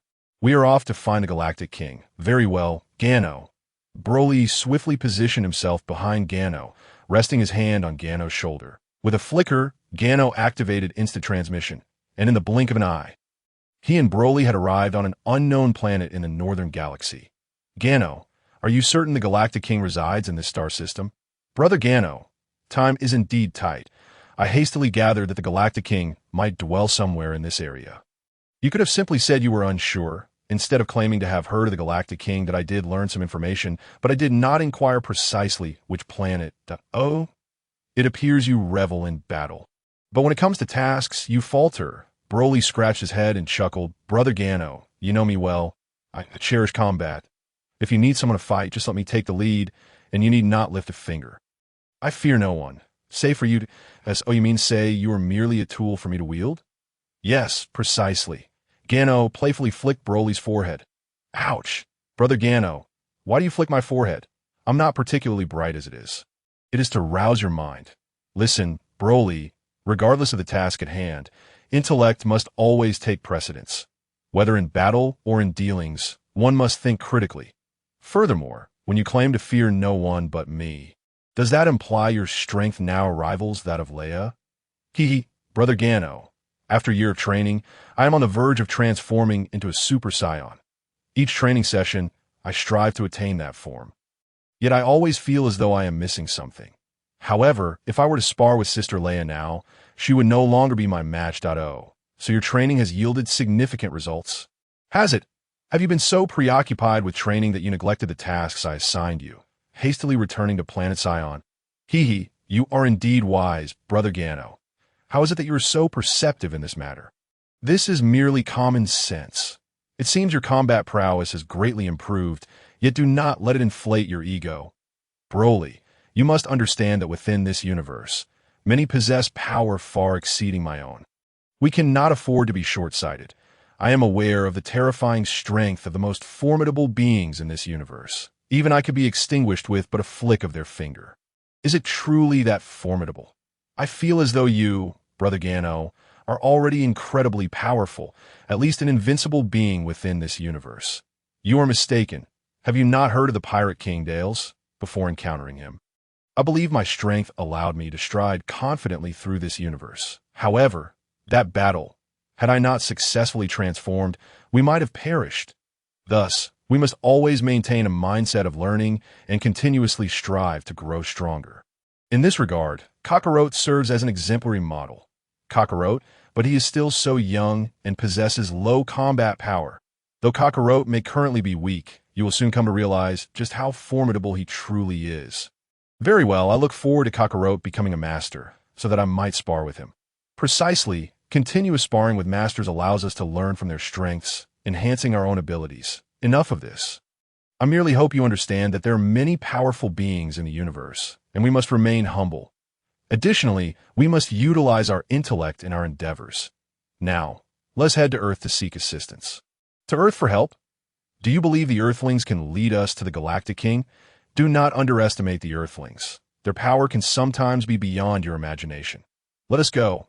Gano promptly seized Broly, and in an instant, they arrived at the residence of Dr. Briefs on Earth. Upon their arrival, Bulma spotted Gano and quickly exclaimed, Brother Gano, you have come to Earth for another visit. Gano approached little Bulma and said, I am here to speak with your father. Dr. Briefs inquired, Gano, what brings you to me? Oh, it is nothing urgent, but I am aware that you have an elder daughter named Ties. Does she have any connections with the Galactic Patrol in the universe? Oh, you mean my eldest daughter? Indeed, her name is Ties. Unlike Bulma, her aspiration is to become a science fiction writer, which has led her to wander through the cosmos in search of inspiration. That it seems that the Galactic Patrol you mentioned is somewhat connected to Ties. Gano remarked, your eldest daughter possesses quite a bit of courage, daring to roam the universe alone. The cosmos can be perilous, that of course, she wouldn't venture far. She merely meanders around the outer atmosphere of Earth. Can you reach out to her? I need the address of the Galactic Patrol, Gano inquired. All right, I will call Ties right away. After a brief interval, Dr. Brisfu approached Gano and said, Ties has already contacted the Galactic Patrol. It seems they intend to return together. That's so. How splendid. What impeccable timing. Shortly thereafter, a spacecraft descended into the courtyard of Dr. Brisfu, revealing two individuals. Ties, and the Galactic Patrol Officer Jack. Jack was animatedly complaining. Ties, I'm extremely busy. Why drag me to Earth? Enough chatter. Let us hurry down. My father mentioned that beings from the cosmos have arrived at our home, and I wish to see what they look like. What? Beings from the cosmos. Has Earth been discovered? I must report this to Lord Galactic King. Gano greeted them. Hello? We are indeed the beings you speak of from the cosmos. Chapter 70. Successful negotiation. Jack and Ties turned their attention to Gano's voice. And Ties rushed over to scrutinize Gano and Broly closely. So, this is what beings from the cosmos look like. They appear quite similar to us Earthlings, don't they? Wait, that is not right. You have tails. Besides the tails, you cosmic beings do resemble Earthlings quite a bit. Gano extended his hand towards Ties and introduced himself. I am Gano, and this is Broly. It is a pleasure to make your acquaintance. Taken aback by the handshake, Ties was astonished that beings from the cosmos knew of Earth's greeting customs who maintained decorum. She lightly shook Gano's hand and introduced herself. I am Ties. Bulma's sister. I believe my father has informed you of my situation. We are aware of certain details about you. We primarily came today in search of the Galactic Patrol, Gano stated. Understood. That is why I brought Jack along. Jack, come here quickly. These individuals are looking for you. Jack, resembling a miniature Ultraman, approached Gano and inquired, What do you need from me? Gano replied, We seek to speak with the Galactic King. Hearing this, Jack immediately became alert. Is there a specific reason you wish to meet with Lord Galactic King? Also, which race are you from the cosmos? I have never encountered you before. It is no surprise you haven T. As a mere Galactic Patrol officer, how could you ever venture into our star domain? You can only meander within your own small sector. Oh, I forgot to mention, we are Scions. Upon hearing the term Scion, Jack hurriedly approached Ties, drawing a laser gun from his waist and aiming it at Gano and Broly. Ties, you must leave immediately. Scions are a highly dangerous race, known for invading other planets and ruthlessly slaughtering the indigenous inhabitants. You must escape with your family at once. Upon hearing this, Bulma stepped in front of Gano, shielding him with her small frame from Jack's laser gun, and said to Jack, You're talking nonsense. Brother Gano is a good person. He rescued my parents and me from the clutches of Dr. Willow. How could he be as you claim? Utterly wicked. You look like the villain here, wearing a mask in broad daylight. What is the matter? Afraid to reveal your true face? Jack, incensed by Bulma's words, retorted, What do you mean I'm wearing a mask? This is my natural appearance. Gano picked up little Bulma and said, I didn't expect Bulma to protect Brother Gano. I'm quite pleased, but rest assured that pathetic gun of his cannot harm me. Seeing Gano cradle Bulma, Jack aimed his weapon at Gano, warning, Hey, I'm telling you, she is just a child. Put her down or I will shoot, Gano replied. Holster your weapon. It holds no threat to us. Now, take us to the Galactic King. I don't have time to waste with you. Jack protested. You intend to meet with the Galactic King for nefarious purposes. I will not allow that. Before Jack could finish his sentence, Gano's fingers flickered, emitting a red beam that sliced across Jack's cheek. Next time I want to miss, Gano warned. Cold sweat dripped from Jack's brow as he stammered. I will take you to the Galactic King. Why didn't you say so sooner? Now, provide us with the precise location and let us proceed. Jack asked, Aren't we taking a spaceship? Traveling by spaceship is too slow. I am pressed for time. Let us move swiftly. Gano set Bulma down and said, Little Bulma, I need to attend to something outside and I will return to play with you, all right? Sure. The sooner you go, the sooner you'll be back. Jack, give us a location, and we shall depart immediately. All right. You should head to 70 degrees north latitude and 115 degrees east longitude to find a Galactic King's headquarters. Very well. Let us set off instantly. Broly immediately understood Gano's intent. Placing his hand on Gano's shoulder, and in the blink of an eye, they arrived at the entrance of the Galactic King's headquarters. So, this is where the Galactic King resides. It appears he knows how to indulge himself. The Galactic King works tirelessly. He deserves some enjoyment, Jack remarked. Strange, your words leave one without room for rebuttal. Shall we enter? Jack suggested. And no need for fuss. We shall enter directly, Gano stated, pulling Jack along as he activated instant transmission, arriving at the highest level of the Galactic headquarters, where the Galactic King resided. Upon their sudden appearance, the Galactic King exclaimed, "Jack, have you completed the task I assigned you so swiftly?" Jack hurried to whisper something in the Galactic King's ear, causing the King's eyes to widen in shock. Meanwhile, Gano and Broly scrutinized the so-called Galactic King, realizing it resembled an octopus. Is this truly the Galactic King? After whispering to the Galactic King, Jack urgently declared, "What? Science, the brutal race known for frequently invading other planets. Indeed, they're Science," Jack confirmed. Panic ensued among the individuals on the top floor, with one attempting to press the alarm. Gano unleashed his energy, overwhelming the individual and knocking him down. "Everyone, do not be afraid. We Scions do not consume people. I am here to discuss a potential collaboration with the Galactic King. So let us keep tempers in check. Now, everyone except the Galactic King, kindly leave. I wish to converse privately about our collaboration," Gano instructed. Broly ushered everyone out, leaving only Gano and the Galactic King. "Galactic King, I am here primarily to discuss a partnership with you." "What kind of partnership?" The Galactic King inquired. "I will provide manpower, and you shall provide funding." "How does that sound? We Scions will take on the responsibility of protecting other planets. But you must ensure we receive adequate rewards for our missions. That if you encounter Frieza's forces, simply notify us, and we Scions will eliminate them. I trust the Galactic King is well aware of the Galactic Patrol's capabilities.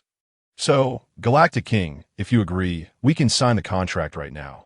The Galactic King sighed. "Very well. The Galactic Patrol indeed requires formidable military support, as there are certain matters beyond their capability to address, thus allowing you Scions to resolve these issues. The contract is about to be finalized, and Geno activated instantaneous movement to return directly to his Scion planet." Chapter 71. The Ginyu Force. Geno arrived back at the Scion planet, but Gak was left standing in place, his spaceship still on Earth. How could Geno have placed him directly at the Galactic Patrol headquarters? At that moment, Gak was bowing his head before the Galactic King, attentively listening to his admonitions. The Galactic King bellowed, "Gak, what on earth are you doing? I assigned you a mission, and yet you brought these civilized Scions to me. Do you wish for me, your Galactic King, to be unsettled?" The King's voice grew increasingly thunderous, echoing throughout the headquarters. Some whispered among themselves, "Gak has once again incurred the wrath of the Galactic King. He constantly boasts of being an elite within the Galactic Patrol, yet he seems rather mediocre." Another replied, "Indeed, we cannot compare to Gak when it comes to provoking the Galactic King, that he seems to do so with alarming regularity, leaving us in the dust." The two continued to exchange disparaging remarks about Gak.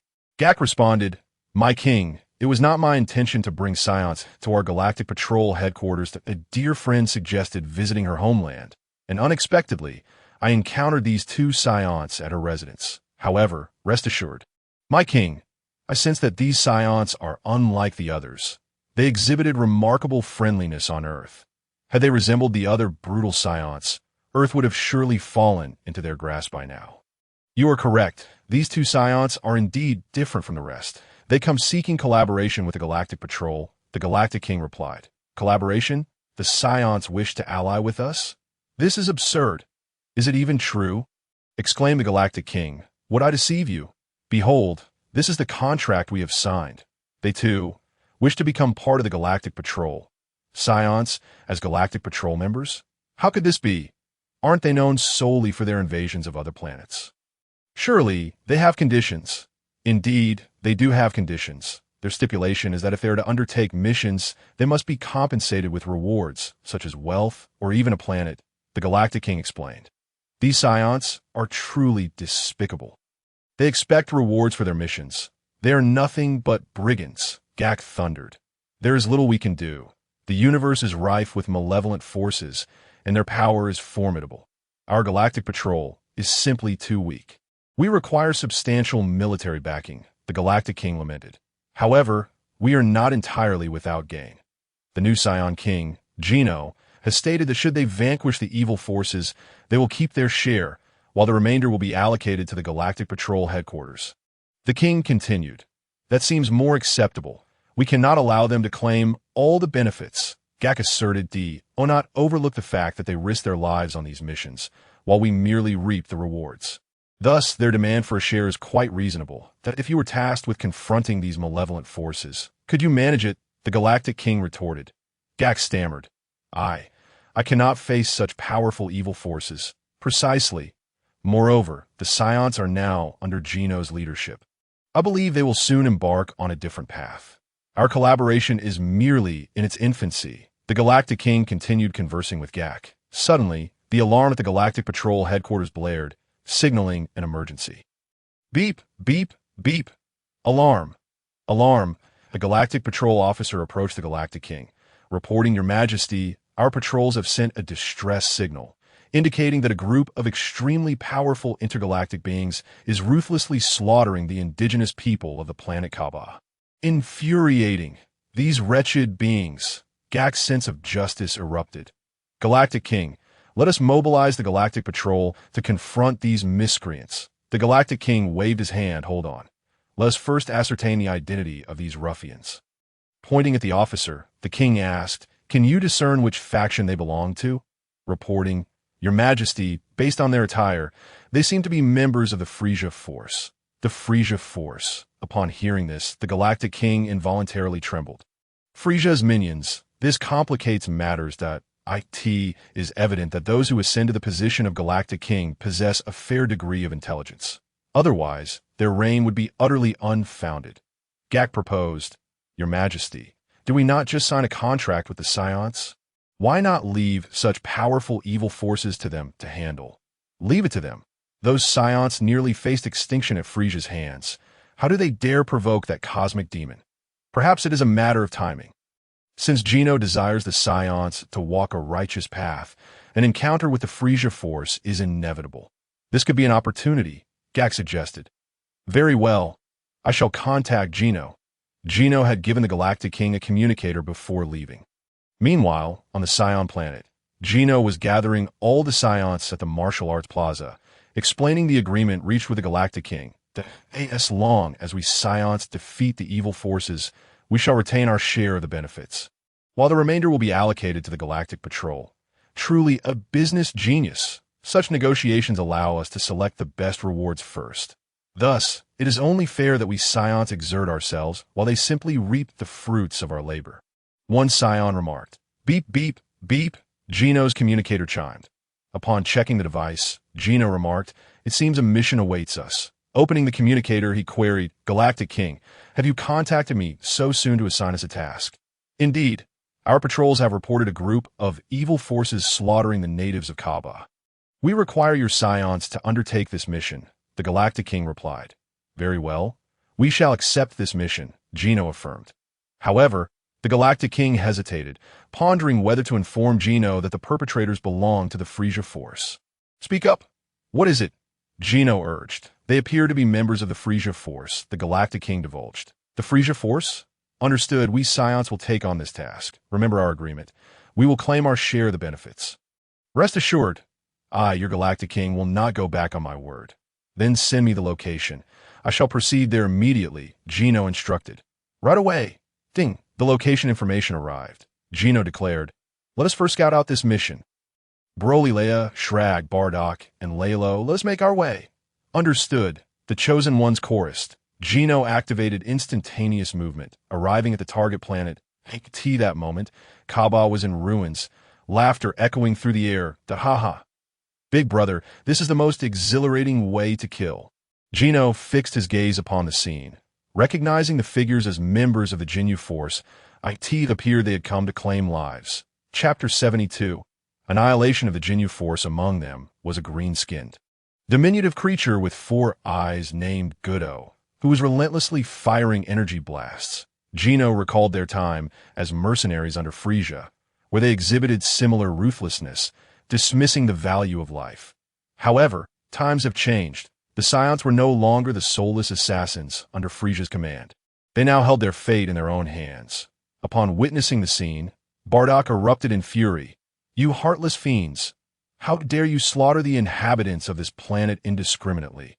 As Ginyu beheld the visage of Bardock, he was transported back to his previous life, reminiscing about his fondness for the words of Kakarot from the Dragon Ball series. Whenever Kakarot witnessed malevolence, he would invariably declare, Cease your actions. You are utterly unforgivable. Indeed, like father, like son. Upon hearing Bardock's voice, the members of the Ginyu Force turned to regard Gano and his companions, their eyes widening in surprise upon noticing the tale behind Gano. For they were well aware that the Scion homeworld had been obliterated by Frieza. Even if a few stragglers remained scattered across the galaxy to undertake missions, it seemed implausible that so many could still exist. Guldo, observing Gano and his comrades, remarked, "I wondered who had the audacity to meddle in the affairs of the Ginyu Force. And here you are, the former Scion under Frieza. What is this? Was your planet destroyed by Lord Frieza? How did you Scions manage to survive that cataclysm?" Gano retorted, "We Scions were once Frieza's enforcers, but now we govern our own affairs. Besides, who do you think you are to act so brazenly before me? Speak another word, and I shall annihilate you." Just as Guldo was about to respond, he suddenly felt a fist crash into his abdomen, causing him to double over in shock, his eyes bulging and bile threatening to escape his lips.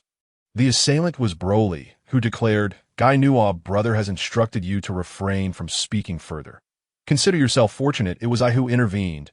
Had it been Gano, you would likely be nothing but a smear of blood by now." Gano coughed lightly and said, "Broly, what is the meaning of this? I had not yet finished speaking. Why did you act so impulsively?"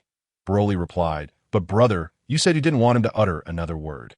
I delivered a single blow, and now he's hunched over in pain, unable to articulate a sound."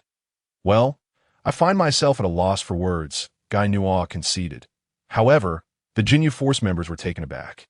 They had scarcely registered Broly's attack, only feeling a gust of wind rush past them before Guldo was brought low. The only explanation was that Broly's power far surpassed theirs, yet that defied logic. As they turned, their scouters revealed their battle powers, each registering below 1,000, while Guldo's was a formidable 10,000. And yet, despite this, he had been felled by a single punch. This moment, Ginyu pondered, watching as Guldo was ambushed by the Scion before him. Rickham, who shared a closer camaraderie with Guldo, was incensed and challenged Broly, exclaiming, "You wretched Scion, your power is below 1,000, and yet you resort to a sneak attack against Guldo. What do you have to be proud of? Allow me to teach you a lesson." With that, Rickham launched a flying kick toward Broly, but Broly effortlessly raised his hand to block the attack. The resounding impact echoed as Broly then swatted Rickham away with a casual flick of his hand, sending him crashing into the rocky terrain of Cabba planet, creating a humanoid crater. This display left the Ginyu Force members in shock. Broly's might clearly exceeded 1,000. Rickham's full force assault would not have been so easily repelled by anyone of lesser strength. Broly shook his hand and remarked, "Is this truly the elite of Frieza's forces? They barely measure up to the lowest ranks of our Scion army." Since Gano had set out to forge a formidable Scion Legion, the Scions on Planet Sia were now classified by their battle power. There was no longer a distinction between high and low-tier warriors. They were categorized simply as general, ordinary, elite, and super. General warriors range from 10,000 to 500,000, ordinary from 500,000 to 1 million, elite from 1 million to 3 million, and those capable of transforming into super Scions were designated as super warriors. The mention of the Scion Legion, Ginyu interjected, "Are you suggesting that you Scions can now muster a legion?" "Indeed. What of it?" Broly began to respond, but Ginyu interjected with a command, "Swap." As Ginyu uttered the word swap, Gano interposed himself before Broly and invoked the power of time and space, conjuring a frog from Cabba planet to stand before Ginyu, who promptly transformed into the frog, while Ginyu was transformed into a frog. Ginyu possessed a unique ability to exchange bodies with his opponents. But Gano had anticipated this maneuver.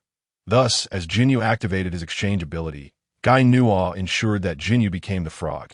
Gano observed the transformed Ginyu and said, "This time, fortune has eluded you." A key blast erupted from Gano's hand, obliterating the frog that was once Ginyu into a fine mist. Witnessing their leader's demise, the remaining members of the Ginyu Force contemplated escape. Gano declared, "Let us swiftly dispatch the remaining members. Our mission will then be deemed a resounding success." Leia, having awaited this directive, exclaimed, "Very well. Ginyu, brother.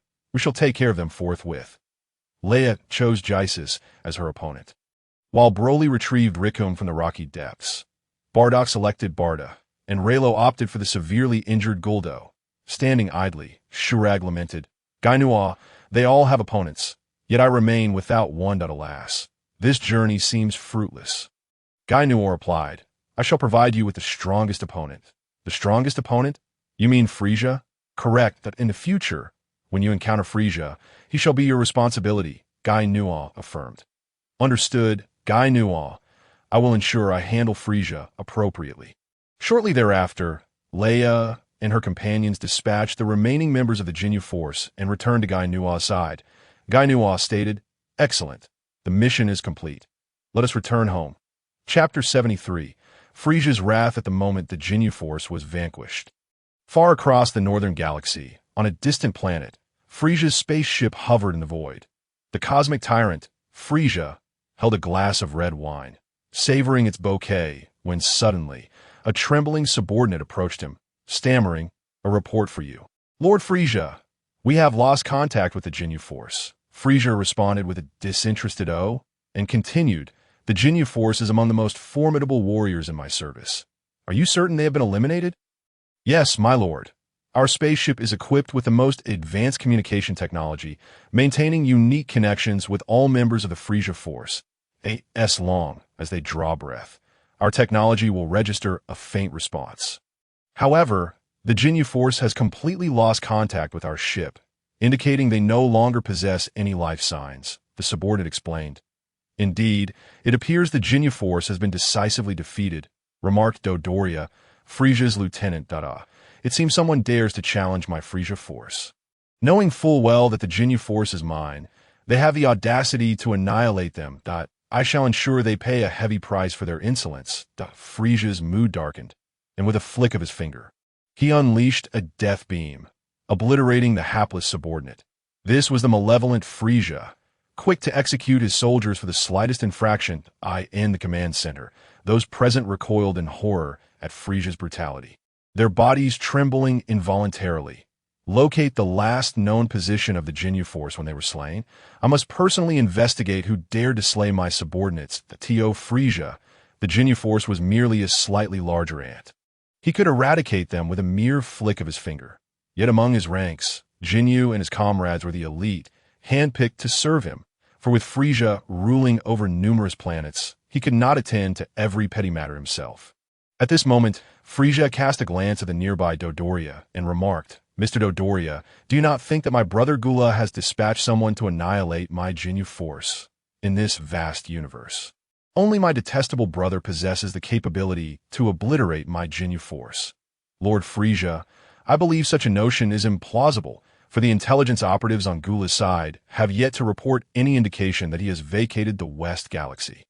What if it were Gula's mechanized troops? Frieza inquired. That, my lord, is highly improbable. Although Gula's mechanized battalion is formidable, their combat prowess is on par with that of the Ginyu force. They could not possibly eradicate the Ginyu force with a mere strike. Moreover, the whereabouts of Shrag in the South Galaxy remain unknown, as Gula is currently rallying his forces to annex Shrag's territory. The mechanized troops are the backbone of Gula's military. He would never allow them to stray from his command at this time. Frieza bowed his head in contemplation for a moment, acknowledging the validity of Dodoria's words. Yet, who could possibly have the audacity to brazenly eliminate my Ginyu force? My lord Frieza, there is no need to dwell on this matter. Once we arrive at our destination and investigate, the truth shall reveal itself. Very well. Let us expedite our journey. Everyone, increase your speed to full throttle towards the planet where the Ginyu force vanished. Yes, Lord Frieza. Meanwhile, at the Galactic Patrol headquarters, the Galactic King was taken aback upon hearing the news of the Ginyu force's demise at the hands of Gano and his associates. Your Majesty, Jack exclaimed. It appears that Gano's subordinates are quite capable, having managed to vanquish Frieza's Ginyu force. The Galactic King responded, Indeed, Gano's subordinates are remarkable. The once dominant Ginyu force has been dispatched by Gano, suggesting that Gano possesses formidable strength and is capable of undertaking special missions. Your Majesty, Gano has relayed word that the indigenous inhabitants of Planet Cabba have been entirely eradicated by the Ginyu Force. Thus the planet now rightfully belongs to us Scions. Very well, let Planet Cabba be granted to the Scions. I am aware that it harbors no precious resources, declared the Galactic King. Understood. I shall convey the message immediately. In truth, Gano was merely going through the motions. The Scion army under Gano's command, while not claiming dominion over the entire universe, had already dismissed Frieza as inconsequential. With Gano's victory over the forces of evil, all planets under his jurisdiction could rightfully belong to him. That on Planet Sion, Gano received Jack's message and addressed Leia and the others. It seems that the Galactic King is quite agreeable. Planet Cabba now belongs to us Scions. Gano, brother, what do you intend to do with Planet Cabba? There's nothing of value on that planet. Leia inquired. Who says there's nothing of value? What I covet is the environment of Planet Cabba. Have you observed its surroundings? I believe that had the Ginyu Force not ravaged most of the vegetation, Planet Cabba would undoubtedly be a pristine and picturesque locale. With the Ginyu Force having slaughtered all of the indigenous inhabitants, we can now cultivate the spirit fruit seeds there without reservation. Oh, so you intend to plant spirit fruit seeds? Leia responded. But didn't you mention that those seeds are perilous? Planting them might ruin Planet Cabba. Planet Cabba is already in a state of ruin. We are merely taking the opportunity to plant the spirit fruit seeds. Moreover, I require a substantial quantity of spirit fruits, not just for myself, but many in our Scion army need them as well. While these spirit fruits may not enhance our combat abilities at our level, they can significantly bolster our mental fortitude, which is more than sufficient. This was merely a facade for Gano. He desired the spirit fruits for his own cultivation. To master the power of time and space, one must possess immense mental strength.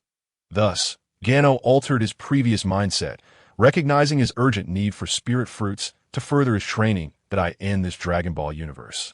Strength was paramount that Frieza's spacecraft sped through space, ultimately arriving at Planet Cabba. Frieza floated out from the spaceship, surveying the scars of battle that marred the planet's surface. His anger swelled, for it was evident that the Ginyu Force had been swiftly vanquished. Clearly, whoever had done this possessed considerable power. If that is the case, then let this planet serve as a fitting grave for the Ginyu Force, Frieza declared, his fingers dancing as he rapidly coalesced an enormous energy sphere. Let this planet be obliterated. With that, the colossal energy sphere hurtled toward Planet Cabba. Chapter 74. Shrag vs. Frieza. As the massive energy sphere descended toward Planet Cabba, Gano suddenly appeared in its path. Pressing forward with one hand, the energy sphere halted in its tracks and gradually diminished, ultimately vanishing into Gano's palm. This was Gano utilizing his devouring spirit technique, a rare form of energy, staring in astonishment as his energy sphere dissipated. Frieza was taken aback by the mysterious individual before him who had effortlessly nullified his immense energy projectile. Who are you, and what audacity do you possess to meddle in the affairs of the mighty Frieza? He demanded. Gano replied coolly, I have my sights set on this planet. If you destroy it, my plans will be thwarted. What you desire is of no concern to me. I, Frieza, will obliterate it as I please. Truly the tyrant Frieza. How domineering. However, I assure you that you shall not destroy Planet Cabba while I am here. You seek death. Since you refuse to heed the warning, you shall perish alongside this planet. Frieza exclaimed, extending his palm. Behold my death-destruction sphere. A sphere of energy, even more potent than the last, was flung forth from Frieza's hand. This energy was far more terrifying. Is our Lord unharmed? Rello inquired. The energy within that sphere is incredibly dense. Broly and the others crossed their arms, casually remarking, Rello, you must always trust our Lord. His strength far surpasses that of the current Frieza. Shrag, how does Frieza's current strength compare to what it was before?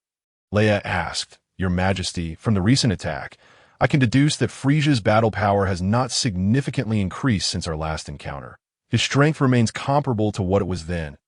Upon hearing Shrag address her as Your Majesty, Leia felt a slight flush, but quickly regained her composure.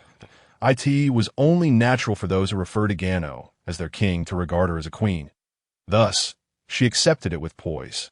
Knowing that everyone beside Gano understood that she was destined to marry him, it seems Frieza has grown complacent in his prowess as a frost demon, neglecting his training for these past years. His sense of superiority has led him to disdain the importance of cultivation, Leia observed. That appears to be the case, Your Majesty, Shrag concurred. Do you feel confident in defeating Frieza today? She inquired. Your Majesty. Previously, I was unable to match Frieza due to my injuries. However, my wounds have healed, and after a year of rigorous training, my strength has increased significantly that I believe Frieza shall no longer pose a formidable threat before me. Oh, it seems you have great confidence in yourself. I look forward to your performance, Leia encouraged. Yes, Your Majesty. Thank you and Lord Gano for this opportunity. Are you not allowing me to participate? I am but a step away from transforming into a Super Saiyan. And Frieza would make an excellent opponent, Broly interjected. Indeed, I too feel that I am on the cusp of becoming a Super Saiyan, that I shall yield this opportunity to Shrag, he added. Hearing this, Shrag mused. So, the cosmic tyrant Frieza is merely a stepping stone for your growth. Is he? Is this the mentality of you Saiyans? Leia interjected. Your opponents have already been chosen by Brother Gano. Besides Frieza, there is also King Cooler and Gula. Gano has entrusted King Cooler to Bardock, while Broly's adversary shall be Gula. It appeared Gano had long since made his arrangements, which brought Shrag a sense of assurance. Broly declared, the colossal energy sphere unleashed by Frieza had arrived before Ginyu, who boldly extended his hand to press down upon the immense orb. Gradually, the energy sphere diminished in size before vanishing entirely within Genu's palm. He sensed a slight increase in his fundamental battle power as he absorbed the energy contained within Frieza's sphere. Suddenly, a thought sprouted in Genu's mind, to confine Frieza, to continually consume the energy he possessed. However, such an idea was nothing more than a fanciful dream, for the Cosmic Emperor Frieza would never allow himself to be so easily manipulated. How is it possible that my death ball was so effortlessly neutralized by you? Frieza exclaimed. Nothing is impossible, Frieza. Allow me to introduce a familiar face, Shrag. Come forth. Upon hearing Genu's voice, Shrag swiftly appeared beside him. Frieza, noticing Shrag before him, remarked, Shrag, it's you. Where have you been all this year? Hiding away, I presume. What of your southern galaxy? If you've no use for it, simply say so. I wouldn't mind claiming your territory entirely. Frieza, you understand nothing. What I'm practicing is called biding my time, a concept far beyond your comprehension, Shrag retorted. Bowing towards Ginyu, he stated, Lord Ginyu, allow me to handle Frieza. Please take a moment to rest. Very well. I'll leave it to you, Ginyu replied, stepping aside. Ginyu's figure materialized next to Leia and the others. The system's voice chimed in. System. Ding. Mission issued. Eliminate Frieza. Reward. Divine language. Divine language? What a trivial reward. Ginyu scoffed. System. Host. Do not underestimate the divine language. You will be able to comprehend divine speech and utilize it to fulfill wishes, such as acquiring the Super Dragon Balls to grant a desire. You will need the divine language for that. Indeed. How could I forget that in the Dragon Ball world, the Super Dragon Balls are at my disposal? Very well then. Frieza, your demise is assured. Ginyu turned to Shrag, who was engaged in combat with Frieza, and said, let Shrag unleash his pent-up energy. After over a year of diligent training, he deserves this moment. I cannot let him feel disheartened. Shrag instantly flashed before Frieza, delivering a knee strike directly to Frieza's abdomen, causing Frieza's eyes to bulge in shock as he expelled bile from his mouth. He rapidly retreated, gazing at Shrag with disbelief. How can this be? How have you become so powerful? Shrag replied, Frieza, do you think I remain the same as before? I have undergone a complete transformation. You're no longer my match, ha ha ha ha. How laughable, Shrag. You know this is merely my first transformation. I have yet to complete my metamorphosis, Frieza declared. Then hurry and transform. I want you to realize that after a year of relentless honing, even if you unleash your full power, you will still be no match for me. Just wait and see. Frieza responded. Chapter 75. The Annihilation of Frieza. With a fierce roar, Frieza's energy surged dramatically, his stature increasing as his jaw protruded slightly. This marked the onset of Frieza's second transformation. Yet, he was not finished. His energy continued to escalate.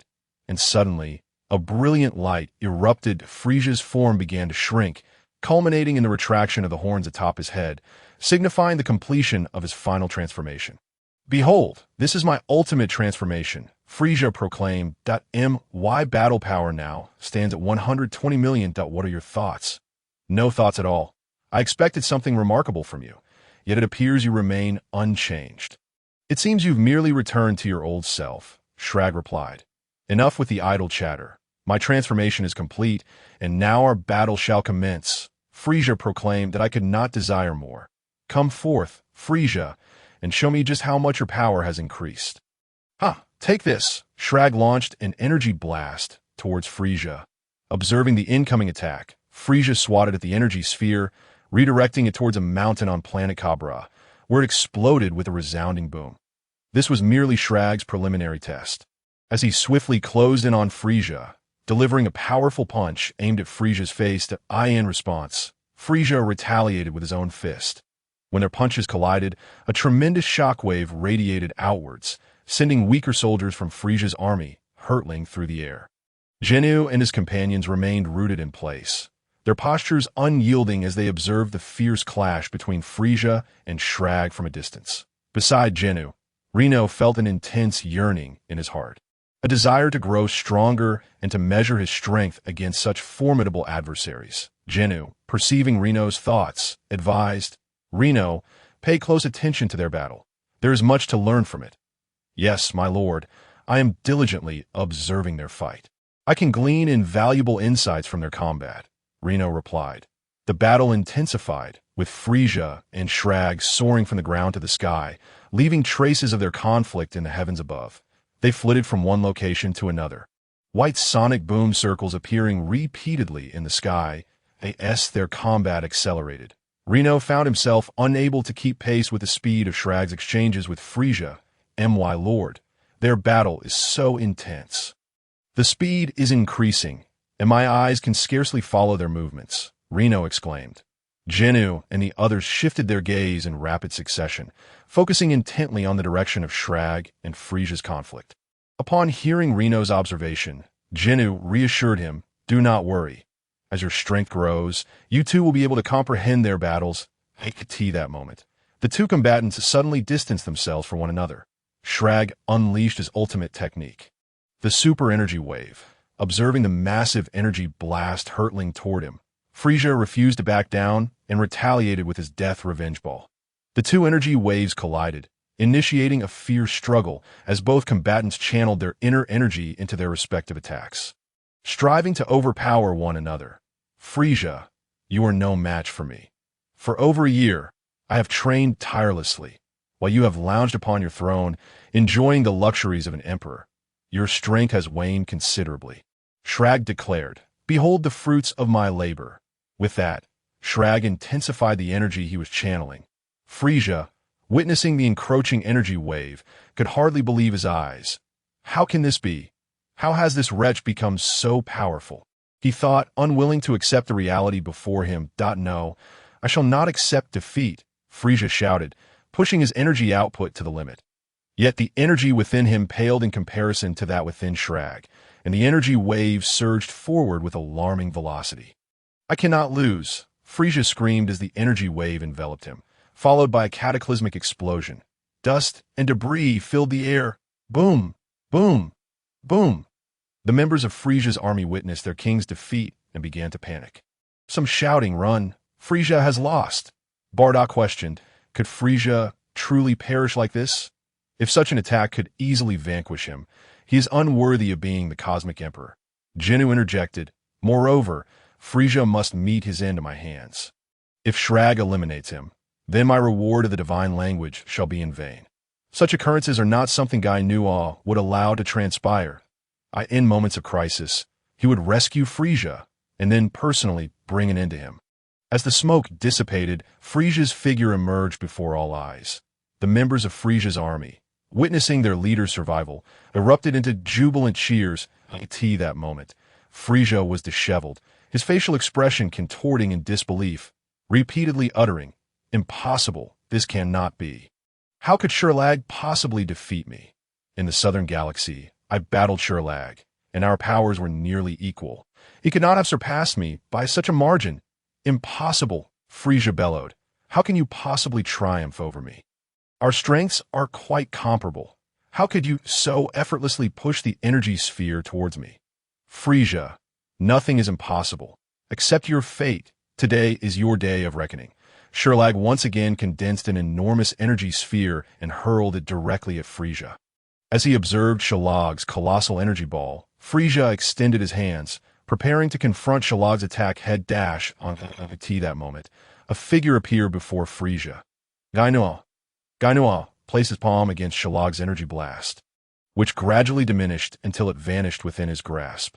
Having neutralized Shrag's energy sphere, Gano turned to Frieza and declared, "Do not misconstrue my actions. I'm not here to save you, but rather to personally send you to hell." Gano's hand then conjured an enormous energy sphere, which he unleashed directly at Frieza. In an instant, Frieza was caught off guard and obliterated into dust by Gano's explosive strike. System, ding. The host has completed the mission, and the rewards have been automatically granted. Gano has acquired the divine words. Gano mused, "Excellent. From now on, I can directly utilize the Super Dragon Balls." Chapter 76. The news brought by Shrag, the members of Frieza's army. Witnessing their leader reduced to ashes by Gano, were suddenly alerted by one among them. "Run. This guy's actually killed King Frieza. Now we are his next targets." In the spaceship, Dodoria trembled uncontrollably, repeating to himself, "How is this possible? King Frieza could not withstand a single strike from this individual. He is far too terrifying." He hastily ordered the crew to prepare for escape, but Gano would not allow any escapees. If he were to act, he would ensure total annihilation. As the saying goes, wildfires cannot be extinguished. Spring winds will bring them back. Allowing them to flee would only result in incessant disturbances from these pests, driving Gano to madness. Gano then stated Shrag for specific reasons, "It is I who must eliminate Frieza." Shrag replied, "Since you wish to personally eradicate Frieza, it is merely a matter of raising a finger. This battle has revealed my current strength, for which I am grateful to you, Gano, for this opportunity." Gano reassured him, "Rest assured, there will be plenty of powerful adversaries for you to contend with in the future. Whether you will be their match remains to be seen. I shall strive to train hard. This is not the end, merely the beginning." Upon hearing this, Gano nodded. "Then I hope you give it your all." "I certainly will, Gano." "Very well, there's still some minions that require your attention. Leia, what are you waiting for? There are still stragglers aboard the spaceship. Go eliminate them now." Upon hearing Gano's command, Leia exclaimed, "Oh right, how could I forget about the remnants on the spaceship?" Leia summoned a powerful energy blast and directed it at Frieza's army spaceship. Boom! The spaceship was struck, creating a massive hole, causing Frieza's soldiers to scatter in panic. Broly, Bardock, and Raylo were relentless. Gano had commanded the complete extermination of Frieza's army. Bardock, upon seeing Frieza, was ready to strike, but he restrained his impulse, knowing Frieza was Shrag's opponent. Now, the time had come to act. Both Frieza and his army deserved to perish. Bardock charged into the crowd, unleashing a barrage of energy blasts, annihilating numerous members of Frieza's army in a single sweep. Observing Bardock's fury, Leia remarked, "I did not anticipate Bardock's deep-seated hatred for Frieza. Look at him, showing no mercy, his attacks lethal." Broly added, "Is this the fervor a Scion should embody? I too shall unleash my wrath." "Ah, ha!" Broly roared, unleashing a colossal shockwave aimed directly at Frieza's army, decimating a third of their forces in one strike. Leia commented, "That was quite violent, but I shall surpass that. I will transform into a Super Saiyan and unleash my ultimate move, Stellar Explosion." The explosions echoed as Frieza's army was swiftly eradicated by the trio. Now, only Dodoria remained alive. Gano and his companions turned their attention towards him.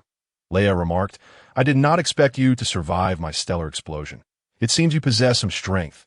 Dodoria replied, "Your shockwave is indeed formidable, but I managed to evade your attacks beforehand.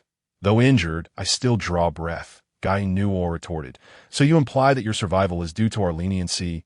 Beads of cold sweat dripped down Dodoria's forehead. For Guy Nuaw was capable of effortlessly obliterating Frieza. My lord, you misunderstand. I meant that my survival is because I still hold value for you, and you have shown me mercy. Oh, you believe you're of use to us? I do not recall any of Frieza's subordinates being of any value to us for Frieza's army. I, Guy Nuaw, will eliminate each one without exception. Oh, you know why? Dodoria asked. Please enlighten me. Because we are Saiyans. Guy Nuaw, Leia, Broly, Bardock, and Raylo all brandished their tails. Ever since Guy Nuaw arrived on Planet Sion, he had instructed them to wrap their tails around their waists to strengthen them. The Scion tail is a vulnerability. If seized, a Scion would instantly lose their power to overcome this weakness. Guy Nuaw mandated that all Scions wrap their tails, enabling continued training. Seeing their tails, Dodoria remarked, I see. No wonder you harbor such hatred for Frieza. It is a matter of vengeance for your race. Well, now that you know the reason, prepare to meet your end. When you encounter Frieza in hell, tell him a Scion was his executioner. With that, Guy Nuaw directed a key blast at Dodoria, reducing him to ashes. Having ensured the complete annihilation of his enemies, Guy Nuaw produced the seeds of the spirit fruit and cast them toward planet Cabba. The seeds landed in the soil and began voraciously absorbing energy. Shortly thereafter, the spirit fruit seeds sprouted, gradually transforming into a robust tree. Indeed, these planets cannot provide energy for the spirit fruit seeds. Who cares? Guy Nuaw, brother, this planet is on the brink of destruction. We might as well benefit from it. Once the spirit fruit grows and we harvest it, this planet's life will come to an end. Exactly. Why overthink it? We simply await the spirit tree to bear its fruit. 49 days later, the spirit tree was laden with spirit fruits. Guy Nuaw urged Leia and the others to hastily harvest them. Leia, Broly, Bardock, and others leaped from fruit to fruit, collecting them in their pockets. This time, Shrag also joined in the harvest. Initially, Leia and the others were reluctant, but Guy Nuaw explained, if it weren't for Shrag's keen insight, we would not have known of Frieza's approach to planet Cabba. This intelligence was relayed by a spy who was close to Frieza. That is how I learned of Frieza's intentions and brought you all along. Upon harvesting the spiritual fruits, it was decided that Shrag would be rewarded with 2 of them. Upon hearing that Gano intended to bestow upon him 2 spiritual fruits, Shrag graciously expressed his gratitude, saying, Thank you, Lord Gano. Gano replied, No need for thanks. This time, it is well-deserved. In Chapter 77, Dragon Ball Radar, Gano remarked, These spiritual fruits hold little value for you. As one's strength increases, the enhancement they provide to combat prowess diminishes. However, they can significantly bolster your spiritual energy. Indeed, Lord Gano, I am aware that for those of great power, the fruits offer minimal enhancement to combat strength, yet they do augment my spiritual energy. I have discovered that a stronger spiritual energy facilitates smoother training. Shrag explained that, I see now that my need for spiritual fruits arises from their ability to enhance my spiritual energy. Recently, the power I am cultivating demands a substantial amount of spiritual energy, hence my need for these fruits. It seems they also provide you with certain benefits, perhaps due to your race, Gano continued. Race, right, Lord Gano, you mentioned that when you have time, you would take me back to my homeland. Oh, I truly have a homeland? In my recollections, I have never known such a concept. All my memories reside within Sherlagstar. Indeed, you have a homeland, known as Namek. The inhabitants there share a striking resemblance. You are all Namekians. Namek, I shall remember that. When the opportunity arises, I will certainly visit my homeland, Sherlag replied. Very soon. Once I complete my current tasks, I shall take you to the planet Namek to meet your kin, Gano assured. Once again, I thank you. Lord Gano, Sherlag expressed. Now, let us hasten our work and complete the harvesting of the spiritual fruits. Once I collect the seeds, I shall obliterate this planet, Gano commanded. Leia and the others quickened their pace, their figures darting to and fro among the spiritual fruit trees. Within moments, all the fruits were harvested. Well done. Now it is my turn to act, Gano announced, plunging his hand into the soil of the Cabba planet to grasp the seeds. Suspended in midair, he concentrated energy at his fingertips, and with a flick of his hand, A massive energy blast struck the Cabba planet with tremendous force. The energy blast penetrated the planet and, after a brief silence, erupted with a thunderous explosion, marking the end of the Cabba planet's existence. Observing the remnants of the planet transformed into cosmic dust, Gano declared, "Let us return. Our task is complete. And I wish to see how many spiritual fruits we have gathered. Brother Gano, we have amassed quite a number of spiritual fruits. My pouch is nearly full," Shrag exclaimed. Broly and Bardock chimed in. "Our pouches are also nearly full," Shrag added. "Mine contains only half. That should suffice." "Let us return," Gano said, activating instant transmission and transporting them back to Planet Sai.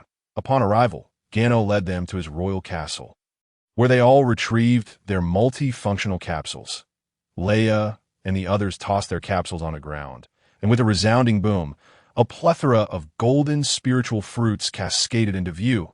"Quickly, let us count how many fruits we have," Leia urged, and as they counted, the numbers climbed. 1, 2, 3, 5, 1 and 9 does last. "We have finished counting. Brother Gano, we have over 10,000 spiritual fruits. Indeed, over 10,000. I shall take 5,000 for our Scion kin to consume. The remaining 900 shall be mine, as I require more for the replenishment of my spiritual energy. Leia, you shall take 300, Bardock, 300, Broly, 300, and the remaining 100 shall be given to Shrag. I've changed my mind. Shrag's reward shall be 100, which he rightfully deserves." Hearing that he would receive 100 spiritual fruits, Shrag's heart soared with joy. He had not anticipated such a generous gift from Gano. "Shrag, I hope you will utilize these spiritual fruits wisely for your training." Gano said, "Indeed, Lord Gano, I shall not disappoint you," Shrag vowed. Gano nodded in approval. Bardock, Broly, Leia, while these spiritual fruits may not significantly enhance your combat prowess at this moment, they will boost your spiritual energy. Use them judiciously.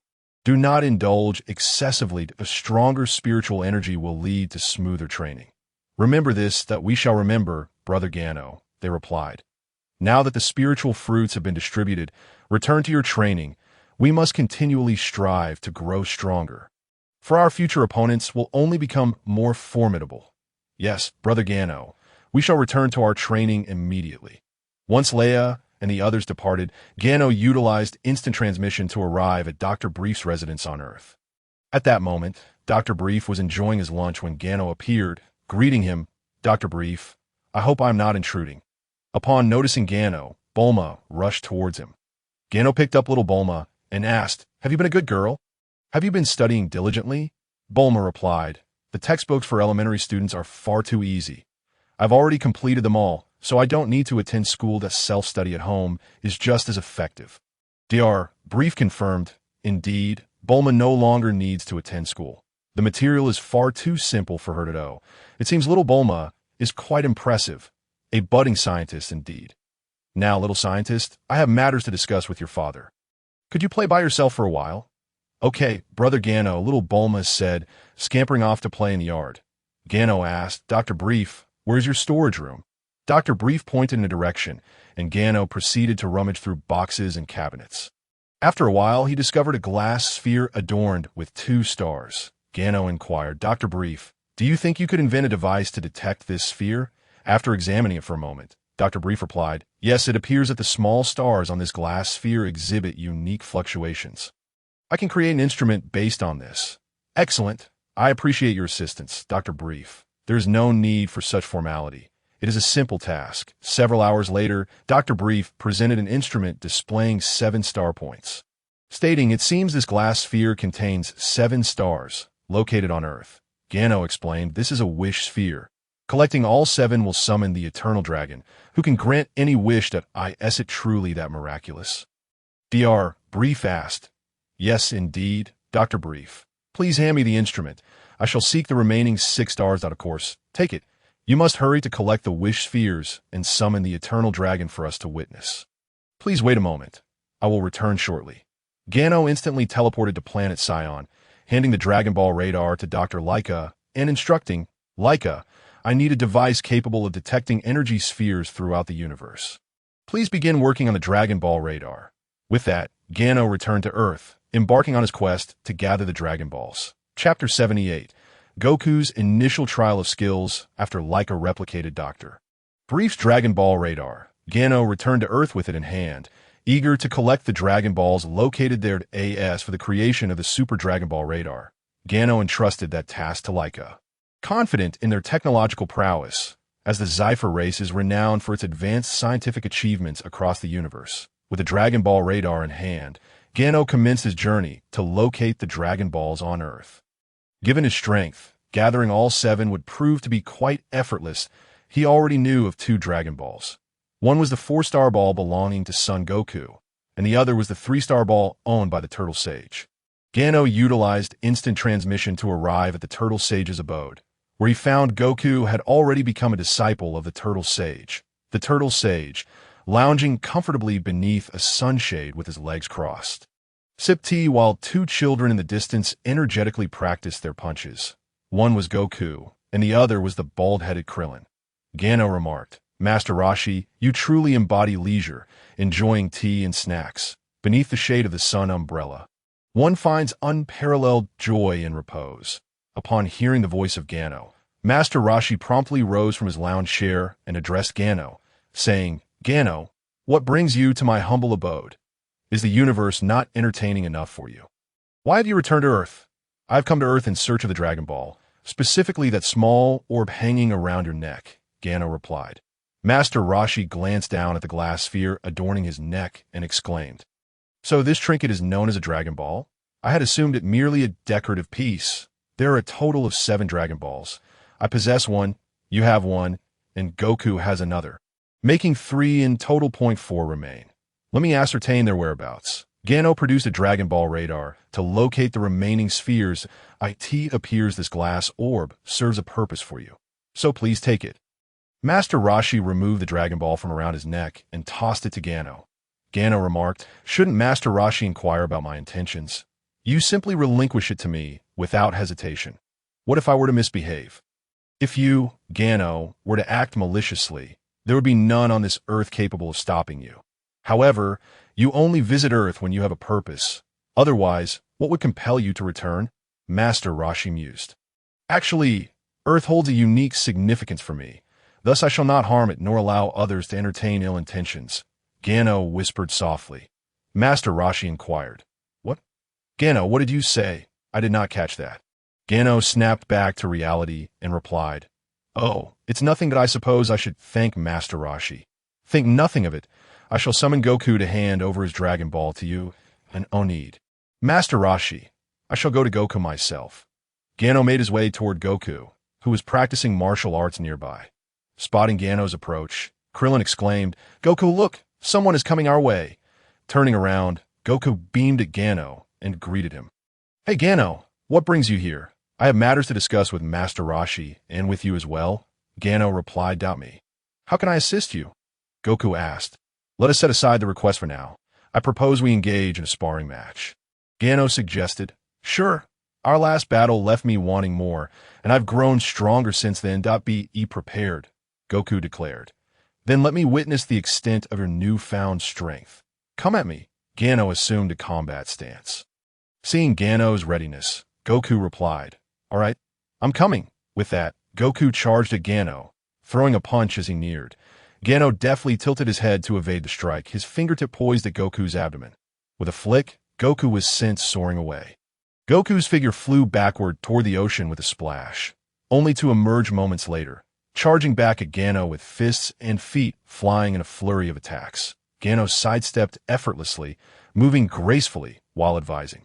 When attacking, strike with the swiftness of lightning, and move with the freedom of the wind. That my ability to evade your every blow is due to my superior strength and your excessive energy leakage during your attacks. A strike must be decisive, just as this. With a mere finger jab to Goku's armpit, Goku plummeted from the air.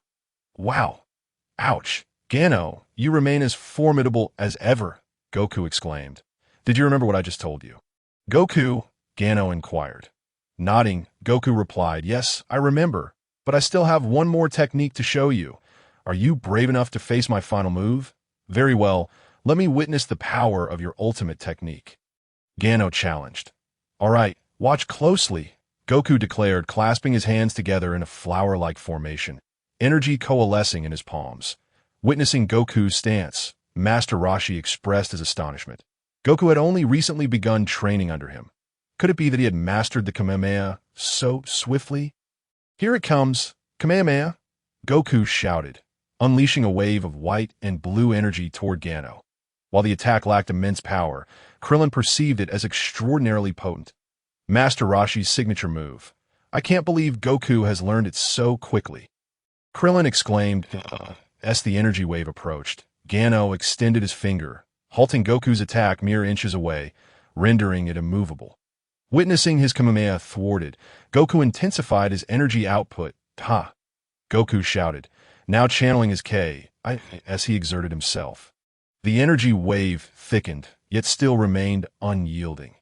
After a minute, Goku's energy waned, and the Kamehameha dissipated. Breathing heavily, he admitted to Gano, you truly are strong, but I will catch up to you. I eagerly await that day. Gano replied, producing a Senzu bean and offering it to Goku. Consume this, and you shall restore your strength. Goku took the Senzu bean and promptly consumed it with a crunch, exclaiming, this is incredible. I feel revitalized. Now, Goku, hand over your 4-star ball. I must continue my quest for the Dragon Balls, Gano stated. You mean this one? Goku pointed to the 4-star ball on his person. Yes, that very orb. I have use for it. Then take it. Goku tossed the 4-star ball to Gano. Farewell, Goku, and goodbye, Master Roshi. In an instant, Gano vanished without a trace. Chapter 79. Arise, Shenron. Gano's sudden disappearance left Krillin in a state of shock. Trembling, he stammered, he just vanished before our eyes. Goku, unfazed, remarked, indeed, Gano's strength is overwhelming. There are techniques we have yet to witness. It's not surprising. What excites me is that I too aspire to be as powerful as Gano. That moment, Master Roshi approached Goku and Krillin, stating, did you see that? There are always those stronger than you. You both have much ground to cover. Now, get back to training. Yes, Master Roshi. They replied in unison. By noon, if neither of you throws over 10,000 punches after lunch, there will be no dinner for you. Upon hearing this, Goku and Krillin fervently resumed their training, throwing punches repeatedly to build muscle memory. Gazing at Goku, Krillin remarked, I never imagined you would master Master Roshi's Kamehameha so quickly. I underestimated you, but I will surpass you, Goku. I will become even stronger. Absolutely, Krillin. Let us grow stronger together. As Gano examined the Dragon Ball radar, he noted that the final Dragon Ball lay atop the icy mountains. Upon arriving, he found the radar indicating the Dragon Ball was within a cave. As Gano entered the cave, he heard rustling sounds. Quickly retreating, he levitated in mid-air, only to be met by a swarm of bats bursting forth. Gano unleashed a brilliant light from his hands, reducing the bats to ashes. With the cave now presumably clear, Gano ventured deeper. Illuminating the darkness with his energy at long last, he discovered the final Dragon Ball. Claiming the last sphere, Gano exited the cave, finally gathering all 7 Dragon Balls. In a flash, he appeared at the residence of Dr. Briefs, who was enjoying afternoon tea at that moment. Gino suddenly appeared, hastily rising to his feet. He addressed Gano. Gano, it seems you have successfully collected all the Dragon Balls. Indeed, all 7 Dragon Balls are right here, manifested in Gano's hands as 7 identical glass spheres. That Dr. Bryce spoke up. Can these 7 together summon the Eternal Dragon? Yes, Dr. Bryce. Gano replied that Oh, you have any wishes, Dr. Bryce? I can summon the Eternal Dragon to grant them. No. You have gathered the Dragon Balls, so you must have your own reasons for doing so. Me? In truth, I have no particular desires.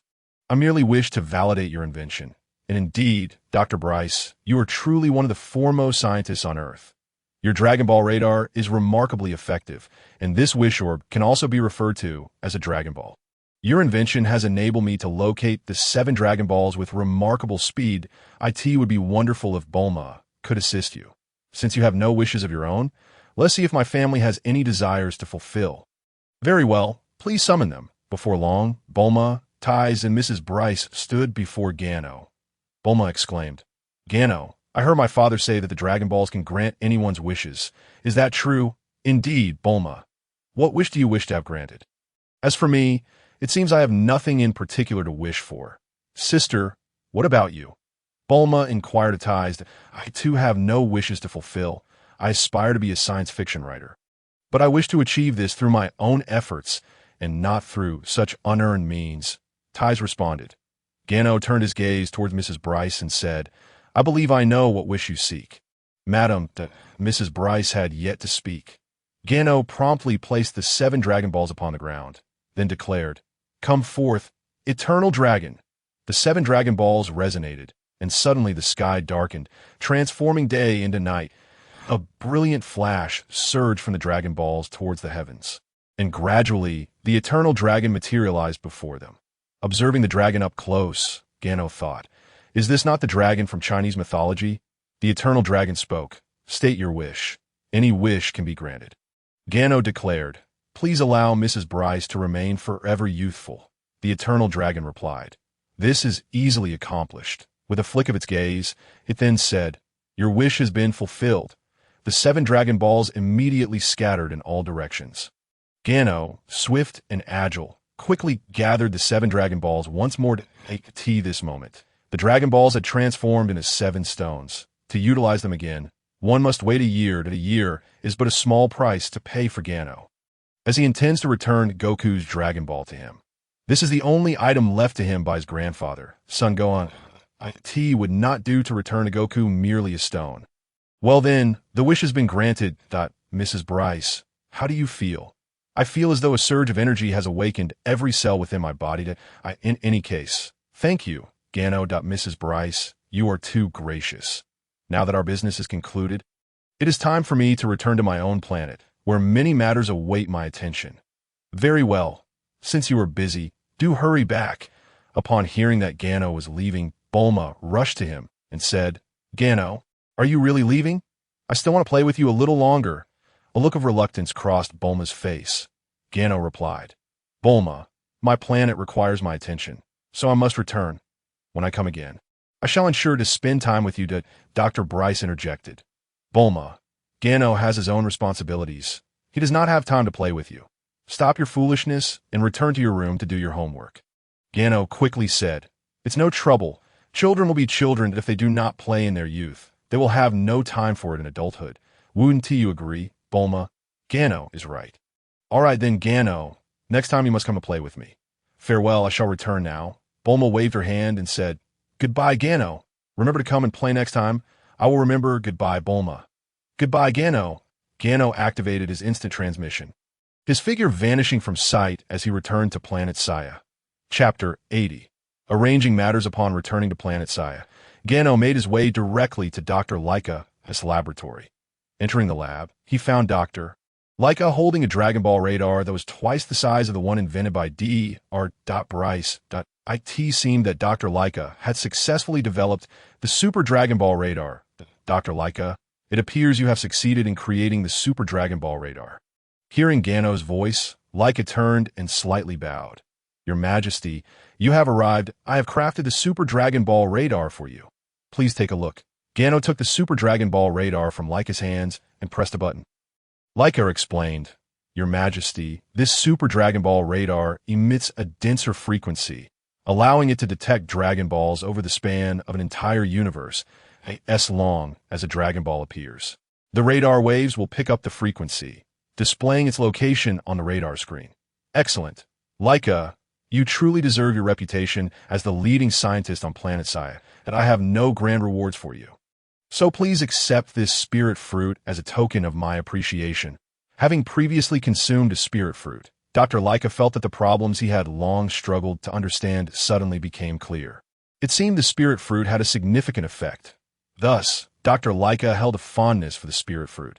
Upon receiving the spirit fruit as a reward, Leica hurriedly expressed his gratitude. Thank you for the reward. Your Majesty, this is but a small token. Once our planet Sia has strengthened, I shall entrust you with all the advanced technologies we acquire from the universe. I aim to elevate our planet Sia's technology and military strength to the pinnacle of the cosmos. I will certainly endeavor to create a high-tech planet for you, Your Majesty. Very well. The scientific advancements of Planet Sia shall now rest upon your shoulders. Thank you. Your Majesty, that I am but a scientist. I lack the talent for martial arts. That is true. Very well. I shall take the Super Dragon Ball radar to search for the Dragon Balls. That I need to arrange some matters. Leica, please inform everyone to gather at the training ground. Understood, Your Majesty. I shall notify everyone immediately. Leica promptly activated a wireless broadcasting amplifier and announced, "Attention everyone, the king has important matters to discuss. Please gather at the training ground." Gano was taken aback by this operation and remarked, "Leica, when did you invent such a device?" "Your Majesty, I believe this wireless broadcasting amplifier is quite necessary. If you have something to convey, it can be communicated through this amplifier. Lord Boom can also relay messages through it, making it much more convenient. Wouldn't you agree?" "It certainly is quite convenient. Now, let us proceed to the training ground." Gano and Leica flew towards the training ground. The training ground was already bustling with activity, filled with both Zephurians and Saiyans. Leia asked, "Gano, did you gather us all for a specific reason?" Gano replied, "I must attend to some matters outside. During my absence, I entrust the affairs of Planet Sia to Boom, and it is imperative that everyone remains diligent in their training. Father, if the Galactic King sends us on a mission, consider it carefully. If our strength suffices for the task, we shall accept it and dispatch individuals to carry it out. However, if the mission proves too challenging, simply decline.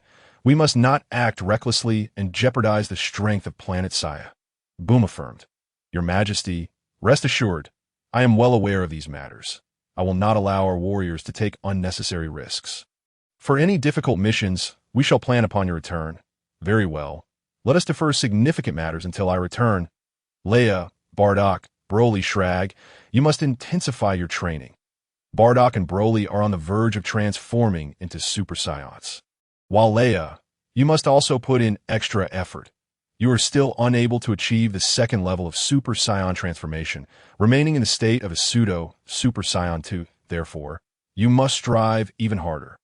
Shrag, too, must diligently hone his skills. Shrag replied, "Indeed, my king, I shall devote myself to rigorous training." "Very well. I hope that by the time I return, everyone's combat prowess will have significantly advanced. The matters I am attending to this time are rather exceptional. Hence I cannot take you all along. However, I shall return promptly once my tasks are complete. Just like everyone else, I will assess each of your combat abilities upon my return, should I find that some have not improved. I shall administer intensive training." Upon hearing this, all the Saiyans instinctively recoiled. Ginyu's special training was notorious for being arduous, yet the results were undeniably remarkable. "Now that everything is arranged, you may disperse." Some hastily returned to their training chambers, fearing to be lazy. If the king returns and they have not improved, it would spell disaster for them. Remaining were Leia and a few others, including Bum, Tasha, Jine, and Leica. After I depart, I hope everyone will keep a close eye on matters concerning Planet Sia. Leica will oversee our technological advancements, so I urge you all to heed his counsel regarding scientific matters. Leica, do you think we could utilize laser pistols from Earth for the protection of our planet? Perhaps we could invent a large-scale laser firing apparatus that would automatically fire upon any intruders approaching our realm. The King's idea is worth exploring. I shall thoroughly investigate this automatic firing device. It is indeed a splendid notion. Very well, I have no further instructions. Let us all work together to enhance the prosperity of Planet Sia. Everyone chimed in. Indeed, let us strive together. Now, return to your training. I, too, have matters to attend to and shall take a moment to rest before setting off. You may all leave." Bardock, Jine departed first, followed by Leica, while Broly retreated to his training. Bum and Tasha lingered, and Leia remained as well. "Father, Mother, Leia, you should return. I too need a rest," Bum remarked. "Ginyu, is the task you're undertaking fraught with danger? Why else would you not take Leia and the others?" Ginyu replied, "There is no peril. This journey is not for leisure, but to search for the Super Dragon Balls." "Dragon Balls? What are those?" "They are magical orbs capable of granting any wish. I am searching for the Super Dragon Balls, which are as large as our planet. Move such a massive wish-granting sphere would require substantial effort, making it even more challenging with companions. Moreover, if I encounter formidable foes, I would be overwhelmed. Alone, I could easily escape, as it would be impossible for those powerful beings to harm me. After hearing Jinu's reasoning, Bum conceded, "You are right. This endeavor indeed seems more suitable for you to undertake alone." "Yes, Father, rest assured." Chapter 81. The quest for the Super Dragon Balls having organized everything, Ginyu allowed others to rest, as he too needed to rejuvenate. The search for the Super Dragon Balls could take an indeterminate amount of time, so maintaining ample energy was paramount. Before he knew it, a day had passed. Observing the dimming sky, Ginyu felt it was time to depart. He grasped the Super Dragon Ball and the multifunctional capsule, which contained his spirit fruit and Senzu beans, placing both within the capsule.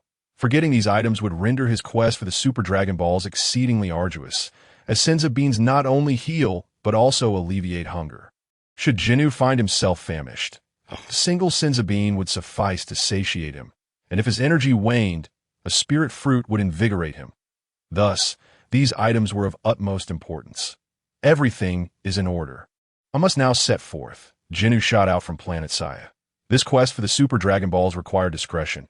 He could not boldly traverse the cosmos in a spaceship, especially since one Super Dragon Ball was as large as a planet, rendering it impossible to transport in his vessel.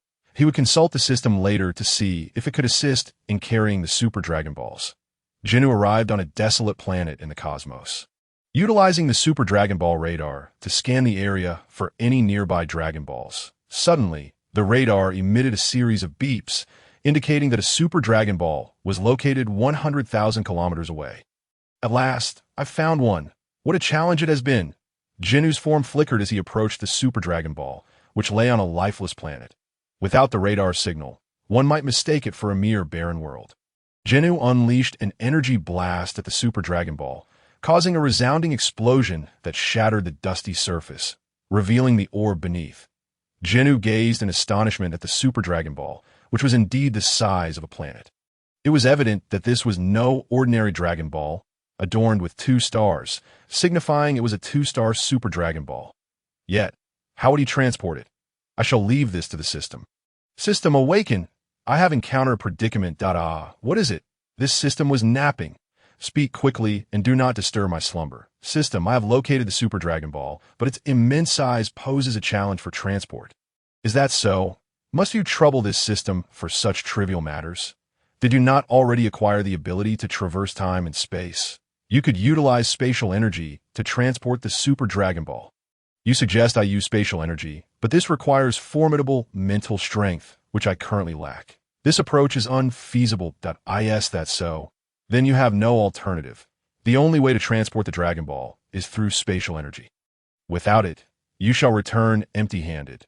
That is unacceptable. I refuse to return empty-handed. I simply need to master spatial energy my mental strength can still improve. With the Spirit Fruit, I need not fear that I shall train here to enhance my mental prowess and utilize spatial energy. The Super Dragon Ball serves as an excellent object for verification that I must secure this Super Dragon Ball. Ginyu commenced his training, striving to bolster his mental strength while familiarizing himself with the application of spatial energy. Time flowed swiftly during his practice. Thus, a month slipped by. Throughout this period, Jinu's mental power had substantially increased. Today, I shall undoubtedly take this Super Dragon Ball. He directed his palm towards the orb, channeling spatial energy towards it, gradually amplifying his mental output.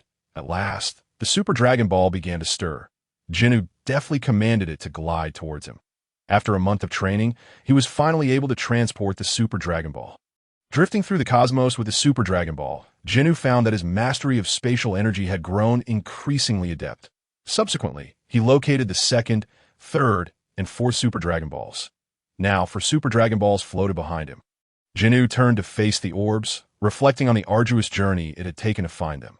After 4 months of relentless searching, I have secured 4 Super Dragon Balls. 3 remain, and they are not in this universe. Familiar with the Dragon Ball lore, Ginyu knew that the remaining 3 resided in the 6th universe. However, as a resident of the 7th universe, venturing into the 6th posed significant risks. Encountering the god of destruction from the 6th universe could spell disaster. Yet he was unwilling to abandon his quest point. 3 Super Dragon Balls remained. Could he truly forsake them? No. Having found 4, he was determined to locate the last 3.1 cannot seize the tiger's cubs without entering the lair. For the sake of my aspirations, I shall strive onward. After all, it is merely a journey to the 6th universe. Setting out on his journey, Gano had previously requested maps of 12 universes from the system. Now endowed with the divine skill of instantaneous movement, he could traverse to whichever universe he desired in the blink of an eye. Should he encounter the god of destruction, Cabba, in the 6th universe, he would simply retreat, confident that his divine ability would allow him to escape unscathed. Arriving at the juncture of the 6th and 7th universes, Gano stepped into the realm of the 6th universe, hoping that fortune would not favor him with an encounter with Cabba.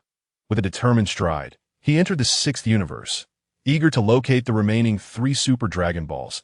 Activating his Dragon Ball radar, he began a thorough search across the vast expanse of the 6th universe. Soon enough, the radar responded, indicating the location of a Super Dragon Ball.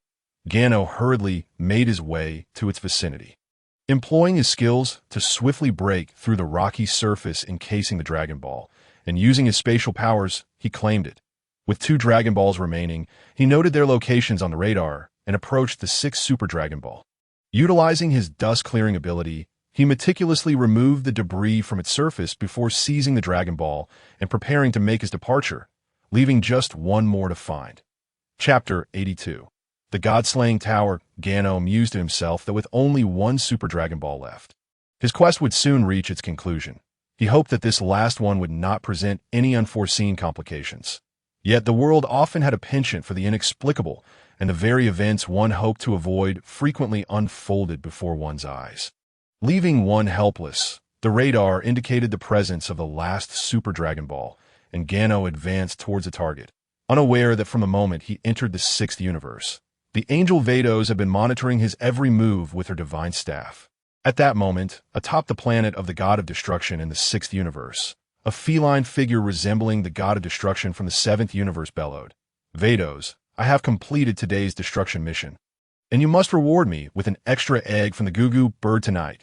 Without even glancing at the portly cat named Cabba, the god of destruction of the 6th universe, Vados replied, "Lord Cabba, you must lose some weight. Your figure has become quite unseemly. You should limit yourself to just 1 Gugu bird egg per meal." "No more that I don't care," Cabba retorted. "I have exceeded my destruction quota today. You ought to reward me. I have expended too much energy and must replenish it." Reluctantly, Vados acquiesced to Cabba's demands, agreeing to provide him with an additional Gugu bird egg. Overjoyed, Cabba leaped in delight, exclaiming, "Hooray! Vados truly treats me the best. Now, I'm off to take a bath before enjoying my dinner." As Vados contemplated her staff, she pondered, "Should I inform Lord Cabba about this matter? Perhaps it would be best not to. If he learns of the intrusion from the 7th universe, he will be furious, and that would spell trouble for this young man. However, acquiring anything from my 6th universe will not be as simple as he might think." With a gesture of her staff towards the void, she prepared for the unfolding events like a tea that moment. Gano had just cleared the dust from the last Dragon Ball and was about to use his temporal powers to claim it when he found himself ensnared. As if frozen in place, the tower descended upon him, trapping him within its confines. This tower absorbed both Gano and his 7 Super Dragon Balls. Upon awakening, Gano discovered himself at the tower's base, while the Dragon Balls were suspended in its middle section. What does this mean? Is this a trial I must overcome? A voice echoed within the tower, declaring, "Little one, attempting to stealthily take what belongs to my 6th universe will not be so easy." Gano replied, "Who are you, and why have you imprisoned me within this tower? The Dragon Balls are unclaimed treasures, and since 3 are located in your 6th universe, I had no choice but to venture here in search of the remaining 3. The voice continued, "So if all 7 Dragon Balls were in your 7th universe, you would simply gather them together without issue. However, having 3 in my 6th universe and entering uninvited to seize them does not come without consequences. What would you propose to allow me to take these 7 Dragon Balls?" "It's simple," the voice responded. "Conquer the God-slaying tower. You see the location of the Dragon Balls. If you can reach them, you may take all 7. Gano asked, "Is this a binding agreement?" "Indeed, if you can reach the middle of the God-slaying tower, you may claim the Dragon Balls. However, should you fail, your life will be forfeit. The God-slaying tower, aptly named, was known to pose lethal challenges even for deities. Gano thought, you claim this tower can slay gods, but it remains to be seen whether it can take my life. Very well, let the trials commence. Before Gano stood a beast resembling a wild boar, yet distinctly different. The creature charged at him, and Gano met its aggression head-on, noting with satisfaction that as his strength increased, so too did the resilience of his physical form. Their bodies collided with a thunderous impact, sending the beast sprawling. Seizing the moment, Gano leaped forward, delivering a powerful blow to the creature's abdomen, causing it to spew blood. Vados observed the unfolding battle through her staff, murmuring, I did not anticipate this little one's physical prowess to be so formidable. I have underestimated him. The clash between Gano and the beast intensified, and with a flurry of punches and kicks, Gano swiftly subdued it, ultimately delivering a decisive blow. Congratulations, you have passed the first trial of the God-slaying tower. You may now proceed to the second challenge. Gano entered the second level, where he faced not one, but 3 beasts. Clearly, the trials of the tower were designed to test his combat abilities through the defeat of adversaries. 3 beasts were no match for Gano. He plunged into the fray, holding his ground and countering their attacks. The difficulty had escalated, yet Gano was not easily vanquished. With a resounding crash, 2 of the creatures were sent flying, leaving him to contend with the remaining foe. A swift kick to this beast's face sent it reeling, and Gano swiftly followed up with an elbow strike to its back, causing it to cough up blood.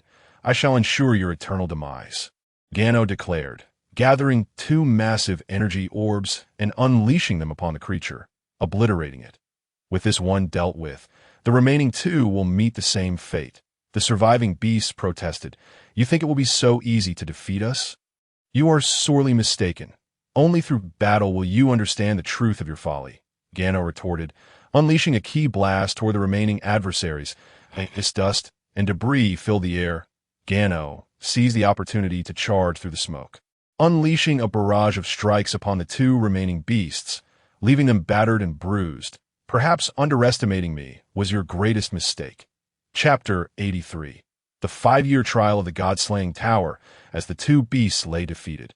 Their features mangled beyond recognition. Gano taunted, Are you 2 ready to continue this fight? One of the creatures replied, Do not grow overly confident. We were merely caught off guard by your strikes. Is that so? If you refuse to yield, then let us continue our battle. I must inform you, I have an immense fondness for combat, yet your abilities have yet to pique my interest, Gano remarked. You little brat. How dare you underestimate us? Lao-san, let us unite and teach this insolent child a lesson. The one referred to as Lao-san responded, Big brother, Lao-er has been vanquished by this brat. Although our combined strength is formidable, it comes with a time limitation. Lauder retorted, There is no time for such concerns. Seeing that smug expression on his face makes my teeth itch with rage. Gano interjected, So you can actually combine your powers? Then do it swiftly. No worries, I won't criticize the weakness of your combined strength. It should suffice for a little practice that, this infuriates me. Lao-san, hurry and merge. Or else I'll obliterate you and then consume you just the same. Hearing this, Lao-san hurriedly stepped forward, proclaiming with righteous fervor, Big brother, I will certainly cooperate with you to achieve our fusion. I too have grown weary of that insufferable brat. Once we merge, we shall teach him a lesson, making him aware that provoking us comes at a cost. In truth, Lao-san was simply afraid of death. Should his elder brother eliminate him, it would mean his eternal demise. However, once they fused, their time together would eventually expire, freeing him from death's grasp. Yet, Lao-san's optimism was misplaced. From the moment they appeared, they were destined to become mere bones beneath Gano's feet, for Gano was determined to ascend layer by layer to claim his Super Dragon Balls. Gano called out to the duo, Will you 2 merge or not? If not, come over here and accept your demise. Otherwise, hurry up and fuse so I can defeat you. After all, whether dead early or late, death is death. Rather than suffer, it would be better for me to end your lives swiftly. Wouldn't it? Rest assured, it will be quick. That moment. As Gano spoke, the 2 monsters merged. Their fused form appeared quite normal at first glance, sporting a pair of horns, a set of large wings, exposed teeth. fierce eyes and claws instead of hands, an embodiment of a dragon lizard. The dragon lizard then erupted with energy, its combat power vastly surpassing what it had exhibited moments before. Brat, this is our power after merging. Are you frightened? If so, kneel and beg for mercy, and perhaps I will leave you with a complete corpse. Upon hearing this suggestion from the dragon lizard, Gano nodded and said, "Very well, I shall grant you a complete corpse." With that declaration, Gano vanished and delivered a sweeping kick to the dragon lizard's waist, sending it flying. A pained cry escaped the dragon lizard's lips as Gano seized the opportunity to position himself above it, raising his right leg for a powerful downward strike. With a resounding thud, the dragon lizard crashed onto the steps of the god-slaying tower, creating a crater upon impact. Gano unleashed a barrage of energy spheres into the pit. The sound of explosions echoing within the dust settled. The dragon lizard lay gasping for breath, while Gano hovered before it, stating, "Now if you beg for your life, I might spare you." "Huh, you think I'll beg for mercy?" "Dream on." Yet another voice within the merged entity pleaded, "Please, spare me. I don't wish to die. I can serve you like a loyal beast." Silence. How dare you plead for mercy from your enemy? Such shamelessness. What matters most is survival. As long as one lives, hope remains that if one dies, all is lost. Within the same body, two contrasting thoughts clashed, causing Gano's head to throb. He bellowed, "Enough. There's no need for argument. You are both doomed." With that, Gano directed his palm toward the dragon lizard, an energy sphere materializing in his hand. "I shall end you now," he announced, releasing the energy, which turned the dragon lizard to ashes. "You have passed this trial. You may now ascend to the next level." That a beam of white light flashed within the god-slaying tower, and Gano vanished from this layer, in the realm of the destroyers. Bardock mused, "It seems I underestimated this lad. I did not anticipate his strength. However, I am eager to see if he can truly acquire the Super Dragon Balls with his current abilities." Thus, Gano spent 5 years within the god-slaying tower, with today marking the trial for obtaining the Dragon Balls at this level. Successfully passing this trial would grant him access to the Super Dragon Balls, an arduous journey indeed. Reflecting on the passage of time, he pondered, "I have been here for 5 years. I wonder how things are faring outside. What of Leia and the Scion planet?" Throughout these 5 years, Gano engaged in continuous battles, each ascending level presenting increasingly formidable foes, seemingly tailored just for him. During this time, Gano's foundational combat power had significantly increased, his prowess continually growing, a testament to his experiences in the god-slaying tower. He felt a transformation within himself. The energy emanating from him had shifted, taking on a more divine quality.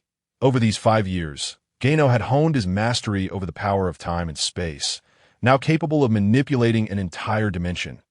He could even wield this power in combat, having recently defeated an opponent by slicing through time and space, reducing them to fragments. This marked his first use of temporal power in battle, astonishing even himself. Realizing that temporal power could indeed be employed in combat, he began to incorporate it into his strategies. During fights, he could momentarily suspend opponents in time, allowing him to swiftly dispatch them with his ultimate techniques. That Gano's most formidable ability was the power of temporal slicing. As he grew more adept, he effortlessly eliminated foes with this technique. That he mused, "This temporal power may become my secret weapon. I must keep it in reserve." Chapter 84. The desire to create Dragon Balls. However, Bardock observed this newfound strength with astonishment. Though she could not identify it as temporal power, she sensed it was related to time or space. What shocked her most was that a mere mortal could wield skills akin to those of a deity. Much like Whis from Universe 7, who could reverse time by 3 seconds, an ability reserved for the divine. Unbeknownst to Bardock, Gano also possessed the divine skill of instant transmission, a technique of the Supreme Kai, which even angels did not possess. At this moment, Gano gazed up at the Super Dragon Balls hovering above him, stating, "If I pass this trial today, I shall claim the Super Dragon Balls." He resolved to seize this opportunity and triumph in the final trial. "I am ready for the ultimate test. Please present my opponent." The voice from the staff responded, and Bardock declared, "Very well, that if you succeed today, you will take the Super Dragon Balls. Should you fail, you will perish within this tower." Gano replied, "Hurry!